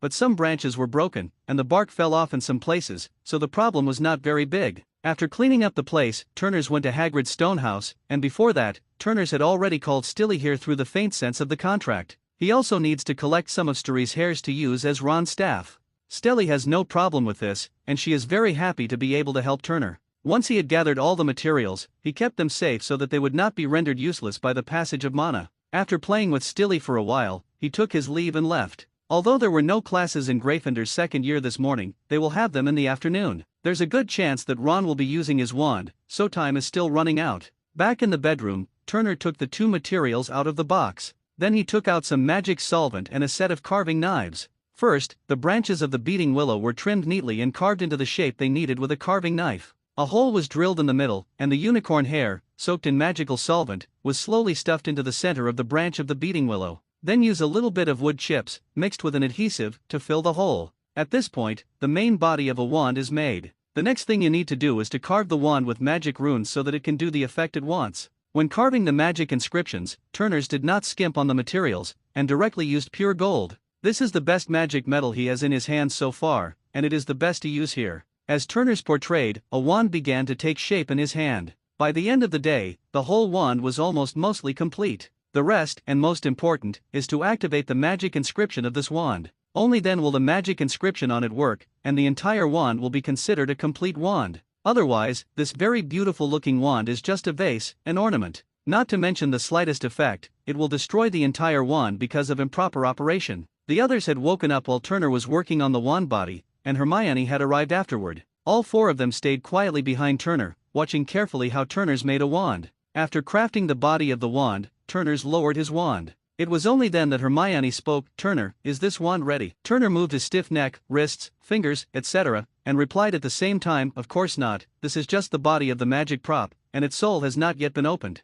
Hearing Turner's explanation, no one had any doubts, and they were all worried that because of what they said, it would affect Turner and make him fail to make a wand. Turner's didn't have that many worries, and his hands worked on his magic, and he began to gesture over his wand. As Turner's movements became more and more complex, in front of him, one after another magical inscriptions gradually appeared. These magic inscriptions, centered on a wand on a table, began to be sorted and combined according to certain rules. The result is a concentric circle centered on the wand on the table. There are 3 circles, a circle of magical inscriptions, and in the center is the wand of the beating willow. When the last magic inscription was completed, Turner's activated the entire magic. After a flash of light, the 3 circles of magic inscriptions began to shrink gradually, surging towards the beating willow wand in the middle. Gradually, the magic inscription disappeared into the wand of the beater, and a magical light flickered on the wand before quickly disappearing. At this point, a beating willow wand is completed. Turner's reached out and picked up the wand, and after waving it twice, he felt the magic flow in the wand very smooth. Nodding in satisfaction, Turner's handed the beating willow wand to Ron. With trembling hands, Ron took the new wand that belonged to him. Even when he picked up the willow wand before, he had never been so excited, and at this time, he felt that he was really lucky. He was able to meet a friend like Turner and help him make a new wand. Ron also learned to wave his wand as Turner waved it, only to see the magic in the wand suddenly surge, firing a long whip of green energy. The long whip of energy whipped into the ground, leaving a deep mark. This change surprised Ron and the others. Turner's was the same, and was also surprised by the performance of the wand in Ron's hand, but fortunately, after this big draw, the energy whip disappeared. Ron didn't dare to swing it at random anymore, afraid of making another one. The previous one, the floor tiles in the dormitory were directly shattered, and if he tried again, he would die of guilt if he hurt others. Turner's comforted Ron, and at the same time thought of one more thing. Maybe this energy whip can also become your exclusive magic, and after you become familiar with the wand in the future, you can perfect this magic and become your symbol in the future. Well, yes, I didn't think of that, then I must get used to it and master this wand as soon as possible. Ron was so motivated that he couldn't wait to run outside the castle, apparently getting used to his wand.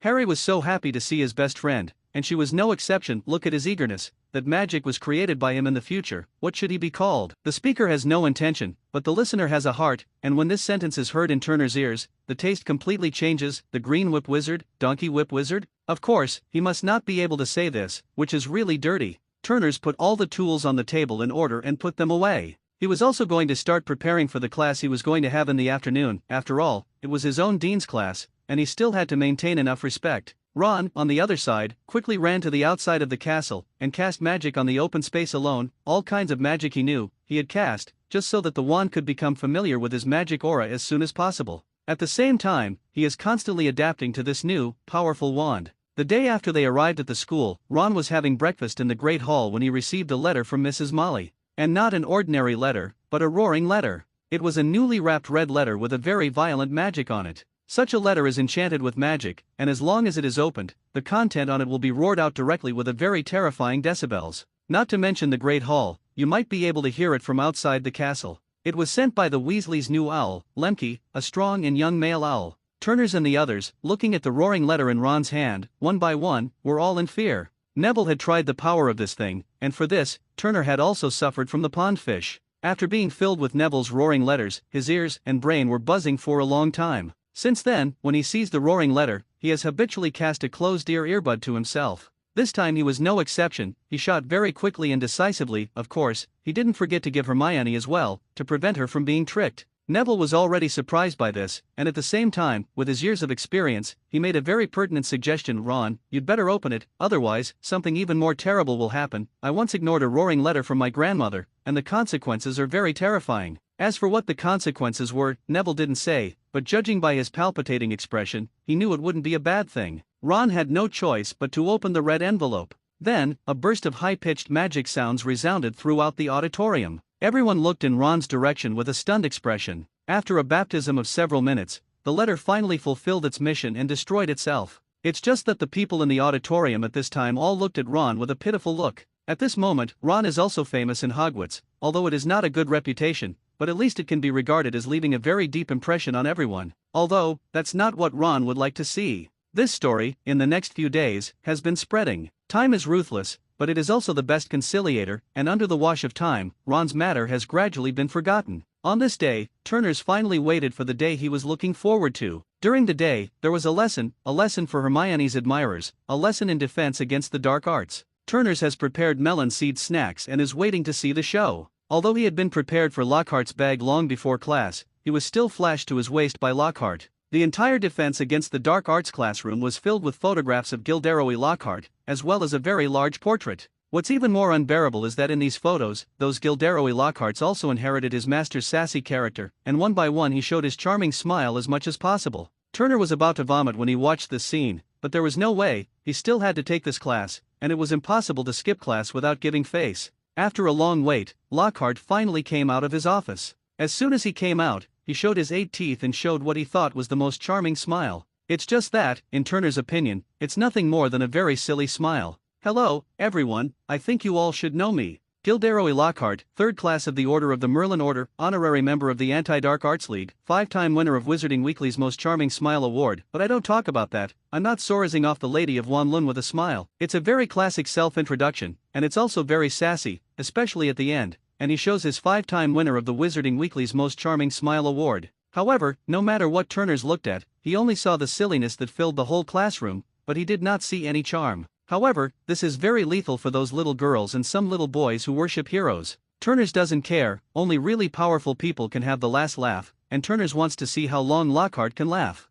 Seriously, Turners has no prejudice against someone like Lockhart. After all, this is also a talent. To be able to manage your own prestige in an old-fashioned world like the wizarding world, to package yourself through some stories, and to be able to keep the bottom of the story is also a very good talent. Even if his methods are a little despicable, he is also very despicable. He has no strength and many other shortcomings. However, in this world, if you want to succeed, you must always have outstanding talent in some aspect of yourself. As long as he can get what he wants, using some underly means, Turners doesn't really care. It's a pity that he doesn't know how to converge, maybe in the past pretending. He has forgotten that he is not really awesome, but pretending. This made Lockhart a little floating, and he actually ran to Hogwarts to pretend to be there. And not only did he keep a low profile, brushing up his prestige or something, but he jumped around, as if he was afraid that others would not know that he was a good thing. So, Lockhart is already doomed to a tragic end. To put it mildly, Turners simply didn't bother to deal too much with a man who was about to fall into disrepute. After that, Turners silently watched Lockhart behave himself like a clown. Later, everyone was sent a test paper by him. No, not so much a test paper, but a detailed investigation by himself.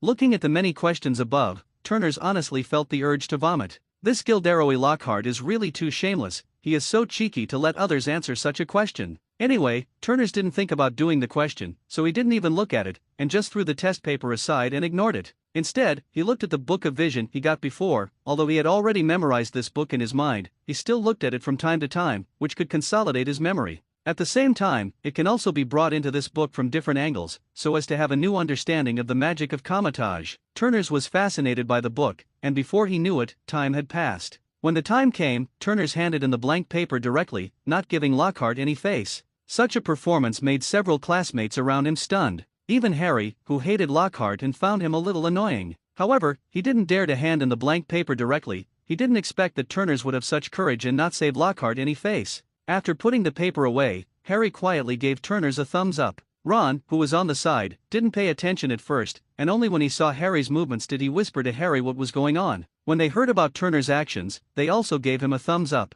As for Hermione, who was sitting on the other side of Turner, she gave Turner's a roll of her eyes at this time, obviously very dissatisfied with Turner's disrespect for Lockhart. Of course, with their relationship, they will not directly turn against each other because of a Lockhart. Turner shrugged his shoulders and smiled helplessly, not caring about Hermione's displeasure. Anyway, Lockhart's true skills would soon be revealed. However, Turner's obviously underestimated Lockhart's sassy operation. What he didn't expect was that this guy was actually here directly, and he saw that he was grading. It's something that people can do. It's a dog. Can you take the class seriously? This is not his fan meeting. The test paper just now was published as a fan questionnaire, and now it actually starts directly. Turner's was really speechless. He really didn't expect a person to have such a thick skin. In the next 10 minutes, Lockhart's face once again refreshed his cognition. In the process of grading, Lockhart would occasionally explain the questions in the test papers that the students did not answer. Moreover, he is really a genius. He can clearly remember that he mentioned in the books and has all the information about him. Even in that book, how many chapters and pages, he could tell clearly.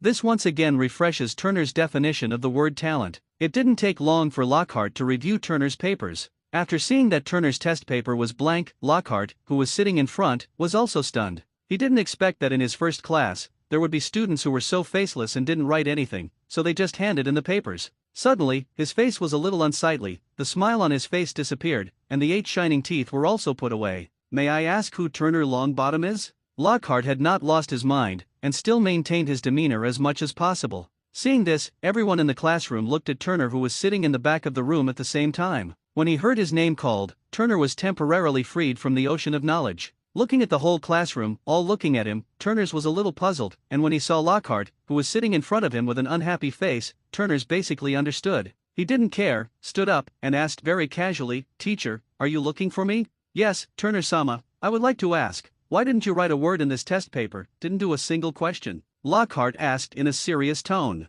Turner's didn't care about this. He replied very seriously, "Teacher, I don't think that knowing a person's interests and ideals, these will help me fight against dark wizards in the future. Maybe, teacher, you think that among dark wizards, they are all your fans, and they will let us go after they know that we know you very well." As soon as Turner's words came out, everyone in the classroom burst into laughter. It's really Turner's words that are so incisive that they poke at their laughter. If it were a different person, maybe they wouldn't have given Lockhart face so much, and just laughed out loud, so that Lockhart couldn't get off the stage. But if this person is Turner, then it is a different matter, not to mention that in the minds of these children, Turner's record is actually no worse than Lockhart. At the end of the semester, he was able to contend with a mysterious dark wizard and defeat him. Such a record is also worth mentioning. Lockhart's prestige, outside the school, may be very high, and many people are fans of him, thinking that everything he does is very great. However, in school, it is one thing for these children to read his book as a novel and recognize him, but if they really compare this person to a fierce man they get along with day and night, they still prefer to believe that seeing is believing. Looking at the students below, they couldn't help laughing, and Lockhart couldn't help it.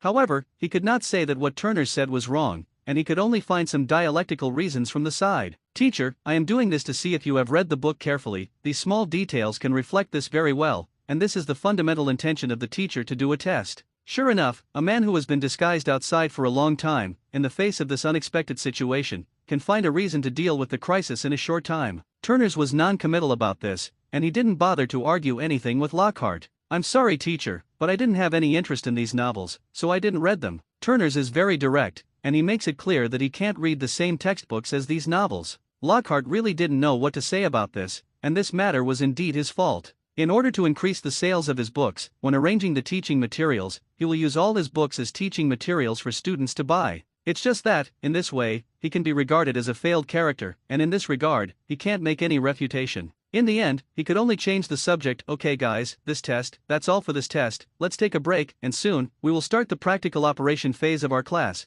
and then I will let you see the most terrifying and troublesome dark creatures in the world, everyone, but you must be mentally prepared." At the end, he smiled what he thought was a playful one. It's just that, in Turner's view, it can only be said to be a bit of a karma. With that, Lockhart returned to his office at the back of the classroom. "I didn't come out until class." And the people in the classroom didn't feel any dissatisfaction with Turner's because they embarrassed their idol Lockhart. This is how you can see Turner's prestige here. Even, among them, there are some people who don't like Lockhart in the first place, and they also praise Turner's behavior. The most blatant of them all is the little snakes of Slytherin House. These guys, who have received higher education since childhood, are able to see the essence of many things through appearances, although now they can't see through Lockhart's embroidered pillow. But he also saw some false elements to some extent, and he was also very appreciative of Turner, who was able to cause some trouble to Lockhart. And in the small group of Turners, there is also a polarization of Turner's previous practices. Among them, the opponent of Turner's is the fan team led by Hermione and supported by Neville.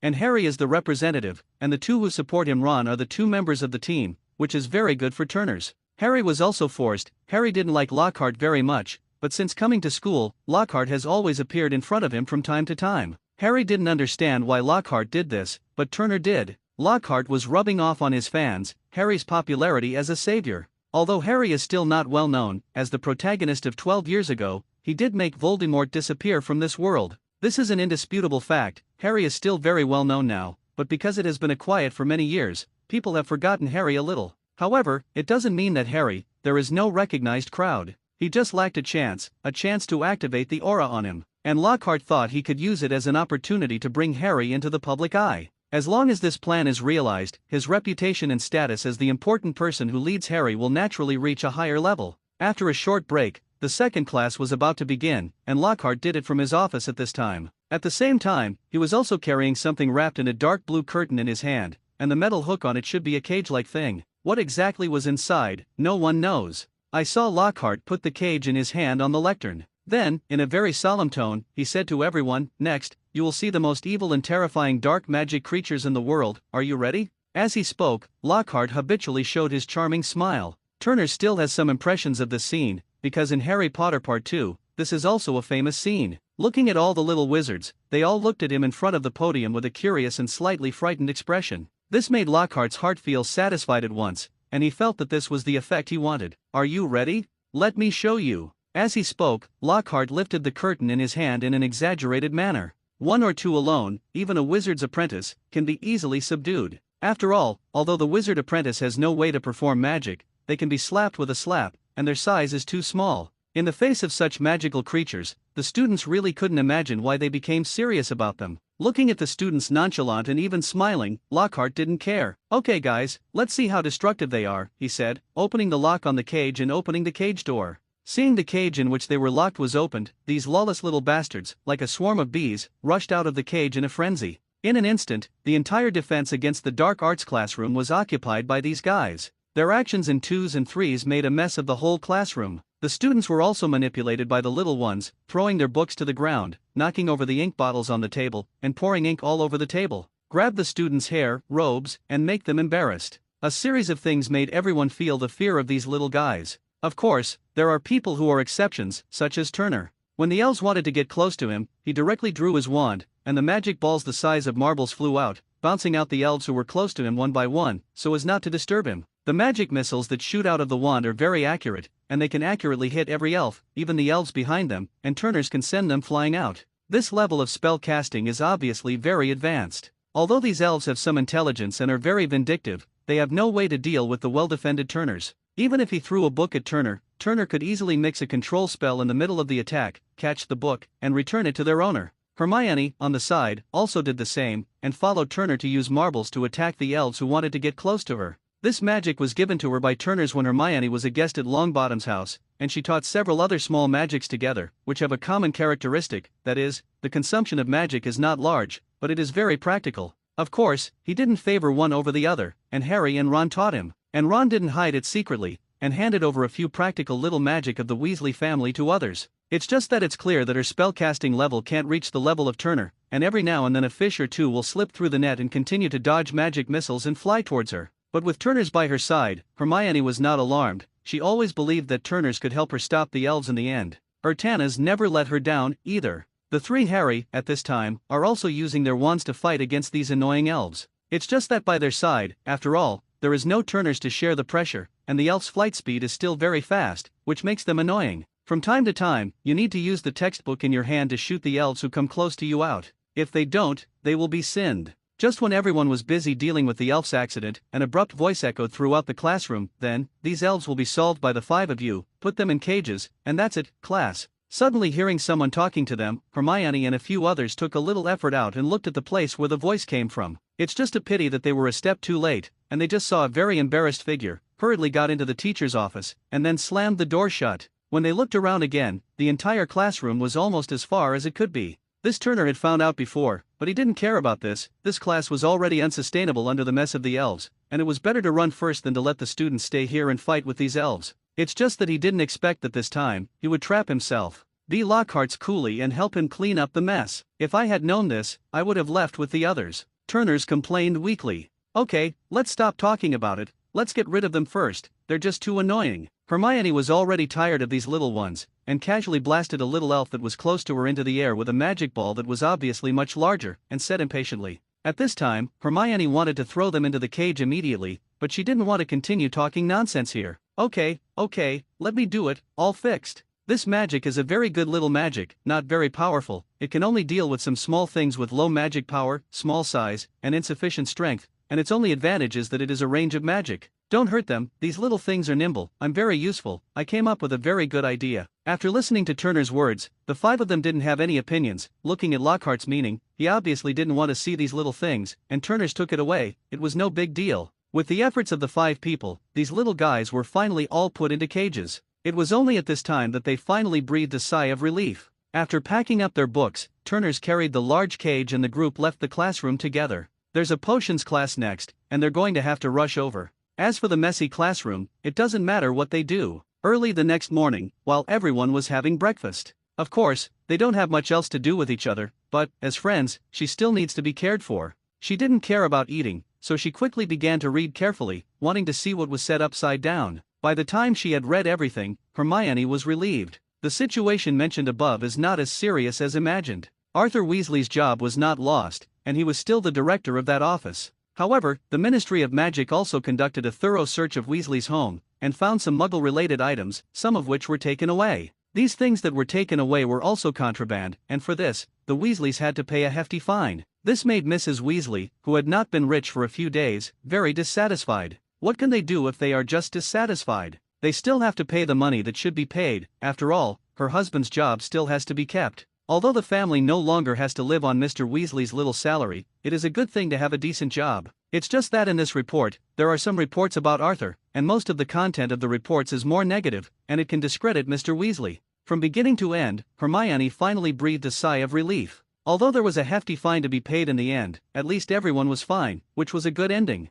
Then she looked at the other sections, and saw that there was no more content she cared about. Hermione handed the newspaper to Turner, who was eating. Look at it, there's a trial of Mr. Arthur. Oh, yes, I'll see. Turner was also concerned about this, and immediately put down the food in his hand and looked at the newspaper. After seeing the entire newspaper report, Turner's didn't say anything, handed the newspaper to Harry and continued to eat breakfast. Although the impact of this incident was a bit evil, but fortunately, the Ministry of Magic reacted quickly and suppressed the impact and did not spread it. Of course, this news is not good news for Ron. Moreover, not only that, because the school's punishment for them has also come down. After all, when school starts, driving a car directly, hitting and injuring people, this is also a big deal, at least for the school. There will be no less punishment than any less. When the punishment was announced, Harry and Ron's faces became more and more ugly. However, the strange thing is that they both feel that the other party's punishment is better, and they are purely suffering. Of course, Ron was physically wounded, and Harry was mentally hurt. Professor McGonagall did not deduct Gryffindor's house points for the two of them, but punished them for doing some manual labor. Among them, Harry is asked by Lockhart to write a reply to his fans. What a gimmick this is. The savior helped the famous writer, Mr. Lockhart, write back to his fans. As long as the news is inadvertently revealed, and a little more gold gallons are paid, I think the prophet will be happy to make a report on this matter. As for Ron, he was a bit miserable, and was assigned to Filch, who supervised Ron, wiping all the trophies in the metal exhibition room with both hands, and not being able to use any magic. It was definitely the most torturous thing to do, and when he got this notice, Ron collapsed on the couch like a deflated ball. Although I sympathize with the two, after all, the root cause this time is not on them. But when they are bold enough to come to Hogwarts in a flying car, they should think about what kind of consequences they will have to bear. It is clear that now, their retribution has come. The two were very dissatisfied with Turner and Hermione's play-watching behavior, but they were helpless. Neville, on the other hand, was very honest and sympathetic to what happened to Harry and the others. But that's all, the punishment is not something they can control, and only Harry and Ron can bear it. For the next few days, Lockhart was depressed for a few days because of his scandal in defense against the dark arts class. But, obviously, shit can't change the habit of eating shit, and Lockhart is the same. Soon he began to jump, constantly brushing his presence in front of the teachers and students of the entire academy, expanding his influence as much as possible. It's just a pity that he is a little self-defeating, and his behavior like this makes the professors of the entire academy very unkind to him. There are people who can come here to teach, there is that person who does not have two unique skills under his hands, and he shows his high attainments in this field in front of these people. Isn't this a big knife in front of the closed door? Such a person is naturally very annoying. The most speechless thing is that Lockhart is simply crazy, even in front of the professor. But what the hell are you showing off in front of Hagrid? However, Lockhart can be regarded as a successful achievement in this school, that is, in the shortest possible time. He is a person who dislikes all teachers. It's a good thing to do. I don't know what the purpose is that Dumbledore found such an unreliable person to be the professor of defense against the dark arts in their school.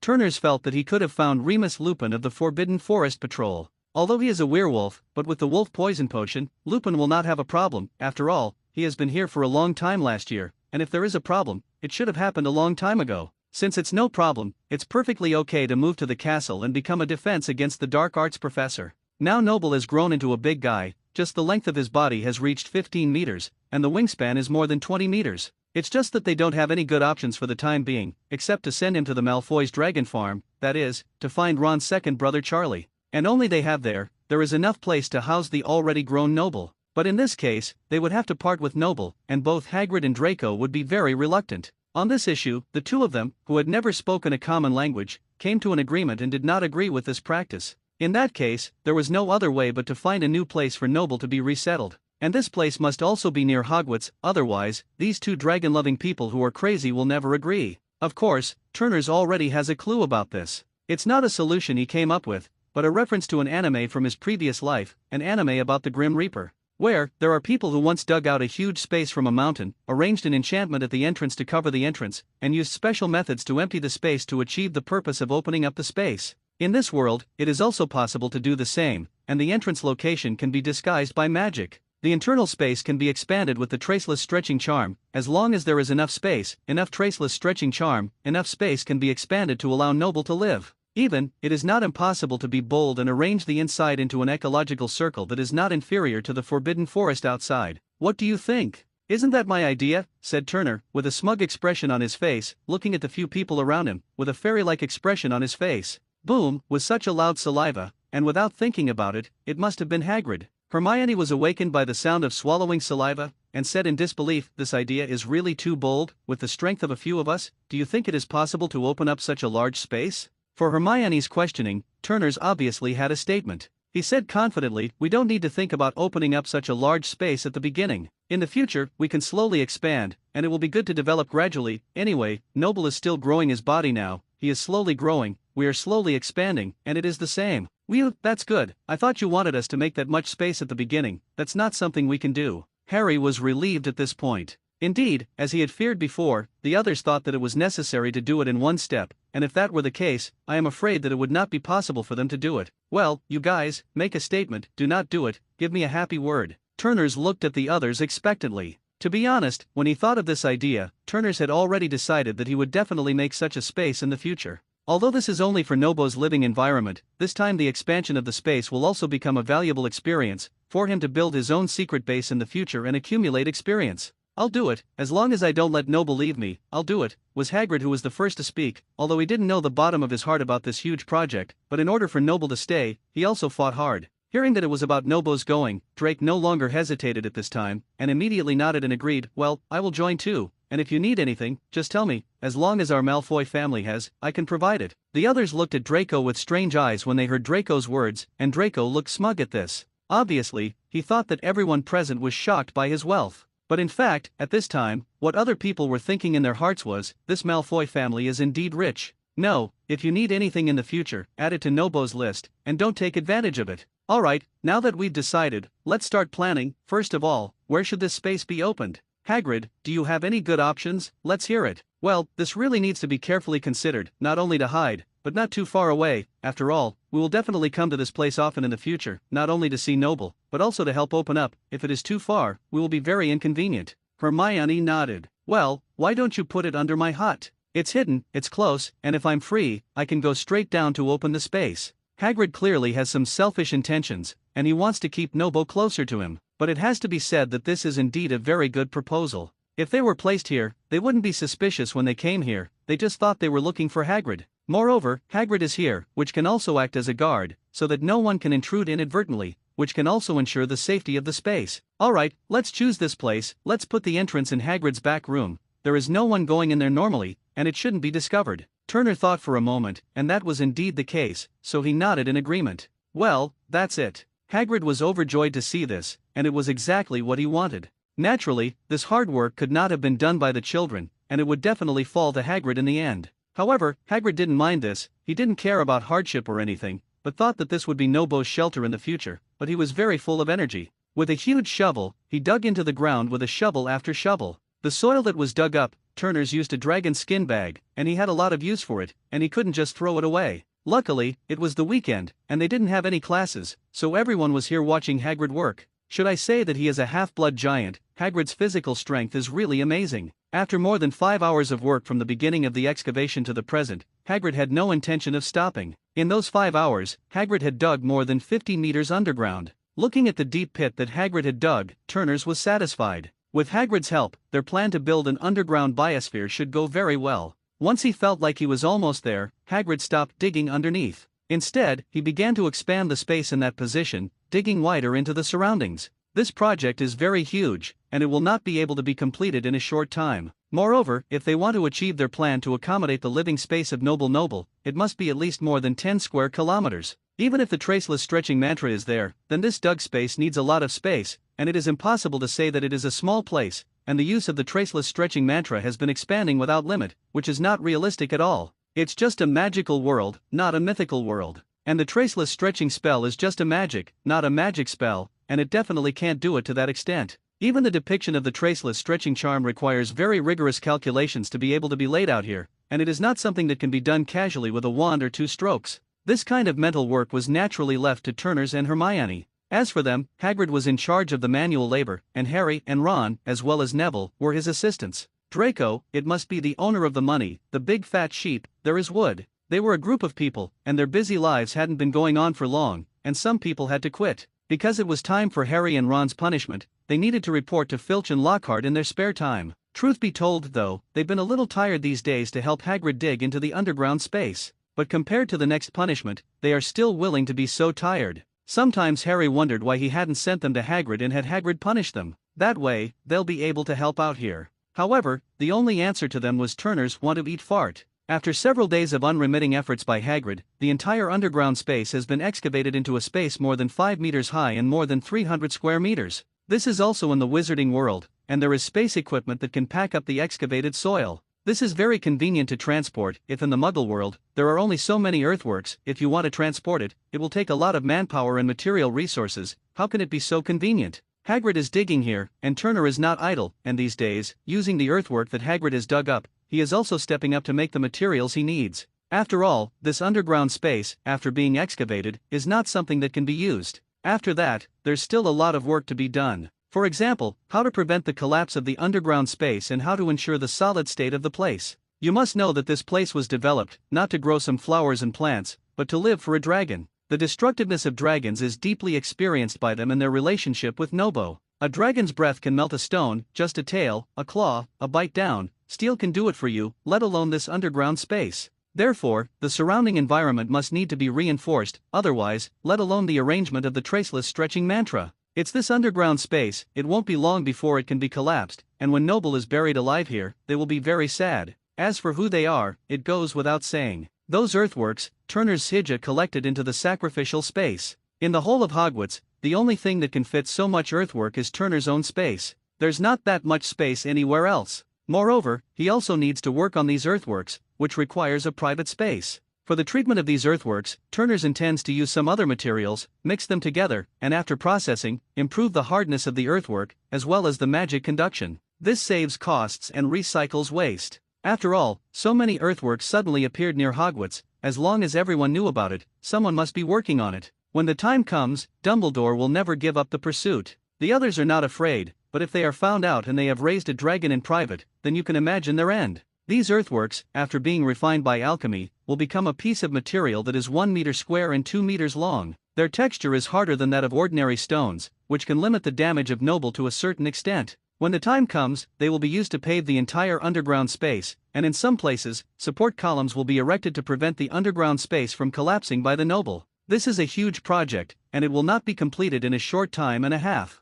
With Turner's alchemy level, it would take half an hour to be able to do it only once. 10 of these materials can be made at a time. In other words, even if he goes all out, he will only be able to make one every 3 minutes. However, Turner is not very distressed about Kong, which can be regarded as a kind of practice. It is not only a test of his own strength, but also a tempering of his mind, and in the process of constantly performing alchemy, he can also be proficient in the operation of alchemy and practice alchemy. While everyone was constantly busy, Harry and Ron's first punishment was over. At this time, Turner was lying on the bed, using his consciousness to manipulate the various materials in the sacrificial space, mixing them in the best ratio, and then putting the materials on a magic alchemy array for the final step of refining. As for the other person in the room, Neville was already asleep by this time. There was only a creak, and the door to the dormitory was opened, and Harry and Ron returned. It's just that it seems that the faces of both of them are not very good looking. After finding that Turners had not slept yet, Harry hurriedly walked to Turner's bed, and said with a pale face, "Turner, I heard some different sounds in Hogwarts Castle on the way back, but when I asked Ron again, he said that he hadn't heard anything."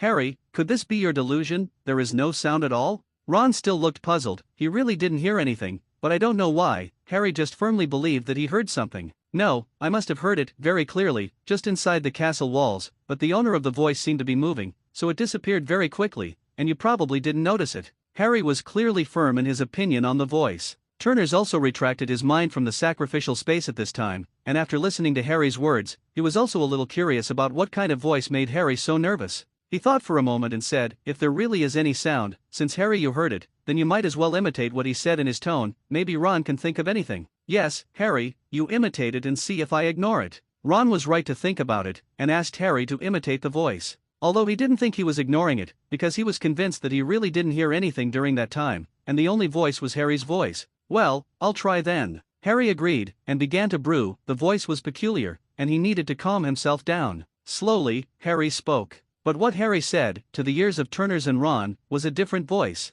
A hissing sound, a bit like the sound of a snake, to listen to in the ear, will make the person feel creepy and uncomfortable. Even Ron couldn't control his emotions and exclaimed, "Stop, stop, stop talking." Harry was upset by Ron's abrupt interruption, and he asked with a displeased face, "Ron, what's wrong with you?" It's just that it's only in Harry's senses, and in Ron's ears, it's still that very hoarse, very eerie, very low snake language. "Harry, please stop talking, stop." Ron was a little broken at this time. This kind of voice was too intimidating, so that Ron was already physically and mentally exhausted, and now he couldn't bear this anymore. Neville, who was already asleep on the side, woke up under Ron's exclamation, and he didn't know why, rubbing his sleepy eyes, looking at the three people who hadn't slept yet. Looking at Ron's appearance, Harry was a little overwhelmed, because he really didn't know what he had done wrong. Why is Ron like this? It had almost become clear to Turners that Harry was not yet free to control the language, so it wasn't clear whether he was speaking in human language or snake language. Looking at Harry, who was about to speak, Turner hurriedly stopped. "Okay Harry, don't talk yet, forget the feeling just now, stop talking again." Listening to Turner's words, although Harry didn't know why, he still listened to Turner's words, waited for a while, and let go of the feeling just now.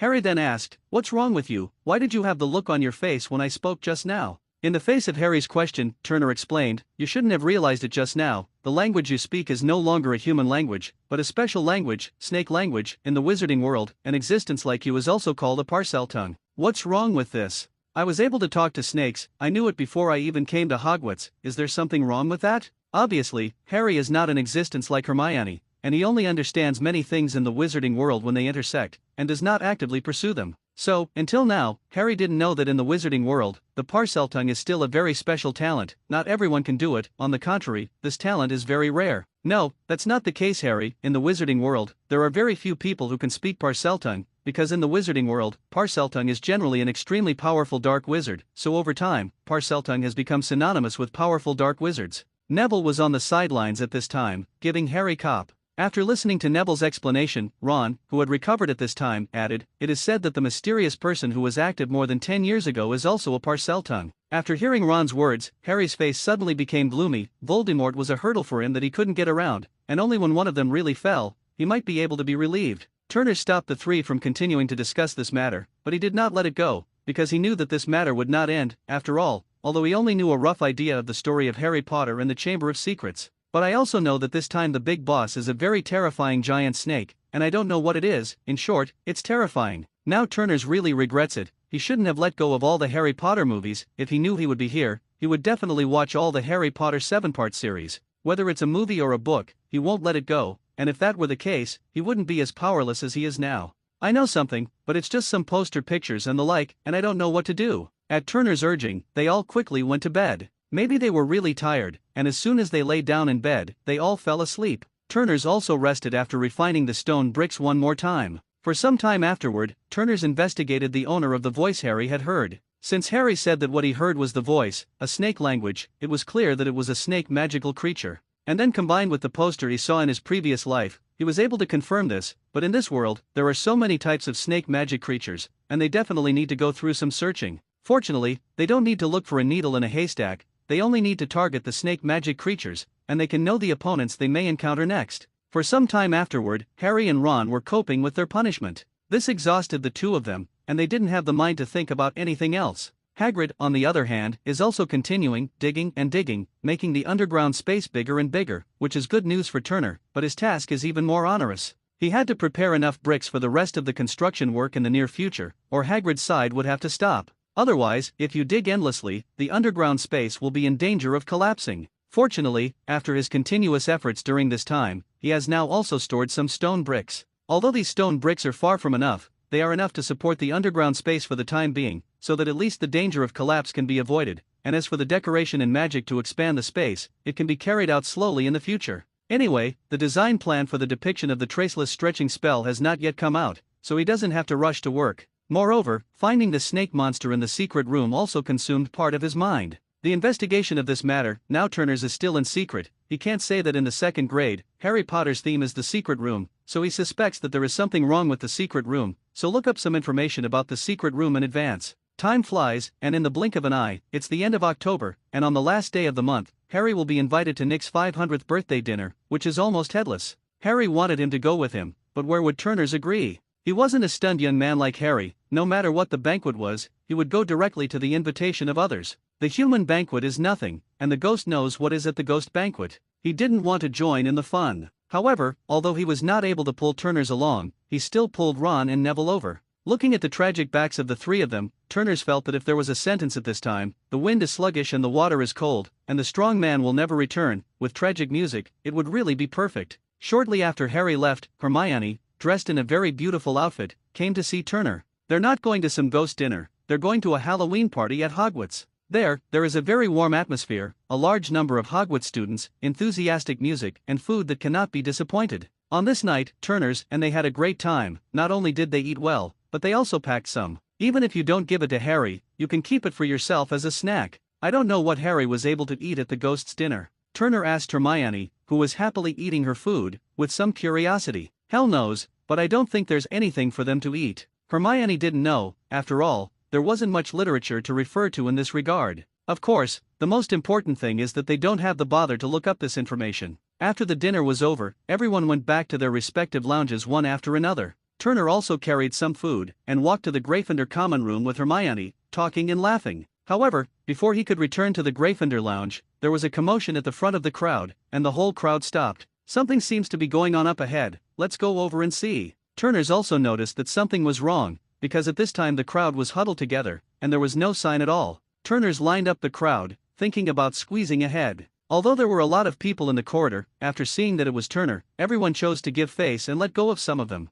This is the benefit of strength, especially in the wizarding world, where the individual is strong enough to be able to override the law. The strong can have some preferential treatment anywhere. When they squeezed to the front, they saw three figures standing in front of the crowd, none other than Harry and the three who had gone to attend Nick's 500th birthday. It's just that now they seemed to be in some trouble. On the wall in front of them, some bloody handwriting was on it. These handwriting were naturally not written in blood, but with the dim light and that special color, it always gave people a terrifying feeling. Looking at this strange scene, all the students present were looking at Harry and the other three with strange eyes. Because when they came here, there were only 3 Harry in the field, and there was no one else but them. Naturally, the first object of suspicion of all people will certainly make them 3 people. The movement here was quickly noticed by the faculty and staff behind them. The first person to arrive here was Filch, the administrator. When he pushed through the crowd and walked in, the first thing he saw was the stiff cat hanging upside down on a lampstand. He was very familiar with this cat, or rather, everyone in the room. He was Filch's cat, the cat that always found students who violated school discipline.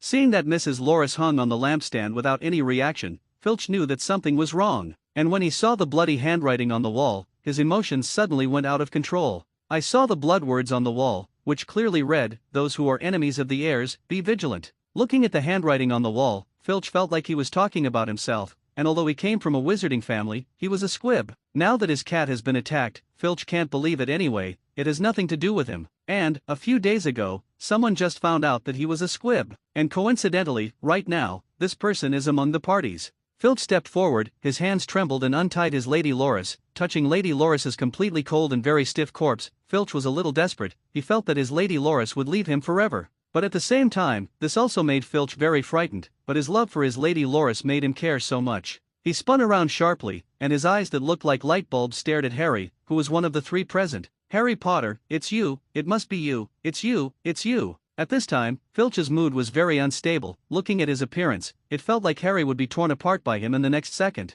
Looking at Filch like this, even Turners couldn't help but twitch the corners of his mouth. Sure enough, hatred is the most powerful enhancer in the world, capable of making a person lose his mind and face his greatest fears. It is impossible for Filch not to think that if all this was really done by Harry, then Harry must be able to kill him. After all, he is just a squib, a capable wizard, even if he is very young, but as long as he has the heart, he will definitely be able to deal with him. However, at this moment, he did not have the slightest fear, and in his mind, one thing to do at this time was to avenge his Lady Loris. It's just that among the people present, no one will let him do this. Just as Filch was about to rush forward, several more people crowded in after the crowd. And this time, the person who came was full of weight, and just a scolding stopped Filch's next move. This also relieved Turner, who had been on guard. Although there was a reason for it, if he had really done it just now, it would not have been so simple and it would have been over. A punishment must be indispensable. After all, Filch is a small employee of the school. If the school does not make some response after he is attacked, then the whole school sign will be smashed. What the hell is going on here? It was none other than Headmaster Dumbledore, who had just been in the Great Hall, presiding over the departure of the students, so he was a little late.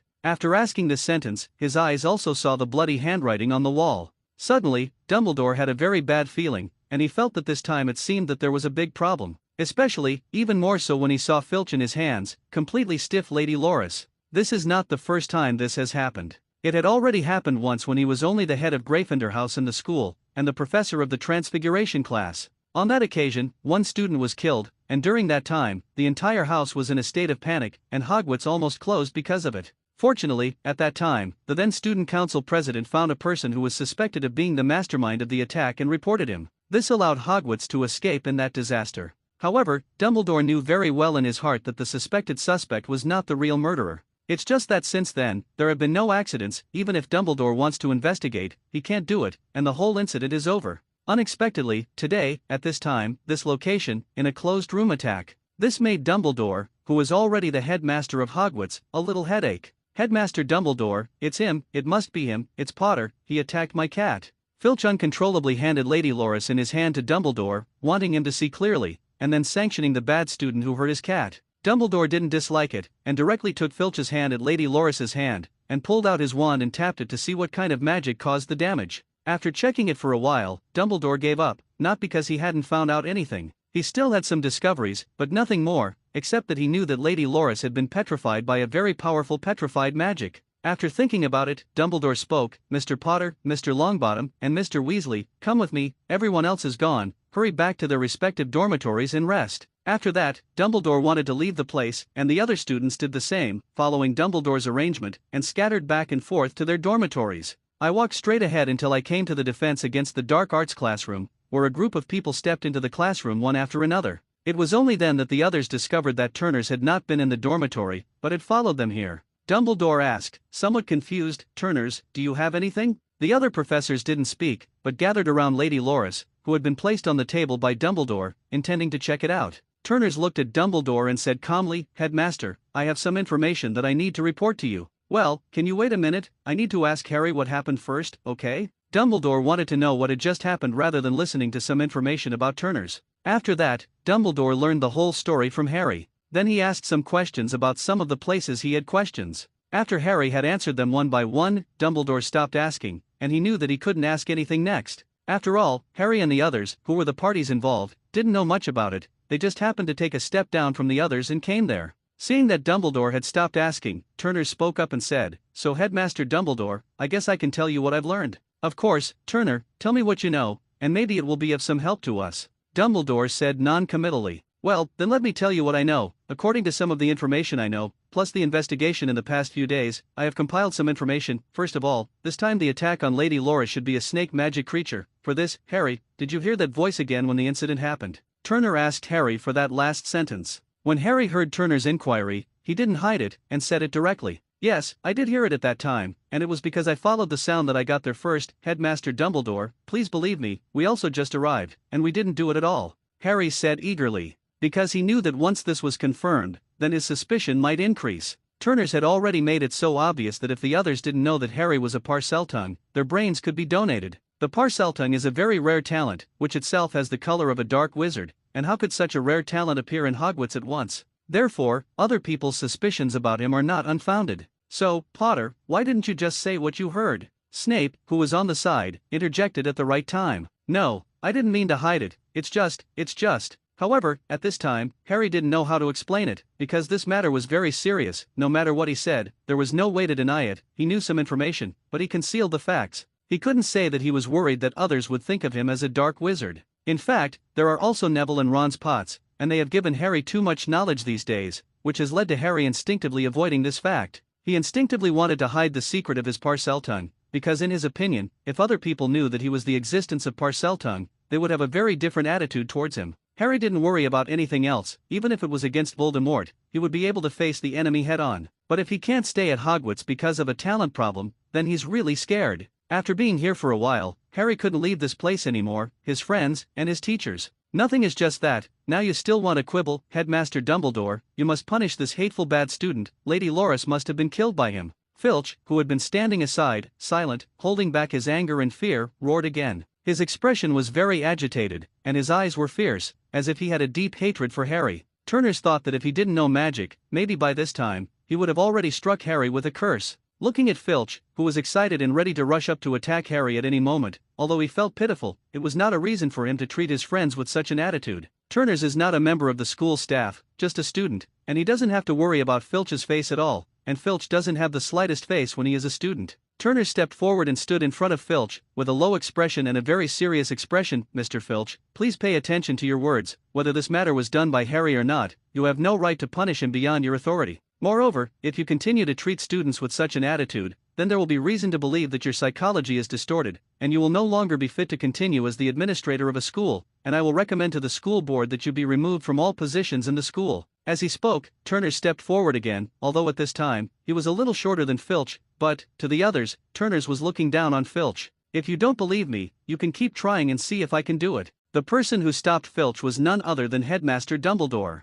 He didn't have the slightest doubt about the weight of Turner's words, but as the headmaster, he certainly couldn't let things continue to ferment. Because, he is Dumbledore, and he is also the headmaster of this magic school. If it continues, in the end, whether Turner's makes a move on Filch or not, his authority will be questioned. And he didn't believe it. Turner's was angry, just thinking. He knew very well that Turner's would do what he said, but this situation was even worse. In any case, he is the principal of the school, and the employees of the school can be said to be his subordinates. No matter who is right and who is wrong in this matter, if he is under the pressure of the school board, he fires Filch. Does that mean there will be the next one? Who will it be? Hagrid, Snape, or McGonagall? This was something that Dumbledore would never allow, and it he could not tolerate. He wouldn't doubt that Turner's didn't have the strength to do what he wanted to do. The Longbottom family, which is now in full swing, has been able to rise in the past 2 years, mostly because of one person, the child in front of him. It is conceivable how much power Turner's has to speak in the Longbottom family, and the Longbottom family, which is in full swing, if they want to fire a squib, no one will ever give them face because of this.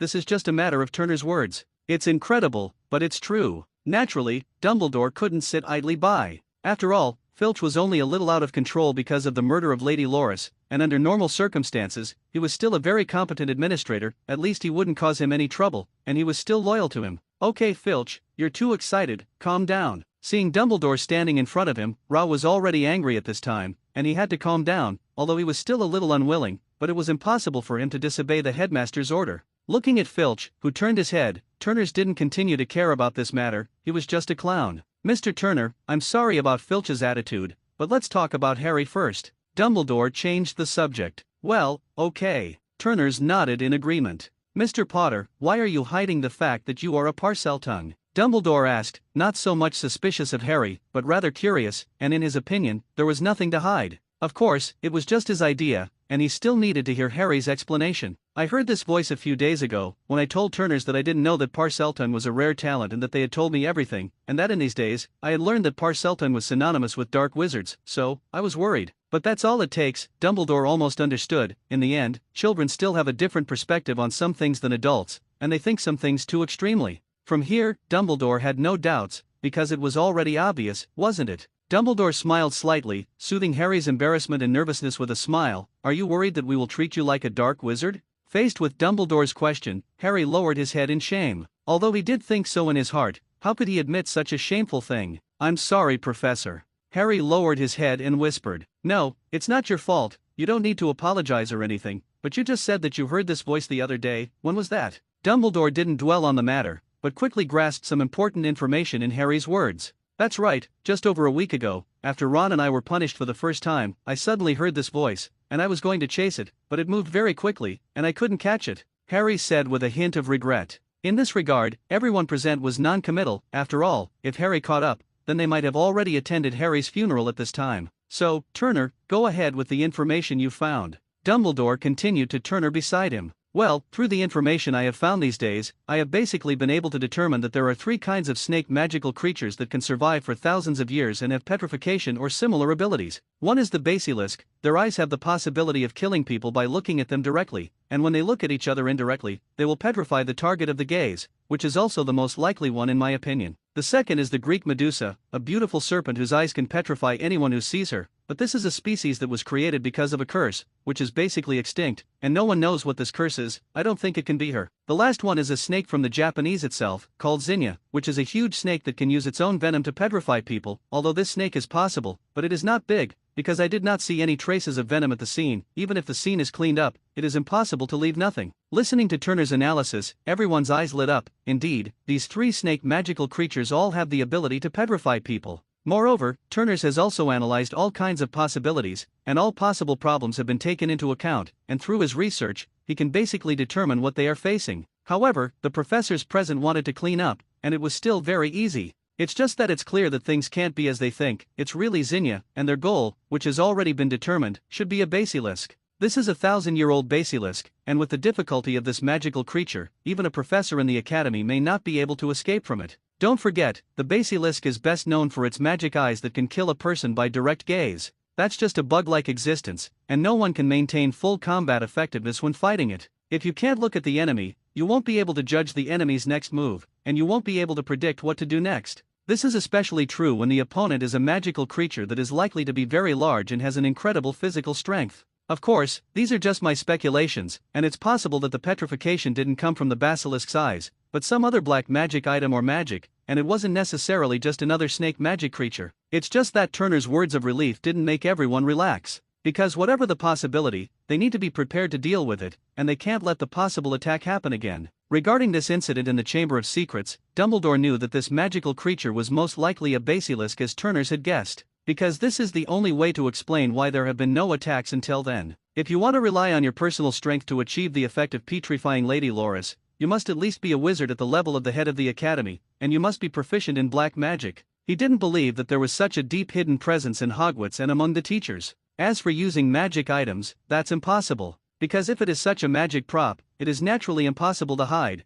and when he uses this magic prop, he will inevitably be contaminated with some magic breath, which is easy to detect. So, this can already be ruled out. Now, what they want to focus on is who the person who opened the secret room is. Only then will they be able to prevent the next attack. And the only way to solve the problem fundamentally is to get rid of the basilisk in the secret room. Only in this way will they be able to prevent the Chamber of Secrets incident from happening at Hogwarts once and for all. Okay, Turner's already knows. You go back and rest first, and we'll take care of the rest. Dumbledore waved his hand a little tiredly and asked Turner's and them to go back together. Well, I see, then let's go first, Professor. After saying goodbye, Turner's returned to the Gryffindor common room with the others. At this time, there are still many people staying here in the common room. Most of them are some upperclassmen. Of course, there are also a few junior students who are very concerned about this incident, and they also stay here. Ron, are you all right? As Ron's older brother, Percy still cares about his younger brother and asks about them when Ron first arrives. "It's okay, we're fine, did we do it? Headmaster Dumbledore just asked us a few questions."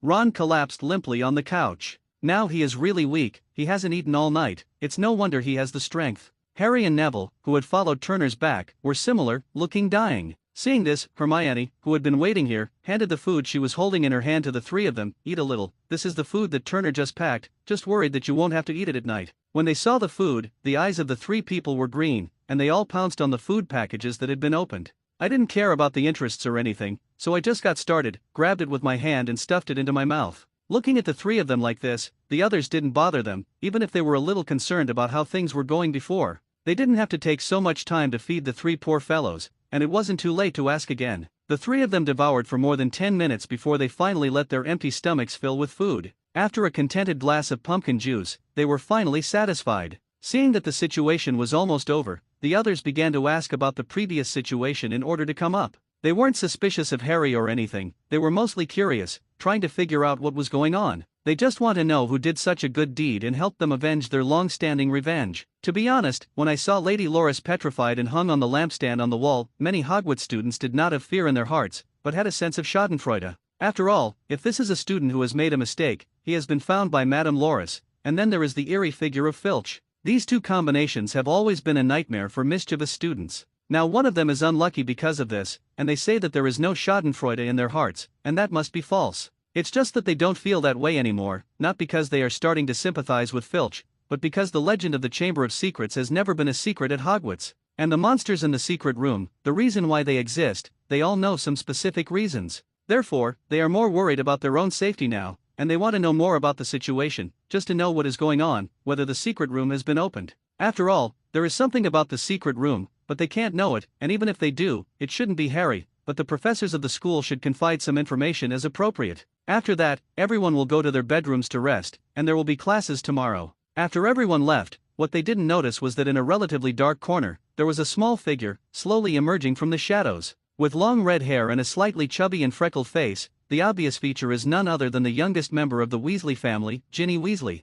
It's just that at this time, her state seems to be a little wrong, her face is gloomy, and she doesn't have the appearance of a little girl. Her eyes were staring at the entrance of the boys' dormitory, as if there was someone somewhere, which made her very hateful. However, something even stranger happened. Just as Ginny was staring hatefully at the boys' bedroom, suddenly, her face stiffened, and then her whole little face turned pale, without a trace of blood. And the original hatred with a little cold expression turned into a frightened look in an instant. This sudden change of face was even faster than turning a book, without the slightest warning. Ginny seemed to know something, and quickly put her hand into her arms, and sure enough, she touched something. The same thing that made her unconscious, the same thing that made her wake up and appear here. Ginny looked at the diary she took out of her arms with some fear, and felt very frightened, and wanted to throw it out, but she was reluctant. Because this diary is the only place in this school where she can say something honest. It's a notebook with a somewhat old black cover, which looks like it's a bit of a vintage. Ginny hesitated for a while, but did not throw it away, but grabbed the notebook and ran quickly into her bedroom, placing it on the table beside her, and hiding under her bed with some fear and trembling. Perhaps it was because of the fright, or some other reason, that as soon as Ginny lay down under the covers, she fell into a deep sleep.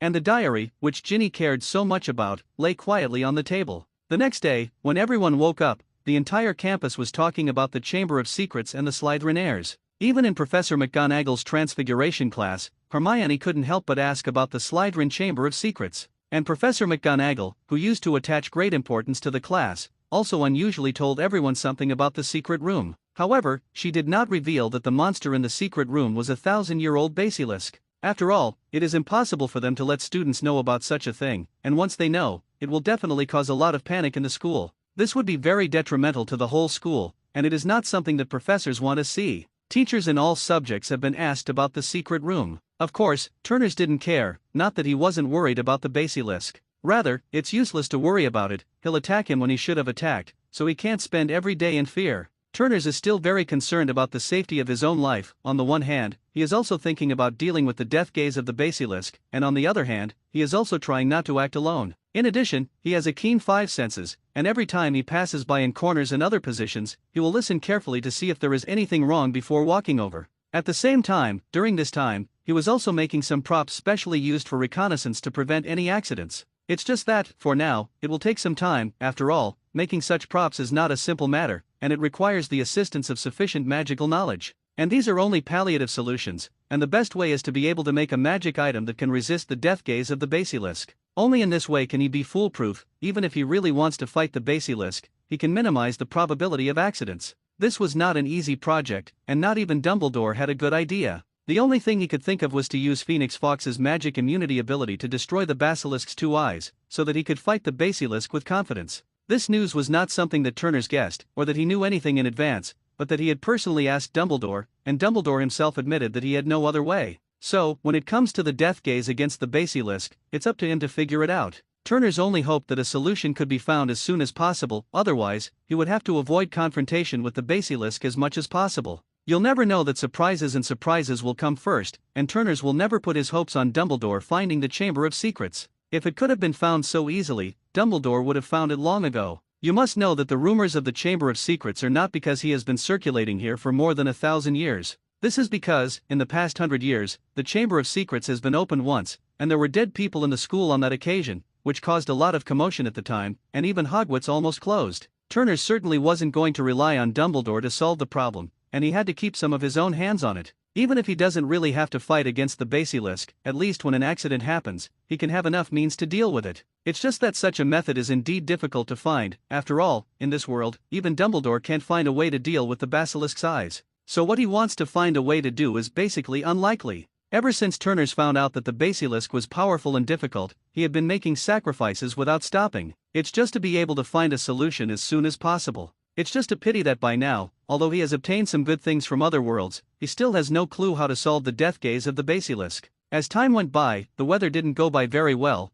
but when it came to Quidditch training, Harry and Neville had not been left behind. That's right, the two of them had already passed the Gryffindor Quidditch selection long ago, and during this time, in addition to helping Hagrid bring the excavated soil to Turner, they were busy training for Quidditch. Although the weather was very bad, they did not relax in the slightest in their training for Quidditch. I still devote myself to training enthusiastically every day. Harry joined the team as the team seeker, while Neville was not. He was a substitute and stayed in the spectator seat for the time being. Although his physical strength is very high, he is not even far behind other seniors. However, after all, age is there, and your own weight is always a problem, and when you collide with people, you can't help but fall into disadvantage. This is not the main thing. The main thing is that the current Quidditch team is not short of people for the time being, and when the personnel are full, Neville can only stay below. However, Wood has made it clear that when the 6th graders want to retire, he can leave them open immediately. This can be regarded as a little comfort to Neville. After all, Neville's body is indeed very strong. As long as he is stronger, he can participate in the national team, and it is also a blessing for Gryffindor to be able to join the Gryffindor team. As the captain of the Quidditch team, Wood naturally wants to grasp Neville's good seedling. Although he exists as a substitute, the daily training is based on the regular players, which is to allow Neville to adapt to the rhythm on the court and be ready to play at any time. As for Turner, he continued to lie in his dormitory, making adobe bricks and making sacrifices.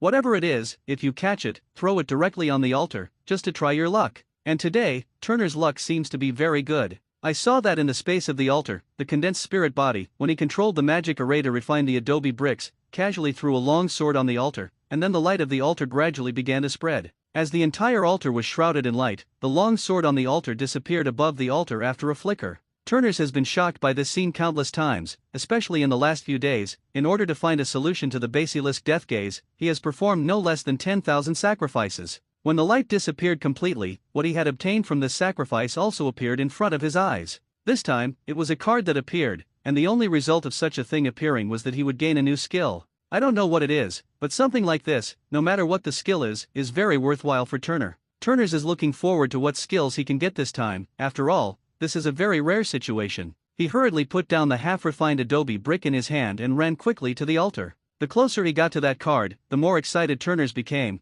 and this kind of card hadn't appeared a few times in the past few years. He couldn't wait to pick up the card, and at the same time, his eyes were closed, waiting for the altar to convey the card's message to his mind. When he fully comprehended it, Turner's eyes widened suddenly, and he looked at the card in his hand in disbelief. Damn, it's a big explosion, and it's exactly what I need, and my character has exploded. Turner's looked excitedly at the pattern on the card. There was nothing superfluous on the card, just a dark one, with some vague outlines, and in those outlines, there were points of light. A very simple display diagram. Looking at the first day, you don't even know what it is trying to express, and it will make people scratch their heads and be confused. However, when you know the name of this card, all doubts will be solved, of course, provided that you have watched an anime called One Piece, otherwise you still don't know what this card means. The name of this card, Seeing and Hearing Domineering. That's right, it's an ability in the anime that Turner's watched in the previous life, a special perception ability that can judge the direction of the enemy's attack, the location, and a series of information without any senses. Although this card represents only an intermediate level of domineering, however, Turner, who has watched the anime, knows very well that this card is powerful.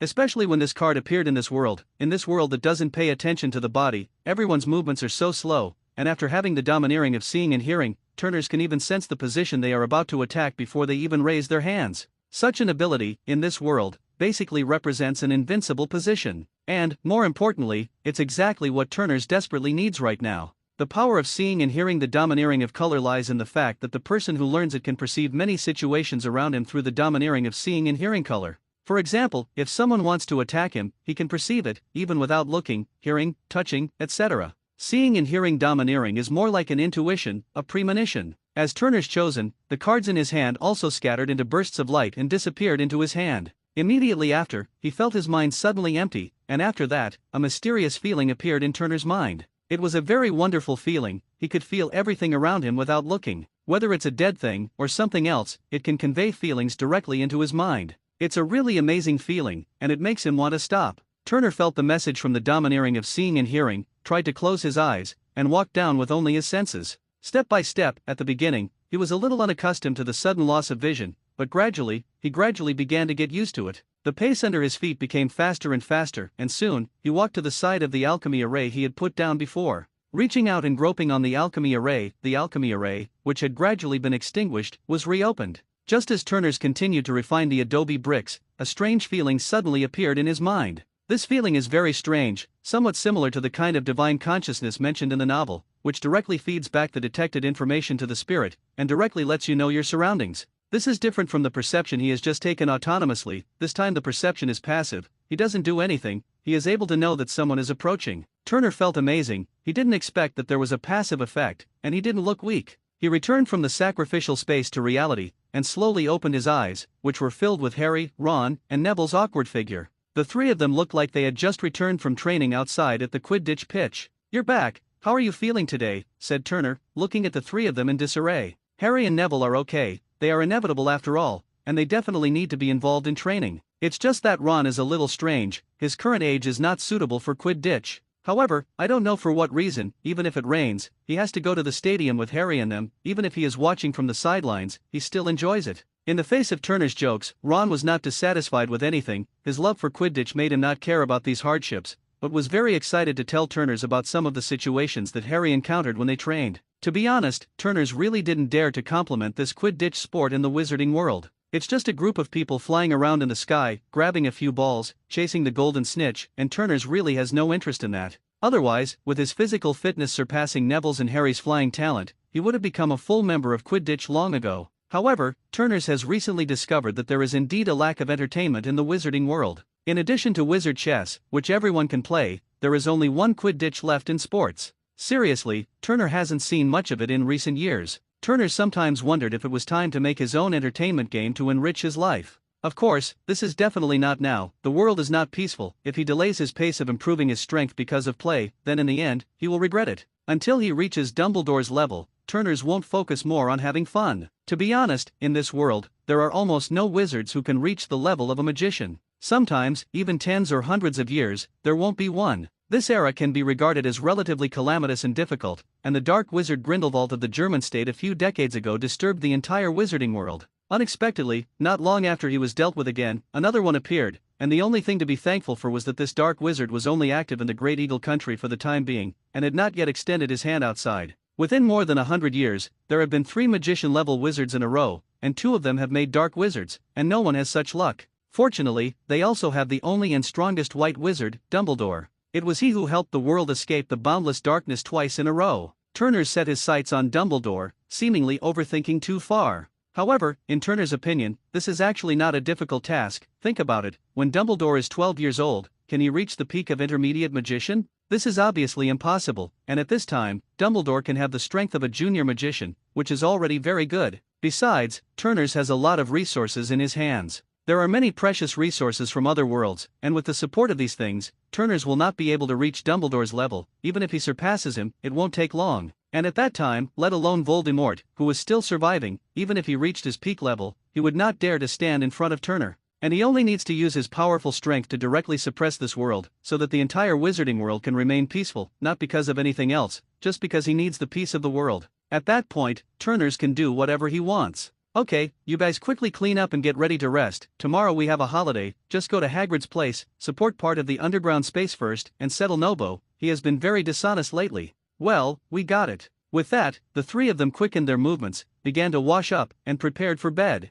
Crabbe and Goyle, who were on the side, were about to follow, but were stopped by Draco. They must not let these two fools know about raising dragons. Maybe when the two of them will say that they will show their mouths, and when the time comes, if his dragon is gone, they will be punished. Draco quickly caught up with the 5 men and followed them all the way to Hagrid's hut. By the time they arrived, Hagrid was having breakfast. These days, for the sake of Noble, Hagrid is also fighting. Every day is not divided into time. As long as there is free, as long as the rest is good, he will come down here and constantly dig the space inside. Every day is spent busy, except for the tasks assigned to him by the academy. He basically spends his time here. Of course, the hard work paid off, and after such a long time of excavation, Hagrid also succeeded in opening up a space with an area of more than 2,000 square meters, and the height of this place has also reached more than 20 meters, which can basically meet the requirements. Now what they have to do is to help this space successfully arrange a traceless stretching spell during these 2 days of vacation, so that the space here can be used to the maximum to meet the needs of Noble. Of course, even if they arrange the traceless stretching spell now, it doesn't mean that they don't have to worry about it anymore. They still need to do more work, and they will be busy in the future. When they arrived, Hagrid was eating. When he saw that the 6 people were coming, even if he put down the black bread in his hand, he casually cleaned up and prepared to work. For him, the matter of Nobo was the most important. As for saying that he ate or something, it didn't matter if he didn't eat a meal. Besides, he had eaten almost enough. He was the most active in finding a new place for Noble, otherwise he wouldn't have progressed so quickly, and he had already dug up enough space so quickly. You're here, then let's start. I'm very happy to think that Noble can have his own territory, and I think if Noble knows, I'll be crazy with joy, he. Hagrid said, not knowing what was in mind, and couldn't help but giggle. Looking at Hagrid like this, Turners really didn't know what to say, and he didn't know whether he was raising a dragon or a son. Both Hagrid and Draco were about to grow dragon slaves. However, he also knew that Hagrid's personality was like this. He didn't have the slightest resistance when facing those huge magical creatures, and always wanted to be friends with them, and he really liked them too much. That is, Hagrid's size is huge, and in the process of communication, there will be no volume suppression. If this is placed on ordinary people, if you want Hagrid to die like this, it will really die. Of course, this also made it easy for Hagrid to get the approval of those creatures and play with them, which made Hagrid a lot more powerful friends. In the process of raising dragons this time, in terms of taking care of Nobo, even Draco, who has always looked down on this half-blood giant, has to admit that Hagrid is obviously better than himself. Although this also has something to do with the fact that he is still a student and does not have so much time to spend together. But it is undeniable that Hagrid's love for Noble is really beyond words. Hagrid took Turners and them to the underground space, where a large space has been excavated, and as Noble's territory, it should be enough. Of course, this was after the traceless stretching charm was placed, and it was obviously not possible now. Moreover, if it is to be the territory of Nobo, it also needs to be arranged in some other ways, not only for protection, but also for the environment, which also requires a lot of effort. There's a lot more that needs to be done to make a territory for Noble. Turner took out the materials he had prepared from the space and, together with Hermione, began to lay them around. Through months of research and practice, Hermione's understanding of the traceless stretching spell has become very profound. Moreover, during the summer vacation, she also successfully reached the level of a junior magician because of that cup of magic source potion. His own mana control is also very clever. If it is just to give Turners a hand, it is completely enough. That is, with Hermione's help. Otherwise, if Turners were to do it alone, it wouldn't be able to be done in 2 days, at least one more day. Of course, there are also other people who can help, although they can't help with the placement of the traceless stretching charm. However, it is still possible to do some preliminary work. For example, before they can place the stretch without a trace magic inscription, they can use the solid solidity enhancement spell to strengthen the surrounding earth cave walls, allowing them to better place the magic inscriptions. They don't need to be sturdy, they just need to be able to carry their unworthy magical inscriptions. The protective settings here are not achieved by them, but need to be rearranged after the traceless stretching spell. Otherwise, if they have high hopes for such a spell, what awaits them will be buried alive. If you want to test a spell and defend against the destruction of the fire dragon, it's not a fool's dream. During the next 2 days of vacation, Turners and the others experienced the hardships of working overtime.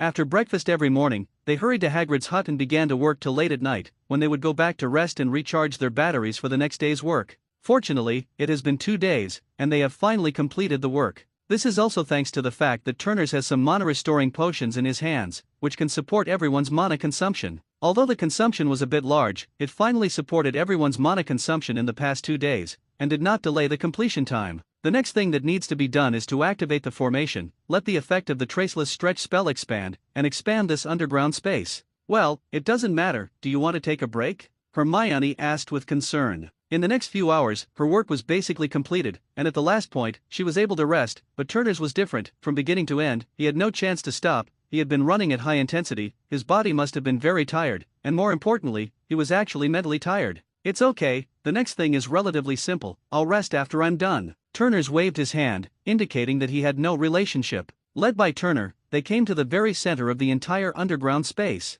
Hagrid deliberately left a pillar here, about 3 meters in diameter. This will become the energy center of the entire underground space, mainly to power the surrounding magic inscriptions, so as to ensure that the magic inscriptions here can continue to work. In terms of the energy supply for the magic inscriptions, Turners has also found something that can ensure that there is enough energy here. That was a very large flame crystal in his hand. This flame crystal was obtained by accident when Turners was sacrificing these days. It's also the best thing he's gotten these days, except for seeing and hearing domineering. This flame crystal, in the shape of a diamond, is a meter square in size, and contains a wealth of fire attribute magic energy. With a simple channeling, the mana can be used to supply the energy consumption of the magical inscriptions in this subterranean space. Of course, the reason why Turners uses the flame crystal is not entirely because of its huge energy. After all, no matter how huge the energy is, it will be useful one day. The main reason is that the energy of the fire attribute is relatively easy to replenish. Don't forget, the next owner here is a fire dragon, and Noble's dragon breath is the best magic supplement. It is precisely because of this consideration that Turners will replace the magical energy that has been prepared with this one. Originally, Turner wanted to plant a tree here, and then let Coke use life magic to generate its growth, so as to supply the energy consumption here. In this way, although it is necessary to let Keek come here every once in a while to replenish the wood attribute magic energy, it is more troublesome and a bit wasteful. However, this is much more convenient than changing the energy core every time. As long as Keek is there, the energy core does not need to move. But now, with a better option, Turners naturally chose to change his plan. Turner placed the flame crystal inside the earthen pillar in front of him, and then used the silk thread made of mithril to connect it to the magical inscription outside. When everything was ready, Turners began to wave his wand and activate the magic circle of the entire underground space. Just as Turner's wand was waved, everyone only felt that in front of them, there was a very pure, very large flame magic in the earth pillar, and the space around them began to spread. When the entire underground space was shrouded in this magic, a magical picture appeared in front of their eyes. It was as if their bodies were shrinking, but the fact was that the space around them was constantly expanding, and it didn't stop until more than 10 minutes later that the surrounding environment finally stabilized. When all the changes around them were over, Turners and the others began to take on a large number of the full appearance of their surroundings. Originally, it was more than 20 meters high, which was the height of this space, but now it is really different. The height of this space has reached more than 50 meters, and this is only the average height. The original size of more than 2,000 square meters of space has now expanded a lot, although the specific size, but Turners believes that the size here is completely enough for Noble to perform. Of course, Noble must not be allowed to enter now, otherwise, with a single claw, Noble would be able to destroy the magic inscriptions they had worked so hard to put together. At the same time, Turners and the others have no time to continue their work. The 2-day vacation is coming to an end, and they have classes tomorrow, so they don't have that time to stay here. In addition, this week, there will be a match between Slytherin and Gryffindor for the Quidditch House Cup. Neither Harry nor Draco had that time, and there was a delay here. For the next week, they all need to train with the Academy team. The work of perfecting this dragon's lair can only wait until a week later before they have time to continue. And in the next time, Turners also needs to prepare the materials for the decoration of the dragon's lair as soon as possible. Although some of the materials have been prepared, but compared with the materials needed, they are still far away. In the coming time, he still needs to work harder. However, since the pressure of the basilisk threat was gone, Turner's mood was also relaxed, and there was no longer too much depression. Even Hermione noticed these changes in him. Isn't it necessary to be so happy that the traceless stretching charm of the dragon's lair has been built? Hermione said speechlessly. Well, although she herself was happy, after all, this traceless stretching spell was set up by her, although she did not do the main arrangement. But for the production of the dragon's lair, she undoubtedly put a lot of effort into it. But it's not like this. Little did she know that Turners wasn't happy to be like this because of a dragon's den. Turners didn't explain anything, but changed the subject. How are you going to spend the next Christmas? With your family or at school? What about you? Hermione was also very troubled by this, although she wanted to go back for Christmas. I'll stay in school. I don't plan to go back this year. After all, there are so many things in school that I can't leave for the time being. Although Hermione knew that Turners would definitely make such a decision, when she heard it, she was still a little confused about whether she should go back or not. Soon Hermione made the decision to stay with Turner at school. Then I'll stay and help you, and you can teach me more magic. Hermione gave herself a reason to stay. That's fine, let's take advantage of this time to speed up the progress of the dragon's lair, at least decorate part of it first, let Noble live in it first. Now he is getting more and more irritable, maybe he has really grown up. Turners was also a little helpless. The current Noble is indeed not worry-free, and the leather box he lived in before has been repaired by Turners for the third time. If we don't solve him quickly, there will be more troubles like this in the future. Hermione swallowed the food in her mouth and said with a smile, yes, Noble is getting more and more active now, and it is true that he can't be locked up anymore. It's time to give him some room to move. Hermione, who has especially investigated this knowledge, still knows a little about the habits of dragons, and also knows that the current Noble is in adolescence, very lively and active, locked in a box, and is indeed a little irritable. Turner rolled his eyes helplessly. To be honest, the current Noble really doesn't like Turner. If he hadn't promised Hagrid to help him raise dragons, Turner would have stopped picking his son a long time ago. This is also Hagrid's presence, otherwise, I would have put a dog leash on him. How can he be so arrogant? He actually spat at me yesterday, and next time while Hagrid is away, see how I clean him up. Looking at Turner's angry expression, Hermione smiled very unkindly. Yes, you are the best, but don't leave any external injuries, otherwise Hagrid will cry again. Thinking of the scene where Hagrid cried like a child because of Nobo's injury, Turners couldn't help but laugh out loud. What are you talking about? So happy. Just as Turners and the two were chatting happily, Harry's curious figure came from behind him. Harry and Neville were wearing Gryffindor's red jersey and two broomsticks in their hands. Ron followed them, scanning his surroundings warily, as if he were a bodyguard. Seeing such a trio, Turner twitched out of the corner of his eye. Are you all ready? How do you feel? This time you must teach Draco that stinky guy a lesson. Don't be overwhelmed by their momentum. Hearing Turner's words, Harry smiled confidently. Of course there is no problem. This time we are well prepared. Don't worry, Turner, as long as I can play this time, I'll kill the Slytherin without a piece of armor. Neville said confidently.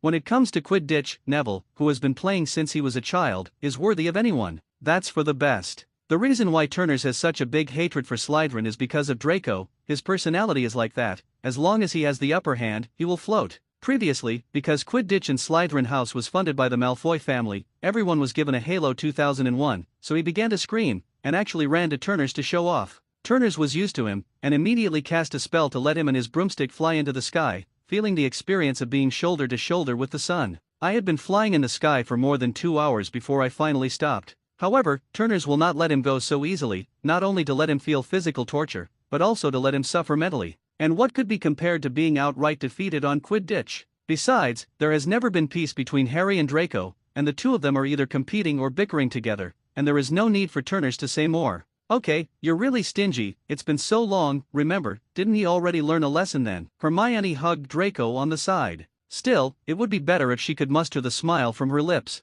Turners looked at Hermione, who couldn't hold back her laughter, and rolled her eyes. Just laugh if you want, don't hold back the internal injuries. Hermione's little face turned red all of a sudden, and she reached out and slapped Turner angrily. Her coquettish look was really a little tempting. After 2 glances, Turner quickly withdrew his gaze, and at the same time mentally recited the Ice Heart technique. Silently warned himself in his heart, Lori is illegal, Lori is illegal. The crowd didn't delay much because of the upcoming Quidditch match, and after a quick lunch, they all went to the Quidditch court. Even so, by the time they arrived, it was already full, and each college had its own stands. Turners and the others came to the Gryffindor stands, found a good position, and prepared various magical creations with a strong Gryffindor style to boost morale. There are old sheets with the Gryffindor logo carved in magic, and a Gryffindor pennant made from some pieces of clothing. There was also a large banner, held aloft at the top of the Gryffindor stands. Turners was naturally prepared, so he took out a bludger from his pocket. Of course, it just looks like it, and it definitely won't be a bludger. And its colors are gold and red, which represent Gryffindor. At first, the others didn't notice this, but when the lion opened his mouth and let out a roar, everyone was attracted to the mighty lion and saw the cheerleaders in the Gryffindor stands. Turners watched the lion's performance, feeling very satisfied, and with a flick of his wand, the lion roared again, showing the momentum of the Gryffindor cheerleaders. As time passed, the whole Quidditch match officially began. Neville, as a substitute, did not play at this time, but Harry had already followed the team to the field. When the Gryffindor team members, after seeing the Gryffindor audience and the people cheering for them, there was a majestic lion, and they were all as if they had been beaten with chicken blood, and they were very excited. George and Fred, even riding broomsticks, flew past the Gryffindor audience, chanting excitedly. And Turner also controls the lion, and he should roar in harmony. Soon, under the auspices of Ms. Hodge, the Quidditch match officially began. From the very beginning of the game, the flame between Gryffindor and Slytherin's team was very strong, and Slytherin had a certain advantage because of the Malfoy's Light Will 2001. Fortunately, Gryffindor's players are also very strong, although they are at a disadvantage in terms of equipment, but in terms of personal strength, they cannot find some back. Turner's was in the stands, constantly cheering for Gryffindor's team, and every now and then, the lion would roar. Although they didn't help much on the court, at least in terms of cheerleading momentum, they crushed all the other colleges. And the two people who were the key to deciding the game, Harry and Draco, the two of them, naturally attracted the attention of most people. From the beginning of the game, the two of them have been together, constantly looking for the key to ending the game, the mysterious golden snitch. It's hard to find, it's very small, it's golden, it's smooth, and it's easy to reflect when it hits the light. However, the situation on the field is very complicated, and if you don't look closely, you won't be able to detect that little trace. Therefore, in this regard, if you want to be a good seeker, you can not only be competent with good equipment, but also need a lot of talent. Only in this way can you find the golden snitch as soon as possible and score the crucial 150 points for the team. Although on the field, all the players are doing their best to continue to contribute to their own team, and the spectators off the field are also cheering hard for the teams they support. But Turner's found that today's game did not seem so peaceful. Not long after the game began, an invisible hand began to control something happening. On the field, a bludger stared at Harry very strangely, as if it was intentionally targeted. He didn't care about the other team members at all, but kept staring at Harry, attacking him all the time, and crashing into Harry frantically. However, no one found it strange, and in their opinion, this was a normal thing. In the Quidditch arena, there are indeed two bludgers, constantly loaming, attacking all the players. This is already the consensus of everyone, and the two batsmen in the Quidditch team are responsible for protecting the other players, and of course, they can also intentionally hit the bludger at the opposing team's players to attack. This is a proper behavior in Quidditch. Also, if they can shoot down a member of the other team, they will be cheered. However, now the behavior of this bludger has obviously exceeded the function of a normal bludger. It is no longer aimed at the entire player on the field, but only against one person, that is, Harry. Although the others hadn't noticed anything yet, as it was normal for them to drive, the most they could have thought was that Harry had been unlucky, being targeted by a bludger. But in Turner's opinion, it was different,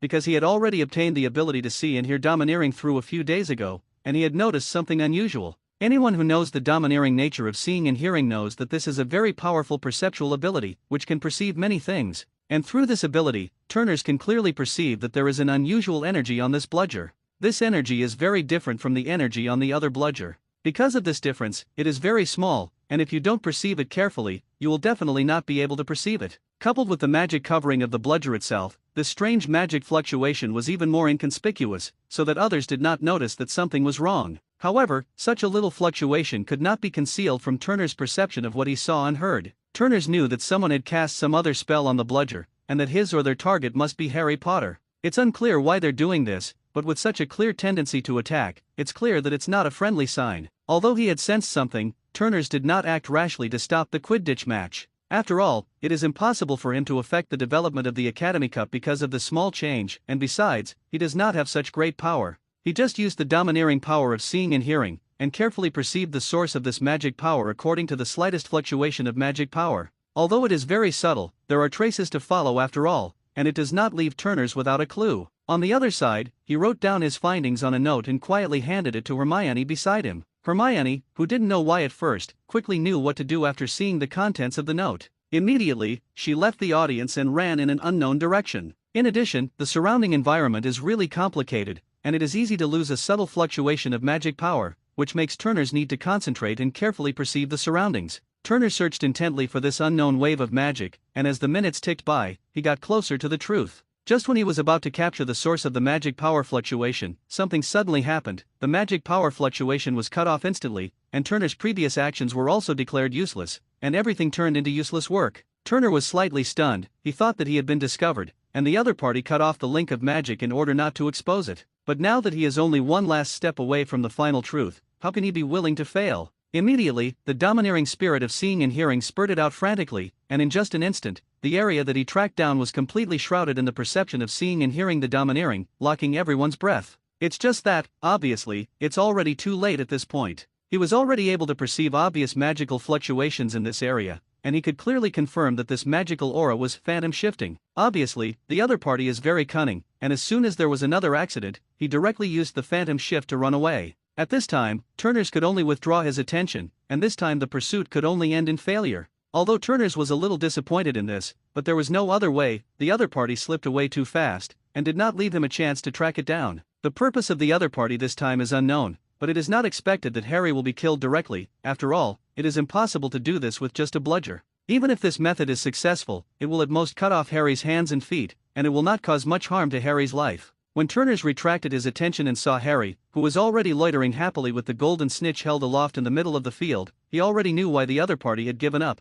because the Quidditch match was over. It's just that this victory doesn't seem to be able to be recognized by the Slytherin students, but is very controversial. At this time, they were booing Harry in the field, which was not a friendly way. Turners didn't pay attention to the game just now, so it wasn't clear why the Slytherin students would have such a big opinion. Even if Harry was victorious, they still faced each other with such an attitude. He threw his doubts to Ron, who was beside him, and asked the other party to explain it to him. "Oh my God, were you distracted just now? You can actually play such a grand game." Looking at Turner's dangerous eyes, Ron wisely did not continue, but began to puzzle Turner. It was only then that Turners realized that Harry had been devastated by the runaway bludger when he had tracked down the mastermind that had been behind it. Despite this, Harry spotted the golden snitch and pursued it. It's just that in the end, the bludger's attack became more and more crazy, and just as it was about to hit Harry, causing him to be seriously injured, Dumbledore, who was sitting in the teacher's seat, could no longer sit idly by, and directly fixed the bludger in midair. Harry, who would have seriously injured Bludger, was able to get the golden snitch and win the match. Turners knew all the reasons for this, and understood that Dumbledore wasn't going to watch Harry get injured on that obviously problematic bludger. However, the others really didn't know the reason, and they only thought that Dumbledore was deliberately partial. The Slytherin students, in particular, seemed to them to be clearly undermining the fairness of the game, making them doubt the fairness of Quidditch this time. Even Snape, who was the head of Slytherin, angrily walked towards the teacher's seat, apparently to question Dumbledore why he interfered in this game. Of course, the end result is obvious. The bludger is still in Dumbledore's hands, although it has lost its magic interference, but the little spell on it is still there, although it is not as obvious as before. But after all, someone once cast a spell, which is still easy to recognize, and this alone is enough to explain everything. After that, things were relatively simple, as the head of Slytherin, Snape, had been convinced, and the rest of the people could be easily settled. The deans of each college also explained the fairness of the competition to their students, but as for the inside story, few people knew about it. It's not a trivial matter, and the fewer people who know, the better. After the game, Hermione came back and found Turner. "Turner, Headmaster Dumbledore is waiting for you in the office. You hurry up, the password is Sherry." Turners had expected it, nodded and said, "Okay, I see. You can also go to Harry and them first. This is their first time participating in Quidditch. They must be very excited now. I'll go and explain the situation and go to you." "Okay, then you can go quickly, go early and come back early." Hermione also knew what the headmaster was looking for Turners, so she didn't ask anything, and followed the Gryffindor students back to the common room. Turner briefly sorted it out, and also rushed to the principal's office. On the way, he also briefly sorted out his thoughts, and went through the things that he was going to say later, to make sure that no important information was missed. As the first discoverer of this incident, he is the one who knows the most, so he must provide as much information as he knows so that he can easily find out who is behind the scenes. Perhaps the only thing that can have anything to do with this is the entrance and exit of King's Cross Station, which was closed before the start of the school year. He also intends to say that this is the only thing he can associate with this attack. After all, this attack was not a fatal attack, and the last passage closure was similar, as if someone was preventing Harry from coming to Hogwarts. Of course, perhaps judging the other party's purpose from these 2 points alone is a bit hasty, but this is the only thing he can think of so far, the other party's purpose. The first accident, with such an obvious purpose, directly prevented Harry from boarding the Hogwarts Express. As for the second time, if it is only based on the worldview of wizards, it may not be obvious. After all, even if you are injured, you can use potions, and in a short period of time, you can directly only get the injured part. However, if you look at it from a muggle's point of view, the injury of a broken arm and leg will definitely be very serious, and you will definitely be hospitalized, and after hospitalization, you will definitely go home to recuperate, and you don't want to go to school for a short time. Moreover, it was the only explanation that Turners could think of, although it was far-fetched, but no matter what, he didn't know how to explain the reason why this mastermind wanted to hurt Harry, but didn't want his life. Thinking about this, Turners had already arrived outside the door of the principal's office. Here, there is a huge stone statue, which is the same type as the one at the entrance of Turner's exhibition room, both of which are magical golems, which are generally used to guard certain places. When someone tries to break into the place they are guarding, they will attack them. Turner spoke the password to the headmaster's office, and the stone statue in front of him slowly slid to the side, revealing a spiral staircase embedded in the wall.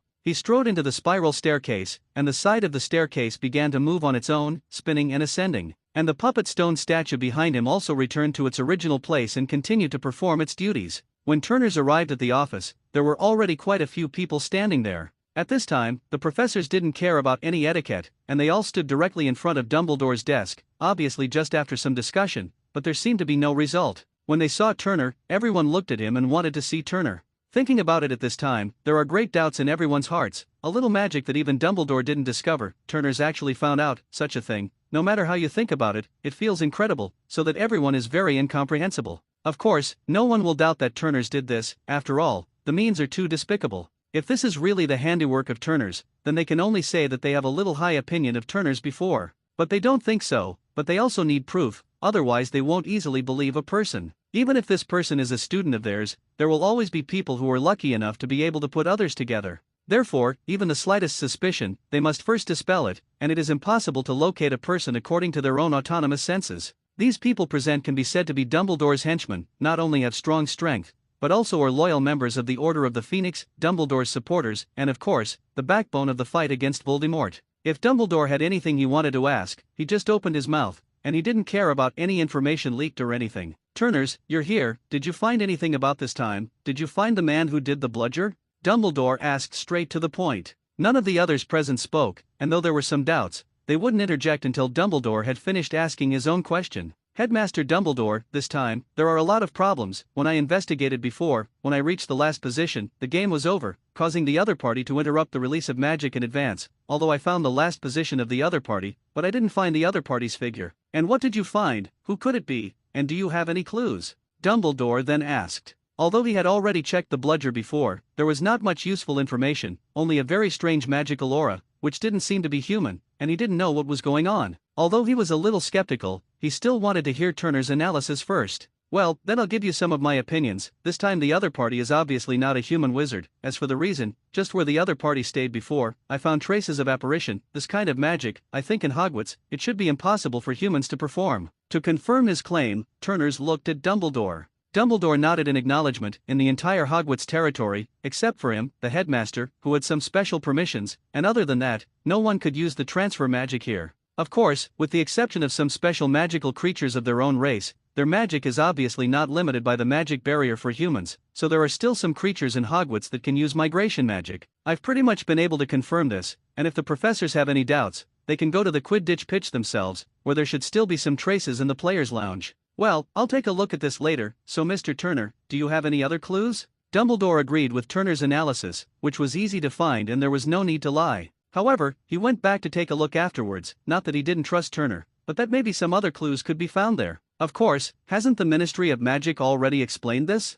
It was an accident, and they have already sent someone to repair it. Is there anything wrong? Snape said calmly. There was no expression in his tone, so that people couldn't see any thoughts in his heart at all. Turner didn't care about Snape's performance, he was used to Snape a little bit. On this point, I don't think it's a simple coincidence that these two things happened. I think all the professors should have checked it, and the magic on that bludger is not too powerful, and this may be partly because it is to avoid exposure. But if you think about it another way, does that mean that the other party didn't want to kill Harry, but just to seriously injure Harry? So, what is the purpose of this? Snape's distinctive voice was again. It can be seen that he still cares about Harry very much, but he doesn't show it too obviously, and obviously he is also very conflicted. From the incident before the start of school, it can be seen that the other party obviously wants to prevent Harry from coming to school. Let's assume that if Harry is seriously injured in this game, does it mean that Harry will also have to leave the school for this reason and go home to recuperate? Then, he looked at the other professors, wanting to see their opinions. After all, this was just a conjecture, whether it was like this, and it still needed to be verified. It's just that, obviously, the likelihood of this is actually very low. You know, the last thing the wizarding world lacks is miracles. Maybe in the Muggle world, if you are seriously injured, you can only recuperate for a while, but in the wizarding world, you may only need a dose of magic potion to recover from a serious injury. Of course, there are some special injuries, and there are really serious injuries that are dying, and there may not be immediate treatment and need to recuperate. It's all possible, it's up to them to think. Although this possibility exists, is it too far-fetched? I think it should be just a coincidence. Professor McGonagall on the side was still a little unsure. After all, this is indeed a bit far-fetched, and there are always some unreasonable places in the relationship that is forcibly dragged together. No, I think Mr. Turner's analysis still has some truth. Don't forget, there are still some dangers in the school now. The secret room has been reopened, and the existence in the secret room is self-evident, so it's not impossible. Dumbledore suddenly spoke up, supporting Turner's view. In his opinion, as Professor McGonagall said, his guess was indeed a bit far-fetched, and if it was really to be calculated, it could only be regarded as a forced explanation, and there was no good reason. Since we don't know, why don't we ask Mr. Potter here? Maybe he doesn't know something? Snape suddenly suggested, poker face on the side. This proposal made the eyes of everyone present shine. Yes, they have been speculating here for so long, but they have forgotten that the protagonist of this matter is not here. As a party to the case, maybe he knows something. All right, Mr. Turner, do you have any other discoveries? If not, you can go back and help me find Harry and let him come to me, Dumbledore asked at the end. Turner shook his head and said, I haven't found anything else, so I'll leave the professors first. When Turner's returned to the Gryffindor lounge, there was still a carnival going on, and everyone was excited that they had finally defeated Slytherin House in 1 year. Perhaps, this year, they will win the House Cup for Gryffindor. On the side, Ron also released the magic prop made by Turner, which can be projected, and a majestic lion, wearing the symbol of Gryffindor, constantly hovered around everyone. When Turner's returned, Hermione was the first to find out, and she immediately came to Turner's side, and in the noisy crowd, asked loudly, Turner, how is it? Have the professors found anything? Has the man who was magic caught? She couldn't do it if she didn't make a loud noise. After all, the environment here was so noisy that she couldn't hear the other party's voice at all. Turner's leaned into Hermione's ear and said, Not yet, but I'm here for Harry, and Professor Snape wants to ask Harry if he knows something. I'll go to him first, otherwise the professors will have to wait. After Turner spoke, he squeezed into the crowd without looking back. He didn't notice that Hermione's little face couldn't help but blush when he spoke into his ear, and by the end, even his ears were already red like blood. In the face of Turner's intimacy, Hermione was also a little overwhelmed, but for some reason, she didn't hate this feeling, but had a faint sense of anticipation. Of course, this is Hermione's own inner thoughts, and it is naturally impossible to say it. Even if she thinks about it in her heart, she is too shy to do it. Soon, Turner squeezed into the crowd and dragged Harry, who was partying, out of it, and dragged Harry directly out of Gryffindor's break before he spoke. Harry, Professor Dumbledore has something to know about you. You should go over now. The password from the headmaster's office is Sherry. Harry was a little puzzled. He didn't know what the headmaster was looking for him, his face flushed with excitement, and at this time it also subsided slightly. After listening to Turner's words, he didn't think much about it, and after agreeing, he thought about going to the headmaster's office. Turner's looked at Harry's back, and always had a feeling that no matter what world he was in, as long as it was the protagonist, there would always be all kinds of troubles on their bodies, and now as a friend of Harry, the protagonist, he could already have a premonition that there would be trouble in the future.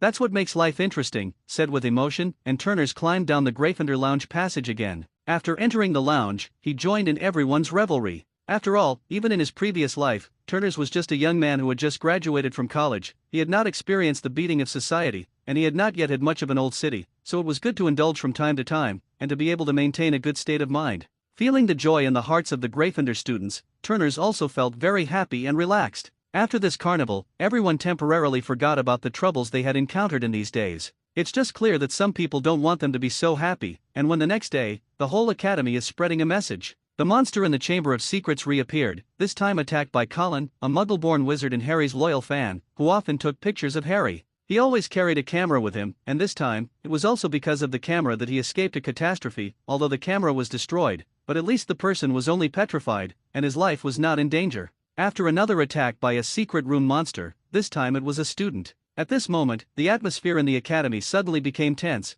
and everyone began to worry about whether they would be the next person to be attacked. Muggle-born wizards, in particular, are even more worried all day long. Fortunately, the school's response was also very fast, and it immediately began to organize students and set some rules. For example, when traveling, you need at least 3 people to act together, and you can't do it alone. There are also seniors who spontaneously organized patrols to patrol the entire Hogwarts castle to prevent accidents from happening again. Of course, Dumbledore, who knew what kind of monster was in the secret room, obviously didn't put his hope entirely on the student patrol. After all, their strength is limited, and at most they can only stop the heirs of the secret room from opening it. As for wanting to use their strength to fight against the basilisk, this is simply a cannibalistic dream, and it is simply unrealistic. The best solution is to find the secret room and directly deal with the basilisk inside. Then even if he is the heir of the secret room and wants to continue to make waves, he will have no tools. If it's just one person, then it's still very easy to deal with, at least much better than a 1,000-year-old basilisk. It's just a pity that this is still an impossible thing, and so far they haven't found the entrance to the secret room, let alone solve the basilisk thing. Just when Dumbledore and the other professors were helpless, news spread throughout Hogwarts. And with the news spread, there is also a very special magic item. This is something similar to glasses, but it does not correct vision, but rather uses the principle of refraction of mirrors to avoid looking directly at the outside world. Needless to say, this thing is naturally a magic prop that Turner, a person who knows the inside story, has come up with after these days of research, and can avoid directly facing the death gaze of the basilisk. In the end, you still can't avoid being petrified, but at least you can avoid being killed by the basilisk in the eye. And that news is naturally a conjecture about the monsters in the secret room. Of course, Turner's didn't directly expose that the monster in it was a basilisk, but said that it was some kind of magical creature or prop that could cause petrification by indirectly looking at each other. Since indirect contact can have such an effect, it goes without saying that the consequences of direct contact will definitely be more serious. Rather than being troubled by more serious consequences, it is better to be directly petrified. After all, petrification can still be contacted, but the more serious consequences, who knows what? Through this rumor, Turner's magic item can be regarded as a big profit. In just half a day, Turner successfully sold to everyone in the entire academy, and as a result, received more than 10,000 gold galleons. Although there was some meaning that it was difficult for the school to make money, the professors of the school did not stop it, because they also knew that Turner's was actually doing it for the good of everyone. After all, they know the horror of the basilisk in the secret room. Now let Turner's continue to promote it like this, although it will cause a certain amount of panic and cause some students to have psychological problems. However, at least they did so that every student was safe and could not be negligent enough to cause death directly to the basilisk. In general, Dumbledore still supported this time. Although Turner's also made a lot of money, it was all worth it compared to the lives of the students. There is no charity in the Turner's family, and the people who have found a temporary solution for everyone can't make anything, and they still lose money. However, after such a fuss as Turner, the students of the entire school have been safe for the time being. Next, they need to think about how to solve the problem of the secret room. As long as there is a day there, it is a hidden danger after all. Time passed in such a slightly tense atmosphere. In the last week of Christmas, a sudden announcement was made at the school. With Lockhart taking the lead and Snape assisting, a fighting club was established together. The purpose of the establishment of the club is to allow all students to learn a certain amount of magic fighting skills, and to improve a certain combat effectiveness for the dangers that may occur in the future. You don't have to be able to help the school catch the Slytherin heir, but at least you have to be able to protect yourself. It was for this purpose that Dumbledore agreed to Lockhart's offer. However, the influence of this matter is still too small, or Lockhart is really something he can pretend. So much so that there are still many of his fans who don't believe what happened in Gryffindor and Slytherin's second year, in defense against the dark arts class. Coupled with some of his follow-up remedial work, he successfully suppressed the influence of this matter. However, Hermione and the others can be regarded as seeing Lockhart's true face clearly, and they no longer worship him. That's good news, but as for whether the others are still worshipping Lockhart, Turner's doesn't care. In the case of the club, Turner's didn't even think about going, and if he had that spare time, he might as well stay in the dormitory, make some adobe bricks, and make some preparations for the work of the Christmas holidays later.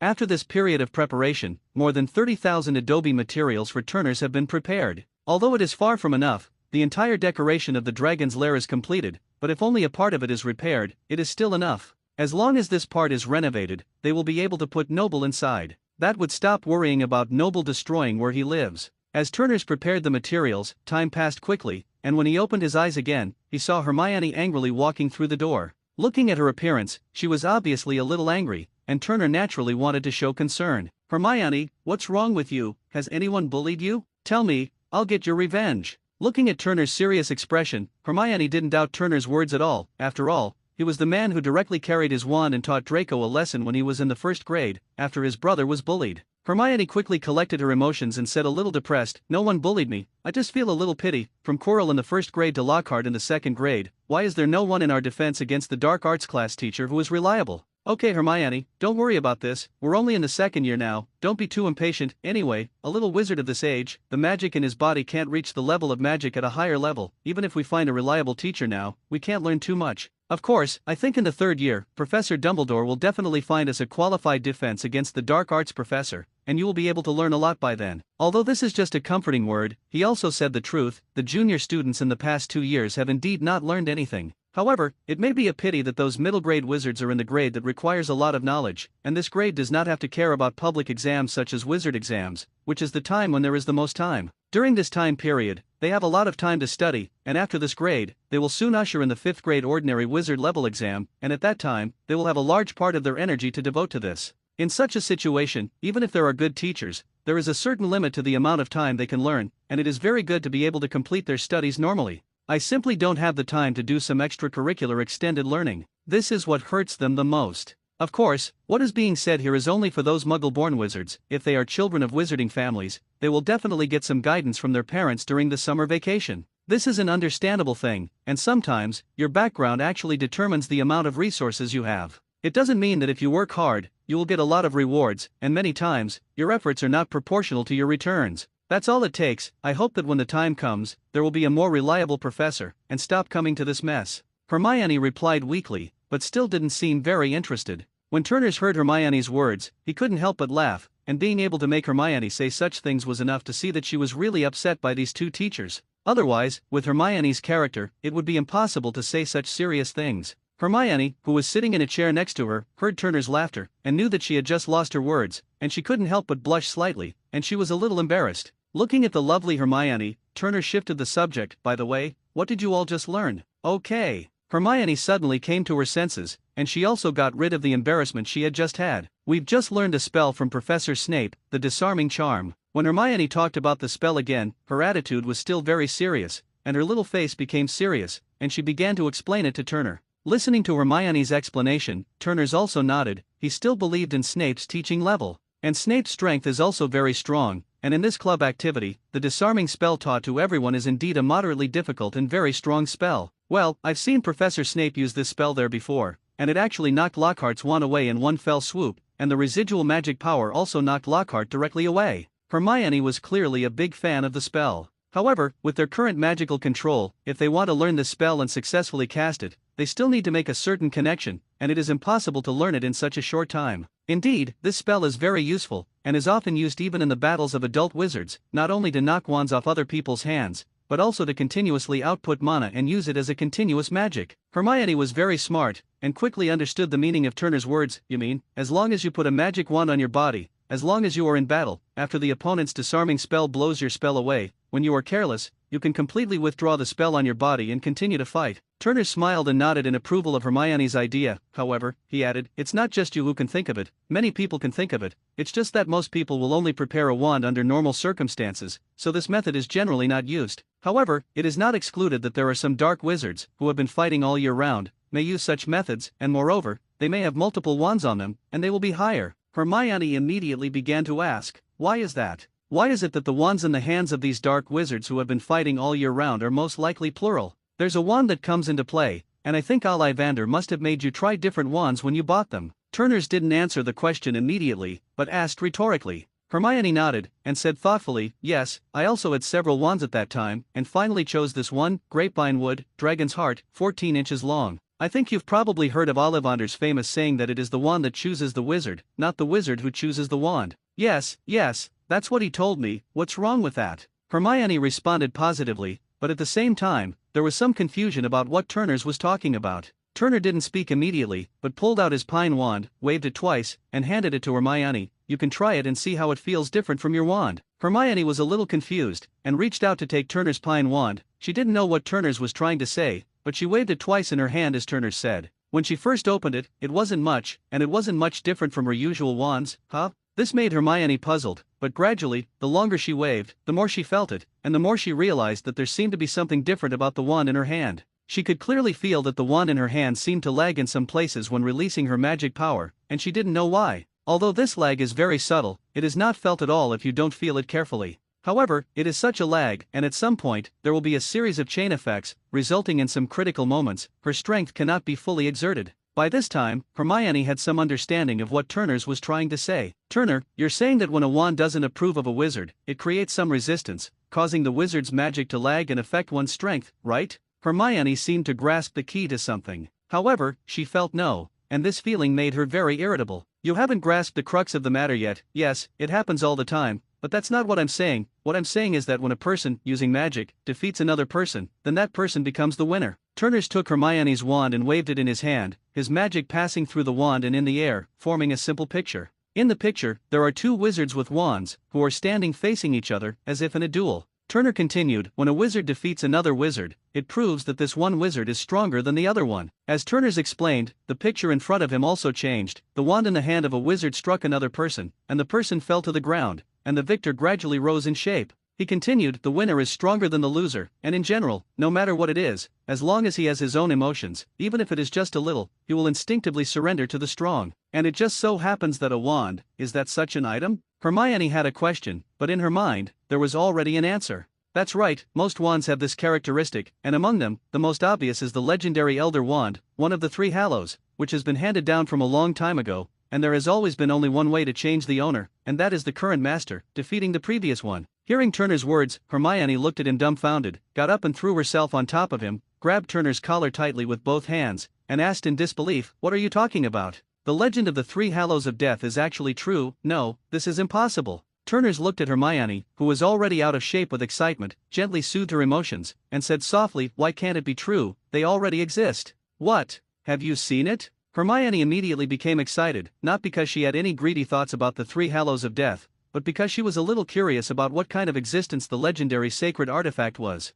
Harry's cloak of invisibility is it? It's the cloak of invisibility among the three Hallows, and as for the Elder Wand, his current owner, you're familiar with it, he's our headmaster, Albus Dumbledore. Turner's knows this. Because, this is no secret in the top society, as long as it is a powerful wizard, there is a connection between them, especially a pureblood family like Longbottom. For them, there are not many secrets in this world, which they can't find. Hermione hurriedly got up, blushing a little shyly, and didn't dare to look at Turner. Turner didn't quiz Hermione either. All right Hermione, now I'm going to continue practicing the disarming charm, let me see how good you are at the disarming charm. In fact, what level is that? Hermione has only just started to get into this magic, and it will be difficult to successfully use it, let alone others. What Turner's could do was to be a human target, to set up a target for Hermione. Hermione and Turner used his dormitory as a practice place where they began their spell practice. At first, Hermione really couldn't successfully release this magic, at most it was just to form a magic beam, forming some insignificant impact. It should be said that it is worthy of Hermione. After a period of practice, Hermione has been very fast, improving her control of the disarming charm. Such a speed of progress can be said to be so fast that even Turner's is secretly smacking his tongue. Eventually, Hermione managed to unleash the magic and knock Turner's wand flying. Seeing Turner's wand take off, Hermione immediately jumped up excitedly and jumped into Turner's arms at once, obviously overjoyed.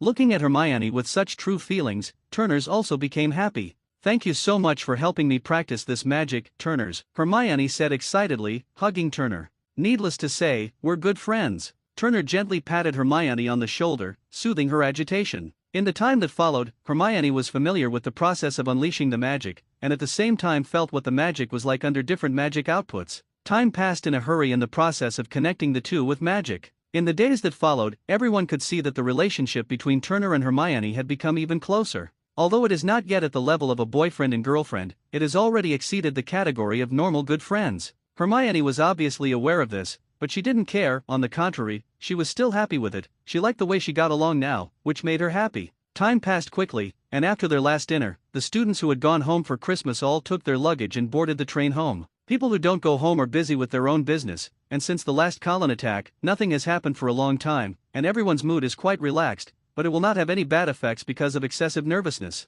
Everyone is doing their own thing, and this time Christmas, there are not many students staying in school, and there will not be too many people staying outside. It's been snowing again lately, and the weather is getting a little colder, and there's no place to be warmer and more comfortable than the common rooms of the respective colleges. Of course, among them, there are still some people who are very forced to go out to do things. Turners, that's clearly the kind of people they are. Who told them to help Noble find a new home, and in order to be able to complete this as soon as possible, they could only step on the thick snow to move forward. Turner, how are the materials you prepared? Is there enough to make a small piece of space for Noble? Draco was still a little worried that the materials prepared by Turner were not enough, and the place for Noble was not big enough, and he was wronged by his heart. Turner's rolled his eyes helplessly. This is his own unpaid coolie. He didn't bother to talk to Draco, didn't speak, and walked forward. Looking at Turner, who didn't pay attention to him at all, Draco was bored with himself, and didn't say anything more, and honestly followed behind Turner and the others, and walked towards Hagrid's hut. By the time they arrived, Hagrid had already been waiting outside. He had been looking forward to this day for a long time, and now that he had finally waited for Turner's, he was naturally very happy.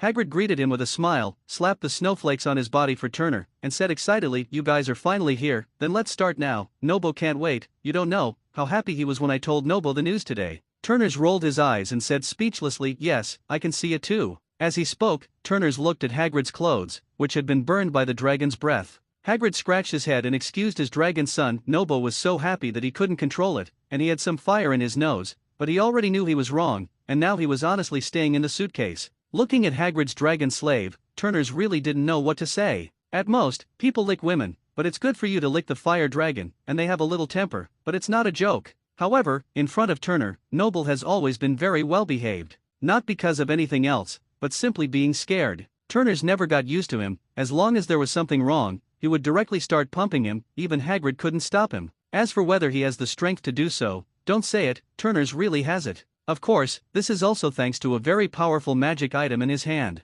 No, it can't be called a magic prop, but it should be said to be an imperial tool, which is also the name of that world. This is a silk-shaped imperial tool, and the name is the tale of the crossing of ever-changing. This imperial tool is a magic prop formed entirely of silk threads, and each silk thread is very tough and basically difficult to tear. Moreover, they are not only tough, but also have a very powerful cutting effect. Under the control of Turner, they can even break down a large tree with the thickness of a bull mouth into pieces in an instant. It was with such an imperial tool that Turners was able to inflict a brutal whipping on the underadult Nobo. This is also the reason why Nobo doesn't dare to get close to Turners until now, because he is too emotional and can't control the dragon breath in his body, and he spews out, he will be whipped by Turner. In order to suffer less sin, he was also very interested in staying away from Turner. "Okay, since I'm already here, let's get started. I'm done early or I'd better rest early," Turners said helplessly. Hearing Turner's words, Hagrid was so happy that he immediately took off his coat for Turners and hung it on a hook beside him. After watching Turner enter the dragon's lair, he also hurriedly followed with Nobo's box and followed.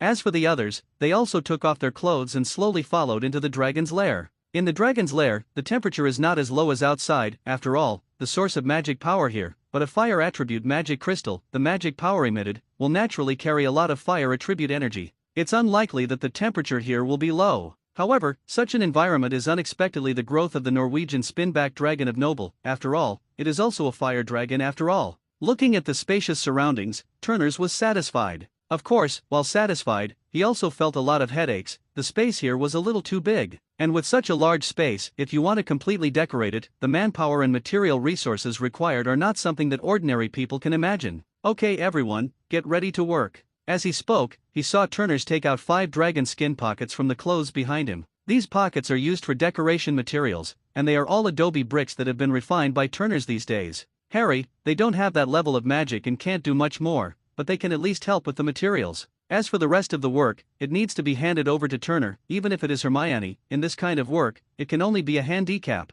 As the adobe bricks were pulled out, Turners manipulated them, one by one, floating toward their intended location. By the way, it also leaves the necessary space for what to do later. The renovation of Turners began with the central stone pillar. This will be the key part of this dragon's lair in the future, and it will also be the center of all the sources of magic power, which is not to be sloppy. Moreover, when the fire dragon replenishes the magic power here in the future, it will also need to be executed through it. If something goes wrong here, then the entire dragon's lair space will collapse because of this. First of all, it is natural to arrange a layer of adobe bricks here and in the surrounding area to make a foundation and stabilize the ground. After all the adobe bricks are laid, Turners uses a special adhesive to glue all the adobe bricks together, so that they become a whole, and the foundation will not be unstable due to some movements. Then he took a large amount of cuprite from the space, used transfiguration, and laid it on the stone pillar and the surrounding ground, which was half a meter thick. This layer of material alone requires at least 50,000 gold coins. If it weren't for his large-scale sacrifice during this time, which filled the space with materials, he would still be reluctant.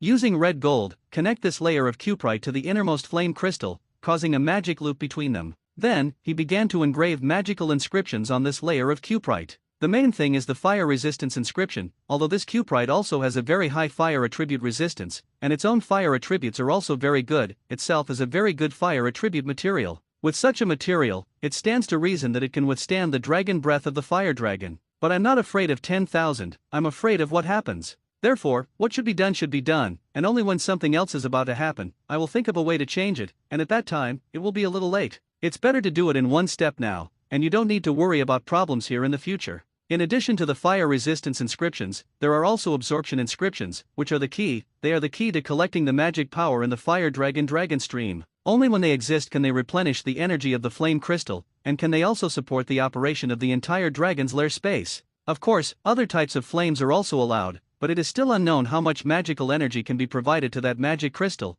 and it will be seen when the time comes. After arranging the surroundings, Turners finally breathed a sigh of relief, and it was only at this time that he had time to rest. Now more than 5 full hours have passed since he came here, that is, his physical fitness is excellent, and the upper limit of his magic power is high enough, otherwise, he really can't withstand such consumption. When Turners stopped, Hermione hurriedly stepped forward and helped Turners move a stool for him to sit down. Then there was water and food, very tasty orange juice, and a big piece of pumpkin pie. Turners took the food, stuffed it into his mouth twice, and drank 2 sips of orange juice before he could breathe a sigh of relief. "I'm so tired, I don't have much magic, I really need to take a good rest." It wasn't until this time that Turners finally had the strength to speak. "You don't have to worry, anyway, the next vacation is still very long, there is no need to be in such a hurry." Hermione was on the side, rubbing Turner's wand-holding arm and whispering to him, "Not after that." Turner did not live up to Hermione's kindness, and his previous work was also because he had to do it in one step, otherwise it was easy to make mistakes, otherwise, he would not have worked so hard for Nobo. "After that, the work is much easier, I just need to reinforce the whole space, and when the time comes, you can help me,"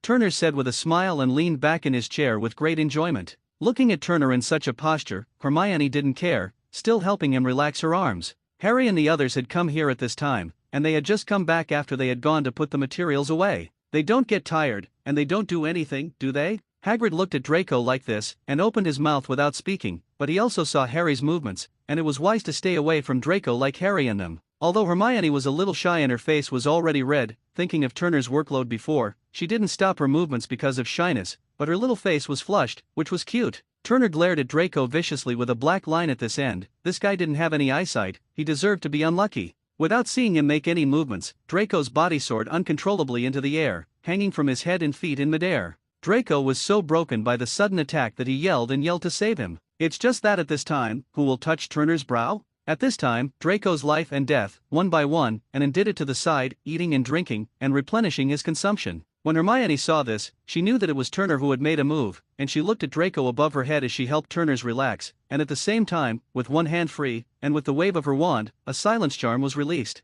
There was still some noisy dragon's lair, but at this time, there was no other noise, only the sound of a group of people eating. Looking at the fierce operation of the 2 people on their side, Harry and the others all lowered their heads one by one, not daring to make a sound. Even the sound of eating was very low, for fear of retaliation by Turner. But it was also boring to sit here, and Harry couldn't help but start to find a topic. And what could be more appealing than the Chamber of Secrets in recent times? Naturally, Harry spoke. "Turner, Professor Dumbledore hasn't thought of any solution to the monsters in the Chamber of Secrets until now. Do you think that in the end, Hogwarts is really closed?" Hearing Harry's question, Turners didn't care. He understood that Hogwarts would definitely not be disbanded, even if the basilisk made a big noise. At most it would be a suspension of classes for a period of time. As for completely closing Hogwarts, it would be impossible at all. "There's no possibility, Hogwarts won't be disbanded." Turners replied in the affirmative. Although he didn't know the exact reason, Harry breathed a sigh of relief when he saw Turner's positive look. Hogwarts was his favorite place right now, and if such a place was closed, he really didn't know where to go.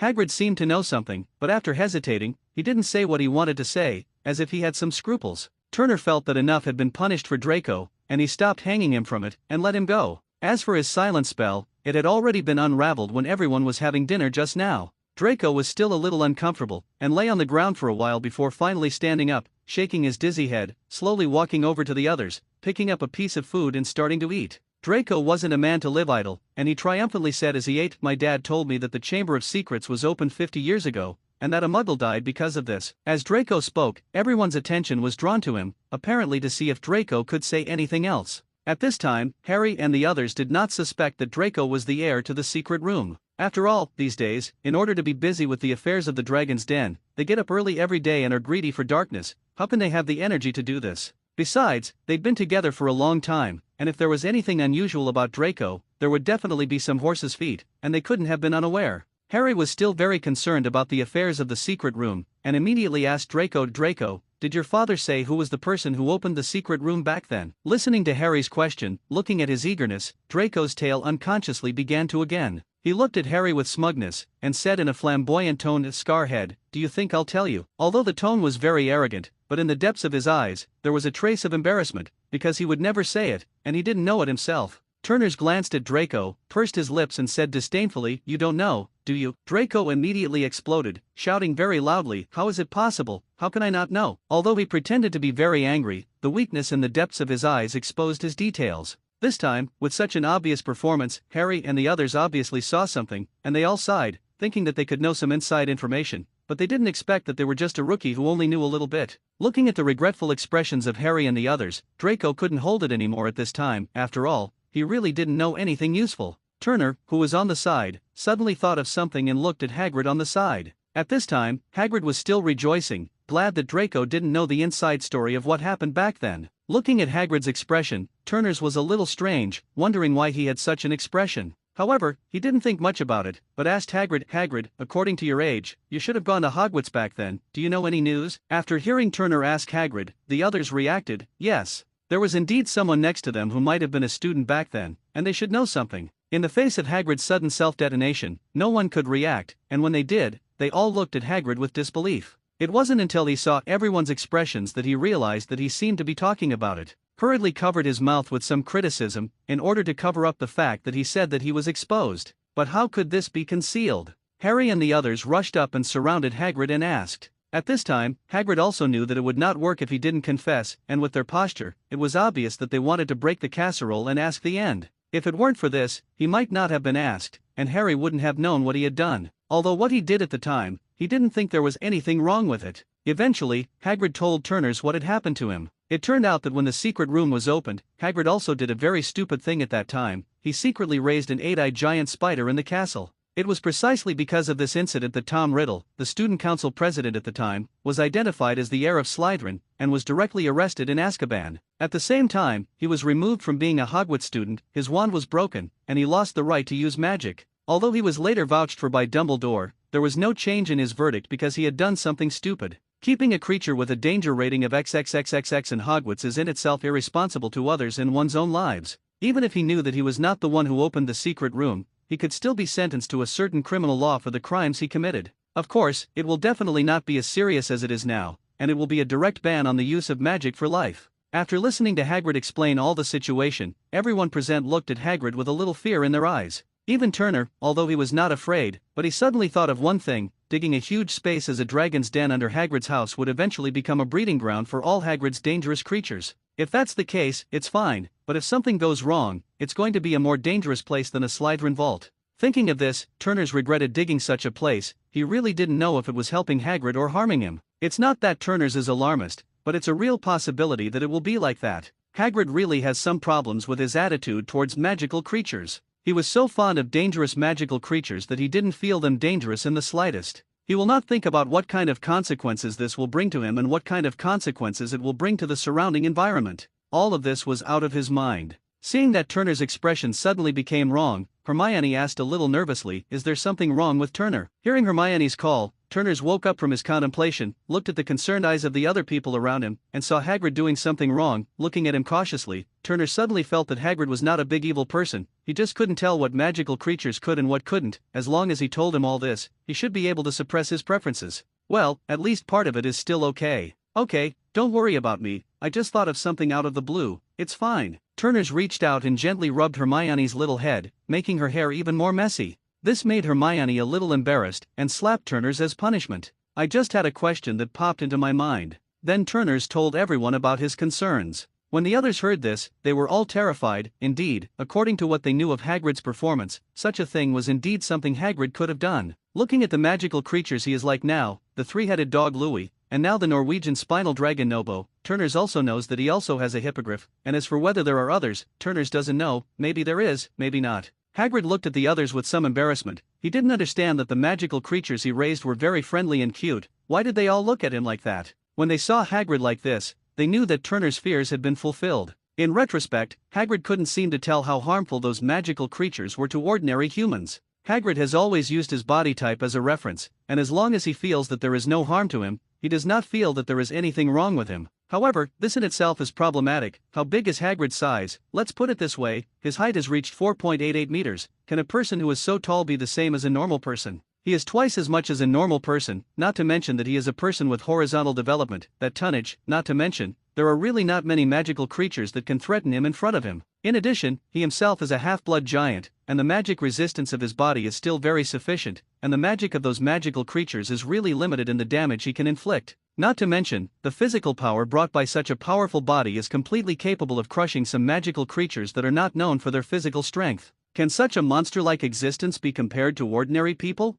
Hagrid was a little embarrassed by the staring of his friends, and finally blushed a little and asked, "Why are you looking at me like this?" The others heard Turner's question and looked at Hagrid in unison, waiting for his answer. Hagrid's answer didn't disappoint them, at least. When it came to judging danger, Hagrid was a normal person who knew what was dangerous. The most dangerous magical creatures, of course, are the Dementors. They are so terrifying, seem to think of the bad memories, and Hagrid couldn't help but shake his body when he mentioned the Dementors, obviously leaving a psychological shadow. The Dementor is a creature that Turners once knew about, a very terrifying magical creature. They feed on the happiness of human beings, and after encountering the breath of happiness, they will think of human beings. Through the mouth, you can directly absorb the happiness that people exude. I don't know how it works, but it's a terrifying magical creature. Their kisses are said to suck your soul out of your body. Although it is indeed a very dangerous one, and all those who know it will have a chill when they hear the name. However, at this time, such an answer undoubtedly proves that Hagrid's danger judgment is still there, but he is used to judging the danger of other creatures according to his own standards.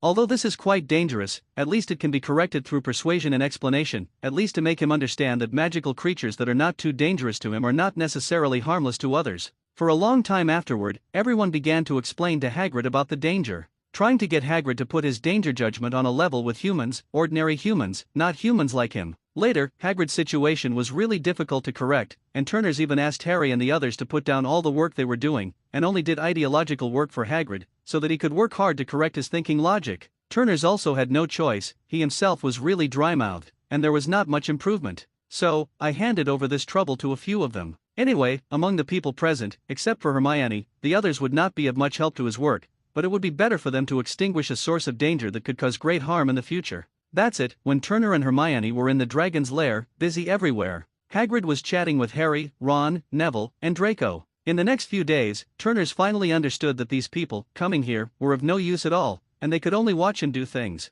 One by one, not only did the spell not work well, but the manipulation of magic power was also bad enough, and they couldn't help at all, so Turners simply couldn't see it and didn't bother, and sent them directly to Hagrid to do ideological work. Hermione, on the other hand, has been only doing it in the process, but her motivation is very strong. In the process of helping again, she is constantly learning on her own, and her learning talent is also very high, and she has been able to help Turners do something in a short time. In order to make it easier for himself, Turner also deliberately began to teach Hermione spell casting skills, as well as some special magic. It's all about alchemy, and generally speaking, magicians who are not alchemists basically don't come into contact with it. Before, Hermione naturally had never been exposed to alchemy, and now if she wants to learn it, it is a little late, and Turners has only taught some of the magic they will use next. The rest can be taught by Turner later, depending on whether Hermione is willing to learn or not. In the following period of time, the two of Turners, in such an atmosphere, quickly arranged the interior of the entire dragon's lair. As he set things up, Turners pondered questions that Hagrid had left behind as he recounted his experiences at school.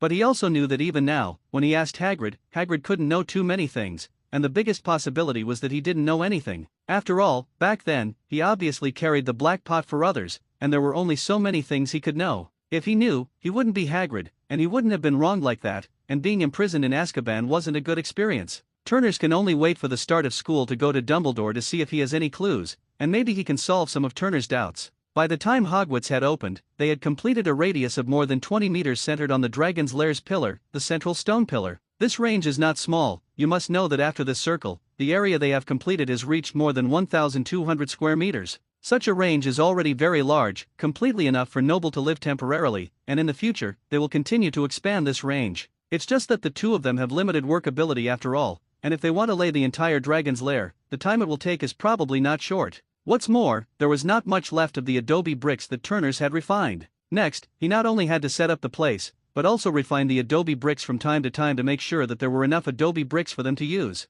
This part of the laying is not simply a layer of laying. It needs to be laid with at least 3 layers. After all, it's a fire dragon that lives here next, and maybe there will be some other terrifying magical creatures in the future. If this guy is restless and destroys the ground, it is very likely that the magic inscription of the traceless stretching spell laid underground will be destroyed, and by then, the entire dragon's lair space will be completely destroyed.